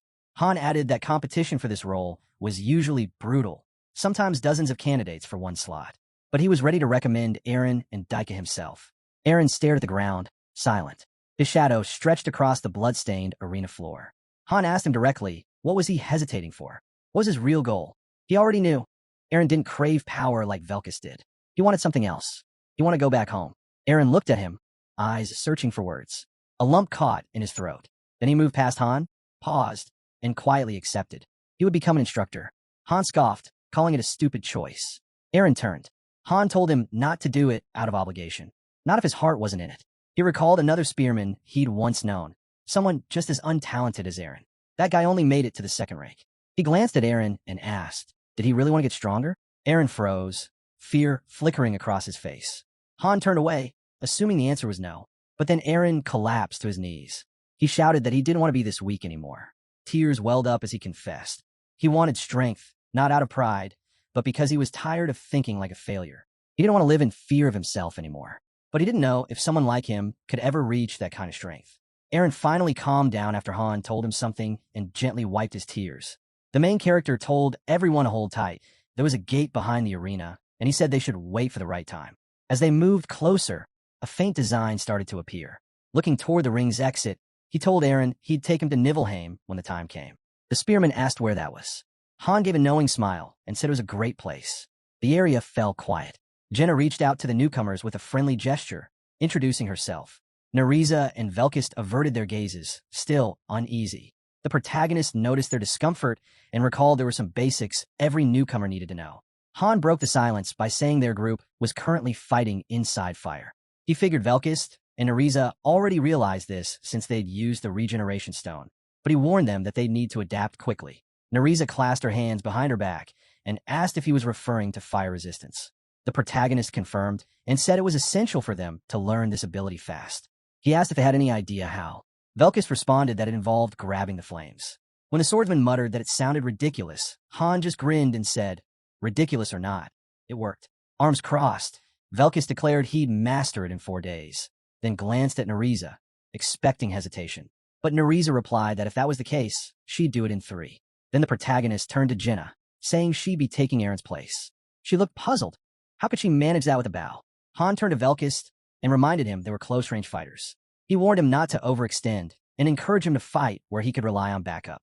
He added that if Velkus planned to go solo, then maybe he wasn't the right match for their team. The swordsman gave a light smirk and said he understood. Han's gaze shifted to Nereza. She had a wide range of talents, swift with a sword, deadly with daggers, and skilled in other weapons too. She had stealth, speed, and advanced senses. On top of that, she could use poison and pull off an ambush with ease. Still watching her, Han guessed that before arriving here, she was likely an assassin. Nereza admitted she had done something similar before. That made Han frown. He figured that in her case, something more unconventional might be needed. The protagonist believed she didn't quite fit into a single role. She sat somewhere in between. He assigned Nereza to the central position, explaining that her role would shift depending on the situation. Sometimes she'd be needed on the front lines, other times to protect Yalka and Jenna. He also didn't rule out the possibility of sending her deep into enemy territory. Nereza closed her eyes and promised to remember all of it. Han then added that she'd also be in charge of gathering intel when ordered. The protagonist watched her closely. He knew people like her could say all the right things without truly committing. If she wasn't fully on board, it could lead to serious trouble. He also suspected that her time on the first floor might have left her with a few bad habits. Yalka suddenly stepped up, pointing at herself and asking what her role would be. Han told her to focus on running and reminded her about the sandbag training. Yalka left, clearly disheartened. Adis let out a long sigh. The protagonist could see she was still short on teammates. Han crossed his arms and said they'd probably always be understaffed. After all, the master wasn't using Gacha to summon more. He told Adis that if she couldn't find anyone useful here, she should check the first floor. That caught her off guard. Han explained that if she paid attention, there were promising people even down there. He mentioned that Daika had chosen to become an instructor on the first floor and advised Adis to ask him to focus only on those with real determination. In his view, that was her only shot, at least until more summons arrived. Not far away, a girl with blue hair was busy practicing sword swings on a dummy. Han glanced over. Everything with the free gates was going according to plan. More than 20 were already queued for the first floor. With that many, there had to be at least one standout. Adis tapped her chin, thinking it over, then decided to go with his plan. The protagonist reminded her to stay discreet if she found someone with real potential. Otherwise, it could spark jealousy and backlash. As they spoke, a few people began to gather near the training girl. Adis turned to Han and asked if he meant bullying. Right then, 3 guys with smug, mean looks walked toward the girl. The protagonist explained that in this place, it was common for people to gang up on those who performed well, especially if they didn't have outside help. The arena sealed shut. With his arms crossed, Han said now was a good time for everyone to start learning each other's strengths and weaknesses. Han turned to Nereza and Velkus and announced there'd be no rules. Real weapons were allowed. Velkus stepped up with a grin, admitting he liked the sound of that. The protagonist asked if he was really ready to take him on alone, then called Nereza over, guessing the two were aiming to push him to his limits. Velkus grinned wider and asked if it was truly allowed. He warned that this wouldn't be a typical sparring match. Han narrowed his eyes. You're serious about a one-on-one? Velkus' eyes lit up. If you let me, yeah, I want that. The protagonist agreed and drew his sword. Instantly, the system registered, Berserk mode activated. Just a few days back, Chloe had mentioned something. A group of 3 from the first floor, former members of the third group, had challenged Velkus after he lost a duel. It ended badly. All 3 were left broken, some missing arms, others legs. None had even touched him. That same group still roamed around, picking fights with second-floor hopefuls, but the candidates had no trouble handling them. Even so, right now, there wasn't a single hero fit to move up. Velkus launched the first attack, his sword cutting through the air, but suddenly his movements jerked mid-swing. Han noticed it immediately. His opponent still had things to learn. With one strike, he knocked Velkus' sword clean from his hand. The blade soared and landed in the ground yards away. Han let his strength speak for itself. He wanted Velkus to realize that beating weaklings didn't make him unbeatable. Velkus still wore a smile, but it had lost its edge. He admitted Han was far stronger than he expected. Nereza called him reckless, saying the result was obvious. Velkus retrieved his weapon, chuckling as he said he was glad to be part of the first group. He then looked at Nereza and said he'd need her help if they were going to take Han seriously. She didn't object. She coated her blade in poison. Han raised an eyebrow. You really going to use that? Nereza calmly replied. Isn't this exactly what you wanted from me? With that, the two fell in a stance. Velkus thought to himself, Now that they were both going all in, even someone like the protagonist wouldn't have it easy. The protagonist re-entered berserk mode, clearly unimpressed. The entire floor had gone quiet, the ring still and tense. Velkist and Nariza were catching their breath, winded from their loss. Velkist thought that if they fought together, they could take Han. But the protagonist shut that idea down. More people didn't mean more strength. He pointed out that the two had no synergy at all. Then he added something that surprised Jenna. Velkist and Nariza wouldn't even stand a chance against her, much less him. At best, they could handle someone like Eren or Usher. When Han called her over, Jenna stepped forward hesitantly and admitted she was nervous. He told her not to be. She was strong, stronger than she realized. Now standing between the newcomers, Jenna waited. Han turned to Velkist and Nariza, telling them to forget solo fights. From now on, they'd battle as a team. Their new task? Beat Jenna, no matter how many tries it took. Velkist was visibly annoyed, frustrated that Han thought so little of them. He muttered that there was no way he'd lose to Jenna. Han just said, "You'll see." Velkist glanced at Nariza and said flat out he didn't like working with her. He was convinced she'd slow him down. Nariza, unsurprisingly, thought the same about him. Looking down at them from above, the protagonist told them to stop talking and prove themselves. If they managed to defeat Jenna, he'd give them all the sparring matches they wanted. Velkist nodded, hoping Han would follow through, then scoffed at Nariza to stay out of his way. Facing Jenna, he confidently declared he'd handle her. Jenna didn't hesitate. She fired first. Velkist blocked the arrow mid-air, but he missed a critical detail. While he was focused on that one shot, a barrage came from above. He leapt back, barely managing to avoid the downpour of arrows. While dodging, Jenna fired a special shot. It zipped straight toward his neck, but ended up lodged in the wall, just inches away. Han watched and said again, "Jenna is stronger than you." Velkist cracked a nervous smile, muttering that he felt like a frog stuck in a well. The protagonist reminded them, this was a team effort. Nariza was part of it. The arena was now scattered with Jenna's arrows, each one a warning shot. They had 2 days to figure out how to defeat her. Han remained at the bottom of the stairs, certain Velkist had seen enough records of real missions. Ones where people fought against far tougher enemies and made it through because they worked together. He couldn't understand why new recruits were always trying to go solo. And so far, these two didn't even know the basics. Nariza stepped forward, frowning. "My turn," she said. Han closed his eyes, calling them both stubborn. Silence fell over the arena. Heavy breathing echoed. Nariza's arrows were embedded all around her, completely surrounding her. The protagonist watched, disappointed. Neither she nor Velkist had lasted more than a minute. Both of them looked rough, worn down, and injured. Velkist muttered that all they had to do was beat Jenna together. He didn't like her, but he was willing to work with Nariza. She admitted it wouldn't be easy, not this time. Together, they charged. Han watched from his usual spot, unfazed. He simply called them pathetic. Nariza deflected one wave of arrows. Another was already flying. Out of nowhere, Jenna was right in front of her, striking with a dagger before sprinting along the wall to line up another shot. Velkist was now in her sights. Arrows landed one after another, cutting into him. Han looked at the swordsman, puzzled. He was doing worse now than when he'd fought alone. Velkist cursed under his breath. Frustrated but still determined, he went in again. Han told him that swearing wouldn't help, and if this kept up, he'd send him to the second group, where things were easier. Storming past Nariza, Velkist called her useless for not even lasting 10 seconds. She scoffed, finding it ironic coming from someone who hadn't even gotten a swing in. Han frowned, watching their pride slowly shatter. Jenna drew another arrow. She wasn't just skilled, she was raised in the wilderness, more used to dealing with wild beasts than people. The protagonist saw it clearly. Nariza and Velkist weren't just struggling. They were being hunted. Jenna was in her element. And now, she faced two chaotic opponents with no coordination. They were wild, unpredictable, but Jenna had the advantage of discipline and instinct. Nariza and Velkist charged again.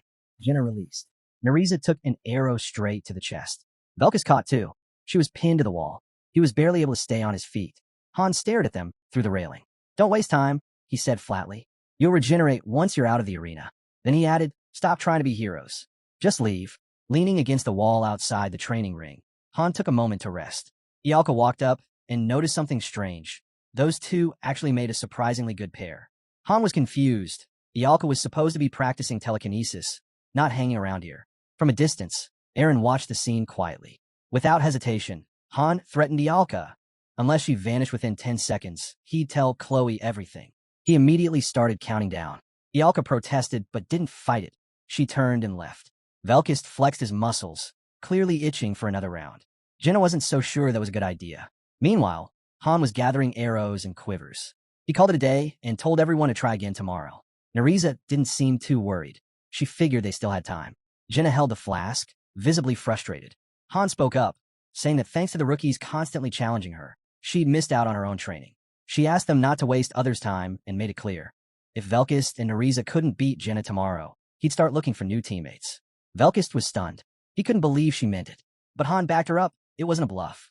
As she walked away, arrows in hand, she allowed them one last sparring match tomorrow. If they lost, then that was that. Both Velkist and Nariza were crushed. Han silently hoped they wouldn't let her down. Jenna turned to him and asked if he really planned to cast them out. Han asked her back, had he ever lied? She opened her mouth to argue, reminding him of a recent incident, but caught a quiver to the head before she could finish. He kept walking, head held high, and said that even the most talented person was worthless if they couldn't function in a team. Jenna couldn't imagine who could possibly fill the gap if those two were dropped. She guessed maybe he wanted Aaron back. But Han cut her off. That wasn't the plan. Velkist clutched his sword tight, his grip trembling. Han could tell their form was decent. It wasn't skill that held them back. The issue was deeper. They either didn't trust their teammate, or they trusted themselves a little too much. Velkist looked like he was ready to explode. Han could only hope they'd work out their issues by tomorrow. The next morning, on the training floor, Han, Ialka, and Jenna gathered in the square. Jenna looked around and asked where the two had gone. Maybe they'd chickened out before the match even started? Han answered calmly. They'd gone down to the first floor. Ialka, sounding hopeful, asked if training was canceled for the day. Jenna was more curious. Why had those two gone down there? Han explained that they'd asked for a little time, then smiled and declared that with Nariza and Velkist gone, the rest of them would be working twice as hard. Ialka groaned. She'd seen this coming. Jenna spun around at the sound of footsteps. To her surprise, the so-called dropouts were walking straight toward them. Han narrowed his eyes. You two ready for this? They walked through the archway. Nariza said they'd done everything they could. Velkist stepped forward, calm and confident. Let's go. The arena before them was the same as the day before. Han reminded them of the rules. Real weapons only, no other limitations. But this time, the rookies would get only one shot. Nariza stepped in front of Jenna. We understand. Velkist looked at his partner. He didn't love the idea, but he agreed he'd go along with it. From a distance, Jenna notched an arrow. What? They're just standing there. She fired, startled that neither of them had moved. The arrows flew toward the assassin, but Velkist blocked them with ease. Nariza hurled her dagger. Jenna dodged, regrouped, and let another volley loose. Velkist smiled, excitement in his eyes. I can see it now. Jenna was stunned. He was cutting through her attacks, and not charging in blindly this time. The system suddenly triggered. Velkist's skill awakened anti-projectile defense. Without wasting time, the two charged her. Jenna fired again, but saw they were still too far to land a clean hit. Nariza, Velkist, and the arrows closed in on each other. Velkist moved up front, knocking away arrows from the ground, while Nariza stayed behind, hitting those raining from above. Then they split off in opposite directions. Jenna was flanked, attacked from both sides at once. She jumped into the air as their blades carved through the earth below. But that was when Nariza's dagger came flying straight at her. She barely managed to rebound off the ceiling to avoid it, and landed right in front of something wild. She turned. Velkist stood there, radiating killing intent. He thrust his blade forward without hesitation. Jenna barely dodged in time, flipping into a spinning assault to push him back and gain distance. Jenna suddenly felt a presence behind her. A blade touched her throat. Nariza stood behind Jenna. The assassin calmly declared this was the end. Jenna groaned, realizing her loss. Velkist just smiled, saying it had been too easy. Han seemed satisfied too. Turning to the new recruits, he pointed out that they'd been struggling all day simply because they hadn't caught on sooner. Han quietly observed Nariza vanishing behind the overwhelming presence Velkist released. It wasn't surprising that Jenna had lost track of her target. The pressure from another had completely consumed her attention. Han looked at Velkist, and Nariza now lined up beside Jenna and told them they'd pass regardless. He advised them to remember this feeling. Surely, by now, they understood that the strength of a team would always outmatch solo skill. Anyone watching their boss fights should have realized that by now. Velkist grinned and asked if this meant they could take on Han as a team. Han teased. Was he ready to give a shot? The arena was always open for challengers. But Han knew how it would end. He'd crush them both without breaking a sweat. He'd take Velkist down with a single strike in berserk mode. And the moment they left an opening, he'd finish them off. It wouldn't be the first time Velkist and Nariza had nearly died trying to challenge him. The gates hadn't opened yet, so Han figured there was still time before their next climb. It seemed even Anwhite Hyunji wasn't rushing to throw them into the next fight. Han guessed The master wanted to give the newcomers time to sync up and build some chemistry within the group. As the now fully geared squad approached the gate to the second floor, Han slung his sword behind his back and mentioned that Jenna would be joining the duels next round. Sitting by the wall, Velkist raised an eyebrow. What was he going on about? Han clarified that Nariza and Velkist would be forming a team. The news caught the two off guard, but he told them to relax. It wasn't a permanent pairing. They'd be trying out different combinations. The goal was to make sure everyone could fight alongside anyone. Leaning on his knee, the swordsman admitted something. He'd always thought this group fought solo. After all, during the battles on the 5th, 10th, and 15th floors, it had mostly been Han carrying them. He hadn't expected the rest of the members to be this strong. Velkist turned to Han, questioning the point of training in teams like this. Han quietly thought his eyes must just be for decoration. He recalled their past fights. None of it could have been done alone. Han cut in, explaining bluntly that a strong team can't be built with weak solo players. But the reverse was also true. Even if every individual was strong, they'd still fail without proper teamwork. Han lowered his gaze. Sure, someone powerful enough could carry the group, but he wasn't confident they had anyone like that. And he certainly didn't see himself that way. Velkist pushed himself up from the ground. Han told him and Ariza to quit whining. He promised that once they nailed team coordination, he'd train them one-on-one as much as they wanted. The swordsman admitted he was getting impatient. As the newbies made their way up the stairs, Han watched quietly, thinking they were progressing fast. Now they could finally run two duels, a big step forward. The arena was rarely empty. Mornings were for basic drills. Afternoons were weapons practice. They spent nearly every moment sparring. This time, Jenna teamed up with Velkist against Nariza and Han. The lineups kept rotating after each match, though there was one consistent outcome. The team with Han always came out on top. Slowly but surely, everyone began learning how to fight together. A week later, Ialka joined the rotation. They began working on structured formations, honing in on both Ialka and Jenna's weak points and building strategies to overcome them, while maximizing their strengths. Han focused his training with Nariza and Velkist specifically on those two areas. During a break, Nariza glanced at Han. The more she learned, the more it amazed her how perfectly the tactics played out. Sitting across from him, she couldn't imagine what he used to do before all this. He casually reminded her. He'd told her before he was just a farmer. Nariza scoffed and said he needed a better lie than that. It wasn't even close to believable. Just then, a call rang out from the ferry. The first group was to gather in the square on the first floor. Velkist leaned on his sword and muttered how they'd really been kept waiting. As they headed down the corridor, Han asked if they were excited to finally join the action. Outside, the swordsman answered. Anything was better than swinging at wooden dummies. Han signaled his team to move out, reminding them they weren't heading out for a stroll. As they prepared to leave, Aaron stepped forward, wishing Han well. Han told him not to worry. They'd handle it. The first squad moved toward the same gate they had used before. A crowd had gathered in the square outside. Nariza approached from behind. When Han asked who all the onlookers were, she explained that they were from the 3rd generation, called up after the 4 divisions. The 3rd gen recruits eyed Han with distrust. An assassin walked up, assuming Han might be out of the loop, and warned him that strange rumors had been circulating. Han stiffened. He had a feeling something like this was coming. He, Jenna, and Adis were part of the original team, 1st generation. Nariza and Velkist had joined as part of the 2nd, after Han had handed over his guidebooks to the master. These people gathered here with a newly summoned 3rd generation. Someone in the crowd shouted out, calling Velkist an arrogant idiot. The swordsman snapped, barking back and daring the loudmouth to say it to his face. Han warned him to let it go. Then an elderly man stepped up to Han and loudly introduced himself as Melkard. He claimed he'd been there for 4 days and had a request. He wanted to be transferred straight to the 2nd floor due to chronic health issues. Han didn't even hesitate. He shoved Melkard aside and glared at him. He reminded the old man that the healing in the lobby could cure anything from a cold to cancer. Was he seriously trying to fake an illness? Overhead, Isel hovered and scolded the crowd, demanding they stop interfering. The master was waiting for the first team. Han glanced at Nariza and asked when people had started acting this way. She replied that it had started the moment the floors were split apart. As the gate in front of them began to dissolve, Ialka questioned what had caused people to become like this. Han answered that it was just a side effect of the separation. Ialka nodded, admitting it was definitely strange. But Han pushed the thought away. It didn't matter now. They had a mission. That's all that mattered. Just then, the system alert echoed. It was the entrance to the 16th floor of the main dungeon. The doors would open in 10 seconds. Han turned to the team, his tone sharp.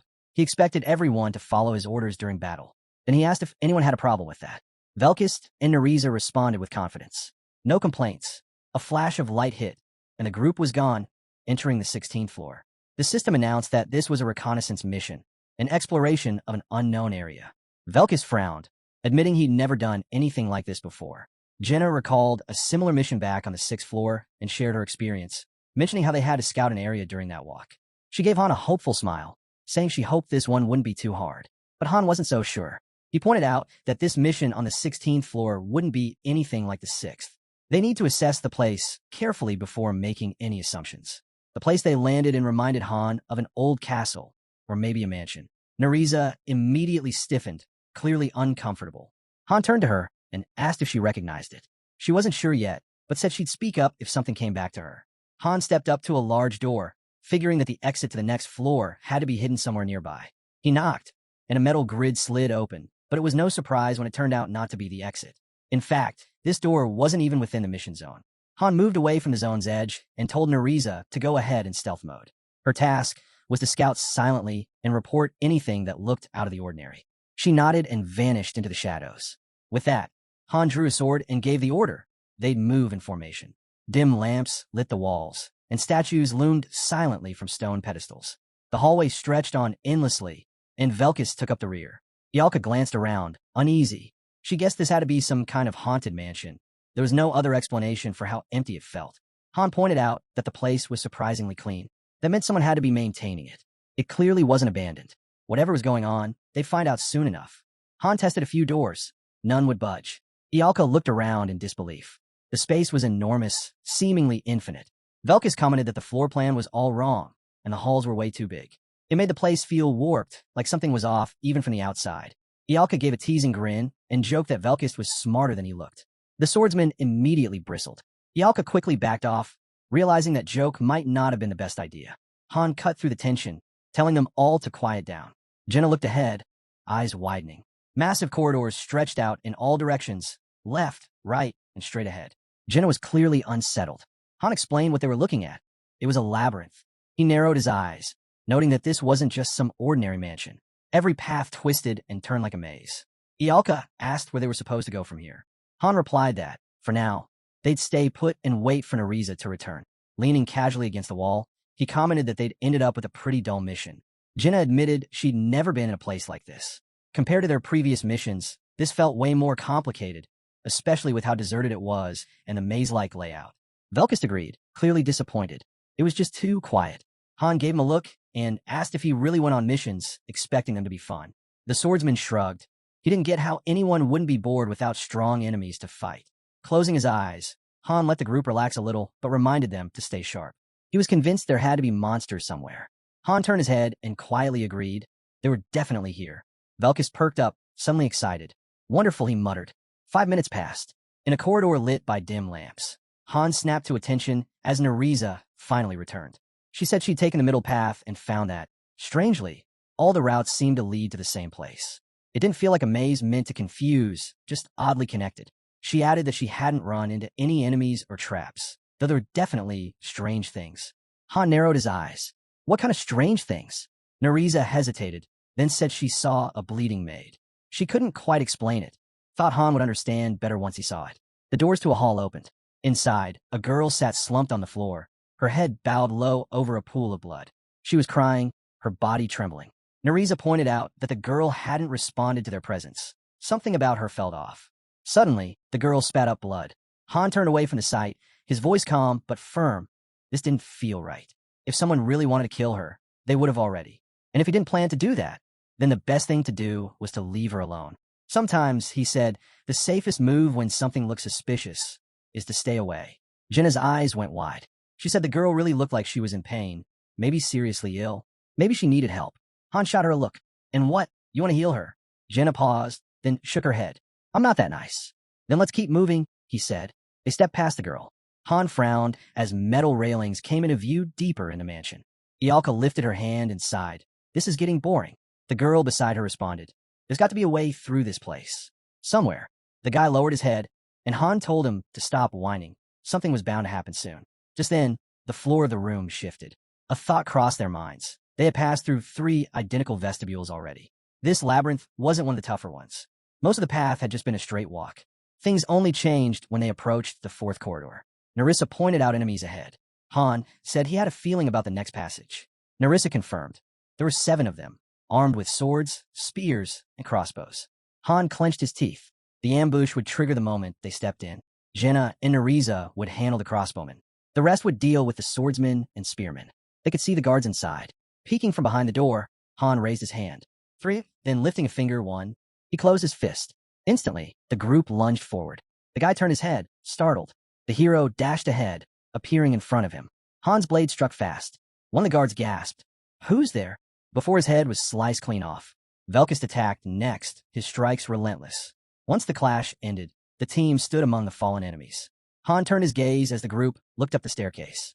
The hero's thoughts flickered. Something was off with the upper floor. Doors shut behind them. Han's brows furrowed as he gripped his shield. Without warning, he hurled it at the barrier and stretched out his hand. The hero realized they weren't allowed to access the second floor yet. He called out to Yalka, instructing her to prepare a level 1 magic circle near the exit. She asked for confirmation. Suddenly, the exit revealed itself, and a wave of soldiers, 18 at level 14, 5 at level 17, rushed in. Yalka cast her spell. Flames burst through the room. The hero shouted to Velkist and Narisa. They sprinted into action. Han swung his sword, his eyes flashing. Jenna let arrows fly, while the guards closed in. A knight engulfed in fire let out a scream. Han brought his weapon down again, and a charred body collapsed. As Han slashed his sword, he announced that everything was ready. The team regrouped. Standing behind him, a girl asked how he knew. He questioned her right back, and she added that more enemies were likely on the way. The shield struck the barrier again. Han noted that it still hadn't vanished, meaning some enemies remained. The fire continued to burn across the room. He looked around. Finally, the barrier disappeared. Now, they could reach the second floor. As they climbed the stairs, the hero reminded everyone they still needed to prepare before they reached level 17. The guy agreed, saying, yeah, this one was seriously boring. When Han asked what he did for fun, blowing things up, he admitted, yeah, pretty much. Han stepped forward into the portal. A notification popped up. Floor cleared. Velkist and Narisa leveled up. Reward, 50,000 gold. Top player, Yalka. The lobby came into view. Looking off to the side, Jenna asked if he thought the 17th floor would be similar. He said it might be. She frowned. She didn't like that. She preferred things wrapped up quickly. Even the foreman had left while they were still hanging around. Stretching, the girl mentioned it was getting late. She was heading for a bath. Han said they'd done well today. Then he looked at her. Still here? Something on your mind? Narisa nodded. She had something to tell him about the place they'd visited. Cut to a wide shot of the building. They were sitting at a table. Han poured some tea, slid a cup toward her. So, what's up? She took a sip, then set the cup down. Gritting her teeth, Narisa said she recognized the mansion. Han looked ahead, narrowing his eyes. Narisa added she hadn't just recognized it. She had worked there. Han clenched his teeth. What are you saying? Why now? She leaned forward, hands on the table. Because I think you got a shot. A real one to survive this to the end. An emblem shimmered into view. She continued. The mansion was called the Golden Manor, home to the Haljan clan, one of the most powerful clans out there. Han let out a slight grin. I wouldn't know. I'm just a farmer. Narisa rolled her eyes. Seriously? No one buys that. From her, he learned that the continent, Tayanir, was ruled by a single nation, known as the Empire. Within it, major clans existed, each with power that rivaled even the imperial family. She sat back down. Even the emperor doesn't mess with them. He asked if the mansion truly belonged to the Haljan clan. Blueprints of the place appeared. She said it was just her theory. She couldn't say for certain. The entrance matched, but the interior layout was off. Something didn't add up, and she had no idea why. Narisa looked away and said she didn't know why they'd been assigned that mission, but something about it felt off, like it was linked to them. She was certain after checking the mission records. Han clenched his jaw. What are you saying? She replied, the mansion had 5 floors in total, and the bloodlines of the 4 clans, they weren't normal. Each one carried the blood of monsters. He stared at her. Monsters? Narisa nodded. Yes, but not just any kind. I can't confirm it, but I've heard rumors that dragon blood runs in their veins. Han lifted the cup to his lips, lost in thought. Dragons? What does that even mean? Then, the 20th floor. A huge milestone in Pikmi. It's what separates rookies from real contenders. Only those who cleared are seen as true masters. Why? Because the layout of that floor is the same for everyone. Han stared straight ahead. There wouldn't be any common monsters like ogres on that floor. They were about to face something entirely different. Some elite, one-of-a-kind boss that counted only for their progress. The first major wall in Pikmi was the 5th floor. About a third of players dropped out there. The next? Reaching the 20th. Only half of all users ever make it that far. Narisa sat across from him. She mentioned seeing him save the Imperial Princess on the 15th floor. But what she couldn't wrap her head around was why the Golden Manor showed up right before the 20th. Han said he didn't know why it was there, or what she was doing near it. But if there's something you want to say, now's the time. Nerissa smirked. I'm not going anywhere. Those people, they're all scum. Every last one of them deserves what's coming. She stood up. That's everything I know about that place. I hope it's at least a little useful. Han closed his eyes. Not far away, hidden behind a wall, Isel listened in. She stepped out. So done talking? The fairy smiled. So you noticed me, huh? He looked at her. Noticed what? She laughed. Well, I thought I could blend in, but I guess I was too sparkly for that. He looked away. What is it? She paused. Nothing. Just, it's nice we've been making steady progress in the tower. But I guess I'm a little nervous. Han clenched his jaw. This is where it truly begins, he muttered, eyes locked ahead. The 20th floor loomed near. As the game's interface flickered to life, a fairy popped into view and confirmed it. This was real. Even the game's official fan group was buzzing with complaints. The pinned posts about grinding strategies were swamped with angry comments. Lowering his head, Han murmured, yeah, this is where things get serious. For anyone. Isel turned to him. Did Nerissa tell you anything helpful? He kept his gaze down. If I piece her info together with what I learned earlier, the whole picture is finally starting to make sense. Just then, a system notification flashed across the screen. There's an order, he continued, and they're targeting the key NPC on the 15th floor. Somehow, it's linked to the Haljan clan. Most of the order's funding comes from them. He paused. I don't know everything about this group, but what I saw back there, they're definitely tied to the goddess in some way. Isel looked taken aback. Wait, you're saying the floors are actually connected? That's right, he said as he turned to leave. And I found out two major things from Nerissa. A map of the labyrinth flickered into view. First, he explained, the golden estate that forms the base structure of the labyrinth has 5 floors. And the layout? It lines up perfectly with the 16th through the 20th levels. He gazed out the window. The people living on the 5th floor of the mansion, they've got dragon blood. Isel blinked. Wait, are you saying? Han's eyes gleamed. Exactly. The boss on the 20th floor is going to be a dragon. A wicked grin spread across his face. They're monsters. Nearly invincible. Good thing I'm not a pureblood. Isel shook her head. Pureblood or not, a dragon is still a dragon. Han's fist tightened. Then we prepare. That's all we can do. She stared at him, nervous. He looked out again and spoke firmly. We're finishing this quest. Just back me up. The fairy's hands curled into fists. Got it. Suddenly, the scenery shifted. Buildings appeared outside the window. In the square below, figures gathered under a glowing blue light. In an instant, the squad materialized indoors. They had arrived on the 17th floor of the main dungeon. A grand view of towering arches spread out before them. Glancing around, Velkus pointed out, 5 exits. Definitely better than the 16th floor. Han nodded. Stay sharp. If this really is the same labyrinth, we'll be here a few days.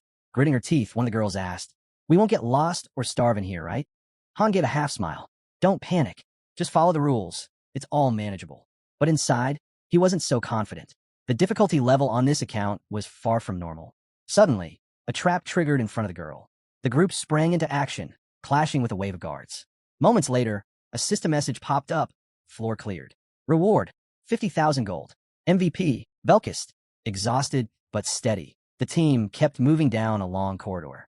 Han sketched a floor plan onto a sheet of paper. Another floor cleared. This time, they'd made it to the 19th. Out of nowhere, the girl charged ahead, slashing through the guards. Again, the floor was cleared. A massive archway emerged before them. Jenna smirked. That's it? Reaching the 19th wasn't nearly as bad as you made it sound. You talked about starving. Nerissa chimed in calmly. There were a few rough spots. Han narrowed his eyes. We repeated the same route over and over. That's why we got through so easily. Just then, a message appeared. He was allowed to build. A construction prompt asked him to choose a building. He picked Level 1 storage. Ialka tilted her head. What are you making, master? Things have been getting noisy around here. He looked at her. A storage unit. We'll need a place to stash everything. She blinked. Isn't that just another warehouse? A soft glow surrounded the new structure. Han's gaze sharpened. No, this one's different. He clenched his fists. It's a tomb. Surprised, the girl stared at him. A tomb. The construction finished. The vault now stood complete. Looking back, he saw the names and images of fallen heroes, those who had returned to the goddess's side. Their dates of death were listed in an album viewable from the vault. The massive gate to the vault stood tall. The squad now gathered in the central square. Staring down, Han spoke. The masters finally brought the second team up to the 16th floor. The new teams needed to be developed, and the master knew it.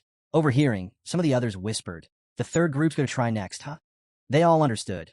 One way or another, they were heading to the 20th floor soon. The girl glanced off to the side, catching wind of new instructions. She was now to focus solely on training with a tight bow. She could ask others for additional weapon advice, but her main priority was mastering tight string bow skills. Ialka stared ahead, absorbing her own task. Raise her fire magic to the 4th circle, if possible. The 4th, she echoed. That's no small feat. Nariza, gritting her teeth, declared she'd tackle the weekly dungeon. But this time, she wouldn't be using paralytics. She planned to craft lethal poisons, though it would take time. Velkus grinned. Let's spar again, with real weapons. Standing across from him, Han asked, morning work? Velkus shrugged. Time doesn't matter. Han smirked himself. What a strange one. Keeps going, no matter how many times he gets knocked down. He's wired completely different from Nate and the rest. Just then, a girl stepped closer. I want to train too, she said. He looked at her. I thought you didn't want to be involved. I've changed my mind, Maria said quietly, eyes shifting away. I'm not exactly excited about that creepy vault either. The vault entrance loomed before them, its doors carved with engravings. She clenched her jaw. What exactly is this place? Han replied. It looks like the master is getting ready for the 20th floor. She frowned. By building a tomb? That sounds terrifying. Why call it a vault? Inside, torches flickered, casting shadows along the stone walls. Someone mentioned it was more like a crypt, a space to hold the items the heroes used before their deaths.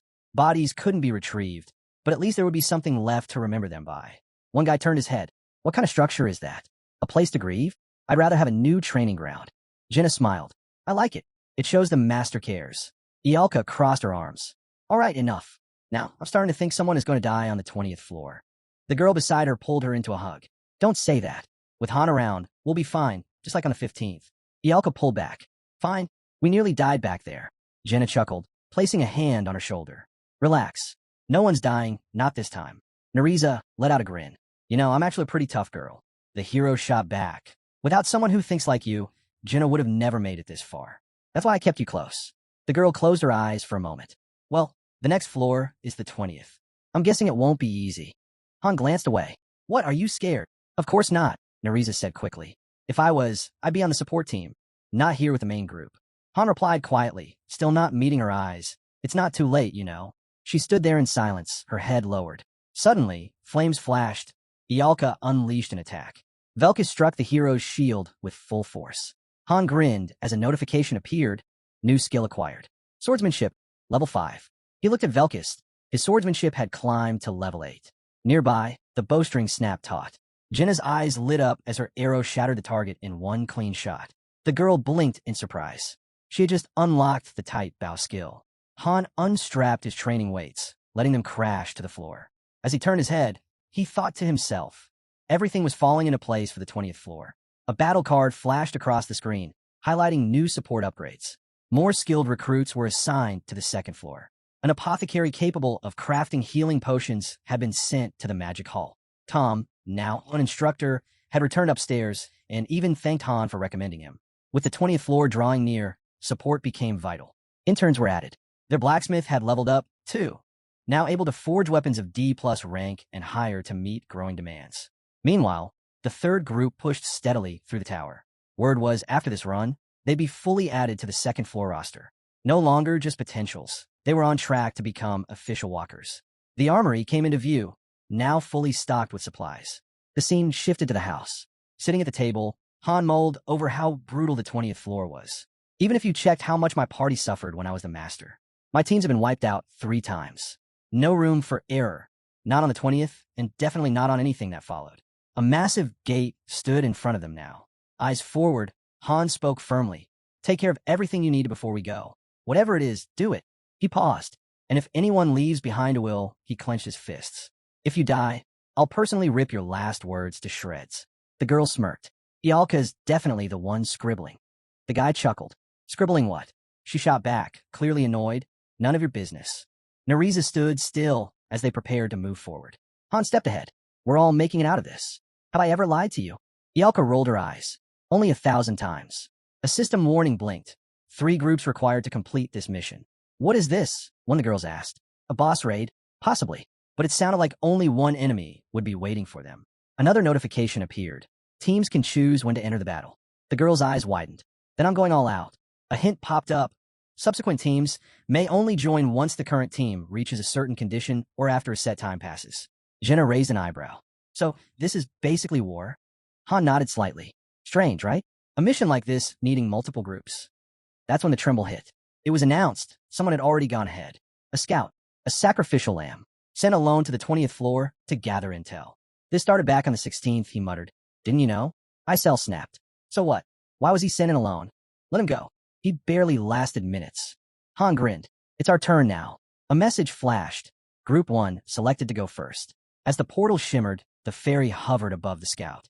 Listen what Han tells you. Stay alert. The guy groaned. Still sucking up to him, huh? What did he do to deserve that? Grinning, the girl waved him off. Go on ahead. We'll catch up. Han locked eyes with her.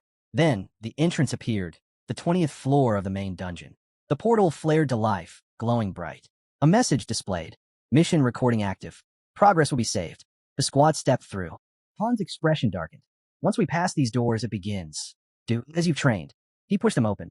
Warning screens flared. They entered a bleak, shadowed square. Mission type, suppression. Objective, eliminate all hostiles. The girl looked around, unsettled. Another weird place. Lowering her gaze, Ialka started casting. Suddenly, a chilling laugh echoed. A man screamed in rage. It's all because of you. All of this. Han locked eyes with him. He's burning. Jenna released a shot, just as Ialka's spell ignited. The flames surged. A blast hit the man directly. He was completely engulfed in fire. Han's eyes lit up. Keep firing. We'll flank it. The squad surged ahead, slicing through the flames. Then, without warning, a level 42 half-black dragon emerged from the fire. A system message blinked. Unique monster detected. No time to be shocked. Han barked. The girl pulled back her bow. Red energy swirled around the string. She loosed the arrow. It streaked toward the dragon, struck the barrier, and bounced off. The dragon glared at them, enraged. A message flashed. Monster is resistant to physical attacks. Ialka stepped forward, palms out. Burn! Flames erupted, spreading across the battlefield. But the dragon only smiled. Another message appeared. Monster is resistant to magic. Even second circle fire magic had no effect. Han rushed in and struck. The blade clanged uselessly against its body. Gritting his teeth, he realized it was resisting everything. Velkist's eyes lit up. Neriza's glowed blue. They attacked in sync, but the dragon took no damage. The beast lifted its head. Back off now, Han shouted. The dragon curled tightly into a ball, then unleashed a devastating burst of energy. Han leapt to block the blast with his shield, but grunted as he turned to see Neriza bleeding. She began treating the wound. It's fine, nothing serious. Jenna knocked another arrow. I'll aim for the eye. She fired, but the arrow shattered against the same invisible barrier. Wide-eyed, she gasped. Why isn't anything working? The guy smirked bitterly. Swords, arrows, magic. Nothing's touching it. His scales are way too thick. Han clenched his jaw. It's not impossible. We just haven't found a way to break through yet. Velkist blinked. Break through? We're not even scratching him. The dragon suddenly charged. Then what do we do? Someone shouted. We can't just sit here. As the beast bore down on them, Han turned sharply to Velkist and Neriza. I'm ready, the guy answered instantly. Shield raised, Han braced for impact. Neriza launched a sphere of flame with a fierce glare. Fire whipped through the air, circling the dragon. But once again, the flames rolled off, no effect. Crouching, one of the guys shouted, What now? Nothing's working. Swinging his sword, the main character ordered everyone to fall back. He'd handle this alone. Charging at the dragon, his strike shattered the barrier, but the beast barely flinched. Physical attacks weren't doing much. Eyes wide, Han yelled that they were wasting energy by crowding the attack. This was a solo target. The dragon's scales drove into the ground, and suddenly smoke poured out. From it, shadowy figures emerged, level 14 greedy shadows. Grinning, Han muttered that there was more than enough trouble to go around. One of the others stared in disbelief and asked if they should just wipe the creatures out. Without warning, the dragon landed a direct hit on the hero. Behind his shield, he stared through the chaos and confirmed. There had to be a way through this. Velkist rushed forward, shouting that their attacks were finally having an effect. He'd carve his way through every last one. Taking aim, the girl said they just needed to hold out long enough to strike back. She fired, dropping to the ground. Han ran through his thoughts. The enemy resisted both physical and magical attacks. It used 3 main moves: shooting scales, close-range claw swipes, and summoning minions. Straightforward but relentless. The dragon lunged, snapping its jaws, but the hero struck back. Again, the blow did little. He cursed under his breath. This was turning bad. A new wave of shadows arrived. and Han's eyes burned with resolve. He lunged, slashing at the dragon, but it hurled him away. Blood poured from Han's wounds. His health was dropping fast. He grabbed a healing flask and drank, the empty bottle clattering to the ground. Wounded, but not done, he launched himself back at the dragon. Fresh cuts open on his body. He crashed to the ground, bleeding out. From a distance, Jenna screamed that Han was in danger. But the hero roared back, telling her to focus on her own safety. Reaching out, Ialka demanded to know what was happening. None of her attacks were landing. These freaks just wouldn't die, and she wanted to finish them all here. Slashing through another enemy, the hero shouted that they just had to hang on a bit longer. Velkist, glancing around, asked how much longer that would be. Han dodged another blow. Thinking hard, he was out of ideas. When would this phase end? The dragon lifted its head, summoning more shadows. The enemy was invulnerable and endlessly spawning monsters. It felt like a battle with no exit. Han glanced at his wounds. High on the walls, the guards were watching. When did they even get there? Why weren't they helping? Just then, the dragon slammed into the ground, its claws closing in on the spirit. Velkist yelled out that he could feel it, just like when he watched Han's earlier battles. But this time, this mission was actually fun. Standing before the dragon, the hero heard someone say he'd definitely take the monster down. He scoffed in reply, saying the guy had gotten even better at spouting nonsense. Suddenly, a glow pulsed around the dragon. The battlefield formation had completed. Now, the rear guard could be deployed. The tower lit up. An official offer to support the front line had been made. Rear guard selection began. Turning to the side, the girl asked who those people were. The master had chosen Group 2. They stepped forward and declared their arrival. The girl looked over at the hero, confused. The boy beside her shouted Han's name. Gritting his teeth, one of the men questioned why they weren't allowed to go down there. The boy responded that it looked like their role differed from Group 1. The guard's eyes gleamed. Soldiers at level 18 and 20 advanced. Sparkling particles swirled behind them. The statue began to glow. One of the men frowned and questioned why they had to cut through these enemies and secure the object. While the hero clashed with the dragon, it became clear the vanguard was holding the boss while the rear guard had to capture a key point. This was a multi-objective operation. Han braced his shield, wondering if they'd really pull it off. From behind, someone shouted at him to take out Jinna's first. The girl confirmed she was on it. Slashing her blade, Adis yelled for everyone to hold position. She'd break through fast. The second group launched into battle. The boy swung his sword, and the rest followed. Glancing away from the dragon, Han yelled that all the minions had to be cleared before Group 2 reached the altar. They needed to ready third circle magic. Looking at him, the girl asked if something would change once they arrived. As the first group pressed on, she seemed to understand and began preparing her spell. The dragon howled under the pressure. More monsters charged.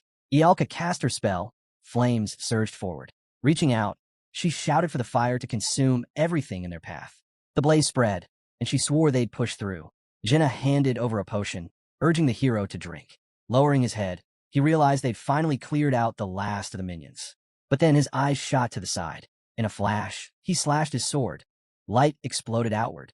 Blood splattered across Han. His blade shimmered brightly.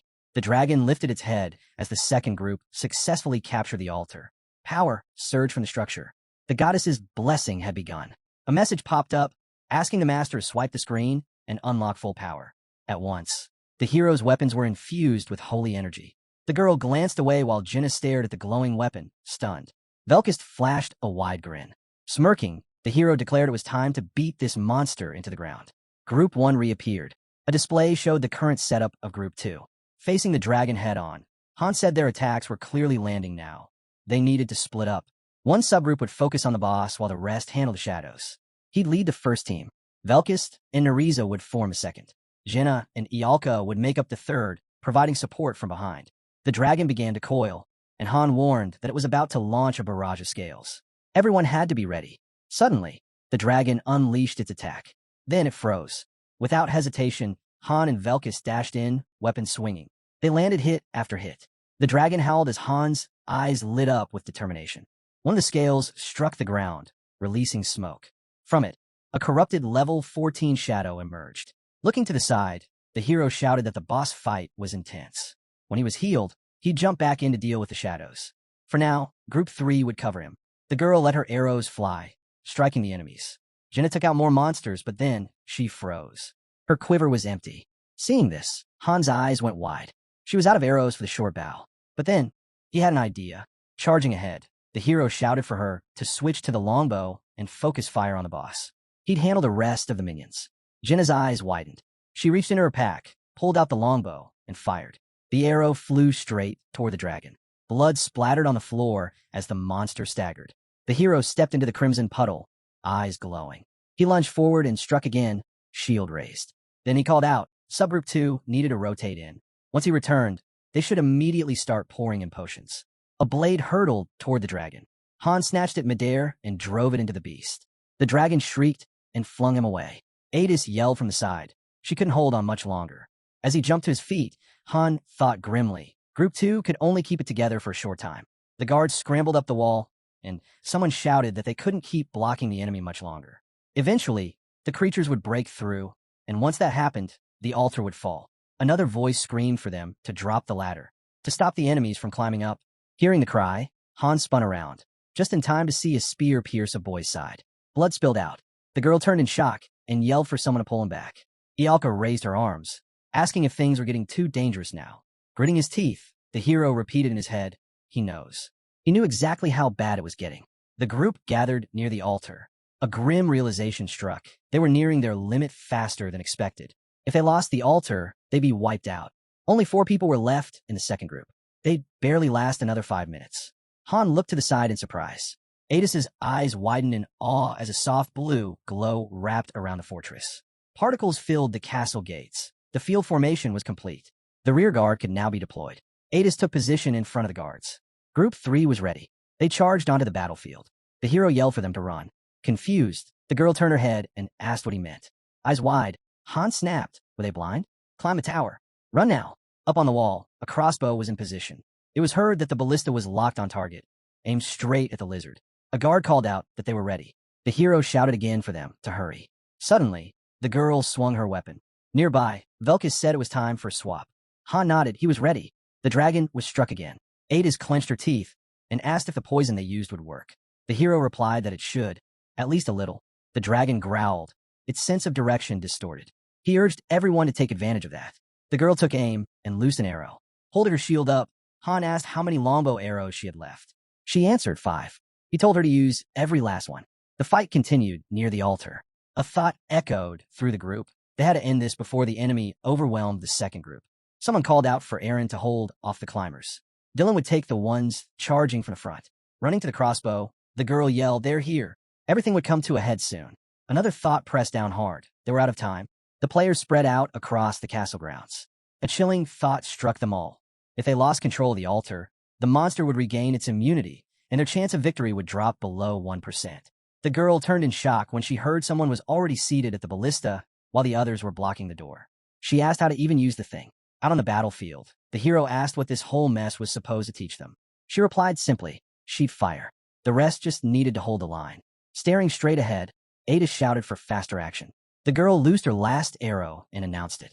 The hero called out that now he'd take care of the shadows with his daggers and protect Ialka. He charged toward the front line. The girl settled into the ballista seat. Looking down, she gasped. Her ally was moving way too fast. Group 1 returned to the field, followed by the second group. Then the third unit's layout was displayed. Sword swinging, Han turned to Velkus and Nariza and told them to stall the dragon, even if just for a moment. The girl, already on the ground, called back that they'd given that chance. The dragon swept his massive hand and flung them aside. Han's eyes flared as he kicked at the creature's paw. The beast roared in agony. Han's eyes widened. This was it. He shouted to fire. Sharon, wide-eyed, admitted she'd never controlled something like this before. When she first arrived, she was nearly broken. And she wasn't the only one. Only those who adapted fast had any shot at survival in a world this twisted. She'd grown up poor, barely enough food or clothing. Her only support had been her older sister, but even she had sold her off once Sharon came of age. From there, it was hard labor among ruthless people with dangerous pasts. A broken doll appeared. Faint crying echoed. Lying there, the girl whispered that her sister should have helped her. Suddenly, a massive monster appeared. A man looked away and barked at her. What was she waiting for? Don't freeze. Just shoot. Sharon stood beside the cannon. She clenched her jaw as the words hit her. Someone shouted again, fire. She closed her eyes. Then, with a sharp frown, she pulled the trigger. The ballista fired with force, the shot slicing through the air toward the dragon. Watching it fly, she muttered that it hit. Sharon smirked. She could do anything she set her mind to. She swung her sword and added, anyone could be strong in this world. There was no need to bow to anyone, not as long as her comrades stood beside her. Han turned back and shouted that this wasn't over. They still had fight left in them. He had to pull himself together. Then his eyes widened. Sharon was gone. She had returned to the arms of the gods. Her spirit would be remembered forever. Jenna froze, eyes wide. One of the boys screamed. Fear finally crept into his voice. The hero roared, ordering them to wipe out the undead. Someone needed to take aim. Now, Ronnie was having a full-on panic attack, and Jakali stood paralyzed by fear. Han clenched his jaw, growling about these kids. Velkis chimed in grimly. Things were falling apart. Ronnie and Nadine were already dead. A shout echoed. Now's the time. Take him out while he's unconscious. Be ready to move. But what about Group 3? Should they be pulled out? Ialka, mid-spell, screamed that she couldn't do it. There were too many. Rodel and Jakali had also fallen. Group 3 was wiped out. Han shouted for the others to retreat. He'd hold the line himself. Usher was barely clinging to life. Someone said he wasn't part of their unit anymore, and the boy himself confirmed it. He was just a mercenary now. The hero charged forward, sword raised, thinking he had one shot. Go for the heart. The ballista's arrow was still embedded in the dragon. The blast had torn off some of its scales. If he drove his sword in at just the right angle, deep enough to reach the hilt, he could strike the heart directly. Adis cried out from behind, begging him to stay alive just a little longer. He shouted back that he intended to. He'd walk the whole continent if he had to. Dylan grit his teeth as another voice rang out. When he gives the signal, storm in. Adis, just hold out. Han, hurry. Then, suddenly, a blade pierced him. Blood poured from the boy's side. A swordsman stood behind him. He dropped to his knees, vision blurring. Looking ahead, Usher whispered that it was cold, too cold. Where were they?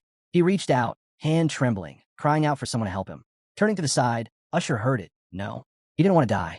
He shut his eyes as cries for help echoed around him. His body went limp. The guard raised his weapon. Dylan was gone. Tossing his bloodied sword over his shoulder, the man told the boy to stop daydreaming. What was he even staring at? And when the boy stammered something about becoming a mercenary, the man snorted. Don't even think about it, he said with a smirk. Do you even know how to hold a sword? The man laughed, and Usher lowered his head, staring at his hand. He muttered that he knew. Then he gripped his weapon tightly and grinned. Yeah, he said. He knew how to hold a sword. Han dodged a series of attacks, eyes lighting up. Suddenly, he struck the dragon, but his sword shattered on impact. The monster still resisted every blow. The girl, sitting on the ground, apologized. The altar had fallen. The goddess's blessing was gone. Usher was dead. The corpses of the heroes lay scattered. The grim realization hit. The third group was completely annihilated. The ballista was useless now. Soldiers stood by the altar, helpless. The second group was in just as bad a state. It was unclear how long it would take to retake the altar. For now, it was out of reach. Han stood, panting, trying to figure out a way forward. Glancing at the dragon, he acknowledged the harsh truth. Their whole team was wounded. 2 members from the second group were dead. The third was gone. The dragon attacked again. The hero blocked the blow and was knocked back, sliding across the ground. From behind, Jenna spoke up, saying something like this had happened before, on the 5th floor. What should they do now? Recapture the altar? He told her no. Moving the second group would just wipe them out. They needed to stay put. Turning to Velkist, Han asked for his sword. Velkist hesitated, then handed it over. The girl asked what was going on. The reply came, light it on fire. Han turned to her again. Could she create sticky flames using her hands? A purple glow lit up around her palm. She said she'd try, using psychokinesis. The sword began to shine faintly. She looked down, noting that with the goddess's blessing, the fire could be manipulated, but it wasn't strong enough to fully reforge the blade.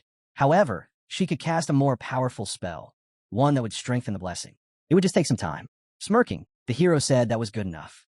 She asked if a 4th circle spell would work. Looking at her, he replied, if he can land the hit, it will. Turning to another, the guy asked what his role should be. Han told him, protect Ialka. Don't let anything near her. A glow surrounded the hero. You think you can? Someone asked. I know I can, he answered. The girl closed her eyes and began the spell. Han dashed toward the dragon. Its eyes glowed in response. And at that moment, a single thought ran through his mind. It knows.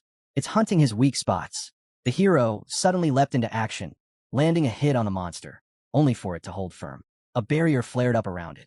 He realized then, his blessing wasn't enough.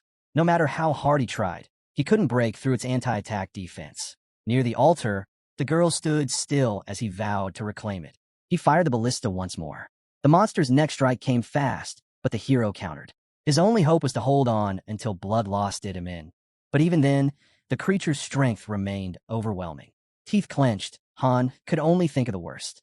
He unleashed punch after punch, cursing that he didn't have time to figure out a real plan. He'd just have to keep trying anything and everything until something worked, until he killed that damn thing. Off to the side, Velkis looked away and muttered that even now, he was still as badass as ever. Nariza shot back, asking if now was really the time to be distracted. The hero dashed in again. Suddenly, his eyes widened. He caught sight of the dragon bleeding. A thought struck. He could lock onto the wound using weak spot detection. Without hesitation, he sprinted beneath the dragon. Han landed a sharp blow as the monster glanced away. Just as he hoped, no invulnerability message appeared. The blessing had worn off. This was his chance to tear open the wounds and finish it. As the dragon moved toward him, the hero raised his shield and struck. His shield flew aside from the impact, and the monster's eyes flared. Then, Ialka's magic burst forth, pulling the beast's attention. Han's eyes went wide. The dragon launched a furious attack, scales flying in every direction to break away from Ialka. The hero's gaze sharpened. He began slashing at the airborne scales. An attack came his way. He took a hit. Blood poured out. Jenna rushed to his side, asking if he was okay. Still bleeding, he told her to worry about herself and keep protecting Ialka while he kept the shadows at bay. Flames danced around the girl as screams rang out, warning the enemies to stay away. The dragon howled, suddenly shifting into berserk mode, and Han matched it, bursting into his own frenzy. He shot upward, the dragon's eyes lighting up as their gazes locked. A flash of light ignited between them. The dragon lashed out with its tail. The hero skidded across the ground, sword in hand. He swung, but cracks split through the blade. It shattered on impact. Without hesitation, he called out to Nariza. Tossing a sword his way, she shouted that it was all she had left. He caught the blade. A radiant glow surrounded it. The weapon tore through the air, light pulsing from every edge. The hero's eyes blazed red as his strikes landed, forcing a scream from the dragon. Staring ahead with fierce resolve, Han grimaced. Nariza's sword wasn't familiar to him. It could shatter at any moment. He shouted for the others to throw him whatever weapons were left. The dragon barreled toward Ialka again. It was after her, still. She flung a sword his way, yelling for him to catch it. He did.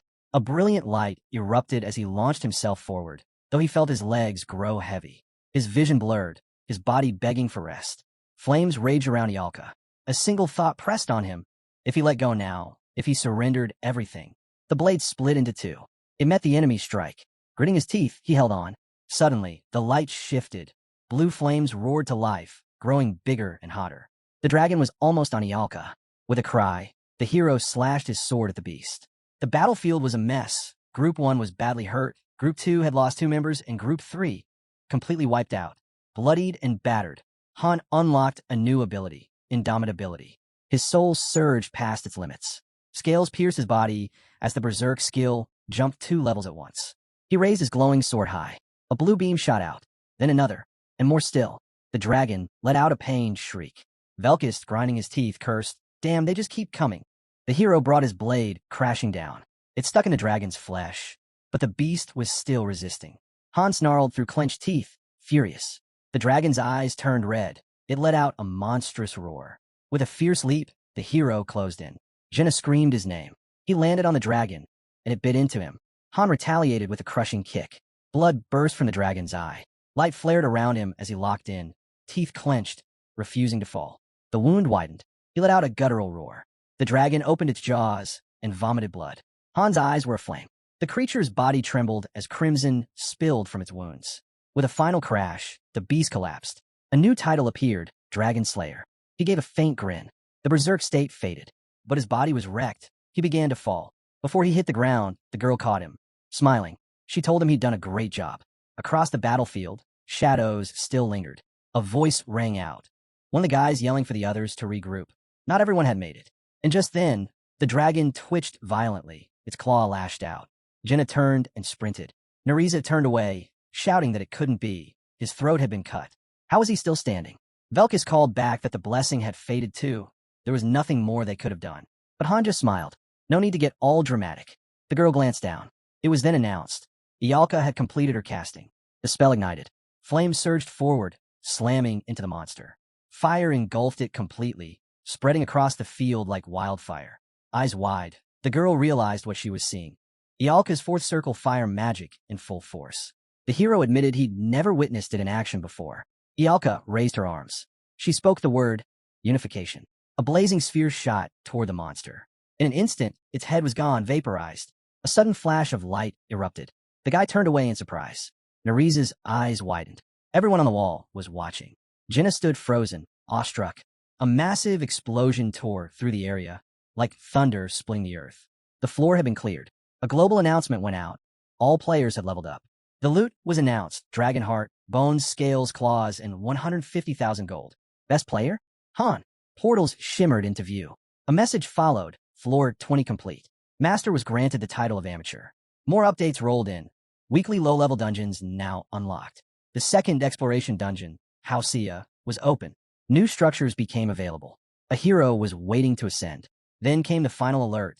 The dimensional rift could now be opened. With a smirk, the girl remarked, "No one died." Velkist replied dryly, "Well, none of us, at least." Han, sitting beside her, said, "You can let go now." She chuckled and nodded. Standing nearby, a guy stared at him. "You're really human?" The hero tilted his head. "What are you talking about?" Velkist jumped in. "Yeah, I've never seen a human take down a dragon one-on-one." Han scanned what was left of the team. 5 from the first group made it. The girl looked at him. "Forgive them. They didn't fulfill their roles properly." He replied. 3 made it from the second group too. Grinding his teeth, he asked, "What are you even saying?" "We got through because of them." He turned to her, adding, "Take care of your team. Don't fall apart over something like this." She nodded. "Got it."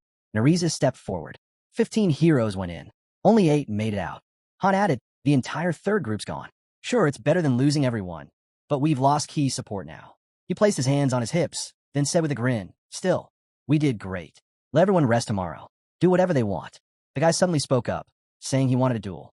The hero just waved him off, telling him to relax. A soft blue glow shimmered as Isel stepped forward, holding a statue with both hands. With a serious tone, she praised them for clearing the 20th floor, saying they were truly remarkable. Handing over the statue, she added it was a gift from the master for their dragon slayer. The hero looked at the statue, wondering what he was even supposed to do with it. A new scene opened. The girl stood quietly at a doorway. Adis let out a long sigh. Her eyes shut for a moment, then opened again. She stepped forward, glancing around the room. "I'm back," she said. "Made it through again." Adis dropped to the floor. "Only you, just you again." A sudden scream echoed through the house. Back at base, it was confirmed 2 had died from the second group, and the third group was completely wiped out. Han looked away and muttered, "Didn't I tell everyone to take the day off? So why are you here?" The girl stood with her hands on her hips. "Was thinking of checking out the storage room," she replied. Then, closing her eyes, she added, "Too tired to train anyway." "Then go," he told her. Just then, the storage room's entrance appeared. Jenna glanced at it and asked what was going on, where he was heading. "I'm a busy guy," the hero answered. Many had returned to the Lord's embrace after their last mission. Usher, from Group 2, was a natural 2-star. Eads liked him. He was sharp, fast to learn, and deeply invested. The same couldn't be said for the 1-stars. He might have made a strong team with Dylan. He'd only recently been accepted, but still, there was potential. It's not that Sharon and the others weren't good. They simply lacked the battle experience needed at the boss level. Their deaths made it painfully clear what was missing. In the lobby, people stood silently, heads lowered. The girl gazed down at the floor. A system message appeared. "A hero is ready for ascension. Han." The player selected the conversion room as a new addition to the synthesis room. The room was built, unlocking the ability to convert heroes. With ascension now at level 2, synthesis efficiency increased. The master initiated the conversion. The tab lit up, conversion unlocked. It was the second way to fuse underperforming heroes. Inside, a voice cried out in panic, pleading for mercy. He didn't want to die. The building's entrance glowed. A powerful light burst out. The transformation was complete. A notification appeared. Basic spirit stone acquired. Sitting on the bench, Han mulled over the conversion process, how it could turn heroes into materials. When a level gap between the target and the sacrifice became too wide, synthesis lost its edge. That's when conversion stepped in. Now, they finally had the 3 components required to proceed. Staring ahead, he added that the guy wasn't even worth synthesizing. Watching it unfold wasn't exactly pleasant. The synthesis process began. Success rate, 91%. Everything was automated. He sat quietly, listening to the mechanical hums. Then it was done. He received a medium exaltation stone. Isel smirked. "Congrats. That's a 3-star stone now." Han studied the glowing crystal. "So this is the second one." She nodded. "Yep. Out of 7 stars, you've still got 4 more to go." "Right," he said. "More importantly, how many intervention points do you have left?" Isel hesitated. He looked at her. "What did you do?" "Don't tell me you used them all." The fairy fidgeted. "No, it was YouTube's fault. I only watched a couple of videos." Then she sighed, raising both hands. "Okay, fine. I use it all. But I had no choice. There were too many heroes. I was working nonstop. I thought I'd drop dead from exhaustion. How much do you have left? He asked. You didn't burn through everything, did you? She glanced away. About 30 minutes worth. She reminded him. If he sends a message or writes a post, that time will vanish instantly. Han grabbed his weapon. That's enough. Just get everything ready. He made his way to the storage room. Inside, he looked around. A glowing pedestal stood in the center. He stepped up and placed a stone on the stand. It lit up immediately. Shielding his eyes from the brightness, he winced. Looking down, he muttered, just like last time. He turned sharply. A boy sat on the floor, crying. Not again, he thought. He walked toward the barrier and pressed his hand to it. The area was sealed off. Just as he figured, no way out from the other side. He let out a breath. Can't move forward. Can't leave. The boy's sobs echoed in the room. Han clenched his jaw. The boy cried louder, calling out for his mom and dad. Frustrated, the hero pounded on the barrier. His arms crossed, eyes locked forward. He's really starting to get on my nerves. And then, something shifted. A piece of his long-buried past flickered back to life. Han had completed his ascension. He was now a 3-star hero. The hero stepped forward, and in that moment his level and skill ceiling rose. He'd unlocked the potential to choose a new class. Meanwhile, Isel was snoozing on a bench. Seeing her like that, Han asked, surprised, how she could already be asleep when he'd only been gone a short while. Han clenched his jaw, annoyed by the number of people around. Let's talk in my room, he said. Isel agreed, without question. The master began summoning. 1, 2, 5 in a row, marching forward without pause. Watching it all, Han guessed the master was calling in more heroes to make up for recent losses. He turned to the fairy. You sure you don't need to be anywhere? He asked. Maybe later, she answered casually. The next election starts tomorrow. A residential building came into view, lit softly by candlelight. Before anything else, she said she wanted to share something. Isel shut her eyes and admitted she hadn't just been browsing the internet for games. She'd actually tried to help, digging through everything that could be useful to them. Han started undressing. What is it? He asked. She clarified. You want to know what she'd found, right? Because it was something huge. With a small motion, the fairy held out her hand and declared. That master had subscribed to his channel. Han blinked, taken aback. Isel raised her head and told him that he was finally being recognized. His Majesty, no less. He stared at her. What do you mean? Master joined your fan group, she grinned. You've got a national association now, the #1 fan club, a master among masters.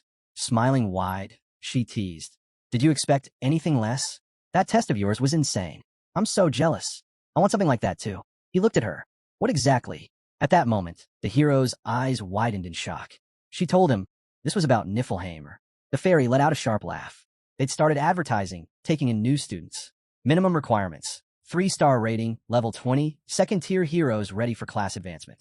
Turning his head, Han asked, what students? She motioned to him to look at the details. A screen popped up before the fairy. The recruitment panel appeared, and a message from Niflheimer's Educational Training Center unfolded. She spread her arms wide. Isn't this hilarious? They're right here, showing off like this.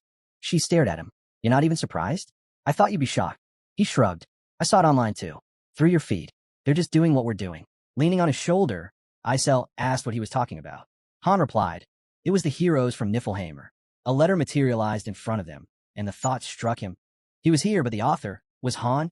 Only someone from Niflheimer could pull this off. Covering his face with a hand, the hero tried to process it. They had managed to interfere with the user system. That kind of access was unthinkable. Maybe the Vice Master's authority went way deeper than he'd realized. Then came the kicker. Another message revealed the entry requirements for the second server. Level 20 and above, but still unclassified. His eyes shot open. This was it. A building rose in front of them, and he muttered, It's like they're calling me. Han's card flashed into view. Isel pointed at it and said Mike hadn't posted in ages. Maybe they should take a look. A voice chimed in. 5 months. Yeah, Isel confirmed. 5 months, Earth time. But Han's here right now. So who's behind this? The hero replied. There are only 2 who could have inherited his power after he vanished. Ceres, the top-ranked hero, and Urnith, right beside her. Han narrowed his eyes. This reeks of Urnith. That service they mentioned, it allowed transfers from other lobbies. Trainees would get access to elite buildings, top-tier instructors, all within the RA. And it paid well. He loved using it to rake in diamonds. Isel asked how to get in. He told her registration was required. She replied that the odds were crazy, about 100 applicants per spot. But maybe the master would make an exception for him. The fee was steep, 500 diamonds per hero. Han chuckled. Didn't you say Enning subscribed to me? Then you already know the answer. And then it hit him. If Enning was in his fan club, then he was the one who'd sent the files. Turning to the fairy. The hero asked if he could send a letter. She gave a quick nod. Then she lifted her arms and shouted, "Power of the fairies!" A magical computer shimmered into existence beside her. Isel trembled from the strain, and Han thought back. There'd been no reply to the last message. No greeting, no sign-off. Just silence. He had nothing left to say. The streets outside were empty. The girl walked out of the building. Adis turned abruptly. Han was right beside him, inviting him to come along. Inside, the windows glowed. They sat down at a table. Han asked, "Did you get any rest?" Adis looked away. "I don't know." Frowning, Han noticed something was off. She looked like she was holding too much in. "How's your team doing?" he asked. Adis looked down and quietly said the old man was doing fine. Aaron? He was still pushing himself, training harder than ever, even now. Then her expression shifted. She frowned and mentioned the folks from the first floor. Some were wavering. Those who once dreamed of becoming warriors had changed their minds after what happened to the third group. A few even said they'd rather live off potatoes forever than risk their lives in battle. The hero nodded. Not surprising. Fighter survival rates are brutal, he said. The balance between frontline warriors, support units, and backup groups is all over the place right now. Adis asked if there was any way to fix it. Han shrugged. I don't know. Maybe with better training and more real combat experience. A voice echoed, a reminder that the third group's downfall came from their lack of boss battle experience. If only they had more reproduction stones, they could simulate fights.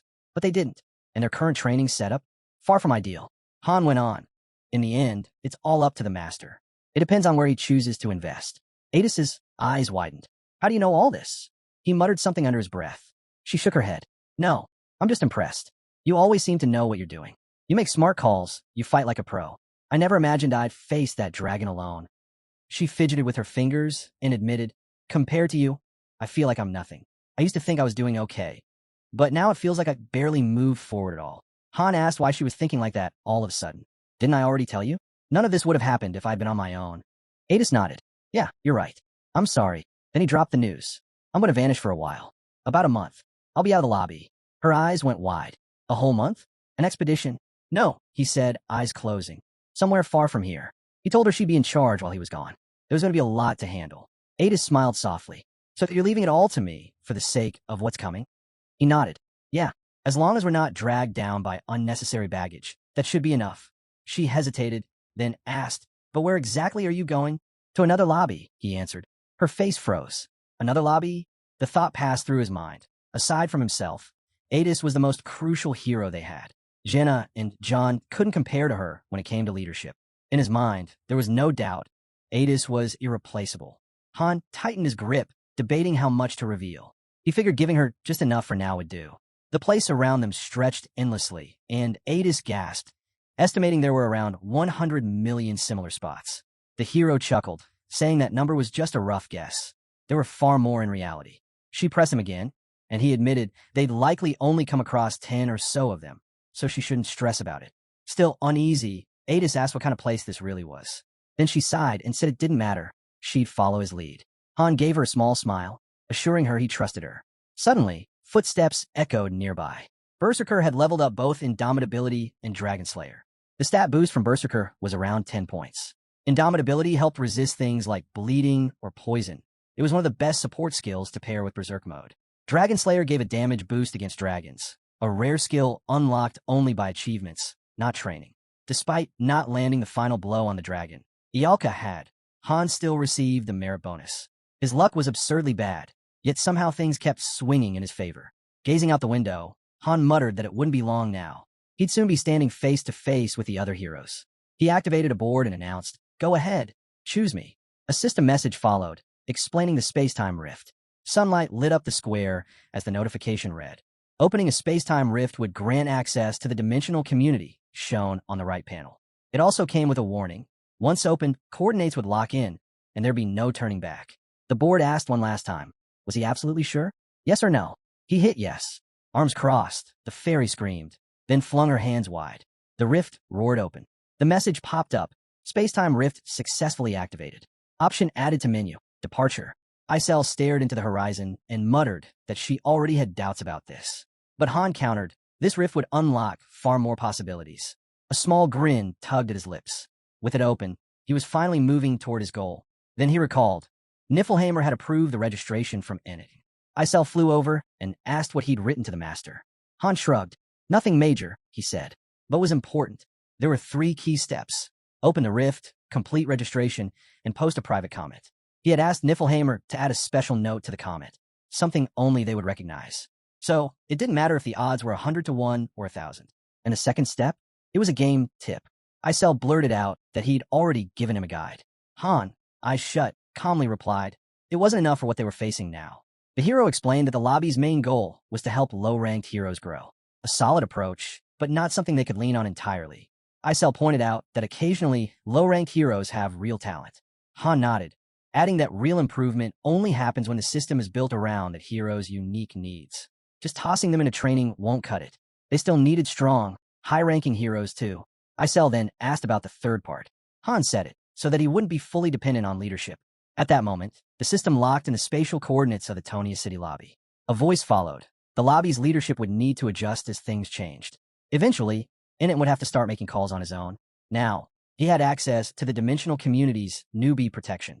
Until he hit level 40, he'd be shielded from death. A thought crossed his mind. Unlocking the space-time rift had opened up an entirely new layer of content. He could now connect with other players, visit different lobbies, transport heroes, join battles, and take part in events. Eyes closed, he considered the cost. When he opened them, the realization hit. This also meant outside heroes could now come to them.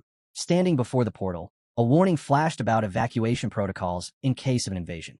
Han pressed his lips together, thinking that while he was still part of Niflheim, this was their lobby. He turned around, certain that it would grow stronger from here. Then came another update. To fully experience external content, a flying ship was required. Sunlight gleamed off the shutters on the fence. A massive gate loomed above the steps. Below, chaos. Velkist, eyes wild, slashed furiously with his weapon. Eren blocked him with equal fury. The blade sliced through the air. Eren ducked low, snarling as he launched a flurry of strikes. His spear flew fast, aiming for Velkist's eye. But Velkist jerked back just in time. The strike missed. A split second later, his own blade hovered dangerously near Eren's throat. Velkist smirked and taunted, asking what was happening. Looked like they were just relaxing. Han called out to Eren, asking to speak with him. The man moved in silence, cloaked in black. From his side, a girl cheered. It was finally over. Ialka clutched her head. Han looked around and asked curiously if they even had chess here. Jenna turned and shouted out that they did, and that he actually knew how to play. He and Ialka had never met before. The girl blurted out that she'd never really played seriously before. Jenna raised an eyebrow and asked how that was possible. Hadn't she lived her whole life in the woods? This was her first time even seeing the game. Han cut in, saying he needed to speak with both Jenna and Eren, since no one else was around. I'm here, you know, Ialka shouted. A voice joked that she could step out for a bit. It wouldn't take long. Ialka rolled her eyes, but agreed and stepped away. Han took a seat and motioned for Jenna and Eren to join him. Once they did, he told them straight they needed to prepare to leave. Both of them froze, eyes wide. Sunlight streamed through the windows, the doors sealed tight behind them. Jenna asked in disbelief, all 3 of us? To another lobby? Han nodded. They'd train there for about a month, then come back. It would be worth it. Eren looked down and asked quietly if there weren't better candidates than him. Han frowned. Weren't you the one who said you wanted to get stronger? Eren stared at the floor, then finally muttered that he'd pass. Han simply said that made things easier and turned to Jenna, asking for a minute alone with him. Eren suddenly called out, asking if this was the place Han had mentioned before. Han nodded. It was Niflheimer. For them, it'd feel like a month. For him, it might be forever.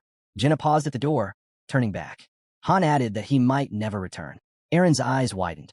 Do you get it now? Han asked. What I'm offering. He went on. The instructor roles were still vacant. Daika couldn't manage it all on his own. Eren didn't have to fight. There were other paths he could take. He told Eren he'd give him more time to think. No need to push through every thorn right away. Eren tried to say something, but the words caught in his throat. He clenched his fists.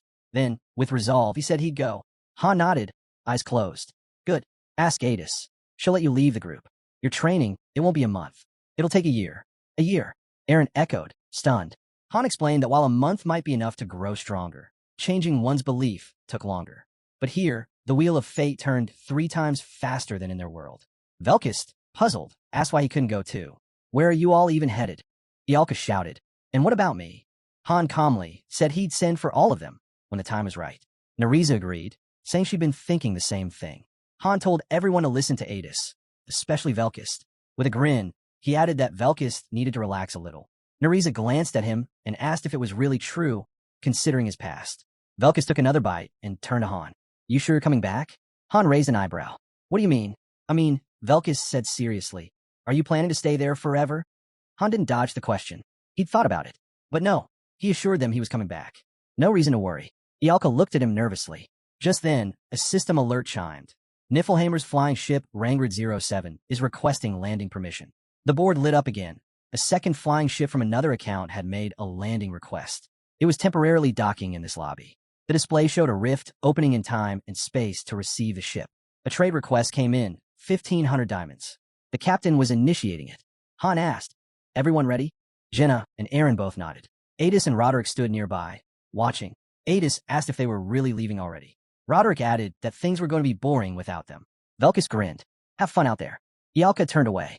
Nariza spoke gently, saying they'd all be waiting. Han chuckled. What a dramatic send-off.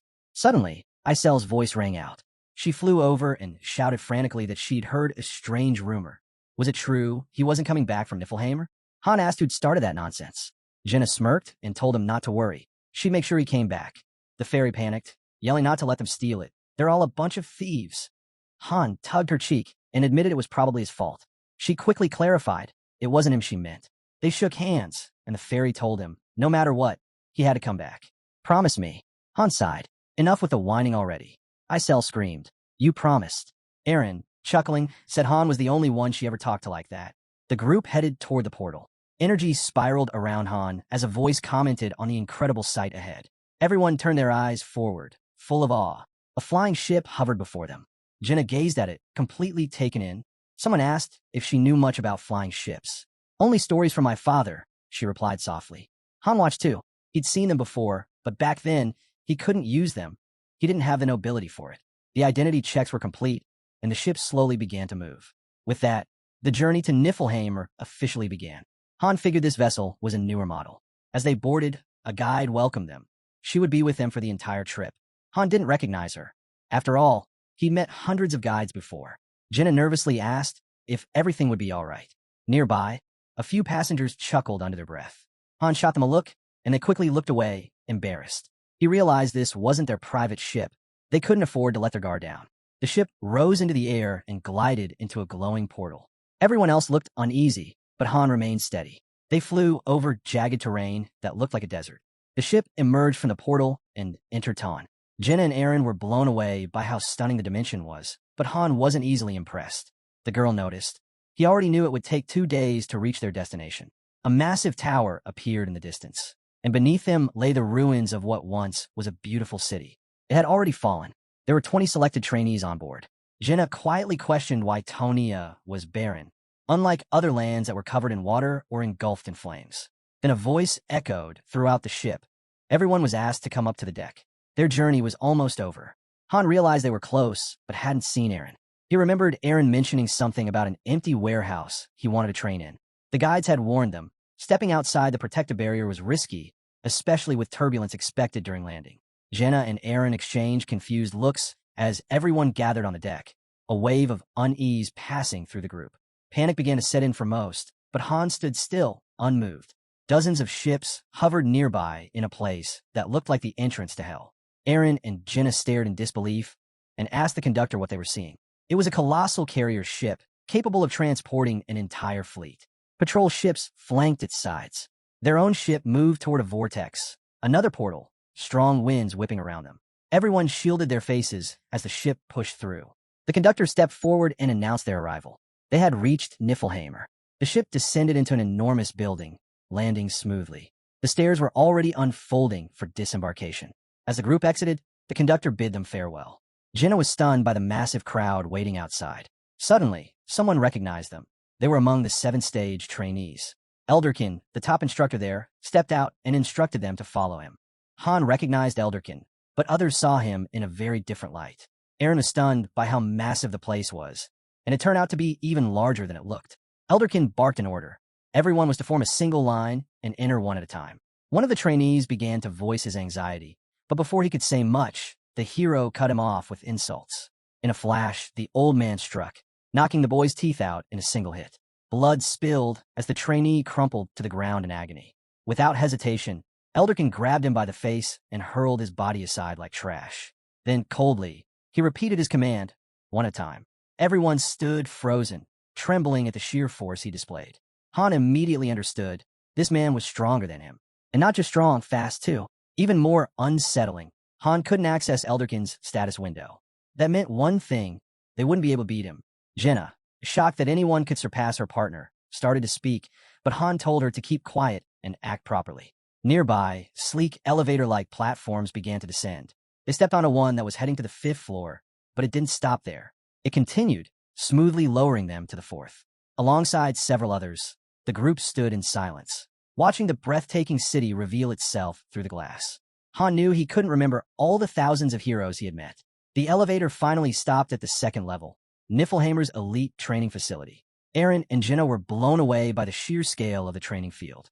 They could hardly believe their eyes. They were ordered to form a line again. The Major General would be arriving soon. One of the women nearby scoffed, calling it a ridiculous pastime. But her mockery didn't last long. Terror seized her face, and she collapsed to her knees in front of Elderkin. Han recognized it as a fear-inducing skill. He stood behind her, watching in silence. It was clear now.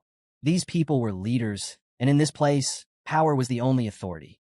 Elderkin warned the woman not to act out again, or she'd be beaten half to death. The structure they were in followed a strict top-down hierarchy, though nobody knew what was hidden at the very bottom. One trainee whispered if it was really possible to improve under such brutal conditions. The answer came quickly. If they followed orders, they wouldn't regret it. Perfection wasn't required, only discipline. Han was growing tense from everything happening around him when suddenly, a woman stepped forward and addressed the group. She introduced herself as Aklet, head of training at the facility. Calmly, she explained that it was entirely their choice, train or don't, but if they decided to grow stronger, everything would work in their favor. She welcomed them as guests, just like she once had been.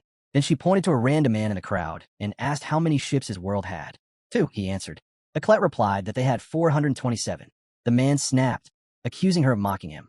Aklet didn't flinch. She simply stated they were 3,000 times stronger, and that their masters were watching closely, expecting results.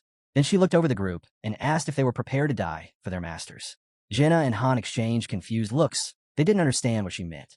Aklet continued, asking if any of them truly believed their masters could stand beside someone like Loki. That's when it all clicked for Han. He finally understood the scale of this place and why there were so many people here. Aklet laid it out bluntly. 90 out of 100 would be useless. Most would become nothing more than discarded tools. But here, everyone would be rewarded based on what they earned. Then she raised her voice, declaring that this was their shot to become part of Niflheimer. She explained the 2 main reasons newcomers were recruited. The first was diamonds. The second was to attract more fighters. Their master didn't care about anyone's past. Aklet herself used to be their enemy. Han remembered fighting her, taking her lobby, and bringing her over because they were short on people. Jenna looked puzzled, but Han clarified. The top 3 performers would be accepted in a Niflheimer. That meant their lobby affiliation would change. All those present were handpicked by their masters. This place was made to shape them, and the higher-ranked individuals would eventually receive invitations. The price varied, but with around 1,500, you could obtain at least a 3-star hero. That was why Isel had been so anxious. Aklet urged them to think it through. Niflheimer would take responsibility for their future. Elderkin then stepped in, ready to begin assigning classes. Warriors were given red, and bandits blue. Han explained that by the end of training, everyone would receive their class. Jenna ended up separated from Han and Eren, having been placed into the bandit class. Not far from them stood an impressive building, resembling a palace. Elderkin ordered everyone to line up. It was time for skill evaluations. Based on their performance, the trainees would be sorted into one of 4 levels, a system that Han himself had designed. Eren was placed in a lower rank due to his weak spear skills. It was finally Han's turn. Elderkin checked his data and paused, visibly impressed. It was far above average. His assistant took a look and reacted the same way, clearly surprised. Elderkin told Han they need to speak privately and instructed him to step aside. He added that Han was free to choose his class alignment, though it seemed he'd already made up his mind. Han began to wonder what this personal conversation would be about, but Elderkin revealed it wouldn't be with him. The Major General wanted to speak to him directly. Elderkin, like Han, had also been born a 1-star, but he had panicked during his very first battle. Han felt uneasy. The heroes he had once trained were now out there, moving on with their own missions. Just then, a woman arrived and said she'd received a port. Aklet entered and eyed Han carefully. "Are you Han?" she asked. He gripped his sword immediately, sensing this wasn't just a friendly visit. Without warning, Aklet lunged at him with blazing speed. She deflected his attack and confirmed she wasn't here to chat. The next second, Han had her sword at his throat. This was an interrogation. Eclet remarked on how fit he was, but made it clear he wouldn't last against her. Han knew she was right. She demanded information, but Han didn't even know what she meant. Then Eclet's demeanor shifted, her eyes wild, as she asked how he knew Master Loki had vanished. She threatened to kill him if he didn't talk. Who even are you? She demanded. At that point, Han stopped playing along. He muttered that someone should probably step in, and suddenly, a powerful gust of wind swept through the area. Footsteps echoed. Someone was coming, someone important. The presence was overwhelming. Then a figure stepped into view. It was Uranith, dressed in a flowing white robe. Han narrowed his eyes as she approached. She greeted him formally. Uranith was the second highest in Niflheim, and she had 6 stars to her name. The surrounding city gleamed, fortified by massive walls. A man named Gilbert stepped forward next, offering a handshake with a friendly smile. He introduced himself as an instructor and seemed genuinely pleased to meet Daika. Despite his young appearance, his authority was clear. Gilbert admitted the place was brutal. Anyone who couldn't adapt would be crushed. Daika was taken aback by how young the instructor looked, but Gilbert just laughed it off. He came from the mountains, where it wasn't unusual to learn from a child. The man quickly reminded everyone that he'd arrived here long before any of them. He explained that this place played by different rules. If you surrendered yourself to it, you could surpass even him in strength. But if you didn't, suddenly, he clutched Gilbert's hand with crushing force. Gilbert let out a wild scream. The pressure didn't ease as the man warned them. Otherwise, they'd all be dead. A voice called out nearby, interrupting the moment. The young man turned, curious about why she had come. She said she was looking to appoint someone as an instructor. He replied that lately, many ambitious people had shown up. He recommended 2 men for the job, noting how often teams were reshuffled. And with that, their chemistry constantly changed. He thought back to some guys who worked well together, despite being quiet types. The 3 of them, he believed, could make a solid team. Just thinking about it sparked a slight unease in him. He also remembered Raymond. But before that thought could settle, a strange purple light erupted behind him. It looked like a summoning. They realized the activity was taking place on the 2nd floor. A man with wild eyes figured someone powerful had finally made it through. Then, lion-like legs stepped out of the light. The girl's grin echoed a lion's fangs. Above them loomed a massive structure, floating among the clouds. It had a lower level, set apart from the rest, a world of its own. The scene shifts to Niflheim, where Uranith approached and greeted her master. Han, injured at the neck, told her there was no rush. She apologized, saying she'd been waiting for him. Someone told Eclet that she'd hurt the master, but she instantly denied it, shaken. Uranith expressed concern for the hero's condition, but he insisted Eclet needed help more. Her rage was overwhelming. Uranith then asked the hero to pass a message to Master Loki. She regretted pointing a sword at him and speaking harshly. Tears welled up as she begged forgiveness. Han stared at her, eyes stern. He asked how she planned to atone for her actions. Fear filled her face. She held the sword to her own neck, but Han could tell she didn't even know who the real enemy was. Uranith said she could handle it, but added this wasn't the right place for such a talk. Her body began to glow with purple light. In the next moment, they stood inside a serene gazebo. The table before them gleamed with golden dishes, and everything around them was wrapped in blooming flowers. Han realized they were now on the 13th floor. Uranith served him a cup of hot tea. He asked how she had known it was him. She replied that there were no leaks, just solid information. But Han cut her off, quickly realizing that only she could have known for sure. Still, that wasn't enough. Uranith explained that the moment he vanished, she was certain he'd been pulled into Mobius. She listed everyone aware of his presence and offered to summon the other residents. She was confident they'd all be thankful to see him. Lisa was out on a mission, and Uranith herself was on standby. But what caught Han's attention was Ceres. Something clicked. Responsibilities had been reassigned, and someone had moved the residents outside of the original location. But it was strange. Ceres should have been there. For the secretary, meeting the hero was a huge honor. Han, however, believed they resented him and had expected him to be quietly eliminated. Uranith asked if this was about how he had used her as a pawn. She said she never could hate him, not after everything. He had always given them hope and led them to victory. If not for him, this place would have collapsed long ago, taking them all with it. To them, Han was more than enough. They had even prepared a mansion just for him, his own place, right at the heart of the 13th floor. But Han turned it down. He said he didn't need luxury. Uranith, surprised, asked if he was planning to go back to the 2nd floor. She had invested so much into welcoming him back. But Han refused all of it. No parties, no special treatment. She offered help in different forms, but he rejected each one. He had training scheduled, and she could come afterward. Uranith even proposed sending all the students back, but he refused without hesitation. She then offered to replace the instructors, but he denied that too. Desperate, her ideas became more erratic, yet he remained unmoved. Crushed, Uranith whispered that he was surrounded by greatness.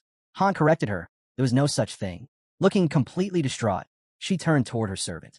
Han decided it was time to go. He ordered a discreet portal to be opened. A small portal appeared at the entrance. He acknowledged that Uranith had done an incredible job without him and asked if she still saw him as her master. Shocked, she nodded and bowed deeply. Han smiled faintly. Suddenly, a voice rang out, someone shouting about finding the master. It was Elderkin, crashing through the barrier, desperate to see him. Uranith warned that time was short. If he lost focus now, it could end badly. Han understood and stepped toward the portal. Moving slowly, he crossed through and emerged into a crowd of regular interns. Nobody seemed to notice any change in him. Suddenly, a maid pointed out the direction where his companions had gone. He was surprised to see her here too. He asked why she had come along in the first place. Her answer was simple. For his protection, she declared that no one would dare lay a finger on him. If they tried, she'd break every bone in their bodies. A gentle glow flickered over Han. The only thing on his mind was going home. Above him, a massive city floated in the sky. The lower tier was sealed off with delicate bars. Han lay back on a bed in a large room, thinking about Uranith. He had to admit, she'd done an incredible job. Though he was technically in the intern dorms, his room was on the faculty floor. He was originally assigned to the 4th floor, but that room had mysteriously caught fire. Now, as he fastened his suspenders and got dressed, a maid entered. She offered to assist and suggested moving him to the 3rd floor. Han declined, making sure that no one else knew who he really was. The secretary assured him she'd stay close behind.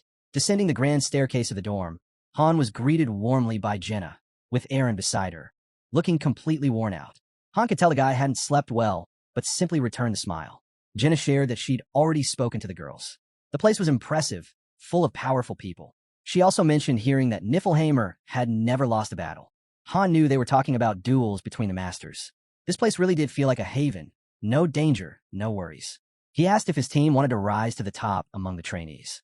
Jenna said she'd head back for now. Their friends were waiting. Aaron agreed. Han realized that becoming top trainees could mean being sold to Niflheimer, but he didn't have much choice. In a large hall, Elderkin stood at the board, facing the trainees.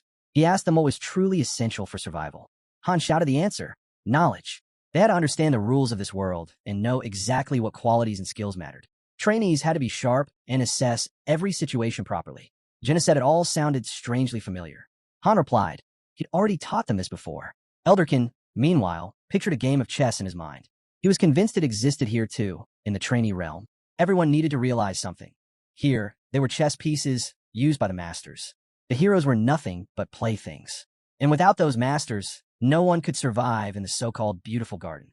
Outside, flower petals and leaves drifted silently through the air. Uranith admitted she understood her role, just a pawn in the grand game, and perhaps even part of the hero's amusement. Han asked how she knew he was even in this world. She reminded him of what she'd said the day before. The bond between a master and their hero ran deep. She brought up interference points. The higher their rank, the stronger the link. 5 of them had failed at the moment he fell into Mobius. Han asked if this applied only to those on the 13th floor. Uranith explained that the difference lay in their vessels. Eclet and Uranith were both 6-star, but their combat ability varied greatly. That difference came from immense effort they each had put in. Just then, a system interface appeared in front of them. Han was stunned that Uranith could interact with it. She explained that with power came interference points, and Han realized these weren't just regular heroes anymore. Uranith reflected that they were more like 6.5 stars now, with 1 foot already in the earthly kingdom. It was all thanks to the hero's guidance. Han had no idea he'd had such an impact. He asked how he was perceived here. Uranith told him plainly. The closer he stayed to them, the more they grew with him. That's when it hit Han. 7 stars weren't just another tier. They were something entirely different.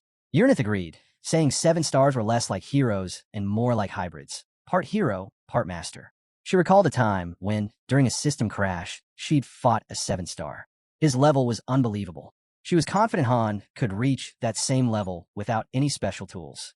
But he dismissed it, said she was getting ahead of herself. He changed the subject. What about Ceres? Uranith admitted she hadn't searched for her. She simply left. Han understood now why he hadn't seen the fairy either. Uranith had taken over her duties. Still, he wondered how much longer Niflheimer could hold out. Uranith guessed what was on his mind.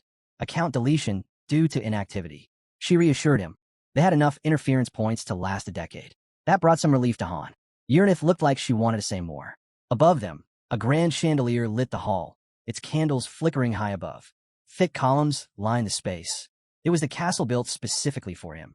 On the wall ahead, a massive painting showed a fierce battle. Yurnitha's emotions were mixed. She was happy because she got to see him again, but also disappointed. She looked at Han and said quietly that the time had finally come.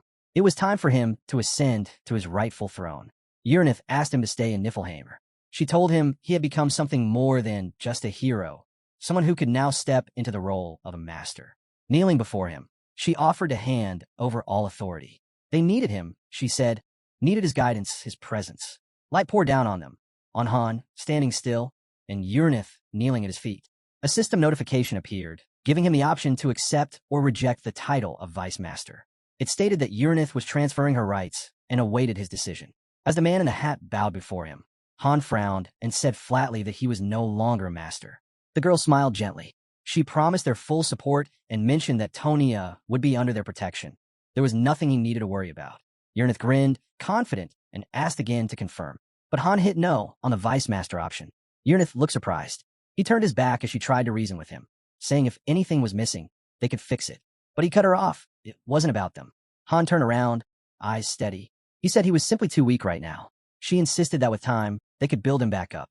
But he declined again. He was going back to Tonia. Framed by the doorway, he added it didn't mean he hated them or disliked the place. He asked if that was really so hard to understand. The girl rose slowly. She said she understood, but also made it clear they wouldn't give up on him. Her expression softened. Then she asked, what would he do if he couldn't return to Earth? Han didn't answer right away. He looked toward the curtain and finally said, if that time came, he would do whatever she wished. A faint, aching glow lingered in the space behind him. He turned toward her. Someone asked what kind of trick she was pulling. Urnith revealed a copy of him, an exact duplicate. She said she'd concluded that training was pointless for someone like the Master, so she fused several spells to create a substitute. Even his companions wouldn't notice the switch. The brunette scowled, asking again if she really intended to use a double. They had limited time. They needed to use every moment efficiently. Wasn't that right? Han frowned but gave in. She asked only for permission to make use of this small opportunity. He agreed. Elsewhere, in front of a corner building, a blonde stood bloodied, gripping a spear. His teammates were surrounded by knights.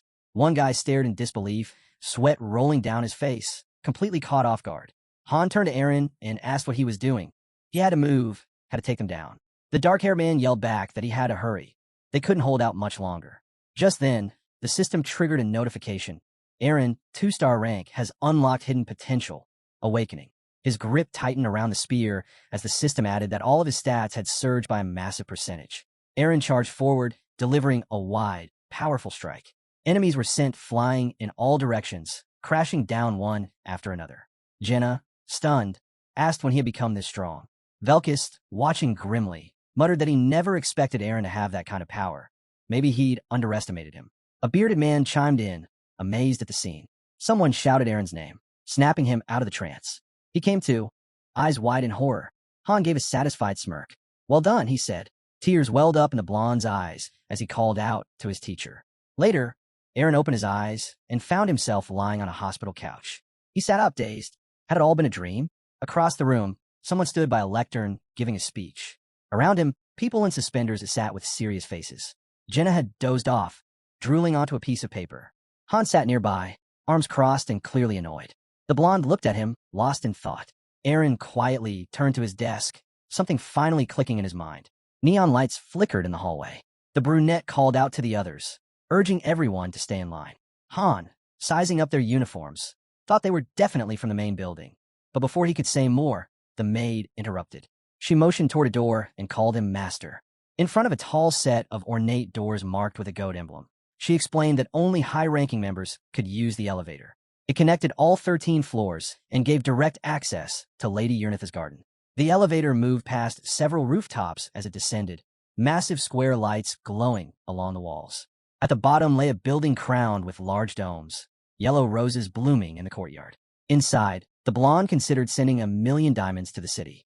Han calmly sipped his tea and told her not to interfere with the other's business.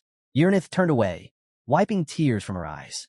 She said he was making her emotional, not because she was upset, but because she found it amazing that he was trying to grow stronger without leaning on them. He looked at her and asked if she really wanted him to stop relying on them altogether. She lit up with a smile, just as he added, with perfect timing, that he was actually about to ask her for a favor. She questions if that's really true, but Han gently pushes her face away and says he's feeling a bit uneasy, asking her to give him some space. The scene shifts to a rugged, rocky terrain. The brunette observes the ground and identifies it as black iron, material far tougher than steel. He notices the jagged, sharp gouges in the surface and immediately understands. Only one person is capable of leaving marks like this. Inspecting the cracks further, Han unsheathes his sword. He mutters that the hero who did this is so gifted. For a moment, he even thought the guy might be a glitch character. The name comes to his mind, Rudigen. He'd been waiting for him. As the system announces Rudigen's arrival, a scarred man turns to look. In his thoughts, he recalls Rudigen being born a 2-star hero, hailed as the most brilliant among the 1,000 they've summoned. He remarks that this feels like their true first encounter. Rudigen drives his sword into the ground, saying that just as he once helped Han grow stronger, he's here to do it again. The narrative emphasizes that the most perfect sword master Han ever knew is now standing before him. Rudigen bows his head and declares that this time, he'll be the one making Han stronger, calling him master. Han notices something strange. He can't sense any presence from Rudigen. It's like facing an inanimate object. Then it hits him. This is what pure serenity looks like, the ultimate form of self-control. Rudigen stares at his own reflection in the blade, revealing another ability. His sword and body are completely unified. The brunette prompts him to go ahead and insert it. The scarred man stands and questions if Rudigen's training methods have changed. Rudigen replies that Jessica should have already granted him access to see for himself. The system displays Rudigen's stats. A 6-star hero, level 99, class, swordmaster. Every core stat, strength, intelligence, health, agility, is maxed out at 10. There's one skill, though, whose details remain hidden due to the effect of the heavenly sword spirit, which itself is fully maxed. Han studies him carefully, realizing that Rudigen's stats mirror those of a standard level 1 hero.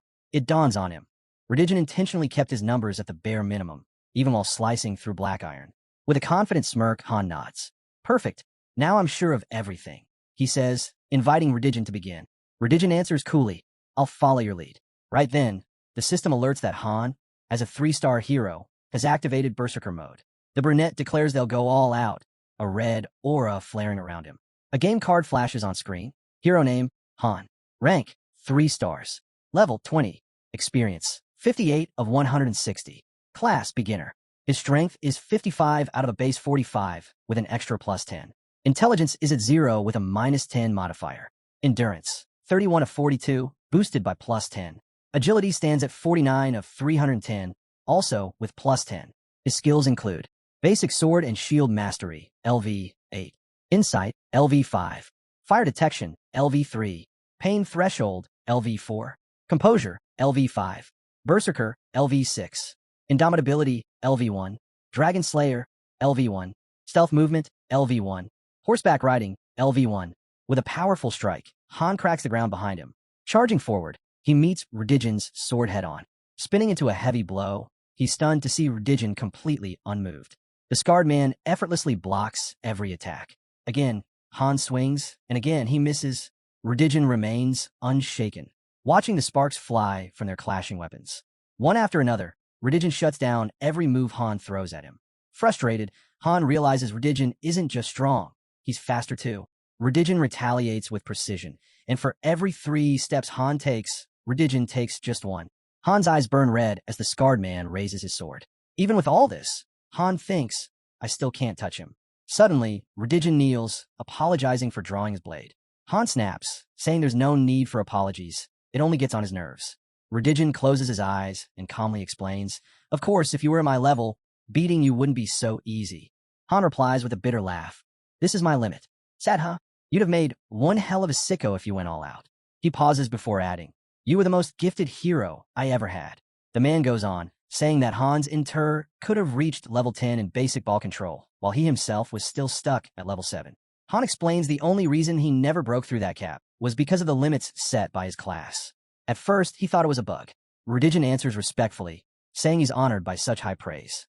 But he adds that if talent alone decided everything, then someone else should have been the one standing closest to him. Before he can finish, the brunette cuts in, agreeing. He summons a shield on his forearm and declares that while he might not surpass Rudigen in every aspect, all 5 of them are equally matched in raw power. Any one of them could win in a one-on-one. Han's berserker mode ignites once more. He urges Rudigen to keep going. He's not stopping until he's had his fill of the fight. Meanwhile, the scene shifts to the cafeteria. The girl scans the room, then looks at Aaron, asking if he's noticed their brunette friend acting odd lately. Aaron, chewing his food, asks what she means. She gestures toward him, noting how he's been distant and quietly observing everyone. In another corner, a man with long hair boasts that no warrior in this place could match him. He mocks the others for having to train alongside idiots, then asks if there's anyone more gifted here. A guy with a red mohawk retorts, asking if the loudmouth plans to actually fight or just keep running his mouth. Before either of them can act, Han drops them both with just his left hand. Aaron watches the scene and shrugs. Honestly, seems pretty normal to me. A girl with a ponytail storms in, asking what they think they're doing. She warns that if they want to get kicked out, they're on the right track. Trainees are strictly forbidden from fighting one another. She reminds them that if there's a conflict, it needs to be resolved another way. One more fight, and she won't let it slide. Jenna suddenly stands up and admits she doesn't see anything wrong with Han. The blonde turns to her again, pressing. Then what are you getting at? Then, a bald guy steps forward, points to himself, and says it's perfect because real value can only be proven in battle. He challenges Han to try him, claiming he only needs one finger to take him down. Han instantly slams him in an arm wrestling match with a single blow. Aaron, still watching, comments, I really don't know what my red-haired girlfriend's so worked up about. To me, he's acting exactly like he always does. The scene shifts once more to a windswept, rocky terrain. The wind grows harsher as Rudigen stands tall, waiting for the next strike with a sense of grandeur. The brunette charges at him from above, fury in his swing, but Rudigen blocks it effortlessly. Han is thrown off. Why didn't Rudigen parry as expected? Why the sudden change in technique? He swings again with force, but Rudigen blocks it once more. In the middle of the clash, Rudigen thinks to himself, objectively, he's among the top 1% of all players. With 10 abilities under his belt, including ones with incredible synergy like cold-blooded, berserker mode, and indomitability, he's a high-value asset. He estimates his worth to be over 5,000 diamonds. He'd pay that much to hire someone like himself. But then, bam, he takes a sword hit to the temple. He realizes that his opponent's value can't even be measured in diamonds. Rudigen narrows his gaze, his blade just inches from Han's neck. Holding the tip of the weapon in his hands, he mutters that only real players understand what it's like to lose. He urges Han to fight him again, because in this city, he's never experienced a proper defeat. They clash again, swords flashing, blows landing. As they fight, Han reflects on his journey. Even among high-ranking heroes, none had ever truly bested him. But this is different. His weapon gets knocked from his grip, Rudigen has the upper hand. Until now, Han had only ever battled weaker opponents. This time, he's the one being outclassed.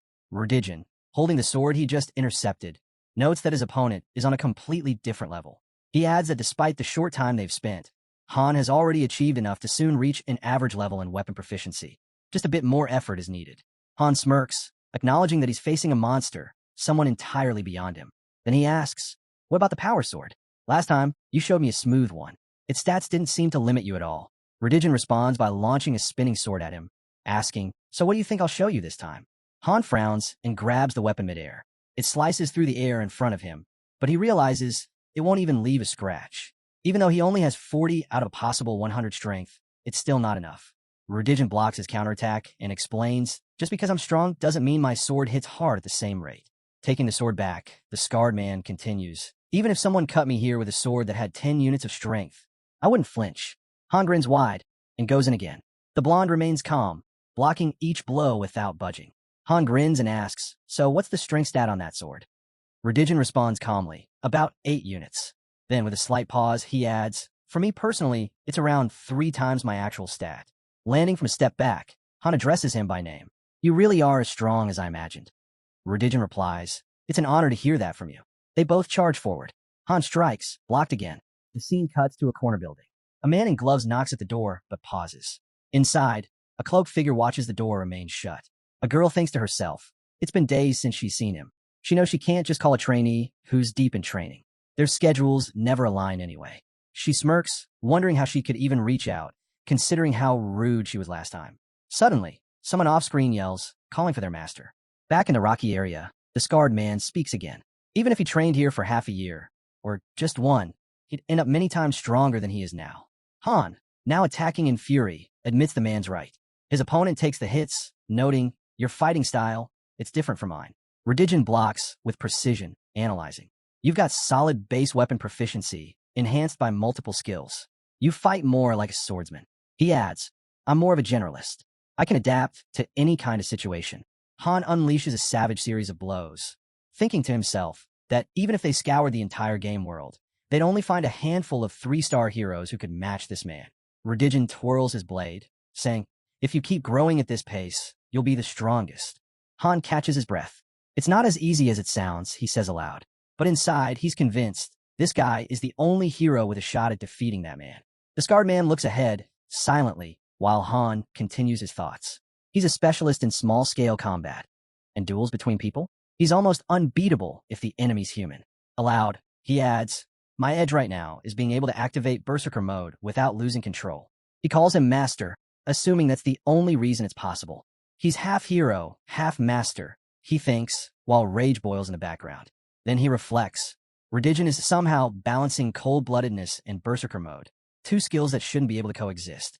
No doubt about it, he concludes, he's a bugged character, one who broke past the system's limits. Redigen glances over and says that right now, he's probably more suited to a 7-star rank, since all of them are above level 100. Then, looking directly at Han, he adds that it probably applies to his abilities too. The way incompatible skills are combining, skills that normally couldn't merge, proves it.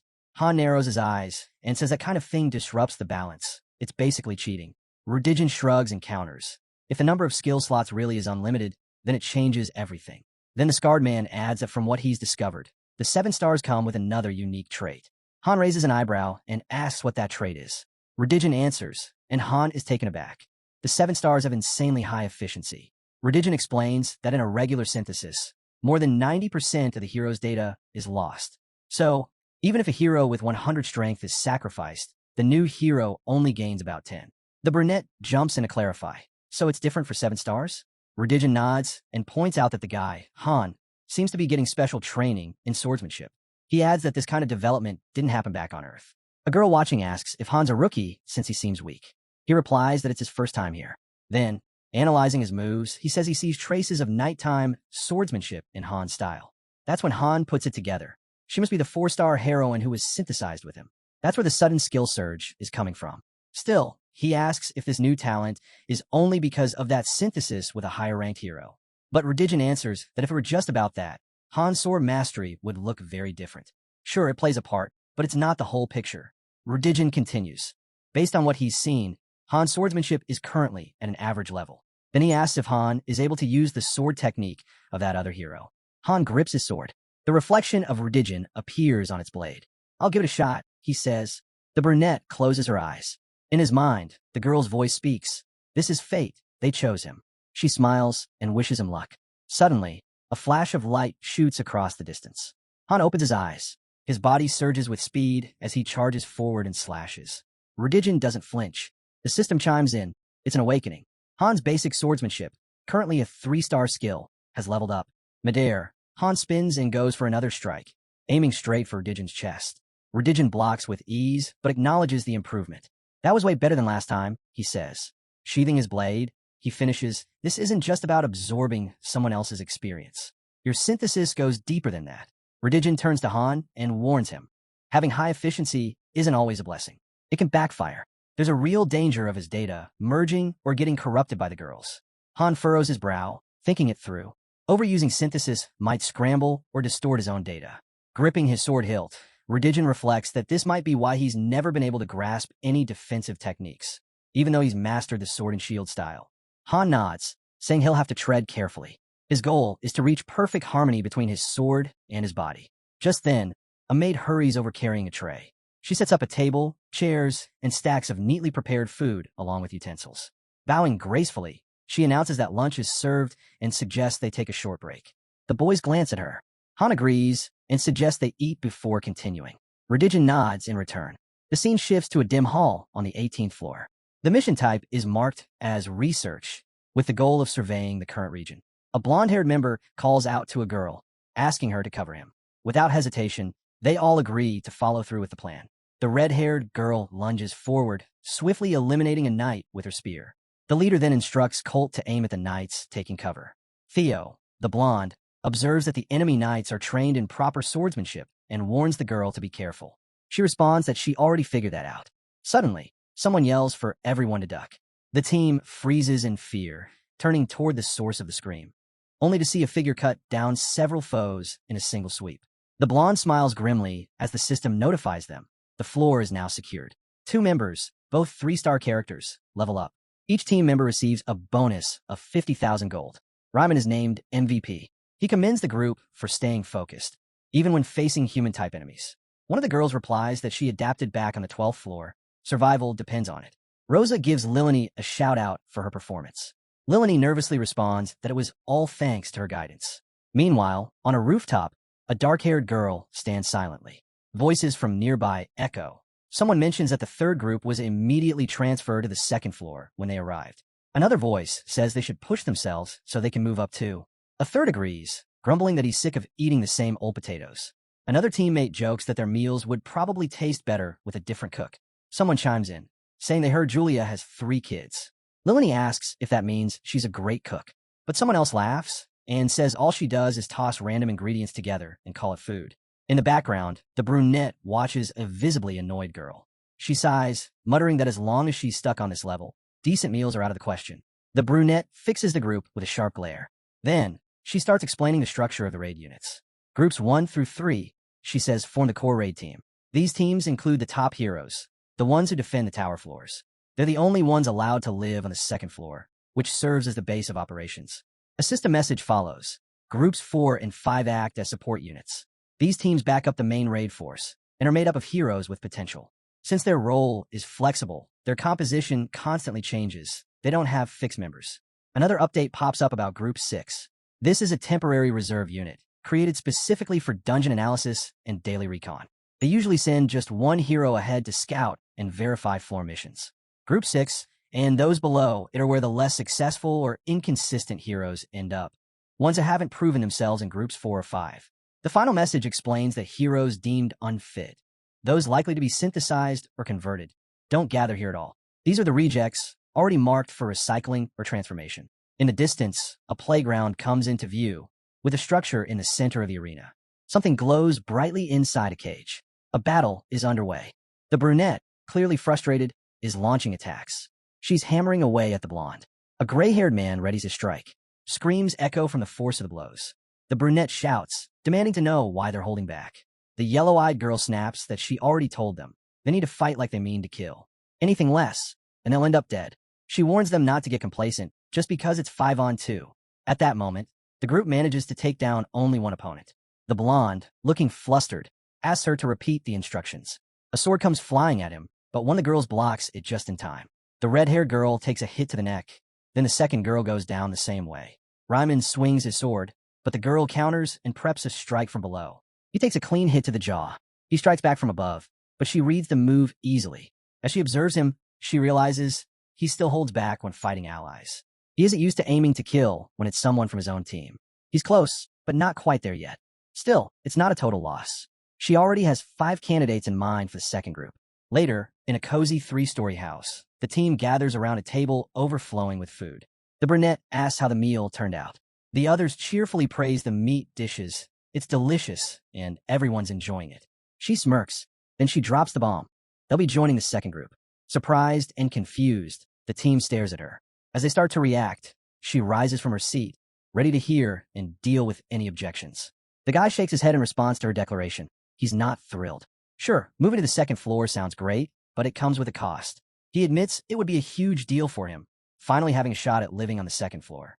The archer tells him not to be so dramatic, but the red-haired girl chimes in, pointing out that life on the second floor means way more dangerous missions. She even heard someone died not long after getting transferred. The girl continues, saying she was scared the moment she set foot there. For someone like her, making it into the second group is already overwhelming. The dark-haired one suggests she just stay behind on the first floor. But the yellow-eyed girl cuts in solemnly. Either way, she says she's going to die. Whether she fights or hides all her life, the end won't change. She's already watched people die. Slicing into her meat, she goes on. She could be assigned to solo recon missions or even be used as a test subject. That's just the reality. Everyone settles back into their seats. She casually praises herself, saying the mood in the lobby has shifted ever since the third group was formed. They've already cleared the 14th floor. She's confident they'll hit the 18th soon. Once that happens, competition for the second floor will get even fiercer. The longer it takes, the slimmer the chances of anyone else making it. She stares down at the stake in front of her and says she needs to make a smart decision. Night falls. Faces grow tense. Rosa folds her arms across her chest in frustration. Lilani watches her, clearly concerned. Someone claps a hand on the blonde's shoulder. It's Ryman. He congratulates him on being chosen for the second floor. All around, people exchange looks. Off in the distance, a warrior without eyes sits silently as leaves swirl in the wind. Suddenly, the system announces that the master has begun a transformation. A column of light blasts from the building, shooting straight into the sky. A young man, left behind, throws out his hand in desperation. He begs to know why he was excluded. He insists he tried so hard. You said I'd make it if I push myself, he says, voice trembling. What am I supposed to do now? Let me out. With the beams still glowing behind him, he pleads for another chance. Please help me. The system responds coldly. Transformation complete. The user has received the main spirit stone. Then comes another notification. Synthesis of items has started. If the main spirit stone is combined with the main enhancement stone, it will yield a mid-level enhancement stone. The success rate is 91%. The process will be automatic. Cheers erupt. Someone's thrilled. The system confirms. Synthesis complete. The user has received mid-level enhancement stones. Then, a second wave of announcements. The blonde 3-star hero has been promoted. A new image has been created for his card. The brunette's level has increased by 3 stars, and her card has also been updated with a new image. And finally, the third team member has successfully leveled up. She, too, now bears the 3-star rank with a brand new image of her own.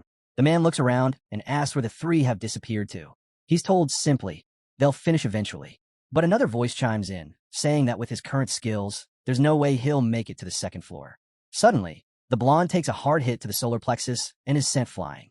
The man with the bandage scoffs, reminding him, wasn't he the one who said he'd only survive by becoming stronger than even him? And now, time's running out, even for someone like him. Wiping blood from his face, the guy nods. That's right, he says, and congratulates him, adding that the master will probably place him in the 4th or 5th group soon. The bearded man smirks and turns to the brunette, asking if she's now a candidate for the second floor. Then he nods toward the guy again, noting that he reached the 11th floor just 2 weeks after arriving, clearly proving his worth. The man looks away, but the grin on the bearded one grows wider. The story shifts outside the tower, onto the rocky grounds. The battlefield is littered with shattered stones. Swords of all colors clash in fierce combat. Redigen calmly absorbs the strikes from his master, while Han watches with a grin. He thinks to himself, once he hits level 10, he may have no choice but to start sharing what he knows. In his mind, he pictures a chessboard. A voice says, if basic weapon proficiency is the battlefield, then intermediate proficiency is a full-blown war. A piece moves a pawn. Another voice responds, saying that intermediate level is where strategy comes into play. It's about protecting your domain as much as defeating enemies. Another piece advances, a knight. The opponent declares this is the heart of intermediate weapon mastery. Glowing zones appear on the board, marking claimed territory. He continues, mastery is the tool to wage war, and he's already secured his ground. The knight shifts again. It's not over, he says. The other player places the queen. Redigen observes. He must build impenetrable walls, fortresses that enemies can't cross, let alone survive. The queen radiates energy across the board. The system flashes a notification. Sword and Shield Mastery level 10 awakened. Basic Sword and Shield Mastery has reached max level. Skill can now evolve. New development possible once conditions are met. Han landed a solid hit, but Redigen only grinned. Incredible, he said, effortlessly deflecting the blow. Han staggered back as green energy flared around him, the rocky terrain behind them rumbling with power. Redigen, calm and confident, declared, once I master the art of ball completely, I won't even need to swing the blade. I'll cleave through mountains just by existing. As shards of rock exploded outward, he added, but none of that is really needed to win a fight. Meanwhile, under a barrage that felt like a meteor storm, Han clenched his fists. This was never supposed to happen, he muttered. I never planned to take on the expert class. He turned to Uranith, who stood nearby. Sweat dripped from his palm as he asked, how far have you come in your training while I was gone? He began getting dressed, then instructed her, open a portal to where that person is. I need it ready by tomorrow evening. Do you mean Dimension 0584? She asked for confirmation. Han nodded. His thoughts drifted to a certain blonde man. I've got something I need to send over there. The scene shifted to a grand estate. A knock echoed on the large front door. After getting Han's permission, the maid answered. Master's already awake, she informed the visitor. Inside, the boy spotted Niall cleaning rapidly. Is all this really necessary? He asked. It's the least I can do for Master, she replied without looking up. Accepting her answer, he gestured toward a nearby illusion. Uranith, get rid of that. We don't need it anymore. The system chimed in. Are you actually heading to training now? Yeah, Han responded, already fading out of sight. I need to check on everyone and talk to a few people. Got a full day ahead. A moment later, he reappeared next to his group of friends. Jenna immediately noticed and smiled. Something's different about you today, she said. Different how? He asked, walking up to her. She paused thoughtfully. I don't know. It's hard to explain. Maybe your vibe? Just feels off, but not in a bad way. Aaron raised an eyebrow in surprise, and Han couldn't help thinking how perceptive Jenna was. The archer stretched lazily. I'm getting sick of all these lectures. I feel like I'm turning into a statue, just sitting there. We're switching topics soon, Han reassured her. Things should pick up. Jenna lit up. Still weird, though. Every lesson lines up with stuff you've already told us. You're like a walking prophecy or something. Han was taken aback. She's really sharp. Even someone with half a brain could see he didn't fit the mold of a typical hero, not with everything he'd done. He turned to the spearman nearby. When you're done here, meet me in the backyard, he said. Without hesitation, the spearman nodded. Got it. The story quickly shifted to the Academy's training hall, where armed heroes stood ready, anticipating battle. A voice rang out across the room. It wasn't time for theory anymore. Today was all about action. The heroes wouldn't be relying on teammates.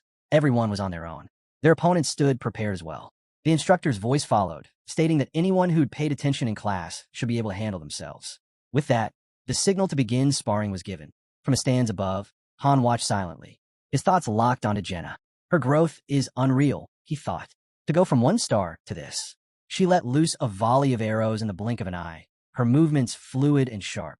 Her agility was off the charts. Every skill she used seemed perfectly tuned. As the two teams clashed on the floor below, Han noticed something else. Her teammates, all at her level, couldn't keep up. If she used one of them as a distraction, she could wipe out the entire opposing team by herself, he noted. His gaze then shifted over to Aaron, engaged in a one-on-one fight. Without warning, the scene transitioned to a long corridor within the academy. Han led the way as Aaron followed behind, confused. Where are we going? Aaron asked. You'll see. Just follow me. Han replied without turning around. Suddenly, Aaron froze, eyes wide. Right in front of him was something unexpected, an open portal. Han glanced back, smiling. Go on in. Still stunned, Aaron stood there, trying to process what was happening. After a pause, he stepped forward and entered the portal. They emerged into a vast garden. Looking around in awe, Aaron asked, Where are we? Nild, who had been walking behind them, answered calmly, This is the 13th floor of Niflheim, the Misty Gardens. Aaron's expression shifted. Wait, isn't that where the strongest elites gather? Without a hint of emotion, Niall nodded. Yes. Just then, a cloaked girl appeared before them. She placed her hand on her chest, smiling warmly. I'm Uranith. It's a pleasure to meet you. I serve as the right hand of our master. Niall's brow furrowed. The right hand of the master? But that's Ceres. At her words, Uranith cast a cold glare in her direction. Confused, Aaron turned to his friend. What's going on? He asked quietly. Uranith raised an eyebrow. Did you just call him your friend? Ignoring her surprise, Han asked casually, The portal to Muden. Is it ready? Of course, his subordinate answered. It's already open. Aaron glanced at the girl, noticing how she seemed to light up in Han's presence. But he couldn't make sense of it. Then Han turned to him, his expression suddenly serious. Didn't you say you wanted to get stronger? He asked. Well, this is me helping you do just that. Aaron stood frozen, unsure how to respond. If you're not ready, it's fine, Han continued. You could stay here, learn to become an instructor instead. Teach others when you're ready. Before Aaron could answer, Uranith spoke up, her tone firm and her eyes sharp. I'd actually recommend it, she said. I've seen plenty like you. People who had no natural talent and had to work twice as hard just to stay afloat. Aaron listened quietly, head lowered. You'll hit a wall, she went on. And when you do, you won't be able to climb over it. Han looked back at his subordinate. Don't take it personally.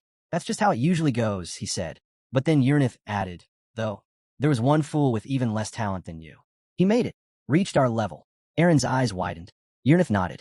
Muden, no matter who trained him, he couldn't grasp a thing. It was hopeless. That caught Aaron's attention. Then how? He asked. Uranith raised her hand, casting a spell. See for yourself. A portal opened beside her. This leads to dimension 0584, on, she said. Han stared into the portal. On.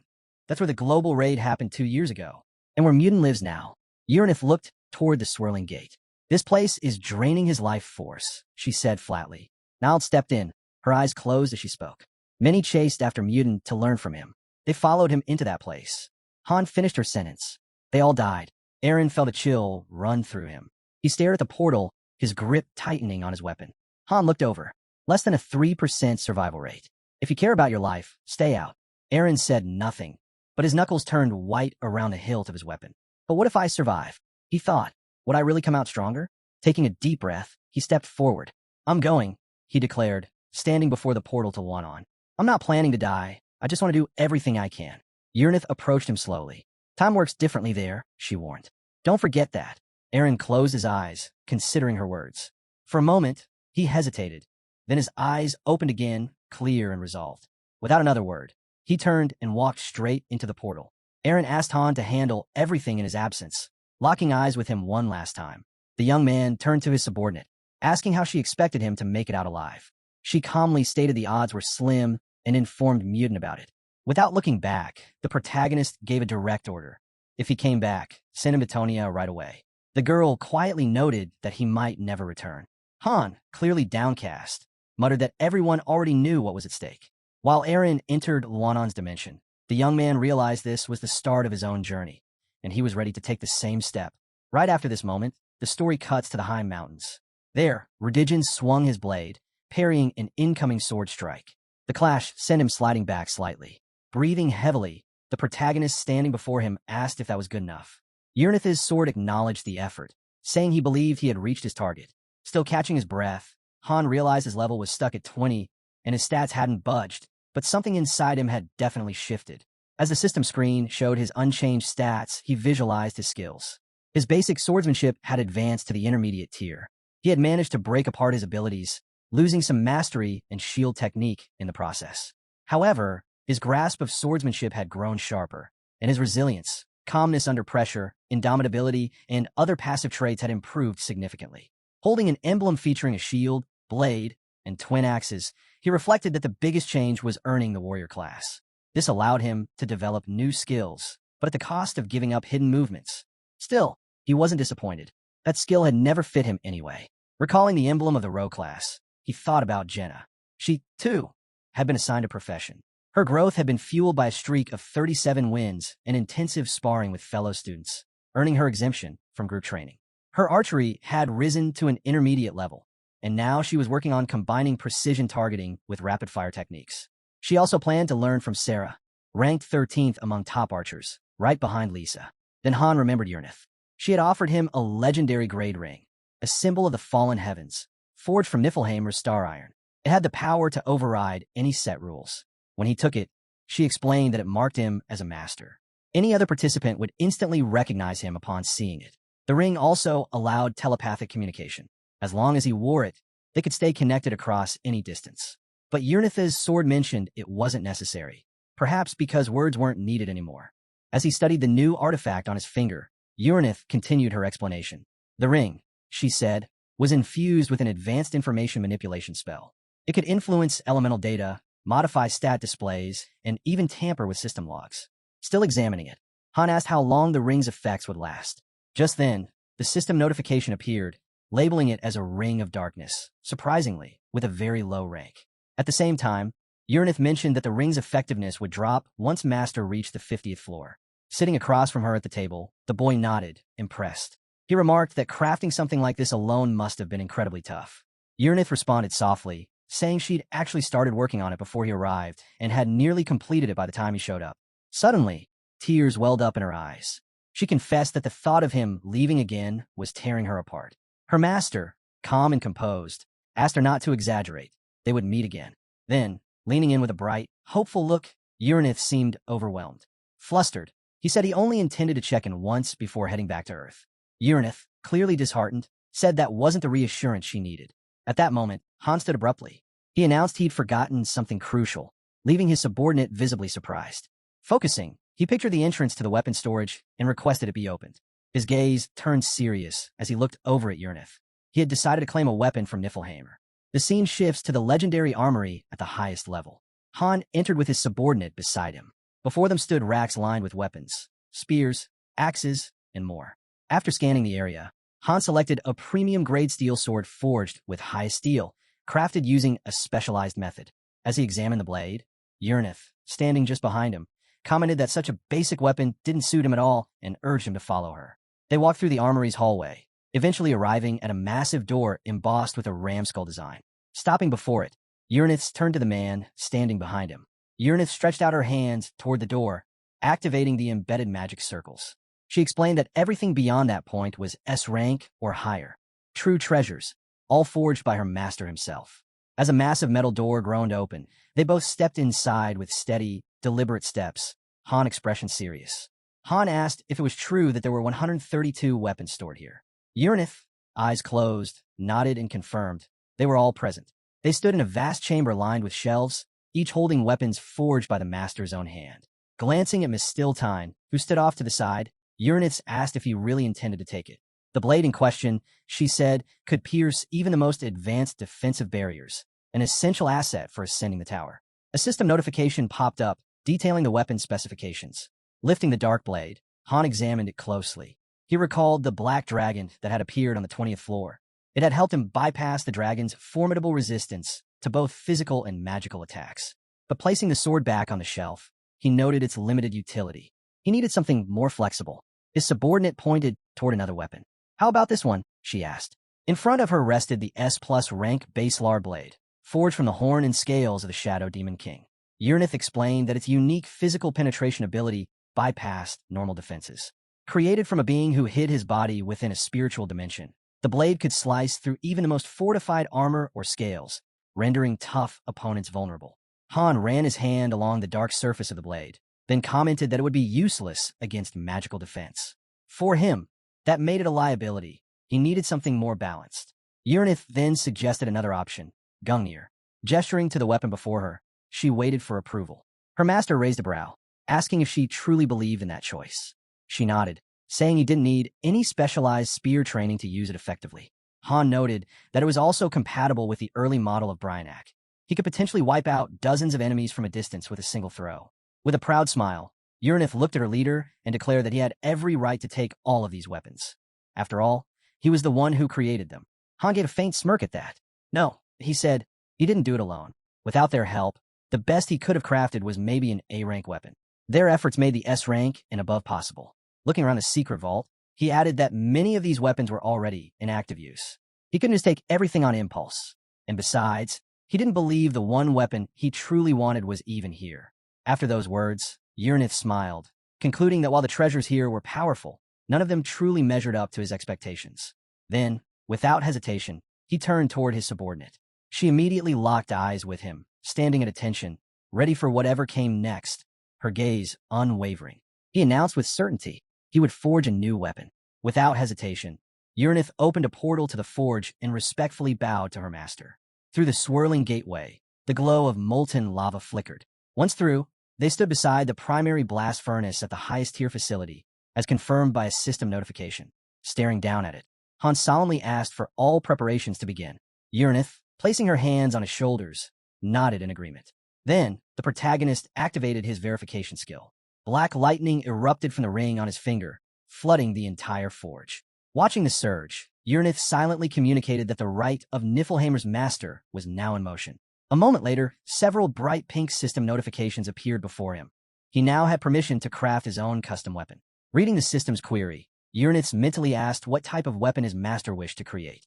After thinking for a moment and choosing the stats, he responded, "One that grows." Immediately, the system warned him. The casting method he had chosen carried risk. A failure would come with penalties. Han confirmed the selection anyway. The next prompt asked for ingredients, and a detailed list appeared.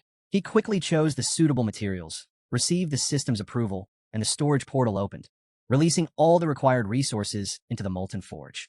As magma splashed violently, Uranus signaled that all materials and furnace preparations were now complete. The workers will be summoned.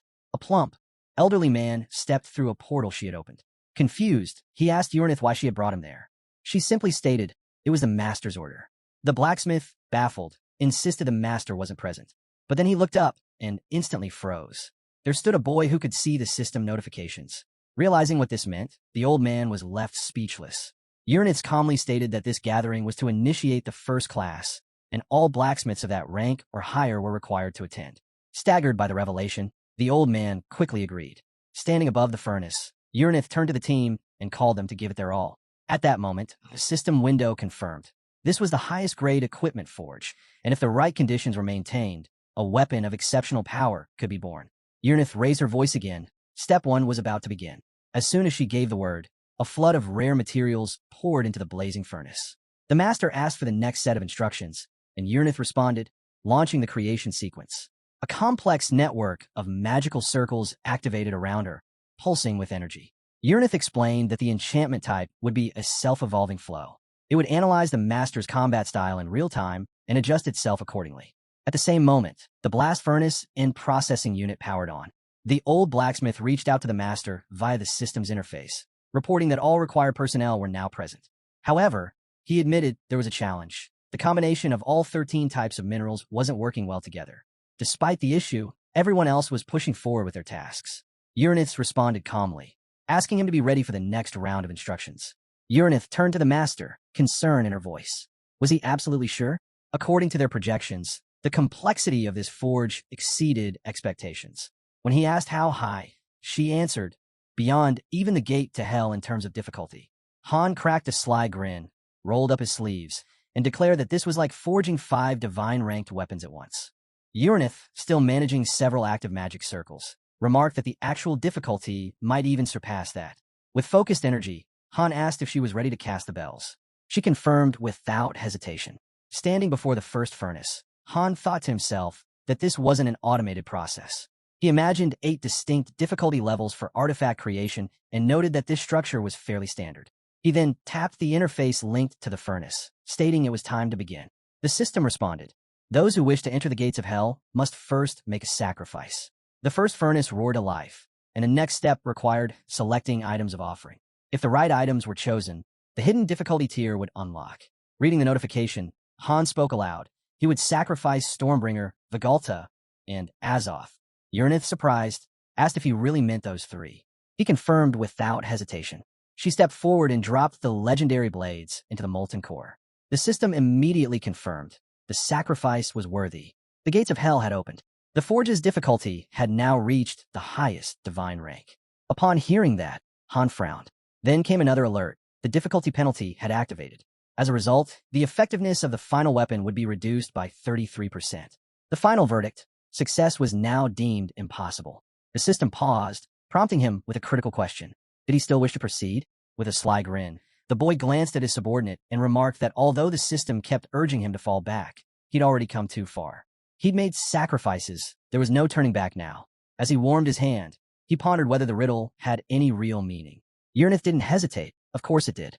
At that moment, something clicked for Han. His expression grew serious as he opened the system notification. Without delay, he confirmed his choice to proceed. Instantly, the system displayed a message. The puzzle was being prepared. Several difficulty levels related to the supreme deity popped up in front of him. The interface then asked if he was ready. With arms crossed, the boy selected the first puzzle, a cube, and turned to Urnith. You ready? Her eyes focused. She extended her hand and gave a firm nod. They both meant business. Out of nowhere, an unfamiliar cube appeared, spinning wildly in every direction. The system window flashed again. The puzzle had started. It was a 27 by 27 cube set to a brutal difficulty, hellish level with penalties. Han remained perfectly still, eyes locked on the artifact. He dove deep into concentration, fingers flying across the keyboard as he began entering values into the system. Fully immersed, his gaze shifted rapidly, right, left, up, down, manipulating the cube piece by piece. Suddenly, a new system alert triggered. A penalty had been activated. A curse of blindness. In an instant, darkness swallowed his vision. Now blind, he learned he had 29 minutes to complete the challenge. Without missing a beat, he kept typing with lightning speed. He'd already figured out the solution. 3 left, 2 right, 5 up, 4 down, 2 left, 1 right, 2 up, 8 down. Time ticked by. Finally, the cube clicked into place. The system declared the test complete. Time taken, 14 minutes. Accuracy, 100%. A brilliant beam of energy erupted from the artifact, shooting straight into the furnace. A new message followed. The eternal flames of hell had lit the first blast furnace. Meanwhile, Urnith was busy inscribing a vast network of magic circles. She confirmed the transfer of interference points and called out. The processing plant was ready to begin. With unwavering focus, Han activated the second challenge, a rhythm game, ramped up to hellish difficulty with penalties in play. The system instantly generated a synthesizer interface and set the goal. Hit a 128-note combo. Wasting no time, he jumped in, striking each key precisely as needed. The music surged, and so did his speed. After a rapid-fire sequence, the system declared the trial a perfect success. As magma spilled from the first blast furnace, the system moved on to the third challenge, Tetris. Same punishing difficulty. Same penalty, blindness. Even in darkness, Han began arranging the falling pieces, stacking them in flawless formation. One combo after another, he hit a streak of 15. The system responded with approval, announcing that the first furnace had been fully charged with hell mana, pouring in from a massive red magic circle. The fourth challenge came next, pinball. It wasn't just hellish. It was now set to triple acceleration.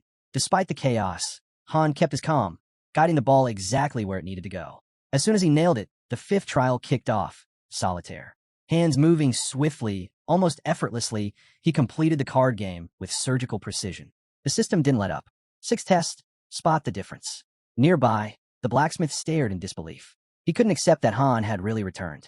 While that played out, Uranith summoned her grimoire, cast a spell, and confirmed that the fusion process was complete. She then began tossing new materials into the blazing furnace. Back on task, Han swiftly identified every single difference in the images. The system praised his accuracy. No break. The seventh trial launched, Mosaic. Pieces appeared on screen, and Han arranged them in perfect sequence, clearing it without delay. Next came the eighth challenge, a maze. He conquered it just as smoothly. The ninth test began, hidden objects. He circled each one with quick, sharp taps, missing nothing. Straight into the 10th test, Minesweeper. One by one, he flagged the bombs, avoiding every trap. Then came the 11th, a puzzle. He blazed through it, barely slowing down. For the 12th trial, he faced a password riddle. This time he paused. One wrong guess could mess everything up. Carefully, he decoded it and entered the answer. Then the 13th challenge began, a puzzle made of blocks and complex shapes. As the pieces hovered before him, he flew across the keyboard, muttering to himself how crazy this all was. Still, he pushed forward, zoning into total concentration as the pieces locked into place. Han stretched his hands forward, muttering to himself that for someone who'd already surpassed human limits, this was barely a challenge. Just then, the system window popped up. He'd cleared the stage. Meanwhile, the molten metal inside the furnace bubbled and flared wildly. Blacksmiths hurried about, checking the materials and double-confirming that everything was in order. Behind her master, Uranith watched it all unfold, stunned. He had blitzed through 13 brutal trials in just 5 minutes and leveled up massively. Cracking his knuckles, Han said flatly, "This is just the beginning." Almost immediately, the system triggered the next stage. Trial 14, a massive 35 by 35 cube puzzle. Hellish difficulty. Double penalties. Right before him, the enormous cube took form, its countless pieces spinning in every direction. Han narrowed his focus. This had to be a secret divine-level trial. Wasting no time, he launched into it, his fingers hammering the keyboard with speed and precision. Left, up, down, right? Over and over. The logic was the same, but now he had to handle twice the pressure. Eventually, the cube clicked into place. The system acknowledged his feat. The first blast furnace was now filled with the spirit of hell, pouring directly from the solved cube into the molten core. As the blazing alloy began to take shape, the sword's outline slowly emerged. Uranith called out. The molding was done. They were ready for the next step. Then came the 15th trial, a labyrinth with only 30 minutes on the clock. Time passed. The system finally confirmed the test completion. The first blast furnace in history had now been infused with eternal hellfire. Magic circles blazed to life, enchanting the sword with automatic regeneration, special mastery, and incredible power. But before he could catch a breath, 2 more system windows appeared at once. Trials 16 and 17 were starting. A dual test, 100 by 100 find the difference, and Mosaic. Han was shocked, 2 tasks at once. Stealing himself, he zeroed in and launched into it, moving at breakneck speed to piece together the mosaic while scanning for every tiny difference. This wasn't made for humans, he thought. Still, he pulled it off. A crimson lightning bolt tore across the sky overhead as several more magical domains activated around the sword. These enchantments layered on new properties, self-growth, vegetative judgment, and overwhelming attack power. Now, barely hanging on, pushed to the limits of his endurance, Han received yet another system alert. Trial 21 had begun. A rhythm game, this time with 7 keys. This is bad, he thought. His focus was already slipping. Just then, the sword's handle began to form. The system declared it immortal, the first furnace-born weapon to be cursed with the wrath of hell itself. Uranith raised her grimoire and called out for the entity to appear, commanding it to reveal and manifest, its presence wrapping around everything as the book's pages turned. Eyes closed, she whispered that this would be the final spell. Behind her, her master stood trembling, barely able to stay on his feet. Then, the system made its final announcement. The last phase had begun. Every riddle from the previous trials was now combined into one massive challenge, all to be solved within 5 hours. Suddenly, an overwhelming number of system windows opened before Han. Without hesitation, he dove in, fingers flying across multiple keyboards at once. One test after another, he knocked them out. After a few completions, a blue magic circle formed around his sword. He kept at it. More keystrokes, more rapid calculations. A green magic circle followed. His body ached. He gritted his teeth, trying to ignore the exhaustion setting in. After clearing another test, an orange magic circle wrapped around the blade. Still, he pressed on. His fingers moved with expert precision across the keyboards. A purple circle emerged, pulsing with energy beside the weapon. Finally, using what little strength remained, he gathered all his power into a single finger and struck the last key. Out of nowhere, a brilliant light burst through the darkness, flooding the entire space with radiance. The system window lit up. He had succeeded in forging a 3-star Bifrost. Han collapsed to the ground, drained. Behind him, Uranith completed her final incantation, gently closing the grimoire. Her breathing was heavy. Lying there, Han turned his head and asked, "Did I mess up?" With a faint smile, she shook her head. "No, look for yourself." There it was, right before him. A black blade, the Bifrost of an unknown rank. The system described it as a long sword forged from the eternal flames of hell, holding limitless potential. 3 notes followed. Reading the info, Han was confused. Why was this connected to the proof of the fallen heavens? Uranith turned her gaze away, almost guilty, and admitted she had simply been worried about him leaving. Han stared at her, stunned. So that was it. She confessed she had added something extra, without telling him. It would allow him to move across dimensions and summon any weapon from Niflheimer. He stood and took the sword, now fitted with a scabbard, into his hands. He'd never seen or heard of an enchantment like this before. Looking down at the weapon, he said one thing. "This blade is beyond powerful." Uranith, standing behind him, remarked that while he might excel at everything else, foresight wasn't one of his strengths. Just then, Han cut in, boldly claiming he actually could see the future. As his cloak rested on the ground, Uranith stepped forward, asking if she could leave Niflheimer to follow him. She feared that if he died, she'd have no one left. While the protagonist examined a new sword to match his sheath, Uranith warned him the weapon summoned from Niflheimer would only save him 3 times. Turning to her with a serious glare, Han confirmed he'd call on his own world's weapon 3 times and demanded to know what other limits there were. Uranith's gaze softened, silently apologizing. He admitted his power was somewhat restricted during the main mission. Imagining how the skill functioned, Uranith explained that due to the great distance, the blade could only be summoned once unless further permission was granted. Meanwhile, from above, people near the forge observed the mysterious boy. The boy reassured her not to worry. No error or bug report would matter once this weapon was revealed, though he'd avoid using it unless absolutely necessary. Looking down at his old weapon lying nearby, he declared it obsolete. His subordinate asked if it should be disposed of, and at his nod, she tossed both sword and shield into the molten furnace. In that moment, Han said he was starting to miss his master too. He slung his new sword over his back, casting one last smirk before the scene cut to a system message. It displayed the stats of the Bifrost blade, a long sword forged from the eternal flames of hell, packed with limitless potential. The screen also introduced a legendary item, calcium, proof of the fallen heavens, made from Niflheimer's star iron. It could nullify any law, but required powerful magic to wield. The scene shifted to the training arena. A black-haired girl launched a kick, her blow crashing into the stairs. The stairs' weapon responded instantly. A bandit dodged to the side, just as a spearman suddenly emerged from behind her, spear aimed and ready. From above, Han and Jenna observed silently. Watching the students spar, the girl mused about what they'd learned in their final class. She wondered if Han saw the same thing she did, though she couldn't keep up with their speed. The spearman entered a combat stance and instructed that wielders of long-range weapons must always maintain proper spacing. Never allow the enemy to dominate in close combat. At that moment, Veselin hurled her sword into the air, advising her classmates to aim for vulnerable spots like the neck and to keep shifting their movements, making it harder for enemies to predict their actions. Suddenly, a swordswoman chimed in. She reminded them that their instructors would personally train them to overcome their flaws. Until then, they should stand by and wait their turn. After some time, It was the archer's turn to face her mentor. As she stepped onto the field, Jenna charged forward, swinging her blade at the black-haired girl. But the girl dodged effortlessly, a faint smile playing on her lips. She weaved around Jenna's attacks, silently noting how most students backed away once they realized her strength. Yet this one didn't hesitate to close the distance. As the instructor kept evading every strike with ease, her thoughts drifted to the man who had entered the same lobby with her. Meanwhile, across the field, Han sent his own mentor flying with just a single blow. The observing students gasped in disbelief. He had actually landed a clean hit on his instructor? That couldn't be real. Stunned, the swordswoman stared at him. A level 20? Managing that? Her shock quickly turned to fury as she clenched her teeth.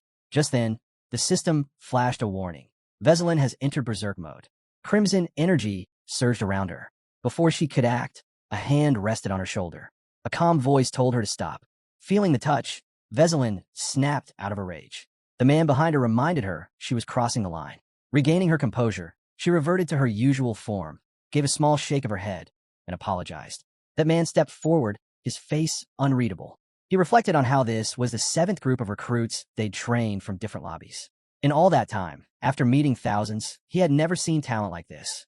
His eyes rested on the boy, now standing confidently before him. He knew Veselin hadn't even gone all out, yet no trainee had ever managed to wound an instructor. Elsewhere, Uranith observed it all, quietly sipping tea. A soft laugh escaped her as she remarked that maybe things were getting a little too intense. The story shifted to a massive, floating island of machinery in the sky. Then, to an elegant estate shining with pristine polish. Inside, Nilde looked at her master with clear disapproval and asked if he was ready. He sheathed his sword, smiling, saying it was his final day. So he figured he'd leave the place tidy. Suddenly, he remembered an announcement that congratulated him for achieving first place. Curious, he asked his subordinate about it, unsure what he had done to deserve the honor. She explained simply, he was the most talented and capable out of hundreds. At that moment, Uranith's gaze fell on the sword strapped to his back. Nilde caught the look and nodded, confirming it. This was his reward from Niflheim for taking first place. Hearing that, Han immediately asked who came in second. Uranith, picturing Jenna in her mind, replied that Jenna was first among the bandits and second overall. She was quite skilled. Her master added that she probably wasn't even putting in her full effort, considering he had to drag her back himself. Uranith confirmed she had already notified the Major General. Taking the letter in hand, Han's thoughts drifted to Adis. He asked what she had said about him. The reply: she'd been lingering around, trying to apologize. He quickly scribbled a short note to help calm her down and asked Uranith to pass it on. Then, turning to the maid beside him, he told her she was a good girl, too. She gave a respectful bow, saying it was an honor to serve him. The scene shifted to a garden gazebo. Uranith sat at a tea table, looking downcast. She asked her master if he truly planned to return to Tonia. He could have stayed here. Then, sounding confused, she admitted she was sure her feelings were real. Sitting across from her, Han simply thanked her. His path and his battles were calling, and without her, he might never have made it this far. He went on to say they were all fascinating people. His words caught Uranith off guard. Still seated at the table, Han reflected aloud. If he were in their shoes, he'd be frustrated. After all, he was the one manipulating them, pushing them into brutal battles, bending their very essence to his will. And yet, no one had ever rebelled. Except Ceres. With a calm smile, he admitted he wanted to reward them for their loyalty, but the truth was, he had nothing to offer. Smiling back warmly, Uranith told him not to say that. If he really wanted to make them happy, he just had to send a message now and then. Setting his teacup down, Han confessed he didn't even know how. Uranith reminded him of the ring she'd given him. It had a communication feature. It wouldn't last forever, but once a week would be enough for her. As her hair fluttered in the breeze, Uranith said she'd be happy just to know how he was doing, if he was okay, or sick, or facing trouble, because if anything happened, they'd come running to help. Standing up, Han promised to reach out once a week. As he turned to leave, Uranith called out that Ledigian wanted to see him too. He had some advice to share. From there, Han traveled to the mountains to say goodbye to Uranith's sword, the one that dwelled there. Before parting, the sword taught him a few last techniques. Clad in full gear, the swordsman declared that everything he needed to say had been said. From now on, all that remained was to answer the call, if it ever came. Right after that, the scene shifted to a magical airship ready for departure. Standing before the gathered students, a red-haired girl asked if it had truly been a month already, if they'd managed to learn anything worthwhile. She hoped their time in Niflheim had been valuable. Then, reminding them of the dangers outside, she warned everyone not to lean against the railings. Admiring the view, Jenna commented that they were finally leaving and that all she wanted now was a proper bath. Han, standing beside her, silently wondered if she had really disliked the place that much. But with a faint smile, she clarified, it wasn't that Niflheimer was bad. The instructors were impressive, and the architecture was stunning. Still, it wasn't home. She was more curious about what had changed while they were gone and figured they'd probably see a lot of new faces. The instructor then asked everyone to prepare for an interdimensional jump. As the airship approached a massive yellow portal, it passed through and emerged in an entirely different realm. The students looked around in shock. They'd arrived in a strange, hellish landscape. Flames erupted from beneath the ground in violent streams. With a smile, Han quietly noted that these were the flames of Levitan, burning brilliantly. He glanced down at Ceres, now in her fiery form. But it wasn't time to face her yet. If they met again, it would be when he was much stronger. The ship continued gliding through the unfamiliar terrain. The narrative then moved ahead, 2 days later, under a cloudy sky. As the ship soared above a barren desert, the instructor informed everyone that arrival was near. If this was their destination, they didn't need to head up to the deck. A system message appeared. Now entering dimension 1935 Tonia. The ship floated toward a towering structure. A girl approached 2 students preparing to disembark. She told them they were the top trainees, first and second place. Hearing the compliment, she added it might have been better if they had stayed in Niflheimer. But Jenna replied their comrades were waiting for them. Another system message popped up, dispatch complete. Han and Jenna had returned safely and were once again active. Their statuses had been updated, and viewers were directed to check the character tab for more details. As the instructor waved them off, she asked them to take care of themselves. The pair descended from the ship, looking around the eerily quiet area. Jenna wondered aloud if anyone was coming to meet them. Walking ahead, Han explained that he hadn't told anyone their return time, and couldn't figure out how anyone could have known they were back. Just then, Isel came soaring toward them, tears of joy streaming down her face as she shouted the protagonist's name. She flew straight into him, wrapping her arms around his face in a tight embrace. Overwhelmed with relief, she said she thought he'd never return, that he'd left for good. But he looked at her, clearly annoyed, and reminded her bluntly she was the one who told him to go back. Floating a bit away, she dabbed at her face with a handkerchief and quickly changed the subject. She asked if Niflheimer wasn't much grander than this place, and if the people there hadn't tried to convince him to stay. He replied, somewhat awkwardly, that they had. Embarrassed, Isel assumed he turned them down because of her. Han, still clueless, stared at her confused. Meanwhile, Isel kept flying alongside the protagonist, noting that he must be exhausted and should take a break. She mentioned that the buildings had changed. This wasn't the old Tonia anymore. Curious, he asked what else had changed. With a bright smile, Isel replied, a lot. You're going to be shocked. Intrigued, he glanced her way, and with that, the scene shifted to the main city. Han was wide-eyed, staring at a newly added 3rd floor. Isel, flying nearby, confirmed what he saw. He let out a breath of relief. He had been worried enemies might breach the place. From above, the fairy gave a breakdown of the floors. The first was filled with what she called useless slackers. The second housed support units and trainees still getting their footing. She was about to continue when the protagonist cut in, saying the 3rd floor must be where the combat units were. Isel nodded, adding that the food was better now, the beds comfier, and there were more ways to unwind. Processing everything, Han wondered if editing had seen the letter he sent. He recalled the last message he wrote, offering 2 suggestions. Use extended summons to cover the lack of strong heroes and focus on developing personal skills rather than leaning too heavily on him. Turning to Isel mid-flight, he asked how many people were stationed on the 3rd floor. She told him 15. He noted that the number had nearly doubled. That meant both the 2nd and 3rd squads would soon be full. Mulling it all over, he came to a decision. Tomorrow and the next day, they'd train together to strengthen their teamwork. Then, they'd make their move on the 21st floor. Flying quietly beside him, Isel struggled to find the right words. She hesitated, then asked him not to take it the wrong way, but things had shifted a bit. The protagonist narrowed his eyes at her, waiting. She continued, saying that while he was gone, Tonia had changed. Glancing toward the teleportation portal, he figured that during his absence, the others must have continued their climb. Isel confirmed his assumption with a nod. Trying to mask her unease, she listened as he admitted he didn't get why she seemed so tense. After all, he didn't mind as long as people weren't dying off like insects. She quickly responded that no one had died. With his hands in his pockets, Han kept walking and casually asked what floor they were currently on. Isel replied that they were on the 25th, which left him stunned. Gazing out over the wide space of the 3rd floor, he could hardly believe it. They were actually on the 25th floor, not the 24th. Isel repeated it to be sure he believed her.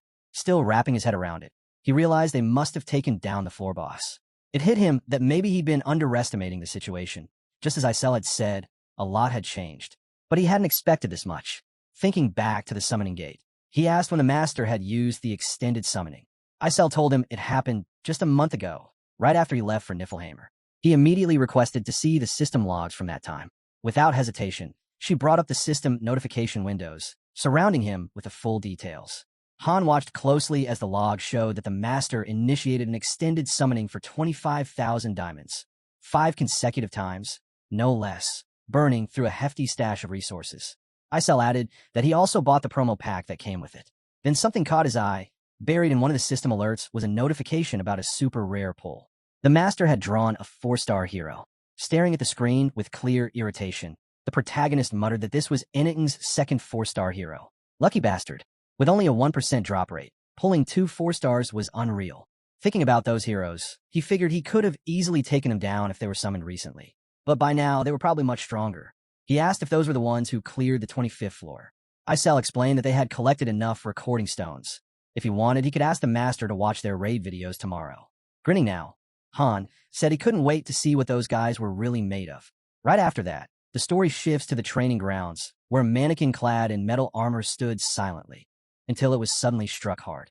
The blow came from Velkist, who was intensely practicing with his blade.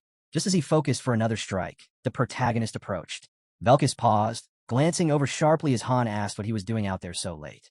With a grim tone, Velkist muttered that Han was finally back after a month. Han calmly pointed out that yes, he had just returned, and asked if something had happened. Velkist brushed it off, saying he was just training. But Han noticed the blood on his hand gripping the sword, and remarked that it looked more like he was venting on the dummy. Velkist readied himself again and said he'd finish up in a minute, then asked if Han wanted to spar. From behind, Han replied that he was heading to bed, but Velkist didn't drop it. Letting out a deep sigh, he asked seriously just one match. Han didn't respond. He just stood there, quietly watching his student. Velkist raised his sword, gaze locked forward with sharp focus. Then, with a sudden burst, he slashed at the mannequin, his blade moving at incredible speed. In seconds, he landed multiple precise strikes, and the armor on the dummy cracked under the pressure. Turning to face Han, Velkist declared he was ready. Pieces of shattered armor fell behind him. Glancing down at the broken fragments, Velkist muttered that it didn't even count. Then he looked up and asked if Han had really left everything behind. Han answered simply, "A lot's happened this past month." They both stepped into the training hall. Taking a stance, Velkist eyed his opponent's sword and commented on how unique and cool it looked. Han smirked and asked if he was jealous. Velkist shot back. "Would you give it to me if I said yes?" He got a flat no in return. Without wasting another second, Velkist charged. His strike came fast, but Han parried it smoothly. The two clashed fiercely, blades flashing in the dim light. Blow after blow, strike after counter, their spar intensified. Grinning mid-fight, Han thought to himself, Velkist improved. He might already be at sword mastery level 9. He was fighting like someone with something to prove. As if reading his mind, Velkist swung again and, while dodging smoothly, confirmed it. He was fighting angry. At that moment, Han's expression sharpened. With a swift motion, he swung his sword toward Velkist at incredible speed, a grin still on his face. Velkist raised his blade just in time to block the strike, but the impact was overwhelming. He was sent flying straight into the wall. A harsh cough escaped Velkist as pain surged through him. Standing still, Han casually rested his sword on his shoulders and remarked that if Velkist really wanted to fight, he should at least wipe the sweat off first. He wouldn't last long if he was already worn out. Still pressed against the wall, Velkist let out a breath and admitted that Han had become much stronger. He asked what kind of training he'd gone through. As he slowly walked back toward his master, Han simply said it was a commercial secret. He added that at one point, it didn't even feel like a person was attacking. It felt more like getting hit by a battering ram. Just then, a new voice echoed through the training hall, commenting on how unpredictable the world had become. Appearing behind Han, the speaker admitted he never imagined he'd lose so badly to some boy. Han turned his head slightly, eyes cold, and asked if he really just called him a boy. Velkist smirked and shrugged it off, saying appearances can be deceiving. Even he had made that mistake. As he walked toward the exit, he gave Han a final warning to be careful. Han watched him silently as he left. The scene then shifted to the dormitory building. Inside, Ialka had fallen asleep at the table after eating her fill. Passing by and spotting her, Han paused in confusion, wondering why she was sleeping there instead of in her bed. Continuing down the hallway, he thought about how the new dorm was arranged. 3 corridors, each with 5 rooms. It seemed the master had split them into teams. Entering his room, Han immediately dropped onto the bed, then lay back with his arms folded behind his head. His thoughts drifted to the third group. The story moved ahead to the next day in Tonia. Entering the meeting room, where a candle-lit chandelier hung from the ceiling, Han noted that it had been a while since everyone had gathered together. An upset voice cut through the silence. Ialka said she wanted to see him, especially since he vanished without a word. Han admitted she was right and apologized for not waking her. Looking at him, Ialka asked why they didn't celebrate his return. After all, they now had a third floor and better food. But Han calmly turned her down. There wouldn't be a celebration. Training was starting. Hearing that there would be no celebration, Ialka pouted and said that was just cruel. Han replied bluntly, there wasn't going to be any fun. From the sidelines, Velkist quietly watched the exchange, arms crossed. Just then he brought up something strange. He mentioned the exact moment the master logs in. But before he could finish, Han's eyes caught something under the table, a clawed foot. Without hesitation, he kicked the table hard, sending it crashing away. Everything on top of it flew through the air. With a smug look and a sly grin, Han stared straight ahead and said a rat had snuck in, one that clearly needed to learn how to hide better. Spinning around in alarm, a beastkin girl stood up from her crouch under the table. Clearly frustrated, she put her hands on her hips and declared that she had no choice now. She introduced herself proudly as Rikari of the Great Gale tribe, claiming they were on a whole different level than the rest of them. Then she went a step further, calling everyone else in the room a bunch of dirty little cowards. With a cocky stance, the wolf girl stood tall in the center of the room as the rest of the group looked on silently. Then she smirked and laughed, asking if they were all so scared they couldn't even speak. You're just people, she scoffed. In the next moment, Han had her by the scruff of the neck, lifting her up effortlessly. Panic flashed across Rikari's face as she struggled and demanded to be let go, calling him a dirty little man. Unfazed, Han stared at her and asked sarcastically what kind of monkey she was. Across the room, Narissa calmly explained that she was a member of the third group. She had been summoned about a month ago. Still defiant, Rikari barked that he was a coward and said she expected nothing better from a human. Han blinked and muttered that she was the one who snuck in. Rikari snapped at him to shut up, then suddenly shouted for help, calling out to the one who had been beaten yesterday. Velkist flinched at her words, clearly irritated. He stood abruptly and reached for his weapon, seething with anger. Jenna, sitting next to him, tried to calm him down, insisting that Rikari was just a kid. But Velkist growled back, asking if she seriously expected him to just let this scarecrow go. Hearing that, Rikari turned red with fury. Right then, something caught Han off guard. With no warning, the wolf girl slashed out violently with her claws, unleashing a powerful blow. She hissed in frustration as Han dodged just in time, leaving deep claw marks gouged into the floor. Looking at the scratches, Han narrowed his eyes and asked what that was supposed to be. Someone quickly explained. All the members of the third group were werewolves, a rare race from the distant far east of the Empire. Han stared at her, visibly annoyed as the tension in the room kept rising. Rikari had summoned her crew to strike fast so she could finish them off, but before she could act, a blow landed on the back of her neck. Velkist had taken her down with a single hit. As the she-wolf collapsed, he commented that she talked too much. The other warriors glanced at her and remarked that it was clear they didn't share the same mindset, and probably didn't care much for humans either. Jenna, inspecting the unconscious Rikari, teasingly asked what he planned to do with such a cute enemy. The protagonist simply replied he hadn't decided, then added that she was a pain anyway. Right after, the scene shifted to the dorm hallway. Han was carrying the unconscious Rikari over his shoulder, heading straight for the forced exit. She hadn't stirred the entire time. Soon, he was deep in the woods, still hauling his captive. As he scanned the area, he couldn't help but wonder how much it cost to build such a forest just for them. Eventually, he stumbled upon a cluster of small houses. Surprised by how deserted it felt, he was caught off guard when a voice suddenly asked who he was. Turning around, he spotted girls watching him from the trees. Gently placing Rikari on the ground, he said she'd been sent to spy on them, but completely blew it by acting wild, so he had to deal with her. The warriors exchanged looks, whispering among themselves that he might be the one they'd heard about. One of them stepped down and asked if his name was really Han. Cautious, he asked how they even knew that. The red-haired girl grabbed Rikari and stated flatly that she was taking her. Then, without warning, both strangers disappeared into the forest. Still puzzled, Han kept moving until he saw something odd. Logs strung up in a tree, clearly not part of any normal setup. Off to the side, training dummies stood in formation. Suddenly, loud laughter rang out across the camp. A voice called out, saying she'd been waiting for him. Leaping down from the trees, Kishasha introduced herself with a grin, saying she'd heard a lot about him. Apparently, word was he was the strongest male in the entire lobby. Han stared, completely lost. With a confident stance, Kishasha lit up with golden energy, saying she'd been watching his battles through some kind of strange magic, and she'd never been this pumped for a fight before. Without warning, Kishasha lunged forward, springing off the ground with incredible speed. She challenged Han to fight her head-on. As she closed the distance, she swiped at him with her claws.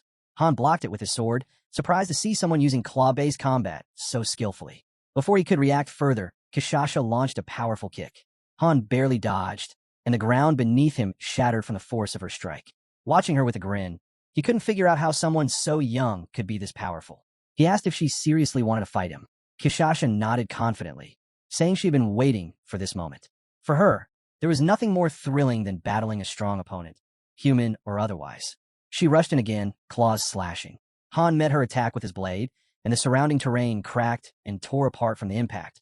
As they clashed, Han remembered Kishasha from the third group. Seeing her now, he realized the rumors were true. They really had cleared the 25th floor. She came at him again, claws slicing through the air, and it was then that Kishasha's player status flashed before our eyes. She was a 4-star character. A system notification appeared, revealing details about a seal slot. It mentioned that she carried the bloodline of the Werewolf King, a warrior who once fought for dominance over the continent and empire. Someone bred for battle and completely fearless. Back in the fight, Kishasha pushed harder. Han grinned. This confirmed she was indeed from the team that conquered floor 25. Another player card popped up, describing the seal skill as the forest faded into view. Han swung his sword. Kishasha countered and was thrown back from the impact. But she was fast, already charging again. As she slid across the ground, Kishasha smiled, clearly enjoying every moment. Han noticed a gash from her last hit and realized that she outclassed him in every single stat. Raising her hand mid-battle, Kishasha remarked that he was different. She hadn't expected him to be this good. Her stats appeared again on screen, and Han noted that she had not only all the right skills, but even a seal. She was easily top tier, even among 4 stars, maybe even on par with a 5-star based on raw stats alone. Grinding his teeth, Han admitted to himself that he would have been in serious trouble if he hadn't mastered the unity of body and sword. Just then, Isel appeared and asked calmly what the two of them were doing. Han casually told Isel to let them be. They weren't trying to kill each other, just saying hello in their own way. Kishasha laughed, agreeing. She called it a conversation through combat, a ritual that deepened their bond. Pushing off the ground again, she added that even though he was human, she liked him. Han responded that he was glad to hear it, tightening his grip on his weapon. He pushed all other thoughts aside. No need to worry about details. This was about power. He didn't have the natural talent to master every sword style like Lydigian, but his blade gleamed as he resolved to go all in on the one path he could master. As he swung, he reminded himself, true unity between body and sword only came through action. Kishasha slid to the side, easily avoiding the blow. She grinned and said it looked cool. With a sudden burst of speed, she kicked him hard, landing a crushing strike. Han clenched his teeth. She was still holding back. He muttered that he had too much going on to be dragged into a long fight. It was time to end this. Then he activated Berserker mode. Seeing his shift, Kishasha smiled and asked what that was all about. He just replied, "What a pity." But before he could finish his thought, Kishasha's expression shifted. Her eyes went wide. Han's face hardened. Something was changing. In the next instant, a massive shockwave burst around her. The trees were scorched, leaves burned away. Looking at her now, Han realized this was her real form. An exclusive skill, imprinting B+, the heir to the Werewolf King. Now it made sense why they were called werewolves. A beast lunged at him from within the explosion. Elsewhere, the guard stood frozen as another attack ripped through the area. Velkus stepped in front of a training mannequin, shielding it. Narissa, walking nearby, asked why he'd shown up early. Wasn't he still in training? Velkus snapped that it was none of her business. Narissa closed her eyes and smirked, saying his pride must have taken a hit after getting labeled a weakling. Gritting his teeth, Velkus growled that he didn't care what others thought. A bright light flashed. Narissa glanced down and noted that just one day after the summoning, they'd cleared the 4th floor and returned alive. Velkus asked if that meant the third group would head straight for the second now. Narissa shrugged. She figured everyone usually struggled on the 1st floor first, according to local tradition. Adis chimed in, saying that Tom couldn't train werewolves, so there was no point in keeping them on lower levels. As he walked away, he added that if this was what the master wanted, then there was nothing more to say. He was told flatly, they weren't stronger yet, but they'd catch up soon enough. Glancing to the side, he muttered that he wasn't interested in them anyway. They were still weak, and their real training wouldn't even begin for a few more weeks. Suddenly, names were called across the floor, summoning everyone to gather in the central square on the 1st level. People turned their heads, stunned. The werewolves were walking in, calm and confident. Whispers rippled through the crowd. Had they really returned from the 25th floor? It had already been surprising when they were sent to the 21st, but the 25th? That was something else. No wonder there were gaps in the first and second groups. It didn't seem possible. They were that powerful. The mood shifted completely. Turning to Adis, one of the men commented on the sudden change. She admitted that even she hadn't expected the werewolves to pull it off. How could she explain that to Han when he got back? Arms crossed. Another man murmured, "So that's the level of strength it takes to move to the second floor, huh?" The nearby fairy grinned and said it was time for everyone to head to the storage room. The view shifted to the glowing lobby. It extended up to the third level. Watching it unfold, Velkist asked if they really built an entire forest just for the third group. "Not bad," he added sarcastically. Narissa rolled her eyes, accusing him of always whining. "Why don't you complain to Isel instead?" she shot back. "Though who knows what she'd do to you if you did." Looking down, she added that she'd only come to see what people liked about this place, even though it looked miserable. Then she smiled, asking aloud what was up with that girl. Her attention shifted as she asked if Velkist was supposed to be the strongest one here. Velkist didn't respond at first. He just looked at her and smirked. "Yeah," he finally said. Nearby, Rikari was lying unconscious on the ground, and Dory had already slung her over her shoulder. Velkist was still smiling when something made his eyes suddenly widen. His jaw tightened, and he took a step forward. Kishasha turned toward him. "What's that supposed to mean? You're not the strongest human around, you know." She added that she'd heard the strongest one was someone else, a black-haired guy. Flames flickered around her hair as she said the strength she'd seen wasn't bad, but still not good enough. Standing in front of him now, Kishasha told Velkist flatly he wasn't allowed here. A blast shot toward the dummy Velkist had been guarding. He raised his hand to his face, deep in thought. He had once believed he could take on monsters, but now, seeing the real thing up close, he knew there was no way he could ever defeat a beast like that. He gripped his weapon tightly, frustration bubbling inside. Like this, he didn't stand a chance. He wasn't strong enough, at least not yet. Turning away, scowling, he bit back the anger. The protagonist leapt up, catching a snippet of conversation. It sounded like things were about to escalate. He cracked a smile. Rumor had it, if the dragon slayer who took down the true beast ever spoke, the monster itself would rise to fight. Velkist clenched his jaw. "I'll be strong enough to beat them all someday," he growled. Han unsheathed his sword and asked, "So what is this beast, anyway?" The creature's eyes glimmered. Raising its weapon, it sneered, "Looks like you need to be broken in." Their full squad emerged. The assault on the forest had begun. Trees shook and laughter rang out. Crouched low, a girl chuckled. "It's been a while since I've had this much fun. Worth coming out here." Eyes closed, the protagonist listened. Someone asked if he was all right. He simply replied, "It's nothing." Injuries weren't new to him. He was told, of course not. He was a seasoned warrior. But as he looked away, a thought crept in. 10 more seconds, and it could have ended differently. His body might have been ripped apart, or Kishasha's head lying lifeless on the ground. No, more likely he'd have gone down first. Luck was on his side today. The girl reached out. Her combat skills were impressive, far beyond average. She could even shift form. Odd as she was, Kishasha wasn't someone to underestimate. Hand over her face, she muttered, "Sending Rikari to fetch him? Dumb idea. Forgot how much she hates people. Can't blame her. Lost her parents because of them." Watching silently, Han noted, "Looks like she's been clashing with Velkist." Leaning on a tree, the girl replied, "Just curious. He looks strong." Kishasha cut in. "We don't like people much, but we're not out to get everyone. Sorry if it came off harsh.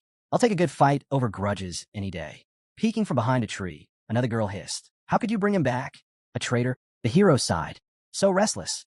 Seated on the grass, Kishasha changed the subject. "I like meat. There's plenty of game here. We just scored a fresh batch." Raw meat lay before them. The protagonist glanced at her. She offered, but he declined. He wasn't in the mood. He simply said he wasn't hungry.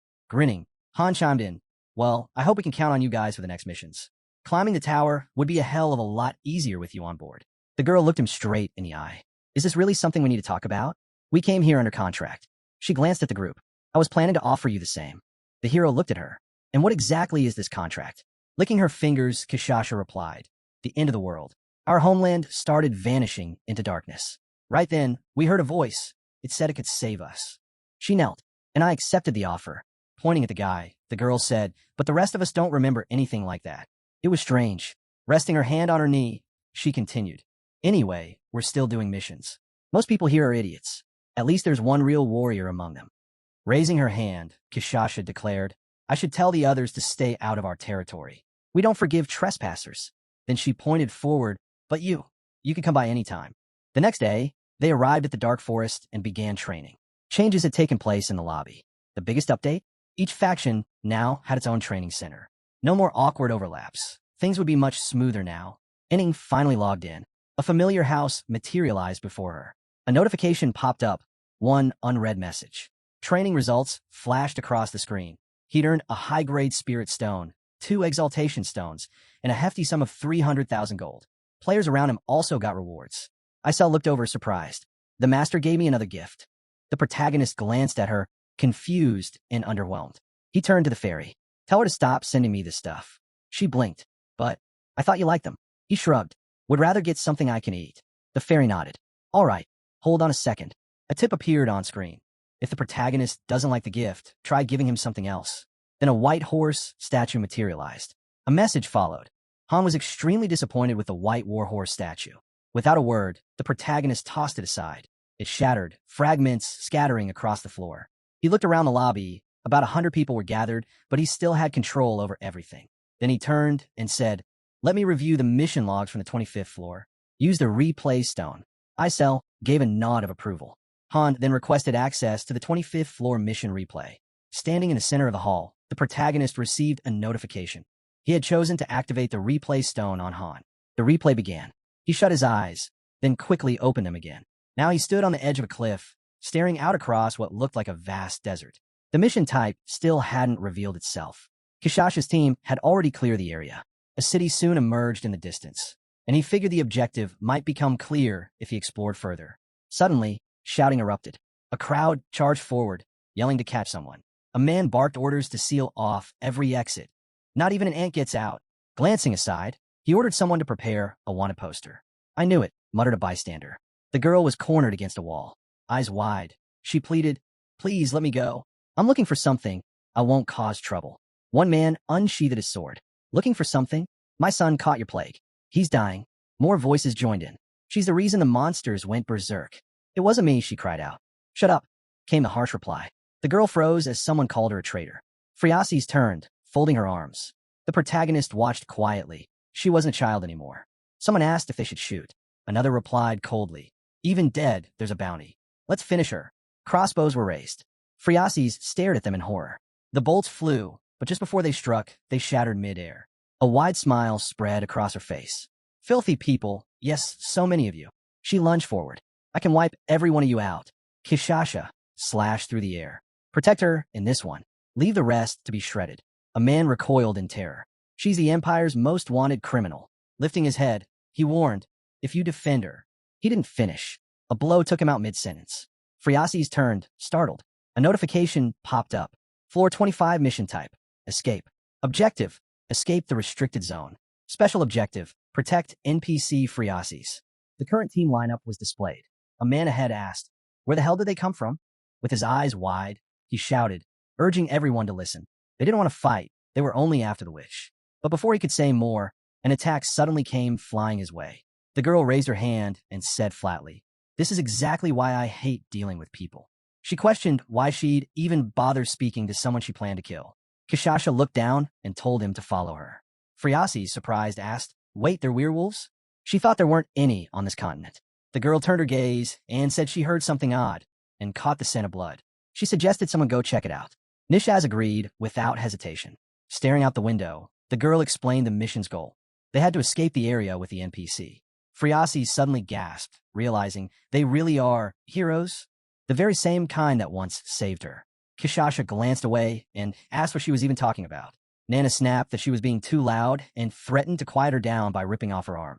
Then, the girl stepped forward and asked if there was a man named Han among them. Black hair, black eyes, taller than her, fought with a shield and sword. Nana scoffed, confused, asking what nonsense she was mumbling about now. Some warrior? Friasis smiled softly, saying that if they knew Han, she wanted to know how he was doing. She pointed ahead and asked if they came from the same place as him. Kishasha replied that he had been there, but he wasn't anymore. The protagonist caught her meaning. He hadn't just left. He ended up somewhere strange, called Nil something. Maybe even dead. That thought stuck. Why was she talking like he was already gone? Suddenly, the girl jumped up and shouted. When she landed, she warned that monsters were leaving the city. They'd be arriving soon. Kishasha finally understood why no one around seemed alarmed despite all the commotion. She told them they had to leave now, urged him to come with them. Ricari glanced over and remarked that he didn't look bad for a human. Phreaces looked away, unsure if that was true. Then a monster roared, tension surged. The lizard beasts lunged at the soldiers. People scattered in panic. Watching Phreaces, Ricari asked with a grin, "Can you run any faster?" She replied, out of breath, that this was as fast as she could go. Kishasha, glancing away, said they didn't have a choice. They need to slow down. Suddenly she shouted, "Dory!" Just then, Dory leapt across rooftops and landed in front of them. Without meeting their eyes, Dory said she was there. Quickly, she asked for an update. Gritting her teeth, she explained. There were 3 exits, west, east, and north. Monsters were flooding in from the west. Civilians were evacuating east. The north was clearer, but slow-moving groups were guiding camels that way. That meant the others, including Means, were heading east too. But the monsters would reach them any second. Dory feared it was already too late. Monsters were already surrounding the area. Hearing this, he knew they'd have to escape north. When last checked, there were about 30 of them. Just then, Kishasha turned, saying he should wait. She had something to say. The girl was gasping for air, but spoke up. "Can't we save them?" She raised her head. If they had just 5 more minutes, just enough time, the people could get out. Kishasha heard her. The girl knew she had no right to ask. They were the ones who saved her. But those villagers, they were innocent. Ricari grabbed her, snapping. "Why do you even care if they die? Weren't they the ones who destroyed everything?"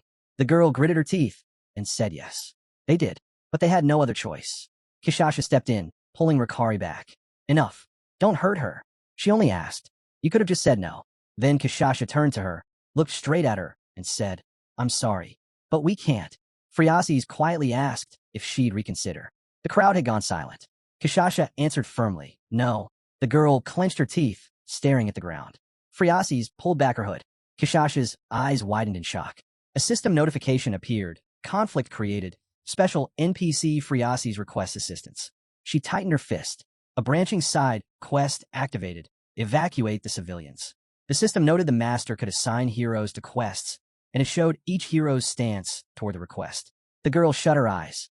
Kishasha said softly, "Open them." The quest had been denied, and Kishasha added, "I'm sorry, but it's just too dangerous."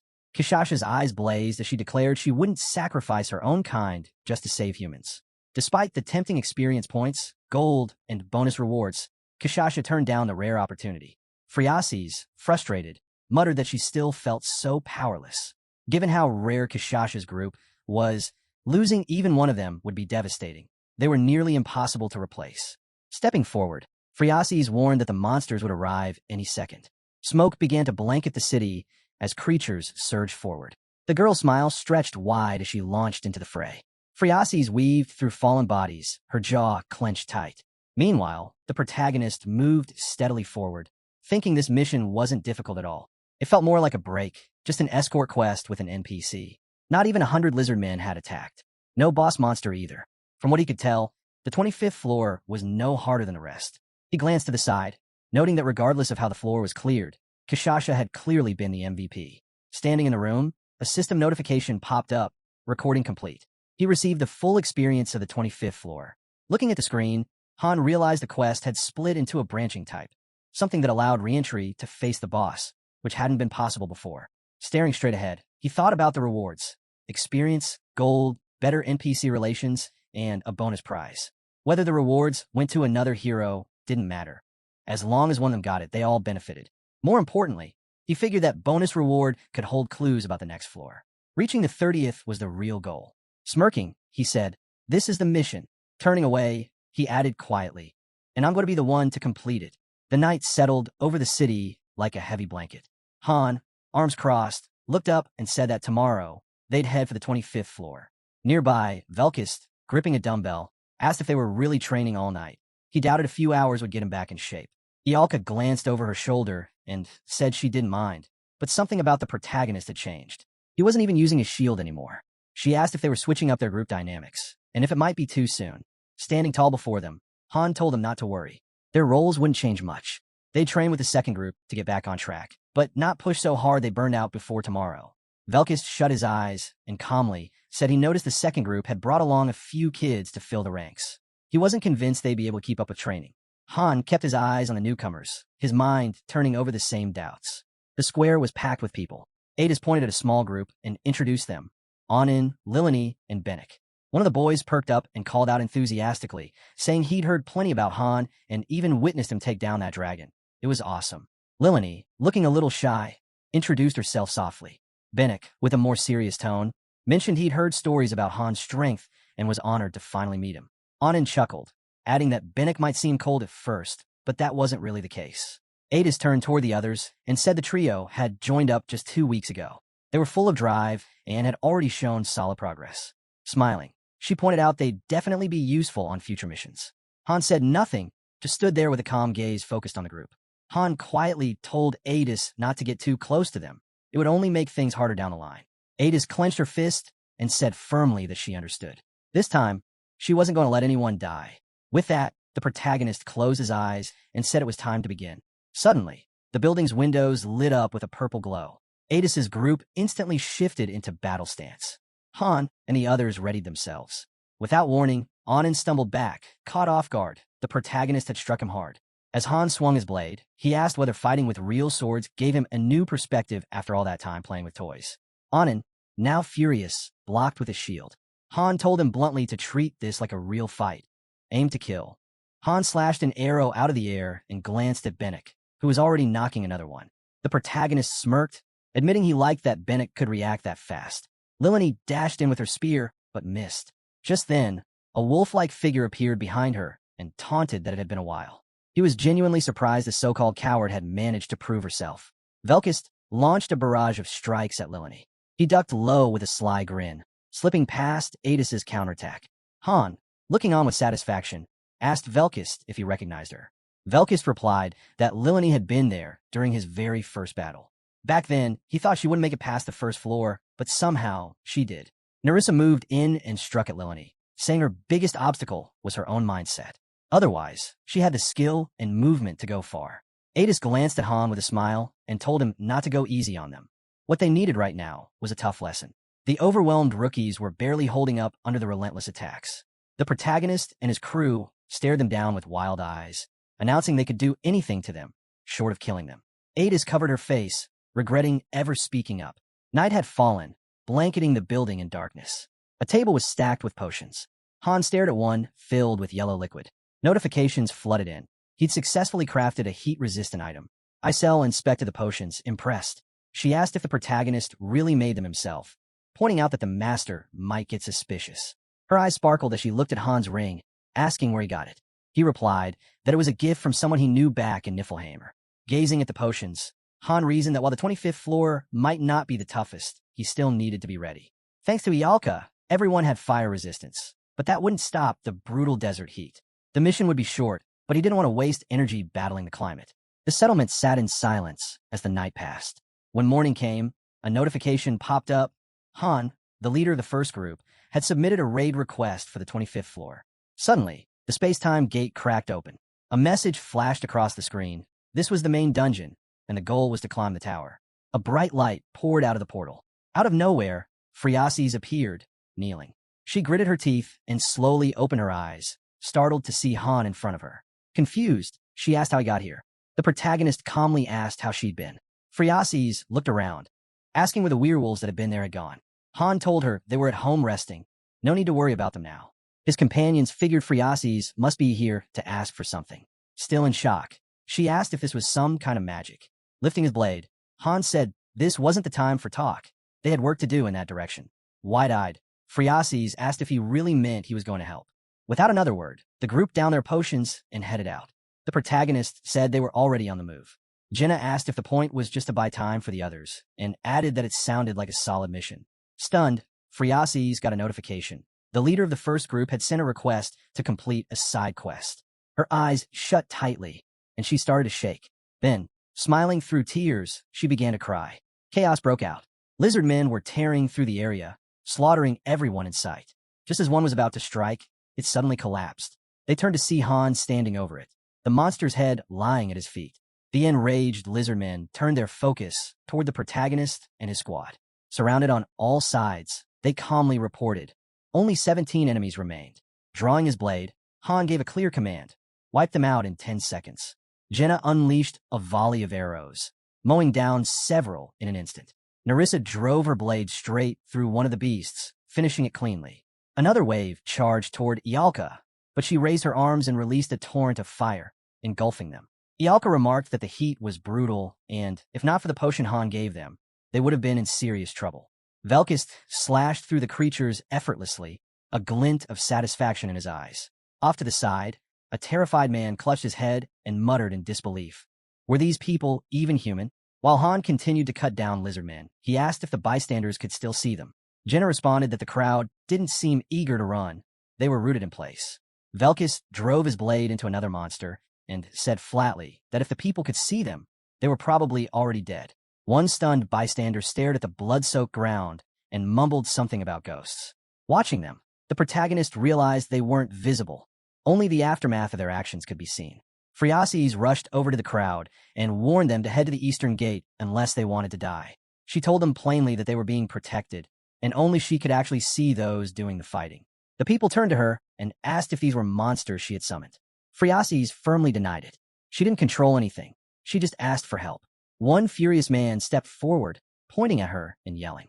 He accused her of being a traitor to the Empire, of selling her soul to call forth demons. Without missing a beat, the woman slammed a shovel into his back and told him he talked too much for someone who only helped nobles escape. She gripped the tool tightly and declared that she didn't care who saved them, as long as someone did. The boys ran toward the gate, shouting that they wouldn't forget what had been done for them. Watching them go, Phriases allowed herself a small smile.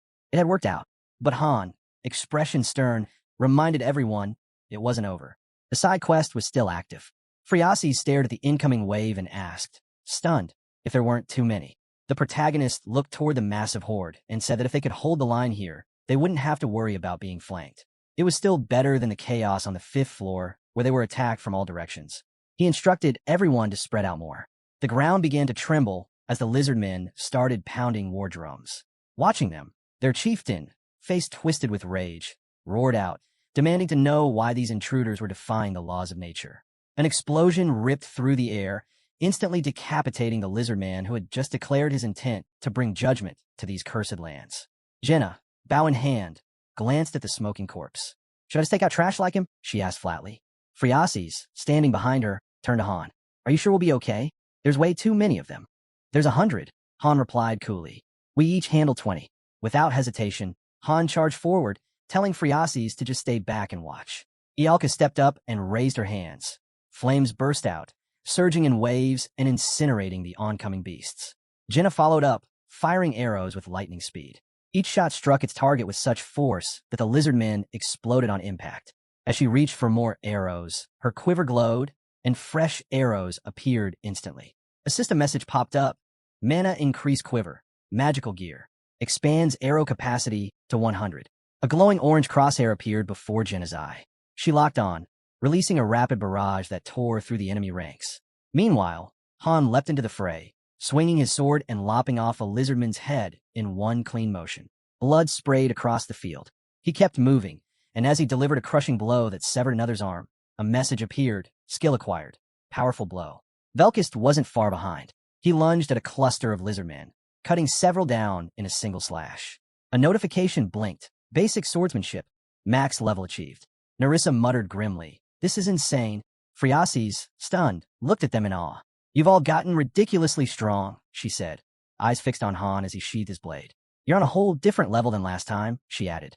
Then, smiling faintly, she looked at him. You haven't changed a bit in 3 years. Han replied calmly, but you have. Facing them, Phriases nodded gratefully.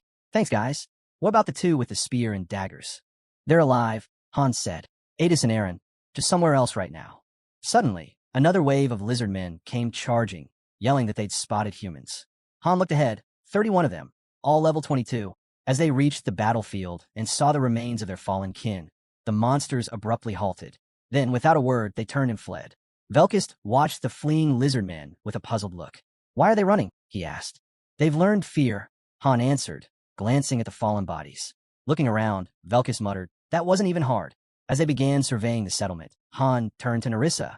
Sweep the area. Let's assume it's dealt with for now. Ialka waved a hand in front of her face. This weather's awful. Even the potion's not helping. Jenna moved over and started leading her away. Come on, let's get out of here. She motioned for Velkist to follow. Han, stay behind. watching them walk off. Then he looked back and thought to himself, there was no need for any of this. Phriases approached him slowly. How have you been? She asked, settling down on the ground. I thought you were dead, she said softly. But here we are again. A small smile touched her lips, her cheeks faintly red. As the evening sky spread across the desert, she looked up. So really, how are you? Han shut his eyes. I'm fine, he replied quietly. Hugging her knees, Phriases said, I thought I wouldn't make it. Han crossed his arms. The werewolves joined recently. We don't know them well. They're new. Grinning a little, he added, still, you managed to stay under the radar. Just lucky, I guess, Phriases replied. She raised her eyes to the tower. But honestly, it all turned out this way because of you. She held out a golden crest. The Haljan clan, one of the 4 great clans, they were the only ones actively looking for me. If not for them, we wouldn't have lasted this long. Weird though, the entire area is just empty now. Han listened silently. His thoughts drifted to that long hallway, his team walking with him. Nerissa's story replayed in his mind. The Hans were tied to the Order, the one she'd been fighting against. And, somehow, the 20th floor connected to it too. Still, he couldn't shake the eerie atmosphere of that mansion. The evening light bathed the desert in gold. Han broke the silence. So why are you here? I'm looking for something, Phriases said, standing now. Han faced her. What is it you're looking for? She smiled faintly. Something I saw in a dream. A key. His gaze sharpened. And what are you going to do with this key? I'm going to save the continent, she answered, her voice calm. Then she looked at him again. I don't really know what it is yet. It's more of a feeling. But I think I'll understand once I've gathered enough. Han stepped beside her, still talking in riddles. Even back then, when we first met, you kept going on about dreams. And the end of the world. As Han looked at Phriases' face, a thought struck him. She'd already appeared in 2 of the main missions. Even the ones where she wasn't directly involved could still be tied to her somehow. A mental map of the village formed in his mind. There were 3 exits in the settlement. While most evacuees were headed east, Phriases had chosen to go north. Smiling to himself, Han figured they'd run into each other again sooner or later. Then, a portal started to open. A message appeared. Quest completed. Phriases blinked, startled. What's that? Don't overthink it, Han replied, watching as the corpses scattered across the ground began to vanish. It's time we got moving, he said, turning away. Phriases followed beside him. Things always get weird when I'm around you, she murmured. Han's thoughts lingered on her image. He knew she'd already died once.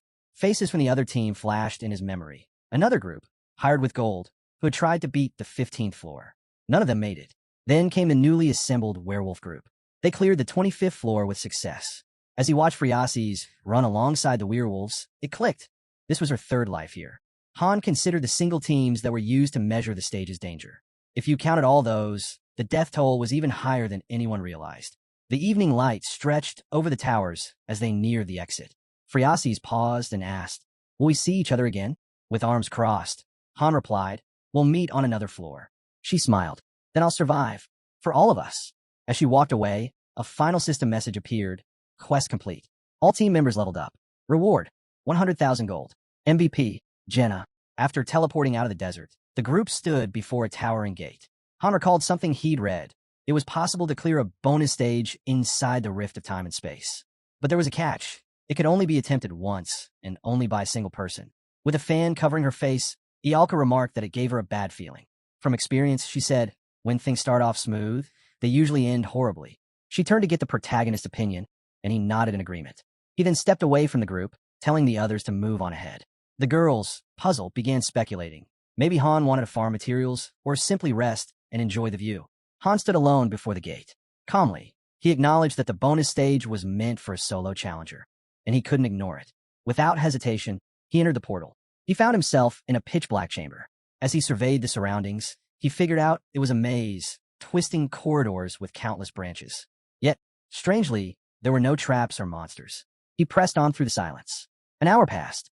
Then, a system message appeared, bonus stage completed. Stroking his chin, Han mused that he had actually expected to fail. Glancing down at a sketch in his notebook, he noted that, either way, the problem of the 25th floor was solved. Tomorrow, they'd move straight to the 26th. As the gate reopened, Han thought to himself, if his hunch was right, then everything that happened on the 25th floor was just the prelude. A warm-up. He chuckled to himself, recalling Ialka's warning. Then an easy start always led to a brutal ending. And she knew this game too well to be wrong. The next day, sunlight bathed the desert in a blinding glare. Phriases trudged across the sand alone, clearly worn out. Seeing her drained, Han asked if she was still alive. He and the others stood before her, completely unscathed. Catching her breath, Phreases admitted she had thought she was ready, but it had been tougher than expected. Han handed her a bag, telling her it had heat-resistance potions, water, and food. Smiling weakly, Phreases joked that she was only pushing herself this hard so she could get their help.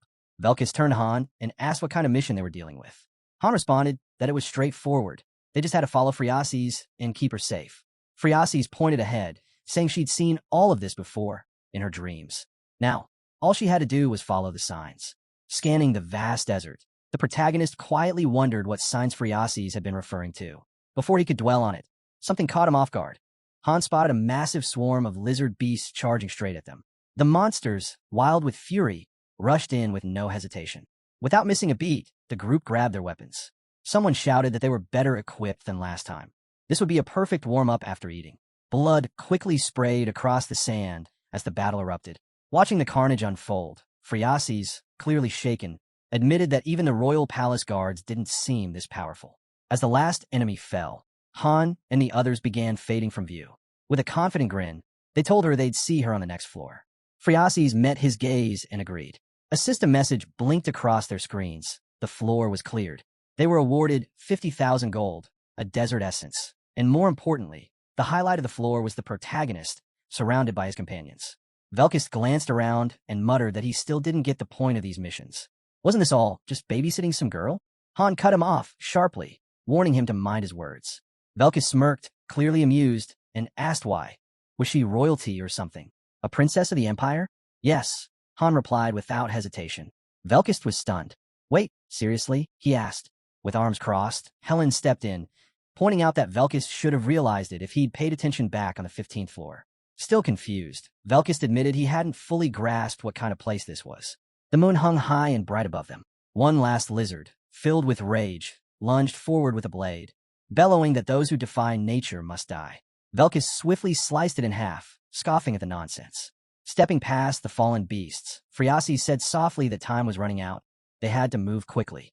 Looking to the sky, she revealed that if her dreams were right, they only had 10 years left before the world would end. Han slung his weapon over his back and asked how she planned to gather the keys when she didn't even know what they were for. Placing a hand over her heart, Phreases answered, it wasn't just a mission. The keys were part of something ancient, a legend tied to the Empire's origin. Standing beside him, she declared that if she found all the keys, they would grant her their power. Then, revealing a blue crest, Phreases spoke of the House of Asines, one of the Empire's 4 great families and the strongest of them all. With that, she continued forward, following Han. Phreases told them she had made a vow to prove her worth, and to do that, she'd have to accomplish the impossible. The protagonist frowned and asked bluntly, are you saying the impossible is gathering the keys?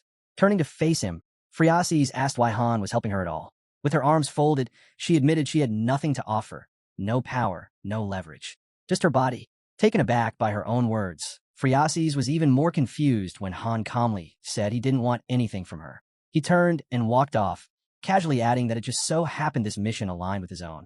Grateful, Phreases smiled and thanked him. Behind her, Jenna and Ialka exchanged whispers, watching the two. They giggled about how it felt like a scene pulled straight from the romantic novels they'd read. An imperial lady and a knight, side by side. Suddenly, Han appeared behind them and asked what they were whispering about.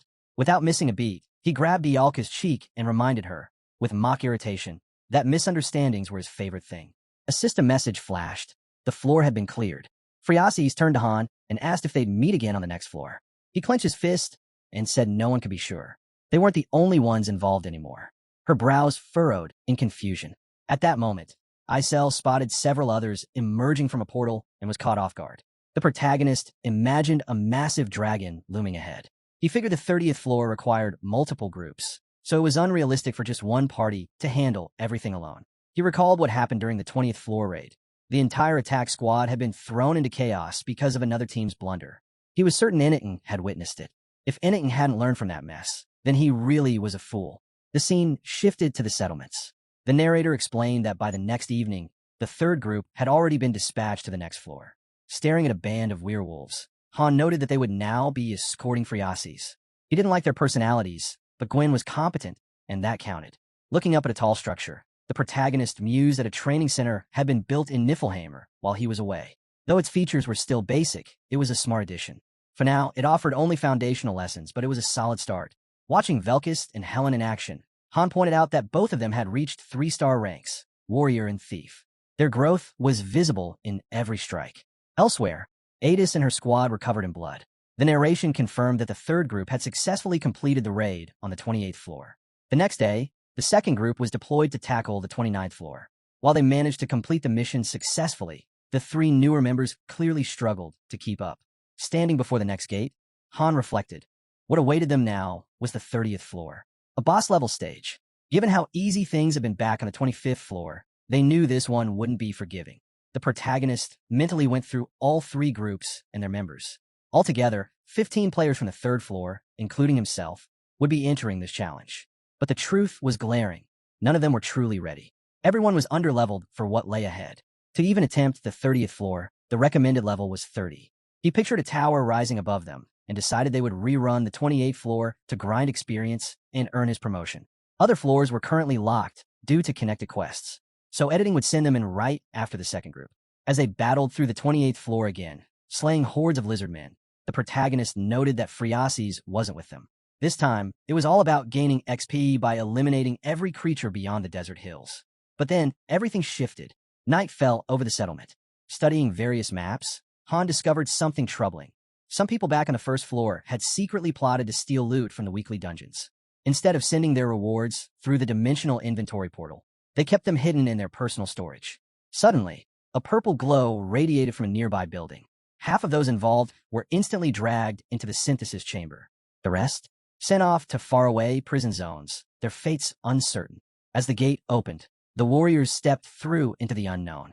The story revealed that later that night, editing dispatched a group of thieves to the 30th floor to scout ahead. They never stood a chance. Frightened and unprepared, the thieves arrived on the floor. A message immediately flashed. This mission required 5 full parties. Any empty spots could be filled by summoning backup, either for free or at a cost. But it didn't matter. They all died within 5 minutes. That alone made one thing certain. The protagonist envisioned the tower once more. The 30th floor wasn't just tough. It was going to be a nightmare, especially for Tonia. Since it demanded 5 complete teams, Enning had sent 5, each with a designated leader. As the night sky cloaked the buildings, Han suddenly heard Urnith's voice. It came through his ring, her tone echoing in his ears. She said she had expected him to call her the moment he arrived. But he hadn't, and that hurt. Looking down at the ring, Han's expression grew serious. He shut his eyes and sighed. Jokes like that, he said quietly, aren't good for the heart. Seated at the table, the protagonist mentioned that he'd soon be heading to the boss floor. He figured it was best to let Urnith know, just in case. She looked at him and asked if he was trying to say there was a chance he could die. Glancing at his notes, Han replied calmly, it was possible. Urnith urged him to use the ring without hesitation if things went wrong. He looked at it with a faint smile and agreed to her request. As he returned to writing, Urnith offered to send Nahaku to help if he wanted. But Han quickly shut that down. It wasn't an option. Satisfied, Urnith leaned back and told him to take care. His life wasn't his alone anymore. Still sitting in the gazebo, she listened as Han told her they'd talk again later. Eyes on the table, she asked him not to die, no matter what. He promised to contact her when he returned, so she wouldn't have to worry. Hearing that, Urnith closed her eyes, finally a little relieved.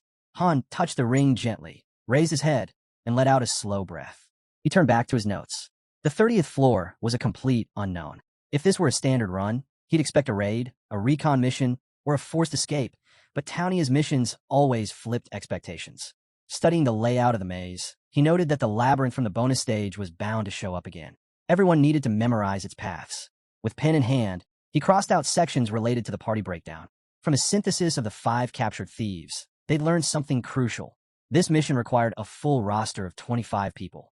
As he moved too fast, his arm knocked over the ink bottle. Han stared at the spilled ink, watching it soak into the paper. The scene shifted in his mind. Under a sky slowly turning gray, Kishasha lifted her hand with a sly smile and delivered a deadly kick, driving her attack straight through an enemy. Nishaz dashed ahead with her ally, grinning as she charged into the swarm of monsters. The others narrowed their eyes in disbelief and swung their blades, tearing through the opposition. In his thoughts, Han saw the battlefield littered with corpses. To speed up their progress, he had made the third group repeatedly run the 28th floor to gain experience. He recalled one fighter who struck out in fury, pushing beyond his limit. Now, all that was left was to raise the levels of the remaining teams.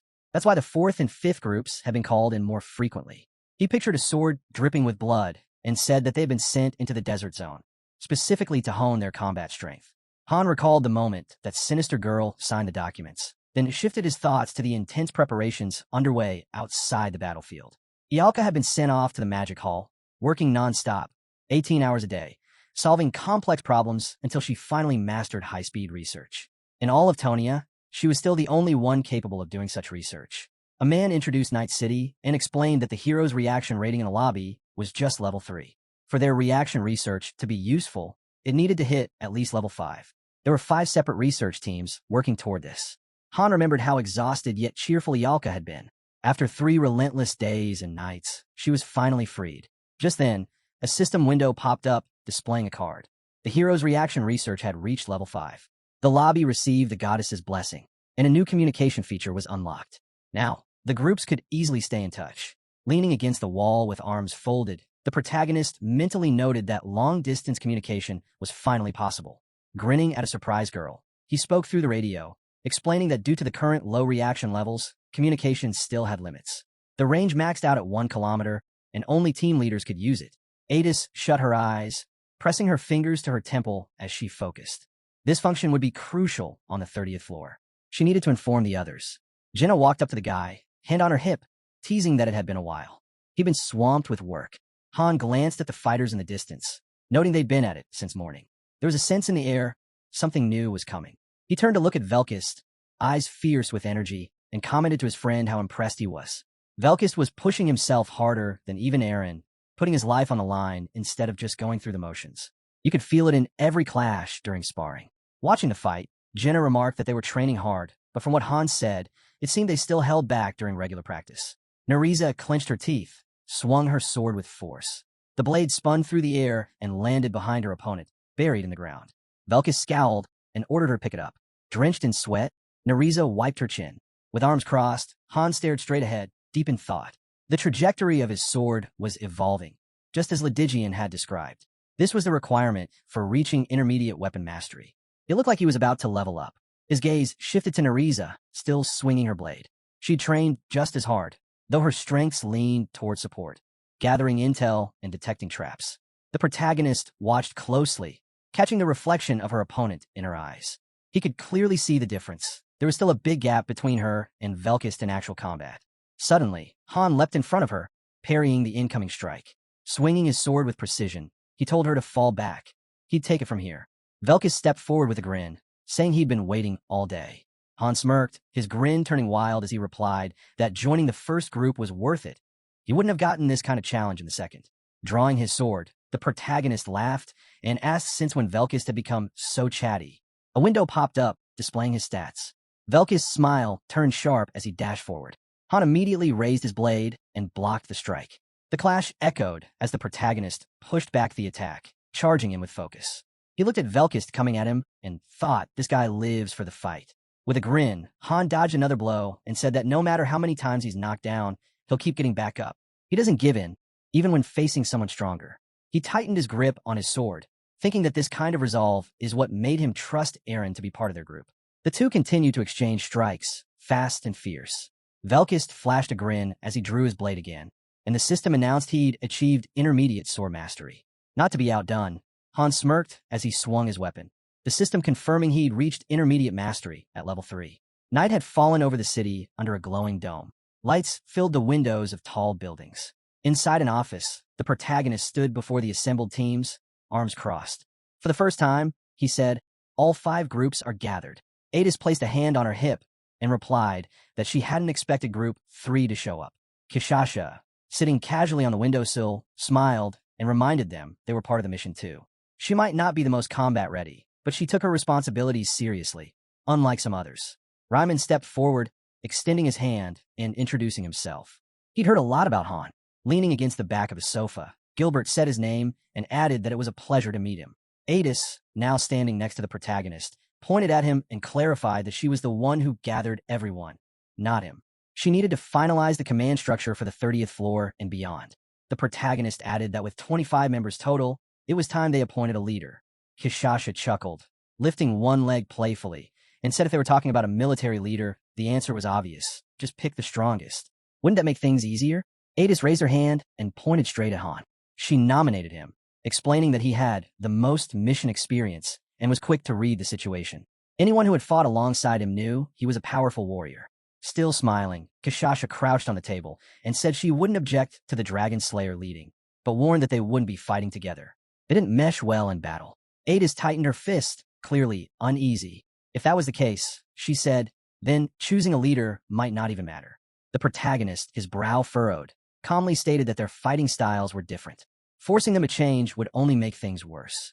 Kishasha rested her hand on her cheek and arched a brow, saying he was clever. They knew what teamwork meant, and she'd at least respect his calls during the mission. Han crossed his arms and looked over at one of the men. He said he'd give only the basic orders. The rest would be up to them to figure out. Adis, staring out the window, noted that even if he looked cold, he was kind at heart. The protagonist closed his eyes and told them not to be afraid. In battle, the first to hesitate is always the first to fall. There's always a way out of any situation. They just needed to remember that. Then, without warning, he stepped on the girl's foot. Ryman stared in shock. The protagonist swept his eyes across the group and told them flatly, if they weren't ready to give it their all, they should stay behind. Ryman, nervous and sweating, clenched his fists and responded that he had worked too hard to get here. He wasn't planning to fall back now. Han looked at him with a sharp expression, thinking that they'd find out the truth soon enough. Gilbert stepped up and asked if he could make a request. Turning around, he said he didn't mind Han leading. Everyone already treated him as the de facto leader anyway. Looking ahead with a serious face, he explained that the 4th and 5th groups had gone through a lot to make it to the 2nd floor. Just when they did, the 3rd floor was built. He asked if Han could get them moved up, assuming they proved themselves in the mission. The protagonist looked away and said the final decision would be up to the master, but he'd send in a request. He then held up several diagrams, telling them to memorize the layout before the operation. The 30th floor was likely to turn into a labyrinth, and they needed to be ready. Gilbert sat back on the couch, watching quietly. So young, yet already their leader, he thought. They were all here under the pretense of choosing someone to lead, but deep down, everyone had already made up their minds. If this whole setup was just to highlight the gap between the 2nd and 3rd floors, he mused, then they were all just pawns. Still, he smiled to himself, deciding to bide his time. It won't be long before I'm the one in charge here, he thought with a confident grin. The city shimmered under the morning sun. The protagonist drew his sword from its sheath and asked if everyone was ready. Han gripped his hilt and nodded. Ialka adjusted her bracelet and jokingly asked if anyone had written their will yet. Velkist raised his blade and asked her the same. Jenna, holding her quiver, replied calmly that no one was dying today. Han would lead them to victory, just like always. Han stepped ahead, muttering that they were relying on him way too much. Still, the entire squad marched forward through the streets, their resolve unshaken. Ada stood firm in front of her group. Kishasha stood before her team with a light smile. Ryman, frowning, led his unit with determination. Gilbert's group waited outside, weapons in hand, ready for what was to come. Suddenly, a system window popped up, confirming the formation of an attack unit made up of all 5 groups. In front of the dungeon entrance, the gathered forces stood in full strength, 25 heroes in total. The system listed Han as the recommended leader of the operation. Adis glanced at him and said that this time, she'd make herself more useful than she had back on the 20th floor. Ialka, standing behind, looked uneasy. She mentioned how each new boss level seemed to demand even more manpower. At this rate, they'd have 100 people running missions before long. She looked at Han, who stood silently in front, pretending not to hear her. Isel chuckled, placed a hand on her head, and reminded them that this was the 30th floor. They needed to stay alert and not get in Han's way. Velkist glanced over at him with a grin, teasing that Han was becoming popular. He was even getting a little jealous. The portal began to hum as it activated. A system voice announced that the gate would open in 10 seconds. A message flashed, 29 floors cleared. Climb the tower. Save the world. Jenna turned, gave a confident smile, and said that everything would go smoothly, as long as they stayed careful. A blinding light burst from the portal as waves of energy rippled out. Sunlight pierced through the clouds, and the surrounding space shifted, suddenly filled with swirling sand. The group found themselves in the ruins of a city. Ialka held her hood down against the wind and asked if they had just arrived in some kind of city. Han scanned the area and noted that it looked ancient. Frowning, he reached out to Adis over the comms to confirm their location. She responded that it was a strange place, covered in sand and scorching hot. Han glanced at his own surroundings and replied that it looked the same on their end. They needed to regroup. He told the others to head for the center of the city. No need to explain where that was. As they moved down the crumbling streets, Han told Ryman they should head to the center too and to try getting in touch with the other groups. It was too spread out to rely on luck. Trailing behind the girls, Han frowned. This wasn't good. Everyone was scattered. Pulling his collar up against the stinging wind, he instructed the group to make their way toward the center and let Nerissa take point. He also asked them to keep watch for Friasis. She might be somewhere in this area. Nerissa nodded and took the lead, running ahead with purpose. Han reminded them that Nerissa would report anything she saw, but they couldn't afford to drop their guard. The group moved through the sandstorm, eyes sharp. Jenna looked forward with concern and mentioned that the silence was unsettling. It was always quiet right before something happened. Han furrowed his brow and called out to the second and fourth group leaders through the radio. Gazing up at a worn statue of angels, he told them they'd rendezvous at the large central building. Through the haze of dust, he spotted the silhouettes of the girls pushing forward. In the background, he could hear Ryman relaying updates to the other groups. Weapons were drawn. Everyone was on alert. Suddenly, Nerissa emerged from the storm, carrying someone on her shoulders. "I found the princess," she announced. She was unconscious in the middle of the road. Han moved next to her, eyes fixed on a girl. "What are the odds this is a trap?" Ialka narrowed her gaze, her eyes glowing faintly as she scanned the body. "None. She's clean," she confirmed. Han uncorked a flask and brought it to the girl's lips. "What was she doing out here?" he muttered. Friasis drank the potion and slowly opened her eyes. Her voice was weak as she whispered his name. Still holding the bottle, Han told her the elixir would help her deal with the heat. Lying against Nerissa, Friasis clutched the flask and murmured, "I just wanted to find the keys." Han gave her a sharp look and asked if this was really the place. The girl glanced at the statue-topped building and nodded, saying it matched exactly what she'd seen in her dreams. Looking down quietly, she added that the keys were here. Suddenly, a window popped up. Mission info. On the 30th floor, NPC Friasis had to survive. Han's brows furrowed as he stared ahead. The main character was already walking off, telling the others to stay close to Jenna. If anything went wrong, she was their best chance to hide. He tapped his temple, calling Adis over comms, asking if she'd seen a mission window too. She replied, saying she'd gotten data on scouting and NPC survival. Han scanned the buildings and told her not to bother searching. Friasis was with them already. He told her to alert the other teams and head their way. Ialka turned with an annoyed glare, brushing sand from her clothes and muttering how much she hated this place. Han looked up at the tall building again. "You're sure it's here?" he asked. Suddenly, a swirling wind of sand wrapped around the statue on the rooftop. Han stood before the building, eyes fixed above, lost in thought. As a kid, he remembered standing in front of a door, part of a completely normal family.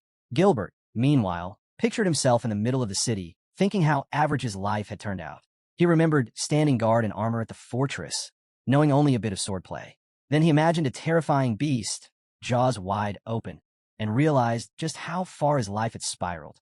He recalled the surge of monsters charging forward, how the once safe world had become a nightmare. In his mind, arrows flew from all sides. He screamed again as he remembered the moment one pierced his eye. He saw himself trapped, surrounded by orcs. One licked its lips with savage glee. Terrified, he had rushed away without thinking. The orcs gave chase, loosing arrow after arrow. He imagined resting beneath a tree, lost in the forest, unsure where to go. But he knew one thing for sure. There was no place for a deserter. Gilbert remembered the moment when 3 boys found him resting under a tree. He realized that, somehow, he'd ended up meeting decent people. He pictured nights around the fire with them, sharing food, even talking. But deep down, he'd never let his guard down, always fearing they'd strike when he least expected it. He recalled the feel of a sword driving into a body, wondering if those boys had really been kind, or just bandits wearing friendly faces. Then came the image of him standing over a corpse, sword in hand. Coldly, he admitted he'd killed them. He remembered a boy on his knees, begging for his life, and realized the fear he once felt was now something he inflicted. He let out a crazed laugh, knowing then he had tasted something twisted, ecstasy. The scene shifted to Sand City. Over comms, Ryman announced that Group 1 had secured the target. He asked if Groups 3 and 5 could see the dome building. Kishasha, standing with her squad on the street, answered. If he meant the massive castle in the city center, then yes, they had it in sight and were heading that way. Gilbert touched his earpiece, saying their position didn't give them a view of the structure yet, but they'd move as soon as it came into sight. A city map appeared, showing the team's locations. Groups 1 and 2 were nearing a large building, its angel statues almost buried in sand. Eyes were on the rooftop of the castle now. Soon, all the teams had gathered in the square nearby. The protagonist stood beside the princess, brow furrowed, and announced she was the one they were assigned to protect. The girl glanced over at Ryman and introduced herself. He studied her uncertain expression, asking if she was truly of royal blood. Gilbert imagined Friases as a child and recognized her. This was the same girl from the old footage, just older now. Crossing his arms, Gilbert admitted to himself this was their objective. But what the mission actually meant still escaped him. The protagonist looked up at the structure and stated plainly, this temple was the only significant landmark in the city. Group 1 would head inside. The rest were to remain outside. Adis turned to him, uncertain. They had no clue what might be waiting inside. Was he really that confident? Ryman turned without hesitation and said they'd start scouting the southern area for now. Gilbert glanced at the team and said they'd cover the west side. At the temple entrance, Nereza stepped forward, placed her hand on the door, and noted there didn't seem to be any traps. The door creaked open, and they moved inside. Friases' eyes widened in awe as she stared ahead. A shimmering dagger floated above a pedestal, pulsing with energy. This is it, she whispered in amazement. Nereza pulled her collar down slightly and frowned. Still no trace of enemies, she muttered. The protagonist studied the dagger. Its glow was almost calling out to him, daring him to claim it. But something felt too simple. Friases reached out. The moment the dagger touched her hands, a message flashed. First objective complete. The key of emptiness acquired. Ialka placed her hands on her hips and stared. So, nothing's happening, she said, uncertain. Suddenly, the ground quivered beneath them. Ialka's head dropped slightly as unease crept in. A warning window flared. Han tensed and raised a hand to his temple. Adis's voice came through the comm. You need to get out now. The skies above the temple turned a deep blue. Standing just behind Friases, the guy looked up. Did the sandstorm actually stop? But the ground shook harder. The team stood at the exit as Nereza called out. Nearest way out is southwest. I'll lead. Han tapped his earpiece and relayed the order. We're pulling out. Everyone else, run for it. They bolted as the city began crumbling around them. Ryman, sprinting beside them, shouted, What happened? The protagonist turned back, eyes wide. Kishasha and her squad were airborne, flying over the collapsing city. Ialka looked on, stunned. Velkis smirked. So something did happen. The group dashed forward, the sand roaring behind them like a tidal wave. Ada spun mid-run, shouting, Move faster. Ryman threw a glance over his shoulder, his voice tense. What the hell is going on? Gilbert's eyes flicked away, fear etched on his face. Han turned to Jinna and Friases, extending a hand. Don't let go of her, no matter what. He took off, yelling back, Run? You've got 5 minutes to the exit. He added, Anyone who can stand. Help the injured. We're not leaving anyone behind. Jetty grabbed Gilbert's arm, desperation in his eyes. Don't leave me, he cried out. But Gilbert shoved him back with a cold glare. Get lost. Jetty hit the ground hard, teeth clenched in pain. Behind him, the raging sandstorm began pulling him in. His screams echoed, full of terror and tears. As the others fled, a notification blinked into view. Return to the embrace of God. His fighting spirit will be remembered forever. The storm swallowed the city, sand waves crashing through the streets. Gilbert looked ahead, rage burning in his eyes. They were just pawns, he muttered. I'll survive this and finish what I started. The storm surged forward. Han vaulted over a wall, reporting through the comms. 1 minute to the exit. His expression was grim as he scanned the path ahead. No more monsters in sight. Turning to the others, he shouted, Don't stop running. Not even after we're out. Buildings disappeared under waves of sand. Everyone regrouped behind the fortress. Friases lowered her gaze, her voice soft. Is this all my fault? The protagonist held up a bottle, staring at it. Blaming anyone won't help now. Ialka raised a hand, eyes closed. At least we made it. Barely. Han squinted into the distance, uneasy.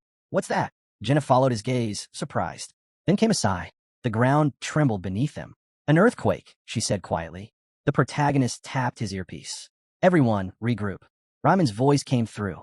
Mission accomplished? Walking on the trembling earth, the guy replied, Don't get your hopes up. This is just the beginning. He glanced at the princess beside him. Get your weapon. Be ready. Above them, the sky crackled with energy. Alerts flashed across the system. Sandstorms spun through the city, buildings lifted by the rising dunes. Behind a fortress, the group watched in awe as the city itself climbed atop a massive sand mountain. A monster bared its fangs through the swirling dust. The protagonist stared up. Was this in your dreams? Friases' voice shook. No, I've never seen anything like this. The system chimed in, mission updated. The monster raised a massive paw, fury in its eyes. Inside the fortress, it stood tall.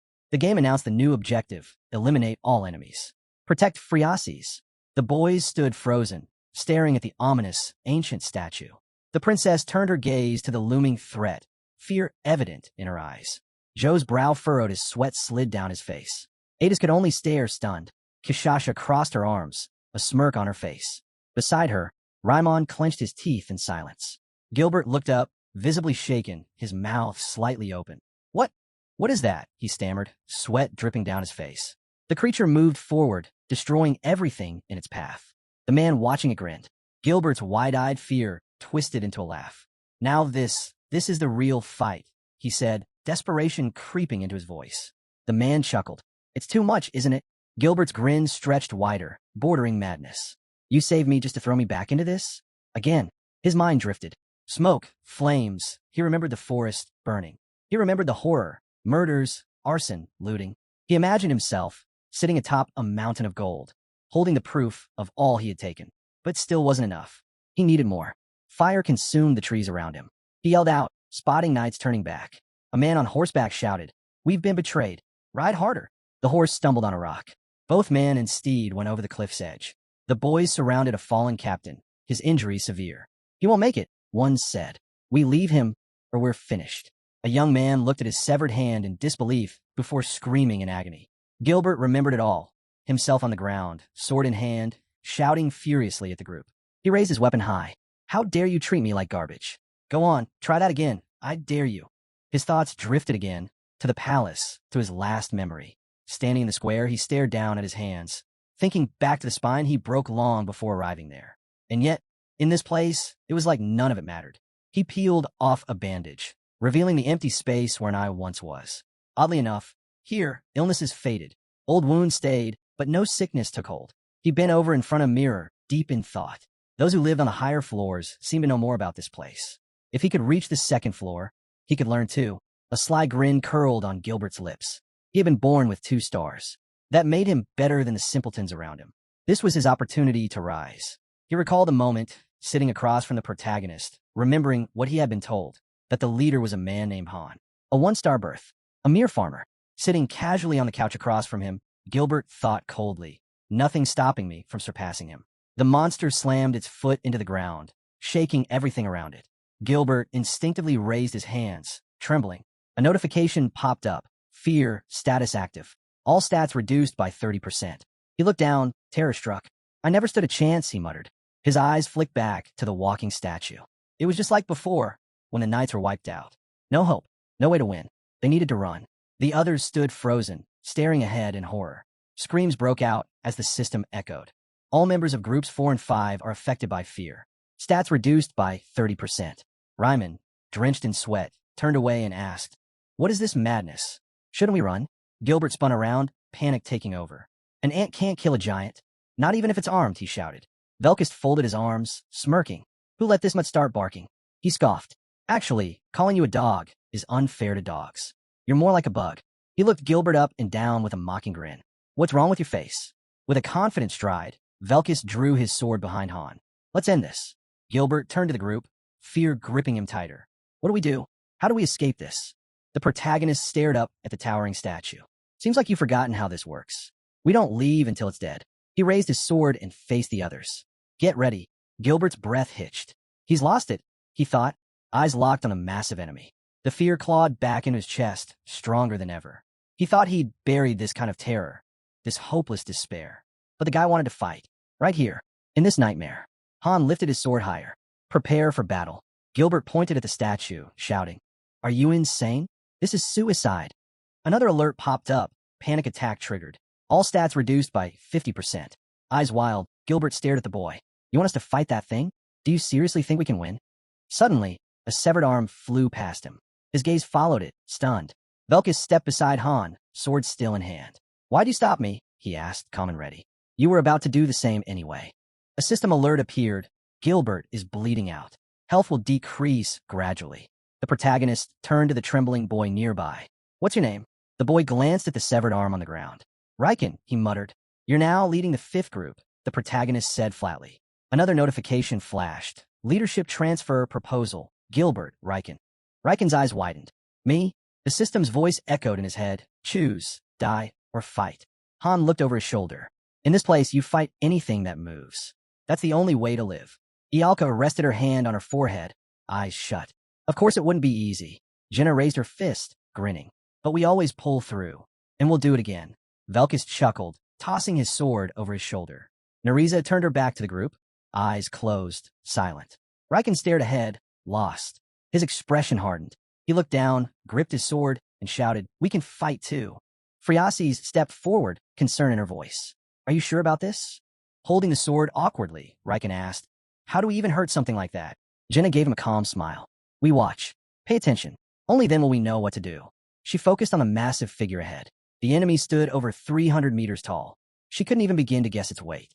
Made of stone or something like it. They were like ants facing a mountain. Ryman threw up his hands. "So what now? Say something already." Han stepped forward, facing the group. "We buy time. Gather as much data as we can. Running isn't an option." One of the men buried his face in his hand. "What do we even do?" In the fog behind him, dark figures began to appear. Friasis turned back slowly. Her eyes widened. Out of the pink mist, a horde of monsters surged forward. Bloodthirsty lizards rushing toward them. "First wave incoming," the system announced. Han stood firm, sword at the ready. "They'll be here any second," he muttered, eyeing the second wave of lizard beasts advancing from the west. A system alert flashed. This was the second phase of the monster wave. Adis shielded her face from the swirling dust. Kishasha darted ahead of her squad with a grin, calling out, "Leave these little pests to us." Han glanced at Raimon and Adis. "Ignore the third group for now. The second wave is coming straight at us. The fourth and fifth will trail behind." He addressed the team, introducing himself and the others to the enemy. "Our job is simple. Protect the target and figure out how to take down that giant. Don't let any of the monsters reach us." He turned his eyes toward the towering statue and scoffed. "It's clear who that thing is after. As long as we stay clear, it won't bother with us." The squads fell into formation as ordered. Raimon stood up front, gripping his sword. "Han," he shouted.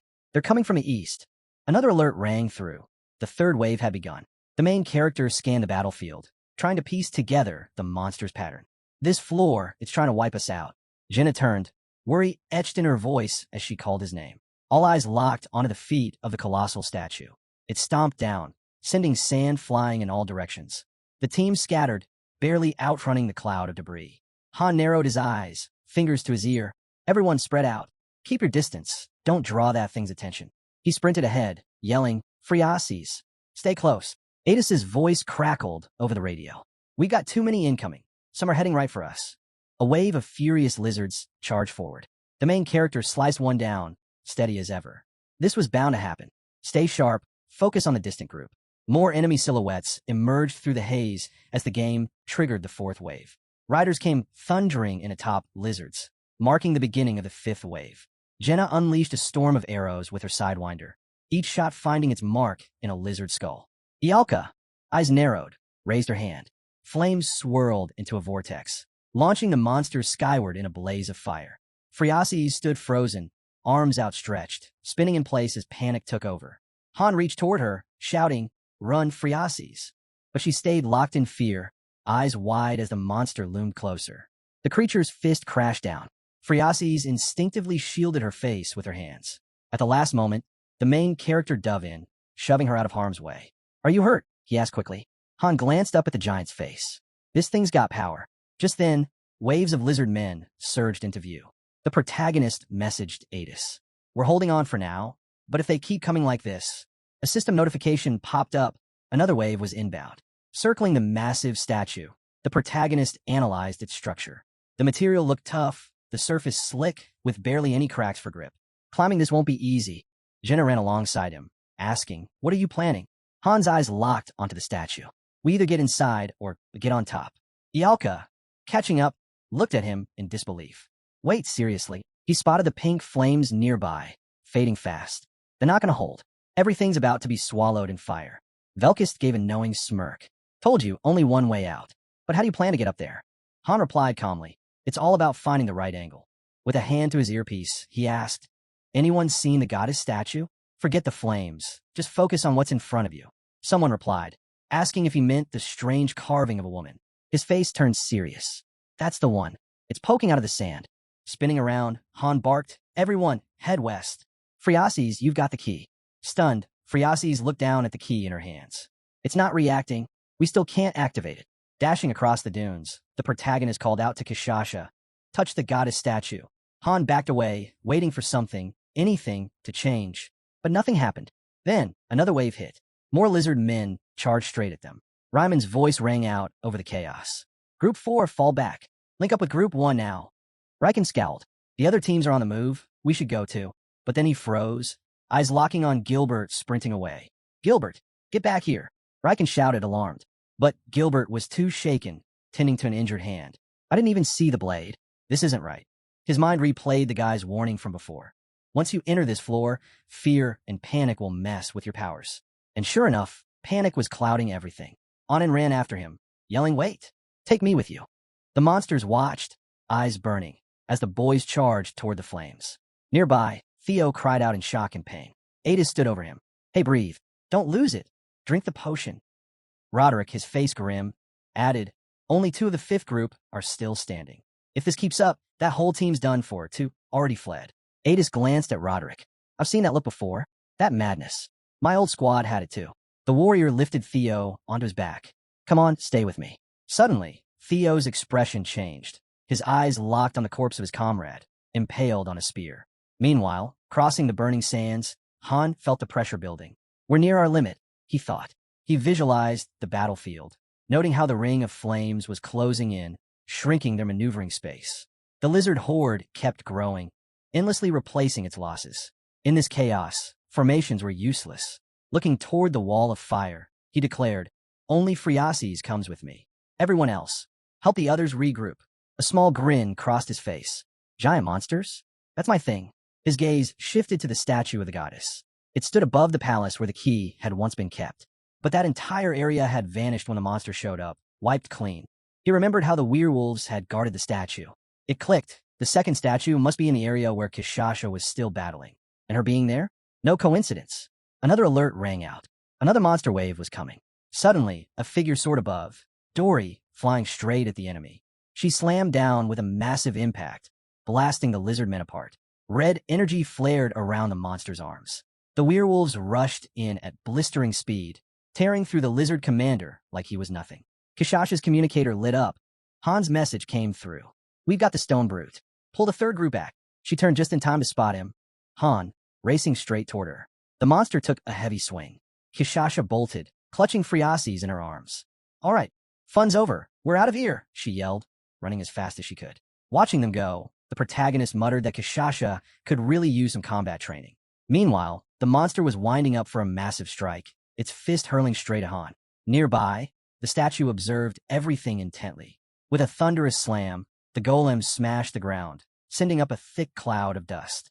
A golden glow wrapped around Friases and Han, who lay motionless at the statue's feet. Suddenly, light burst from the angels, followed by a loud explosion. A message flashed. The artifact's power had activated. Divine energy from the goddess surged, locking the ancient statue's arm in place. The radiance began crawling up the monster's limb. Behind it, warriors continued to battle fiercely. Ryman, startled, asked if the giant statue had just stopped moving. Seizing the moment, Han climbed onto the monster and shouted to all teams, commanding their attention with his raised hand. The protagonist agreed. It was time to scale the creature. A system prompt floated near the tower, asking the team leader who would go first. Ialka closed her eyes, extending her hands, and began to cast a spell. Her magic ignited flames that swept across the entire battlefield. On the tower, a group yelled for everyone to hurry up. Adis thanked the hero for the assist before beginning her climb to the top floor. Han turned to a weary girl beside him and asked where Roderick was. She told him Roderick had gone to support the 5th team. Meanwhile, a weapon struck deep into the monster's face. One terrified fighter leaned on his sword, catching his breath, and heard a man call out, "Hold formation, then pull back." Roderick was slashing rapidly, striking with brute force. Watching him, Riken gasped, calling it unbelievable. The hero stared forward with quiet determination, lost in thought. Recalling his early days, the man said this now felt more like a vacation than a battle. Sitting back with a grin, Riken held his weapon and said he used to dream of roaming the continent as a mercenary, so maybe that dream had finally come true. Roderick bowed his head, listening quietly. Riken added that he still had a long way to go before becoming a true mercenary. Calmly, the man told him he was already a fine warrior. Riken looked at Roderick, confused. A moment passed before Roderick lowered his gaze, silently staring at the ground. Then, someone slowly approached them and said with quiet resolve, "I'm with you now, too." Dylan, eyes steady, told the guy beside him that no matter what, he was going home stronger. Roderick glanced sideways at him and remarked that he was still just a kid. A memory surfaced, Dylan trembling and collapsing in fear. But now, the hero stared forward with that familiar, sly grin. Dylan's hand stretched out, desperate to act, to hold on to hope. Moments later, a lifeless body and scattered spears rested against the wall. A hand, still gripping his sword tightly, suddenly yanked it free. In one powerful motion, the hero launched forward, blade in both hands, slicing through enemy arms as the warriors charged in. One of the men let out a scream of terror, his mouth wide open. Nearby, Riken wiped his mouth and asked about Gilbert. Adis, sparing a quick glance at the hero, replied that Gilbert probably wasn't dead, but he couldn't win this alone. From the tower summit, the group spotted an incoming wave of monsters.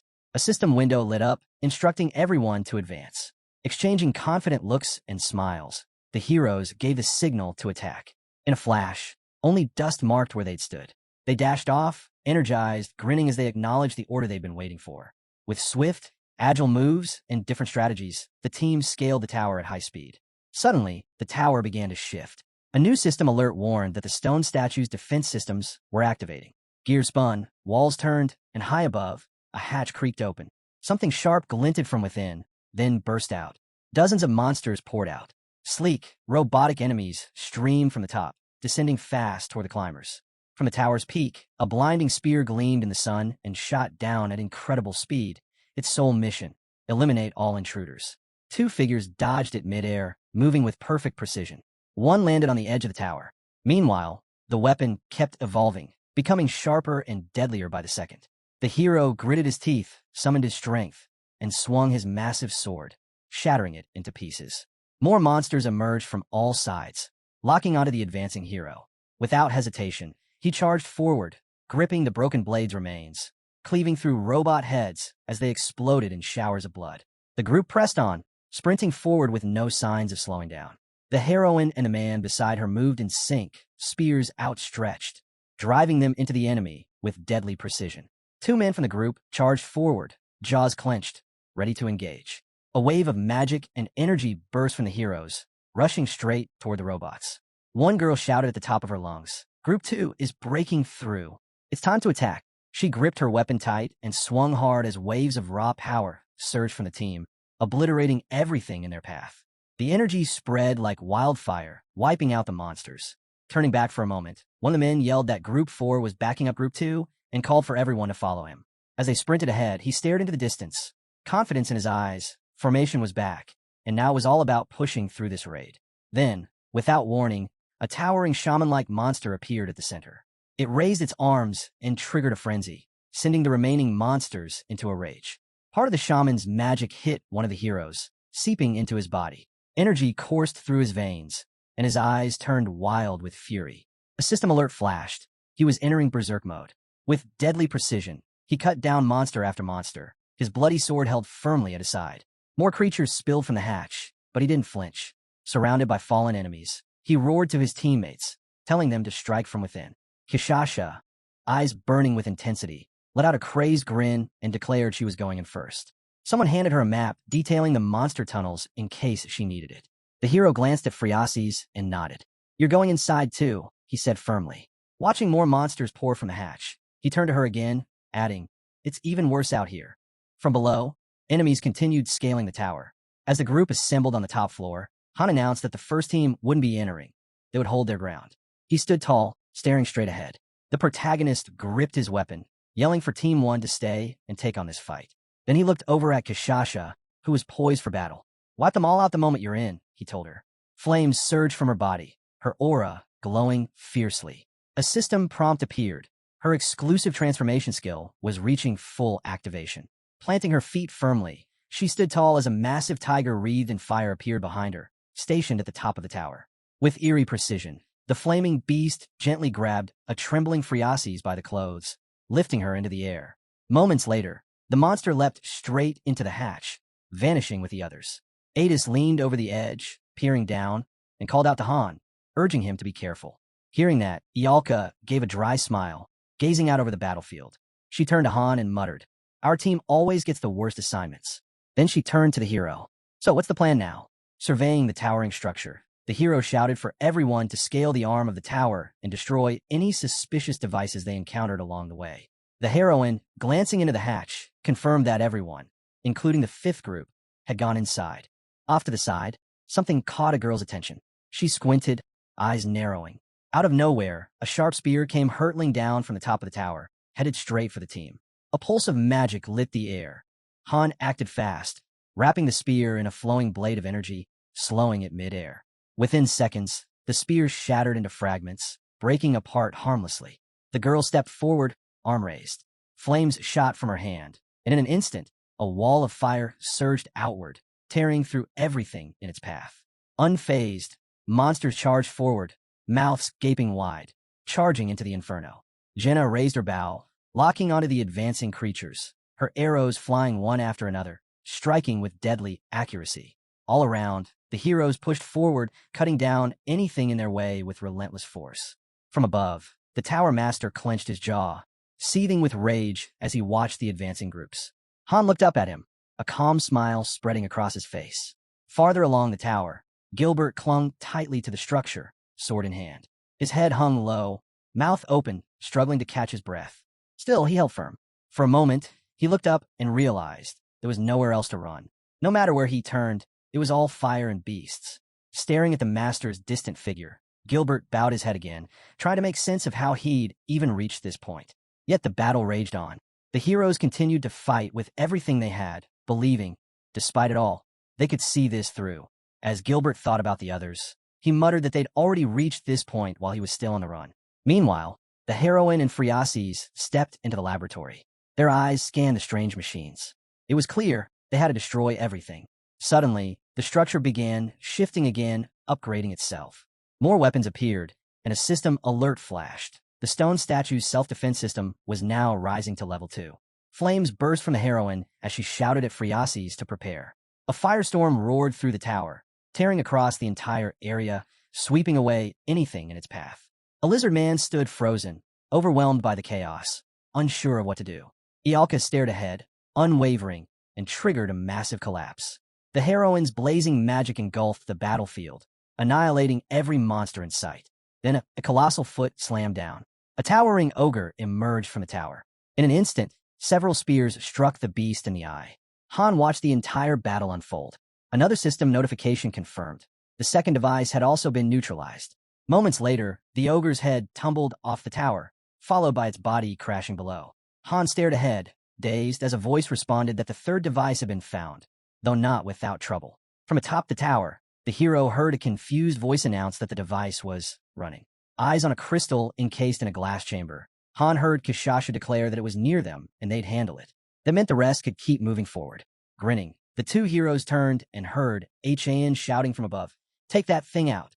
Monsters howled, jaws open wide, blocking the way. But the two heroes pressed on, cutting through with magic until they reached the crystal, guarded fiercely by the creatures. With a confident smirk, the hero rushed forward. Sword in hand, he drove it through the glass. The crystal shattered, shards scattering everywhere. The tower master's expression grew darker. The system now reported that the statue's defenses had reached level 3. Sparks shot from the master's eyes, then burst into a blinding glow that lit up the sky. The heroes looked up, shielding their eyes, trying to grasp what was happening. Every time a crystal was destroyed, the defense systems escalated. They quickly realized the pattern.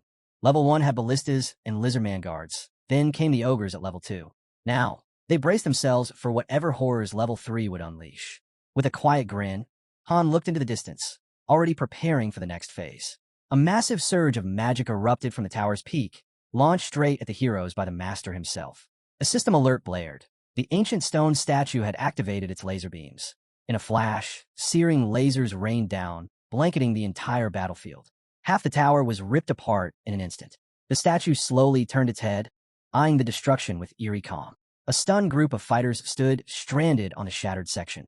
Jenna, shocked, admitted she hadn't expected this. Han quickly responded, "We're close to the head. Just hang in there." Below, an ogre let out a deafening roar. While Kishasha's team battled the creatures, Han shouted over the chaos, "Quit smashing the devices and start focusing on the monsters." One man glanced aside, saying nothing, eyes firm with resolve. Two heroes screamed in fear, dodging the deadly lasers as they flew past. Han heard Ada shout back that some strange magic had started pulsing near the lasers, instantly vaporizing nearby monsters. Realizing the attacks inside were intensifying too, the man gripped his spear tighter and broke into a sprint. Han pushed forward, determined to destroy the laser-emitting device. Power surged from him as he ran, his magic blazing a path ahead. Without slowing, he launched his spear into a device on the tower. It shattered with a flash. Ada's confirmed over the comms that their section was finally clear and they could keep moving. Elsewhere on the tower, Kishasha cried out. They'd taken down the fourth target. In one of the fading laser beams, two silhouettes could be seen, a pair of angels embracing, looking skyward. Moments later, the light faded and the angels were gone. The statue's giant hand gently lowered them to the ground. A system message roared to life. The ancient statue no longer held the goddess's power. The effect was removed from the object. Trying to keep her footing, Jenna stared into the distance, panic in her voice. We're out of time. The heroine took off running. Behind her, Ichayan shouted, Don't be scared. I'll catch up. Watching the monsters ahead, one of the heroines declared she was going up too. There was no time to waste. Jenna and Ialka glanced at Ichayan, who was still locked in combat, and yelled for him to hurry and climb. The protagonist, slicing through waves of monsters, called back to them. I'm on my way. All around them, the tower continued to burn, flames erupting higher and higher into the sky. The two boys climbing the tower exchanged worried glances and shouted that this path was way too sketchy. Jenna reached out her hand, yelling for Han to grab it quickly. The hero sprinted forward, making swift, agile leaps. Han rushed toward her. Jenna kept her hand out, eyes on him with admiration. Gritting his teeth, the hero pushed himself harder to reach her. Their hands were just inches apart. Then suddenly, Han's grip started to give. The hero's expression shifted to confusion and fear as Han began to fall. Jenna froze, not knowing what to do, her voice breaking into a scream as she watched him drop, calmly descending. Han remarked that the place was hopeless. There wasn't even anything to grab onto. As he fell, he began forming a magic sphere. Realizing he had to end this in a single strike, the hero clenched his teeth. A powerful force surged as he launched toward the wall, jamming his sword into it to slow his fall. The blade carved through the stone, and half the tower cracked cleanly in two. Exhausted, Han dangled from his sword, barely holding on. As his strength waned, he stared forward in confusion. Just then, the system window flashed. A screenshot had been taken and saved to the gallery. From atop the tower, Jenna peered down, hearing Han shout that he wasn't dead and everything was fine. Fearful, she called back, begging him to wait.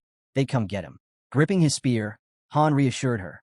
He was okay, and the crystal should appear soon. Still suspended, he turned a glance toward some flame-lit passageways. Realizing there was no other option, he knew he had to head toward those secret entrances if he wanted to survive.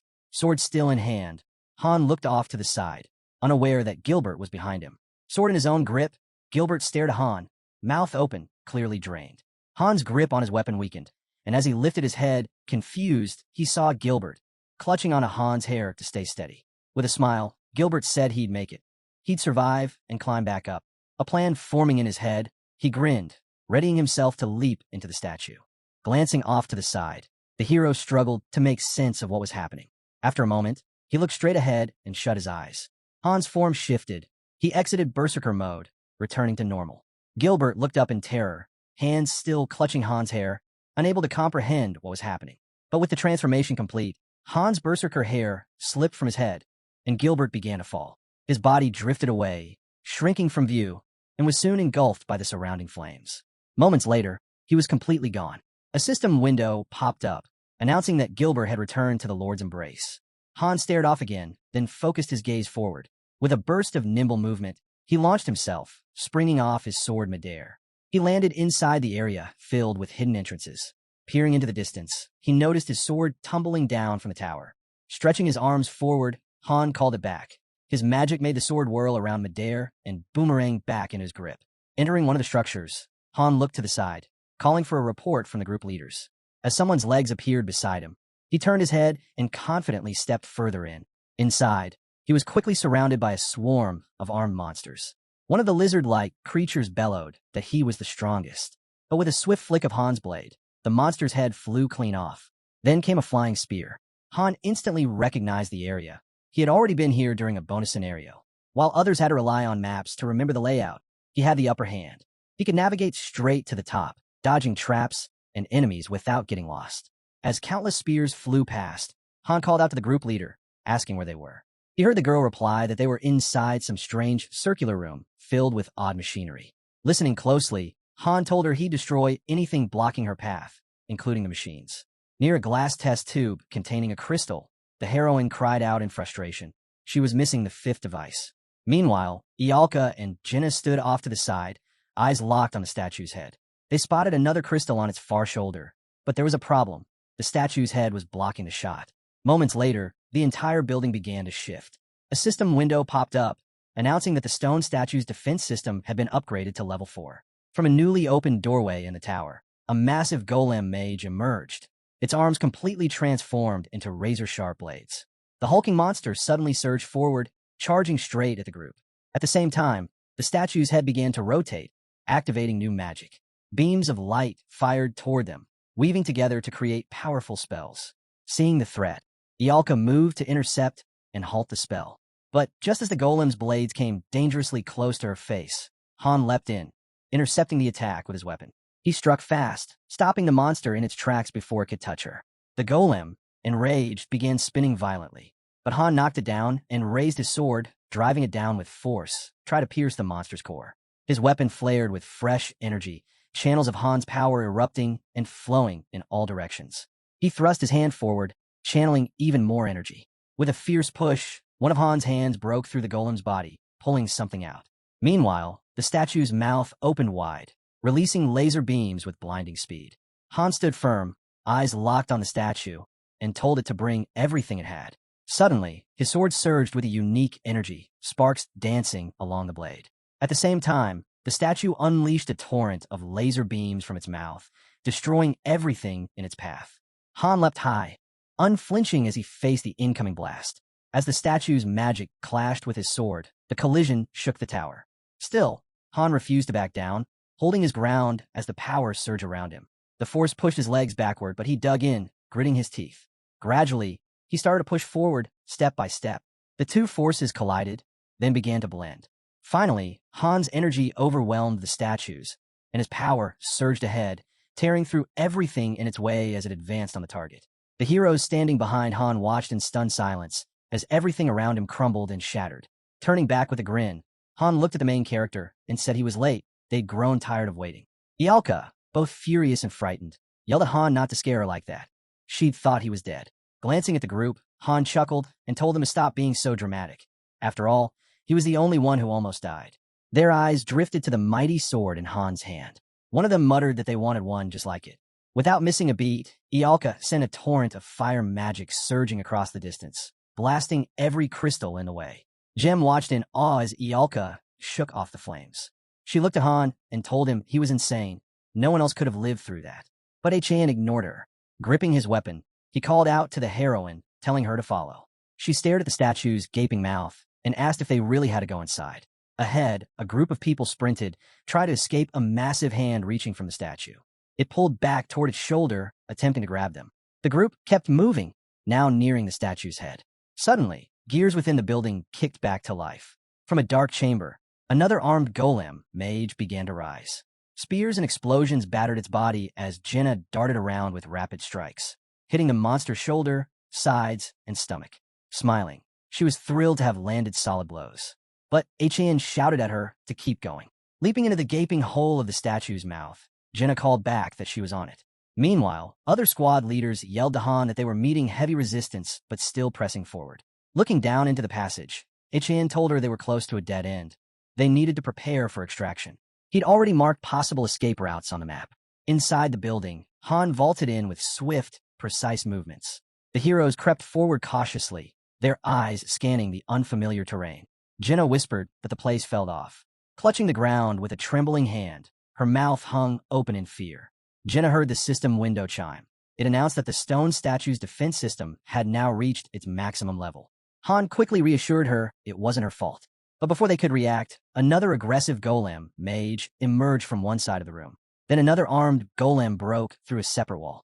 From the center, the strongest yet appeared, sword in hand, towering over the rest. Suddenly, voices echoed from above, revealing to the group that they were inside a testing chamber. The monsters advanced slowly, and a voice declared they were now test subjects for its experiments. One of the creatures extended sharp needles from its hand. Meanwhile, robotic parts fused together, forming an entirely new kind of monster. Jenna, studying them closely, asked Han where their weak points were, but he had no idea. The voice introduced its latest creation, a level 46 high golem mage, far more powerful than anything they'd seen before. The new golem stepped forward, and the protagonist thought to himself, level 46? That might even outmatch the halfling dragon. Just then, the gate swung open. Without hesitation, the protagonist charged ahead, his weapon slicing through the space between the doors. As they moved, the golem sneered, questioning what such tiny creatures could possibly hope to accomplish. Watching Jenna, Han said it was time for him to go, and she replied it was good to see him again. The golem shouted at them to halt, but the hero simply answered, "We'll meet again. Wait for us." An ammunition magazine popped open, releasing glowing baton-like lights. Jenna raised her head, asking what the strange glow was. The protagonist told her to ignore it. The beam streaked forward. Someone cried out that one of the 7 ancient statues had taken major damage. Kishasha glanced sideways and said they'd reached a dead end. There was no clear path forward. But Han told her to head up the stairs and take a right. If they followed the forks midway, they'd find the exit. They just needed to wait there. As the protagonist walked down a corridor, Jenna asked what he planned to do. He replied, simply, that they'd take out the statue's head before escaping. She commented that he always seemed to take on the hardest jobs. Then she suddenly turned, saying it felt like something was behind them. Looking at her, the protagonist said it must have already broken through the door. The golem suddenly roared, stretching its arms forward and shouting that they dared not underestimate his ultimate creation. Without warning, he unleashed a barrage of attacks. Arrows flew toward Velkist, who clenched his teeth, smirked, and muttered that they'd meet again right here. Ialka shot him a glare and demanded to know what he was talking about. They should be fighting together. At that moment, a notification flashed. Binnick was bleeding out. Ada's message that the number of enemies had suddenly skyrocketed. Han asked how many. Her answer, over 1,000. She was pushing toward the exit. Placing a hand on his forehead, the protagonist muttered that he understood. Even if he had to hold the line alone, he wouldn't let Friasis die. Adis replied she'd give it everything she had. Turning back, Nariza said 3 of them would be enough to keep going. If 2 could hold the enemy back, she'd use her magic to make sure they stood a chance. Han gritted his teeth, urging them forward, asking if she really didn't believe in them. She averted her gaze, but didn't respond. The protagonist told them to run if they got the chance. No unnecessary losses. As he sprinted ahead, he shouted not to die on him. Ialka yelled back, "Easy for you to say." Running beside him, Jenna asked if he'd be all right. Han responded that they had to trust each other. They hadn't trained all this time for nothing. The battle against the golem erupted. Chaos filled the room. Fear crept in, but the fight continued. A strike smashed into the monster. Off to the side, someone shouted for a girl to hold on. She groaned that her head was pounding and to stop yelling. Ryman grinned. The mission was almost over. It seemed impossible, but they were nearly through. If she could hang on just a little longer, they'd all make it back alive. Rose looked at him, her voice trembling. "We'll really make it back?" The golem's eyes flared. A question hung in the air. Would this nightmare ever truly end? Blood spilled from Velkist, and Rose fell. The hero winced. It hurt more than anything. Then a massive monster emerged. The thought struck, this challenge was brutal, and only a rare few could survive. It was almost like the creators didn't even want players to finish it. Gritting his teeth, the protagonist recalled it was the same with his own account. The girl turned to him, concerned. He simply said not to worry. They'd clear this floor, no matter what. A steel door suddenly appeared, then burst open with a crash. Someone had knocked it clean off its hinges. Inside, a figure sat calmly on a chair, muttering about how foolish people could be. The protagonist stepped in, frowning. The creature slowly turned in the chair, locking eyes with him. "So, you finally made it," he said with a smirk. Then, with a mocking tone, he asked if the hero even knew what the girl he was trying to protect truly wanted. "She's trying to defy the very laws of the universe." The hero flung his blade without hesitation. "You're wrong," he growled. Just then, the girl let loose an arrow, her shot tearing through the air. As the strike hit, the monster stumbled. Han glared at him and snapped. "What nonsense are you even going on about?" The creature collapsed to the floor. The hero turned to the girl and told her they needed to destroy every last one of the strange devices scattered around. "Leave nothing behind," he said. She nodded in agreement. Suddenly, the golem's eyes lit up again. Velkist and Nariza scrambled to avoid its attacks. Velkist clenched his teeth, thinking how fast and impenetrable the creature was. Every strike it launched seemed impossible to counter. He grimaced. How was he supposed to defeat a dragon if he couldn't even handle this? The hero entered a new room, his eyes fixed ahead. There at the center stood a massive crystal. Drawing his sword, he told himself this had to be the last one. With a swing, he slammed his blade into it. At first, nothing happened. But then, cracks began to spread, and shards exploded outward. A notification flashed. The ancient statue could no longer hold up. Mission type updated. Escape. The new objective, get out of the current region. Bonus objective, keep NPC Friasis alive. Looking over at Jenna, Hans said this place was done. They had to leave now. She hesitated, asking about the others. We'll meet them along the way, he said. You're coming with me. Smoke poured out from the statue as the hero relayed the update. The final crystal had been destroyed. All the doors should now be unlocked, and the flames would vanish. Find the exit, he urged them. Adis chimed in. They found a way out, and were already moving. She asked how things were on his end. The hero responded that they were fine. They'd get out on their own. Then, the ground rumbled. Turning around, the protagonist asked if the first group was okay. Someone answered that the mission had changed. They needed to evacuate. In the chaos, a monster grabbed Rose's lifeless body. They heard someone say they couldn't bring her with them. There just wasn't time. One stepped forward with a grin. Time to move, he said, then offered to clear the path. Just watch. Adis told Lilani to help Anand, then turned to Bennick and asked if he could run. Bennick didn't hesitate. He took off, saying he could handle it. One of the others warned him to run as fast as he could, or they'd leave him behind. Bennick shot back that it was fine and kept his eyes on the path ahead.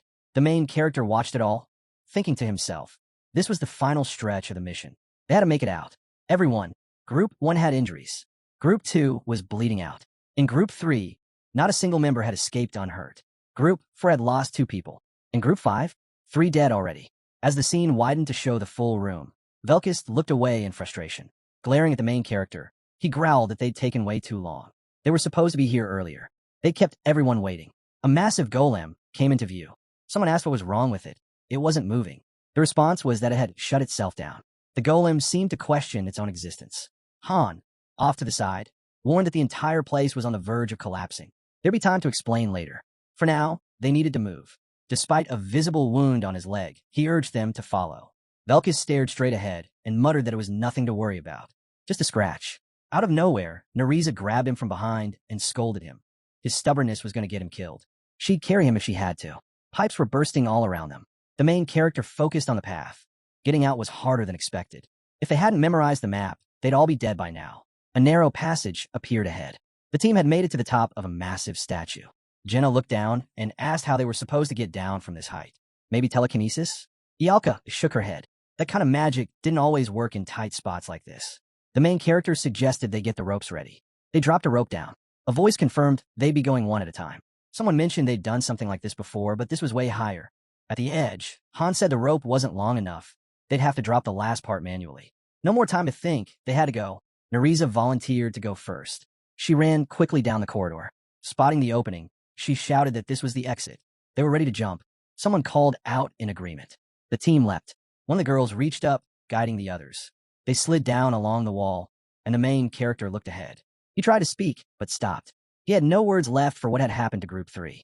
Adis told everyone to get ready to descend and grab their ropes. As the statue began to collapse, people started falling, chunks of stone crashing to the ground around them. Jenna sat on the ground, breathing hard. Nereza looked around and said, "We did it." Below, several squads were already gathered, smiling. Adis praised them, said it was a job well done. The protagonist asked how bad the damage was. Standing before him, Adis said it could have been worse.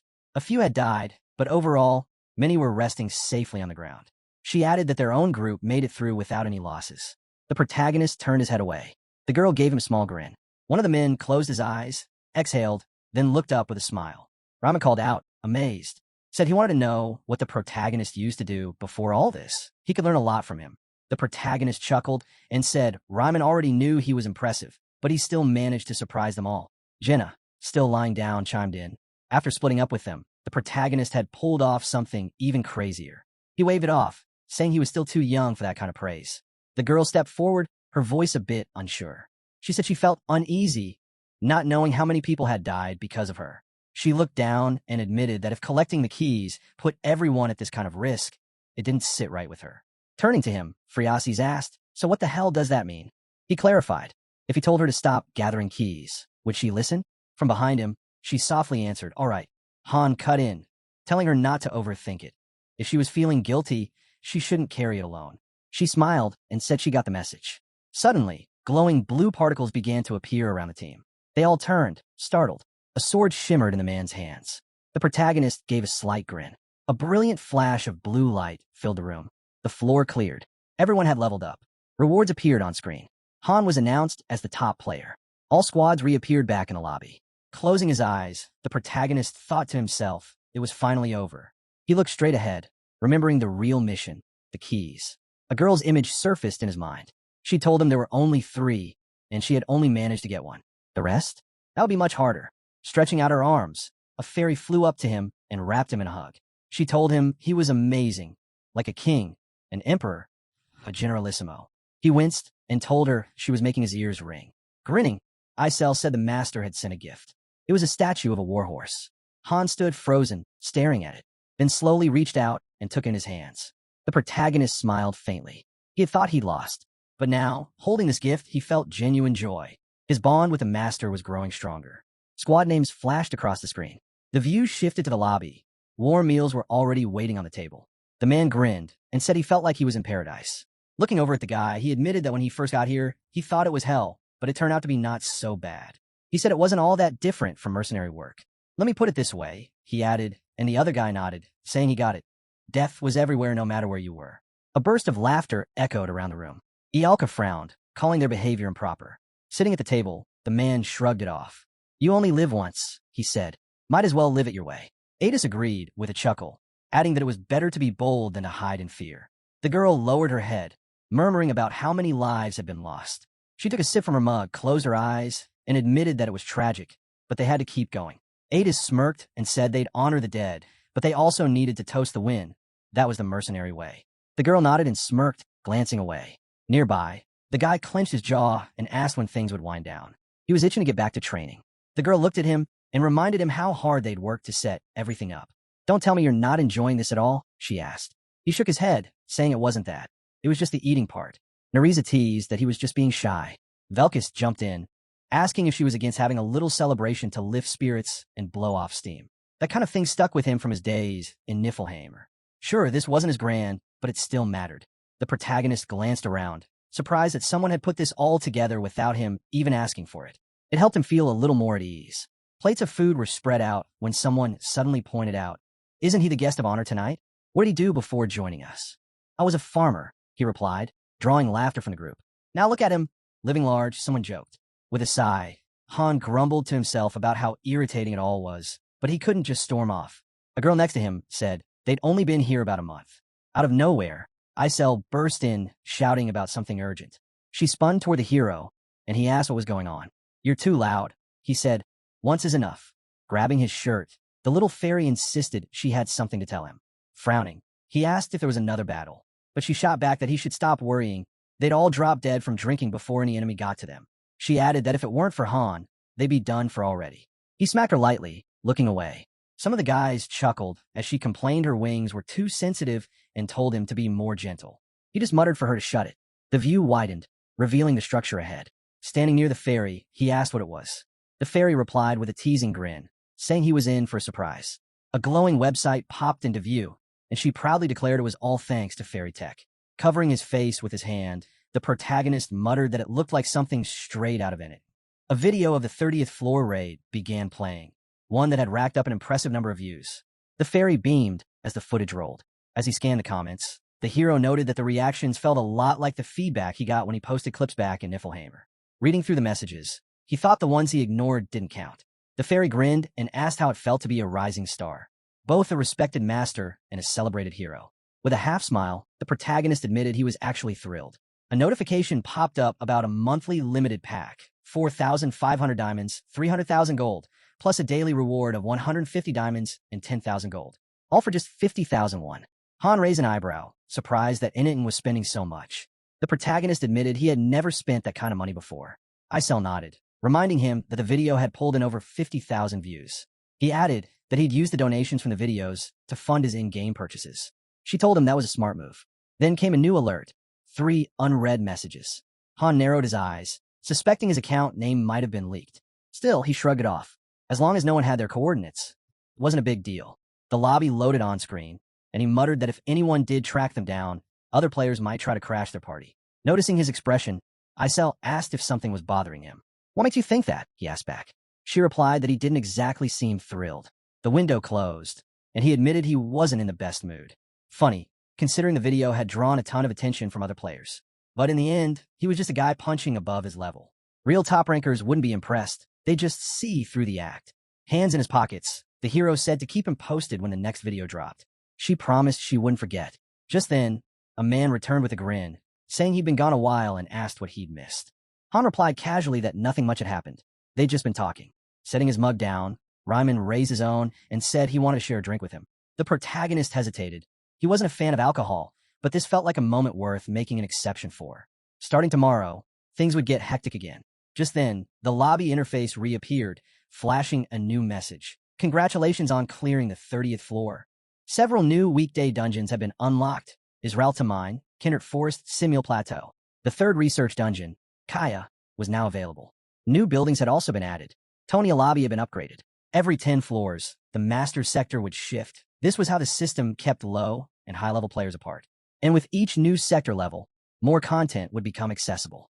For the 30th floor, a new area called Ancient Ruins had opened up. If they could send a team there on a flying ship, they'd return with rare materials and valuable gems, stuff you'd never find in regular weekly dungeons. But to build a flying ship? That wasn't easy. It required expensive materials, advanced research, loads of money, time, and top-tier specialists. Not to mention a magic engineer with at least 4 stars. For now, it was out of reach, even for Enid. Still, the company had already started looking into renting one. Problem was, the rental fees were outrageous, and any damage meant even more costs. Not really worth it. The protagonist held his sword, thinking how amazing it would be to actually own a flying ship. A guy nearby asked what he was staring at. He simply said he was thinking about getting in some training. Taking a step forward, Han thought there was no need to rush. They'd get a ship eventually. Then he called out to the guy. Suddenly, the protagonist froze. A message alert flashed. He had an unread chat in one of the channels. Looking away, he realized he hadn't even checked it before leaving earlier. But it hadn't felt important at the time. Velkis groaned that if they didn't get started soon, the whole day would be over before they even began training. A light flickered in the building. Rubbing her eyes, Isel asked what was going on. Looking over at her, the hero said he needed temporary master permissions.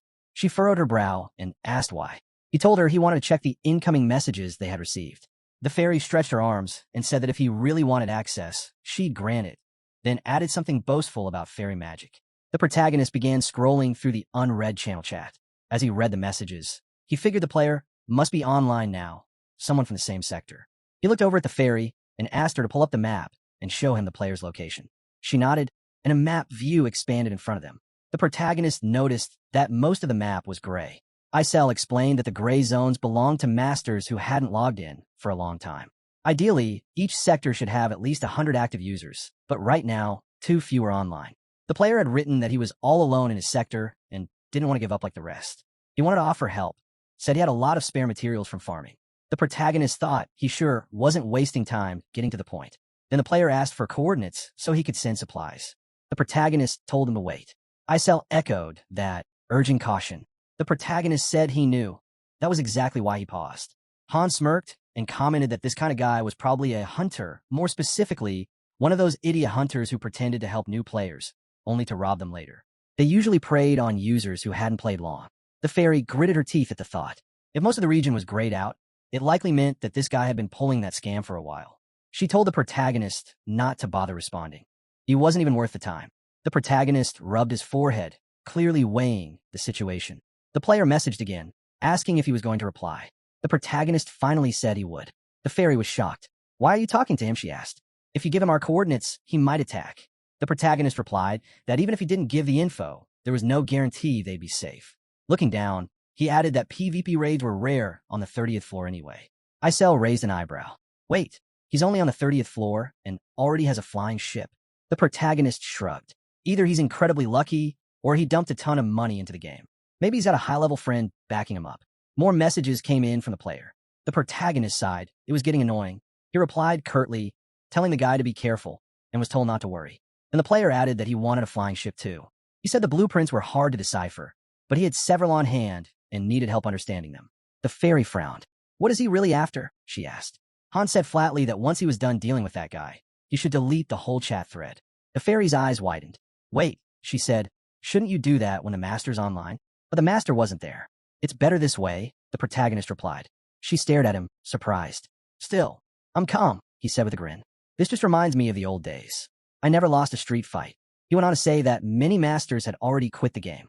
Most fell into one of two groups. Those who gave up climbing the tower and just socialized, and those who turned into PvP hunters. And those hunters? They never missed a fight. There was only one answer to that kind of threat. With his head slightly lowered, the protagonist said, "Get ready. They're coming." Someone nearby asked, "What the hell are you talking about?" "It's the middle of the night." Nereza came over and asked if this was an invasion. "Glad you're catching on," the protagonist replied. "You know what to do, right?" "I'll alert all the group leaders," she said, nodding. Jenna overheard and said he should let the non-combatants know to stay in their rooms. "Already on it," she added. Ialka frowned. "What's going on?" The protagonist reminded her. "I told you. Players from other lobbies can invade." Ialka put a hand to her forehead. "And this is happening now? I thought we'd get a break." The protagonist smirked. "If we lose here..." "Are you kidding me?" she interrupted. Looking out the window, Han's eyes gleamed. "I want a flying ship," he muttered. "And I'll get one. A damn good one."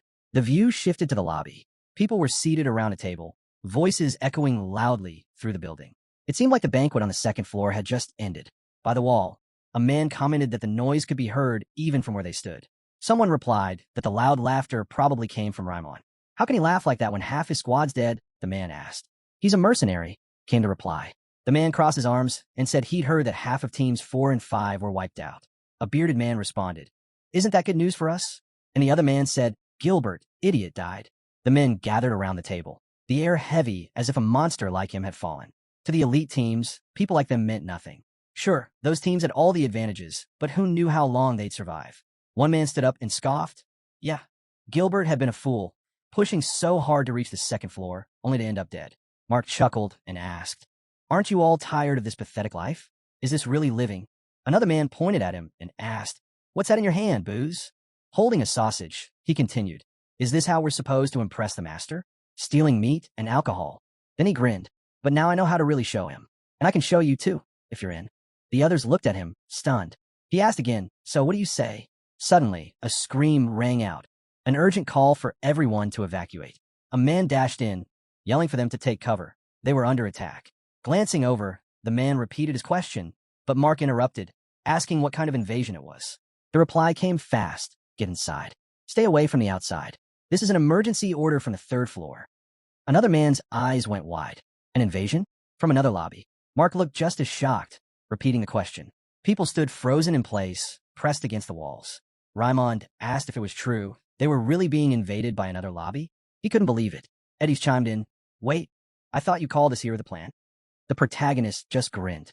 "We're going to crush them." Perched casually on a shelf, someone asked, "What kind of war is this supposed to be?" "Just wait for my signal," the protagonist said. "Be ready." Another man frowned. "Only 5 of us. You think that's enough?" The answer came with a shrug. Velkus just smiled, saying he was getting bored anyway. Perfect timing. Han warned him not to rush it, but someone else asked, "If not now, then when?" The protagonist grinned again. "Don't kill them. Not yet. We still got plans. Killing is just plan B. There's a system in place protecting heroes up to the 40th floor," he explained. "They won't actually die in PvP, but if they do die, they'll get penalized." "How bad?" someone asked. "Bad enough," he replied. "They lose stats, skills, permanently. Even the most promising hero can turn into dead weight." A blue portal tore open, and from it, a flying ship burst forth. A system alert immediately popped up. Unauthorized entry detected. The ship was making its descent. It touched down on the ground, and the system reported no active security. None of the heroes had sensed the breach. The danger was real. A ramp extended from the ship. The protagonist peeked from around the corner as people began to disembark. One of them complained aloud, "No welcome party? How dull." Confidently, another said the warehouse should be on the first floor. "Let's loot everything. Gold, valuables, all of it." Grinning, a girl added, "As for the witnesses, we know what to do." The man beside her asked, "You mean bring them half dead?" She folded her arms. "Exactly. We'll force them to join us." More people carrying supplies stepped through the portal. The girl yawned, looking ahead. But then, suddenly, she was knocked backward. A man stepped forward. The protagonist silently moved in behind him. Annoyed, the intruder barked, "What are you staring at?" He turned and froze. A hand clamped onto his wrist. The man dropped to the ground, gasping. Han kicked him in the face. His eyes gleamed as he asked, "Only 7 of you?" The guy, now coughing, replied weakly, "I don't know." The protagonist tightened his grip. "You better talk, unless you want that hand broken." Spitting blood, the captive finally gave in. 7. 4 stationed in different areas. One's the leader. 2 more, including the one from the sky, are still on the ship. None of them are engineers. He was then asked about their departure schedule. 10 minutes, he groaned. But maybe 5 if they hurry. Collapsed on the floor, the man watched as the hero jotted something down. "It's me, Han." Eddie's messaged in, asking for a status update. Han replied coolly, "Handled. Give it 10 minutes, then we can sleep again." Grinding his teeth, the protagonist messaged, "Don't wait." "What do you mean?" came the response. The system controls were locked out. Everything was running on auto. It irritated him. He couldn't interfere. Tied up intruders sat near barrels as a new warning came through. Enemy raid on warehouse in progress. Items were being stripped away. The protagonist realized they were taking only the most valuable goods. His gaze shifted. One of the intruders beamed. "We scored big today." Another laughed. "Plenty for women, booze?" And this place didn't even put up a fight. "Idiots," someone muttered, watching them celebrate. From behind the wall, the hero overheard a voice muttering. "Where even is this place? Where is he? Already asleep or what?" The speaker sounded irritated, thinking they trusted someone unreliable to stand guard.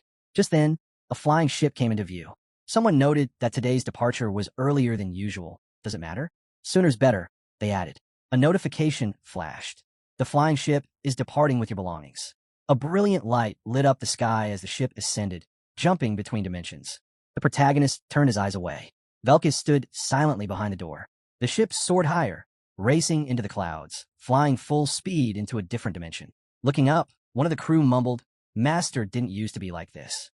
Everything's changed." Then, almost as if confirming his own words, he added, "Right?" But before he could say more, a heavy blow sent him flying overboard.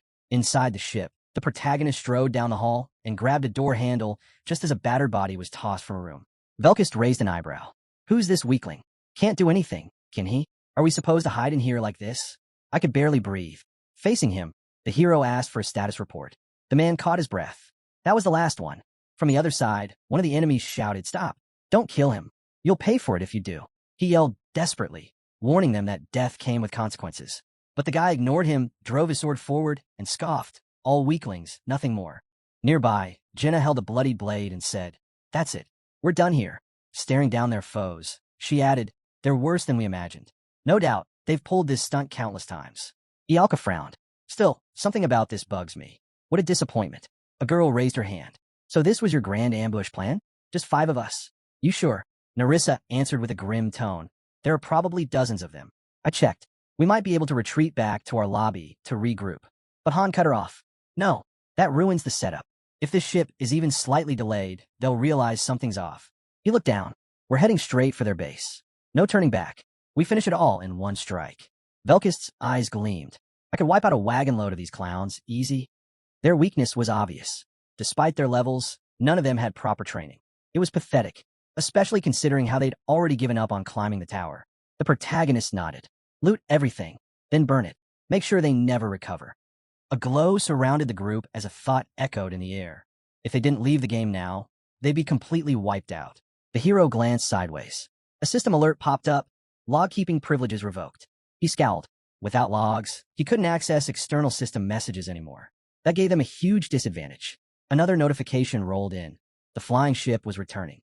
Their lobby shimmered into view, along with a message. "Heroes from another dimension have invaded." Standing in front of the landing ship, one man commented, "Back already? Did you at least bring something useful this time?" With a grin, he added, "It's been ages since we got anything good. The master's gonna want to look." He trailed off, eyes widening, too late. The protagonist struck him with his sword. Death protection activated. Their souls were severed. Healing systems in the lobby were disabled during PvP. Bodies hit the ground. A red light pulsed across the lobby. Danger alert. Jenna turned to the hero. "Looks like we've been spotted." He didn't flinch. This is only the beginning. Just then, another dimensional lobby manifested nearby. The hero and Jenna charged forward. Seeing them, one man yelled, "What's happening?" Another pointed, shouting, "It's him, the intruder." The group turned on the hero. "Who the hell do you think you are? We'll tear you apart." But something was off the barrels. Liquid was spilling out, soaking the floor beneath their feet. Confused, they stepped back. The protagonist tossed a lit match and asked, "Don't you love fireworks?" Crackling flames erupted. The air ignited. A system alert screamed. Fire detected on second floor. Eyes wide, the girl cast a spell. Flames roared in every direction. 3 enemies dropped instantly. Charging through the chaos, the protagonist thought, "We'll wipe them out before they even realize what's happening." "Kill them all," he ordered. Jenna let loose an arrow. Han burst through a door. Faces twisted in terror as the hero hurled a barrel into the crowd. The girl launched another flame spell. Another fire broke out in the second-floor dormitory. Following close behind, she shouted, "I actually feel like a villain right now." Han replied calmly, "You either play the villain or end up a victim." Ialka overheard him and said, "If they had attacked us with their full strength, we'd have lost a few too." He nodded, "But I didn't give them a chance. The best ambush hits when they're asleep or when there's no one on guard." The buildings in the lobby were engulfed in fire, and as the flames rose, one thought sparked among them. They could use this chaos to seize control. Their next target was already clear. They were heading straight for the first floor. Similar thrust her weapon forward and declared they weren't going any farther. The hero stopped in front of her, surprised by how quickly they'd regrouped. He hadn't expected them to be this fast. She asked if he was seriously running away already. With a smirk, the hero replied that he forgot to torch the warehouse on the second floor. Still stunned, she repeated, "Running away?" Han simply said he was going to take care of it, and she hurled an insult at him as he walked off. He stepped into the warehouse, only for someone to suddenly appear behind him. A frying pan came swinging at him. He dodged and asked if this was one of the warehouse staff. Flames started to spread rapidly, and a fire alert popped up for the second floor. Jenna looked away and asked if burning everything was really okay. The protagonist shrugged, saying it would be dumb if they were just there to loot, but that wasn't the point. Turning to the others, he said they needed to burn down every building with supplies. Narissa agreed immediately. Ialka admitted it made her feel like the bad guy. The fire raged. The dorm's level dropped from 5 to 3. Similar appeared in front of the hero again, demanding to know what the hell they were doing. Screaming in rage, she swore she'd kill them and told them to come at her. Velkus stepped forward, asking if she had a death wish. Han muttered that Velkus should just kill him already. Velkus grinned. The fight began. The crowd clashed. Similar clenched her teeth, and in a blink, they were swinging at each other. Velkus' eyes lit up. Similar let out a shout of excitement. Velkus laughed, saying she really was asking for death. Suddenly, her hand was severed. Jenna stared in horror. Similar's eyes widened. She screamed that he was cheating. Then in one brutal motion, he cut off her head. The guy cried out in terror, just before a shot blew through his skull. 2 from the lobby were dead. A girl asked if that was enough. Everything was burning. Sure, they were villains, but not all of them had deserved it. The equipment workshop was in flames. The hero turned and said it wasn't over yet. Jenna objected, but he reassured her they wouldn't kill anyone else. They just tear down the rest of the buildings. Most of the top fighters were gone. Supplies lost. Warehouses reduced to ashes. The weapons workshop engulfed. The central square devoured by fire. The dorm half ruined. The equipment shop out of commission. Everywhere fire raged. And then came the thought, burn it all. The whole lobby caught fire. The hero muttered, it was burning so bad. Even the game master would want to quit. A notification popped up. The hero glanced at it and muttered, "Send him." The man panicked. Clenching his fists, he shouted for them not to come any closer. If they fought with everything they had, maybe they could win. Han responded calmly. He just had one question. If the guy answered, he'd live. The man dropped to his knees and said he could ask anything. Standing before him, the protagonist asked where their magic engineer was. The man pointed toward the magic hall. Han gave short thanks. Just then, a small castle appeared. He reached out for the door, and a fairy standing nearby shouted, "No." Clenching her fists, she yelled at him. Why couldn't he stop stealing? Why did he have to burn everything down? Had he ever heard of morals? Ethics? Gritting his teeth, the hero told her to move aside. "No way," she replied defiantly.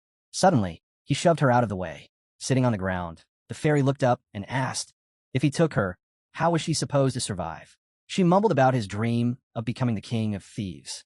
Looking away, she muttered that it had already been half a year since she got stuck with this terrible master. After all that, was he really going to burn it all? Did he not care about her at all? Inside the hall, the protagonist stepped in. Potions were scattered across a table. A girl was sprawled on top of it. He placed a hand on her shoulder, thinking this was the magic engineer, the key to controlling the flying ship. She was somehow still asleep through all the chaos. Rubbing her eyes, she groggily asked who was messing with her rest. She complained that she had worked nonstop for 3 days and nights. Without warning, the protagonist tied her up. He slung her over his shoulder as she groaned in protest. The fairy looked stunned. Han turned to her and asked what the problem was. He was taking her. Standing amid the roaring flames, the hero turned to the people nearby and said if they wanted to live, they should head back to their dorms. The crowd nodded quickly in agreement. Holding onto a cart, Jenna looked over and said, "That's a girl. She's our most valuable target," the hero replied. "Don't let her escape." Jenna asked if this wasn't basically a kidnapping. Han answered flatly, "It is." Gritting his teeth, he said he'd get her to the flying ship himself and finish things here. The girl responded calmly, "That's fine. Just don't waste time." The fairy shouted in rage, demanding to know why he was doing all of this. Murder, arson, kidnapping. How is he any different from a demon? Unbothered, he told her to call it whatever she wanted. She pressed further, asking him why. He explained there had never been room for negotiation. The first time he raided the hunters, they were so desperate he even spared them a few supplies. A month later, they came after him again. And it happened again after that. No matter who it was or what the situation looked like, the outcome never changed. After countless encounters, he had learned that simple truth. Bastards never change, he thought. Clenching her fist, the fairy asked what he truly believed. Reaching her hand forward, she challenged him. Was he just going to walk away now, like it meant nothing? He didn't stop. He said fairies had two conditions under which they could fight back. 1, when ordered by their master. 2, when someone tries to kill them. So why didn't she just surrender already? All around them, flames consumed everything. Survivors sat scattered on the ground. The hero stood in the chaos, holding a burning torch. Grabbing her hat, the fairy warned him. If he really did this, their master, Han cut her off. He's probably quit the game. Tears welled in her eyes as she demanded to know if he had done all of this knowing that already. Then what are we supposed to do now? He turned his back. I don't care. He walked through the portal. A flying ship soared out behind him. Approaching a girl, he thought to himself, what an awful name. Nerissa greeted him, saying, "You're back." He asked how the ship was holding up.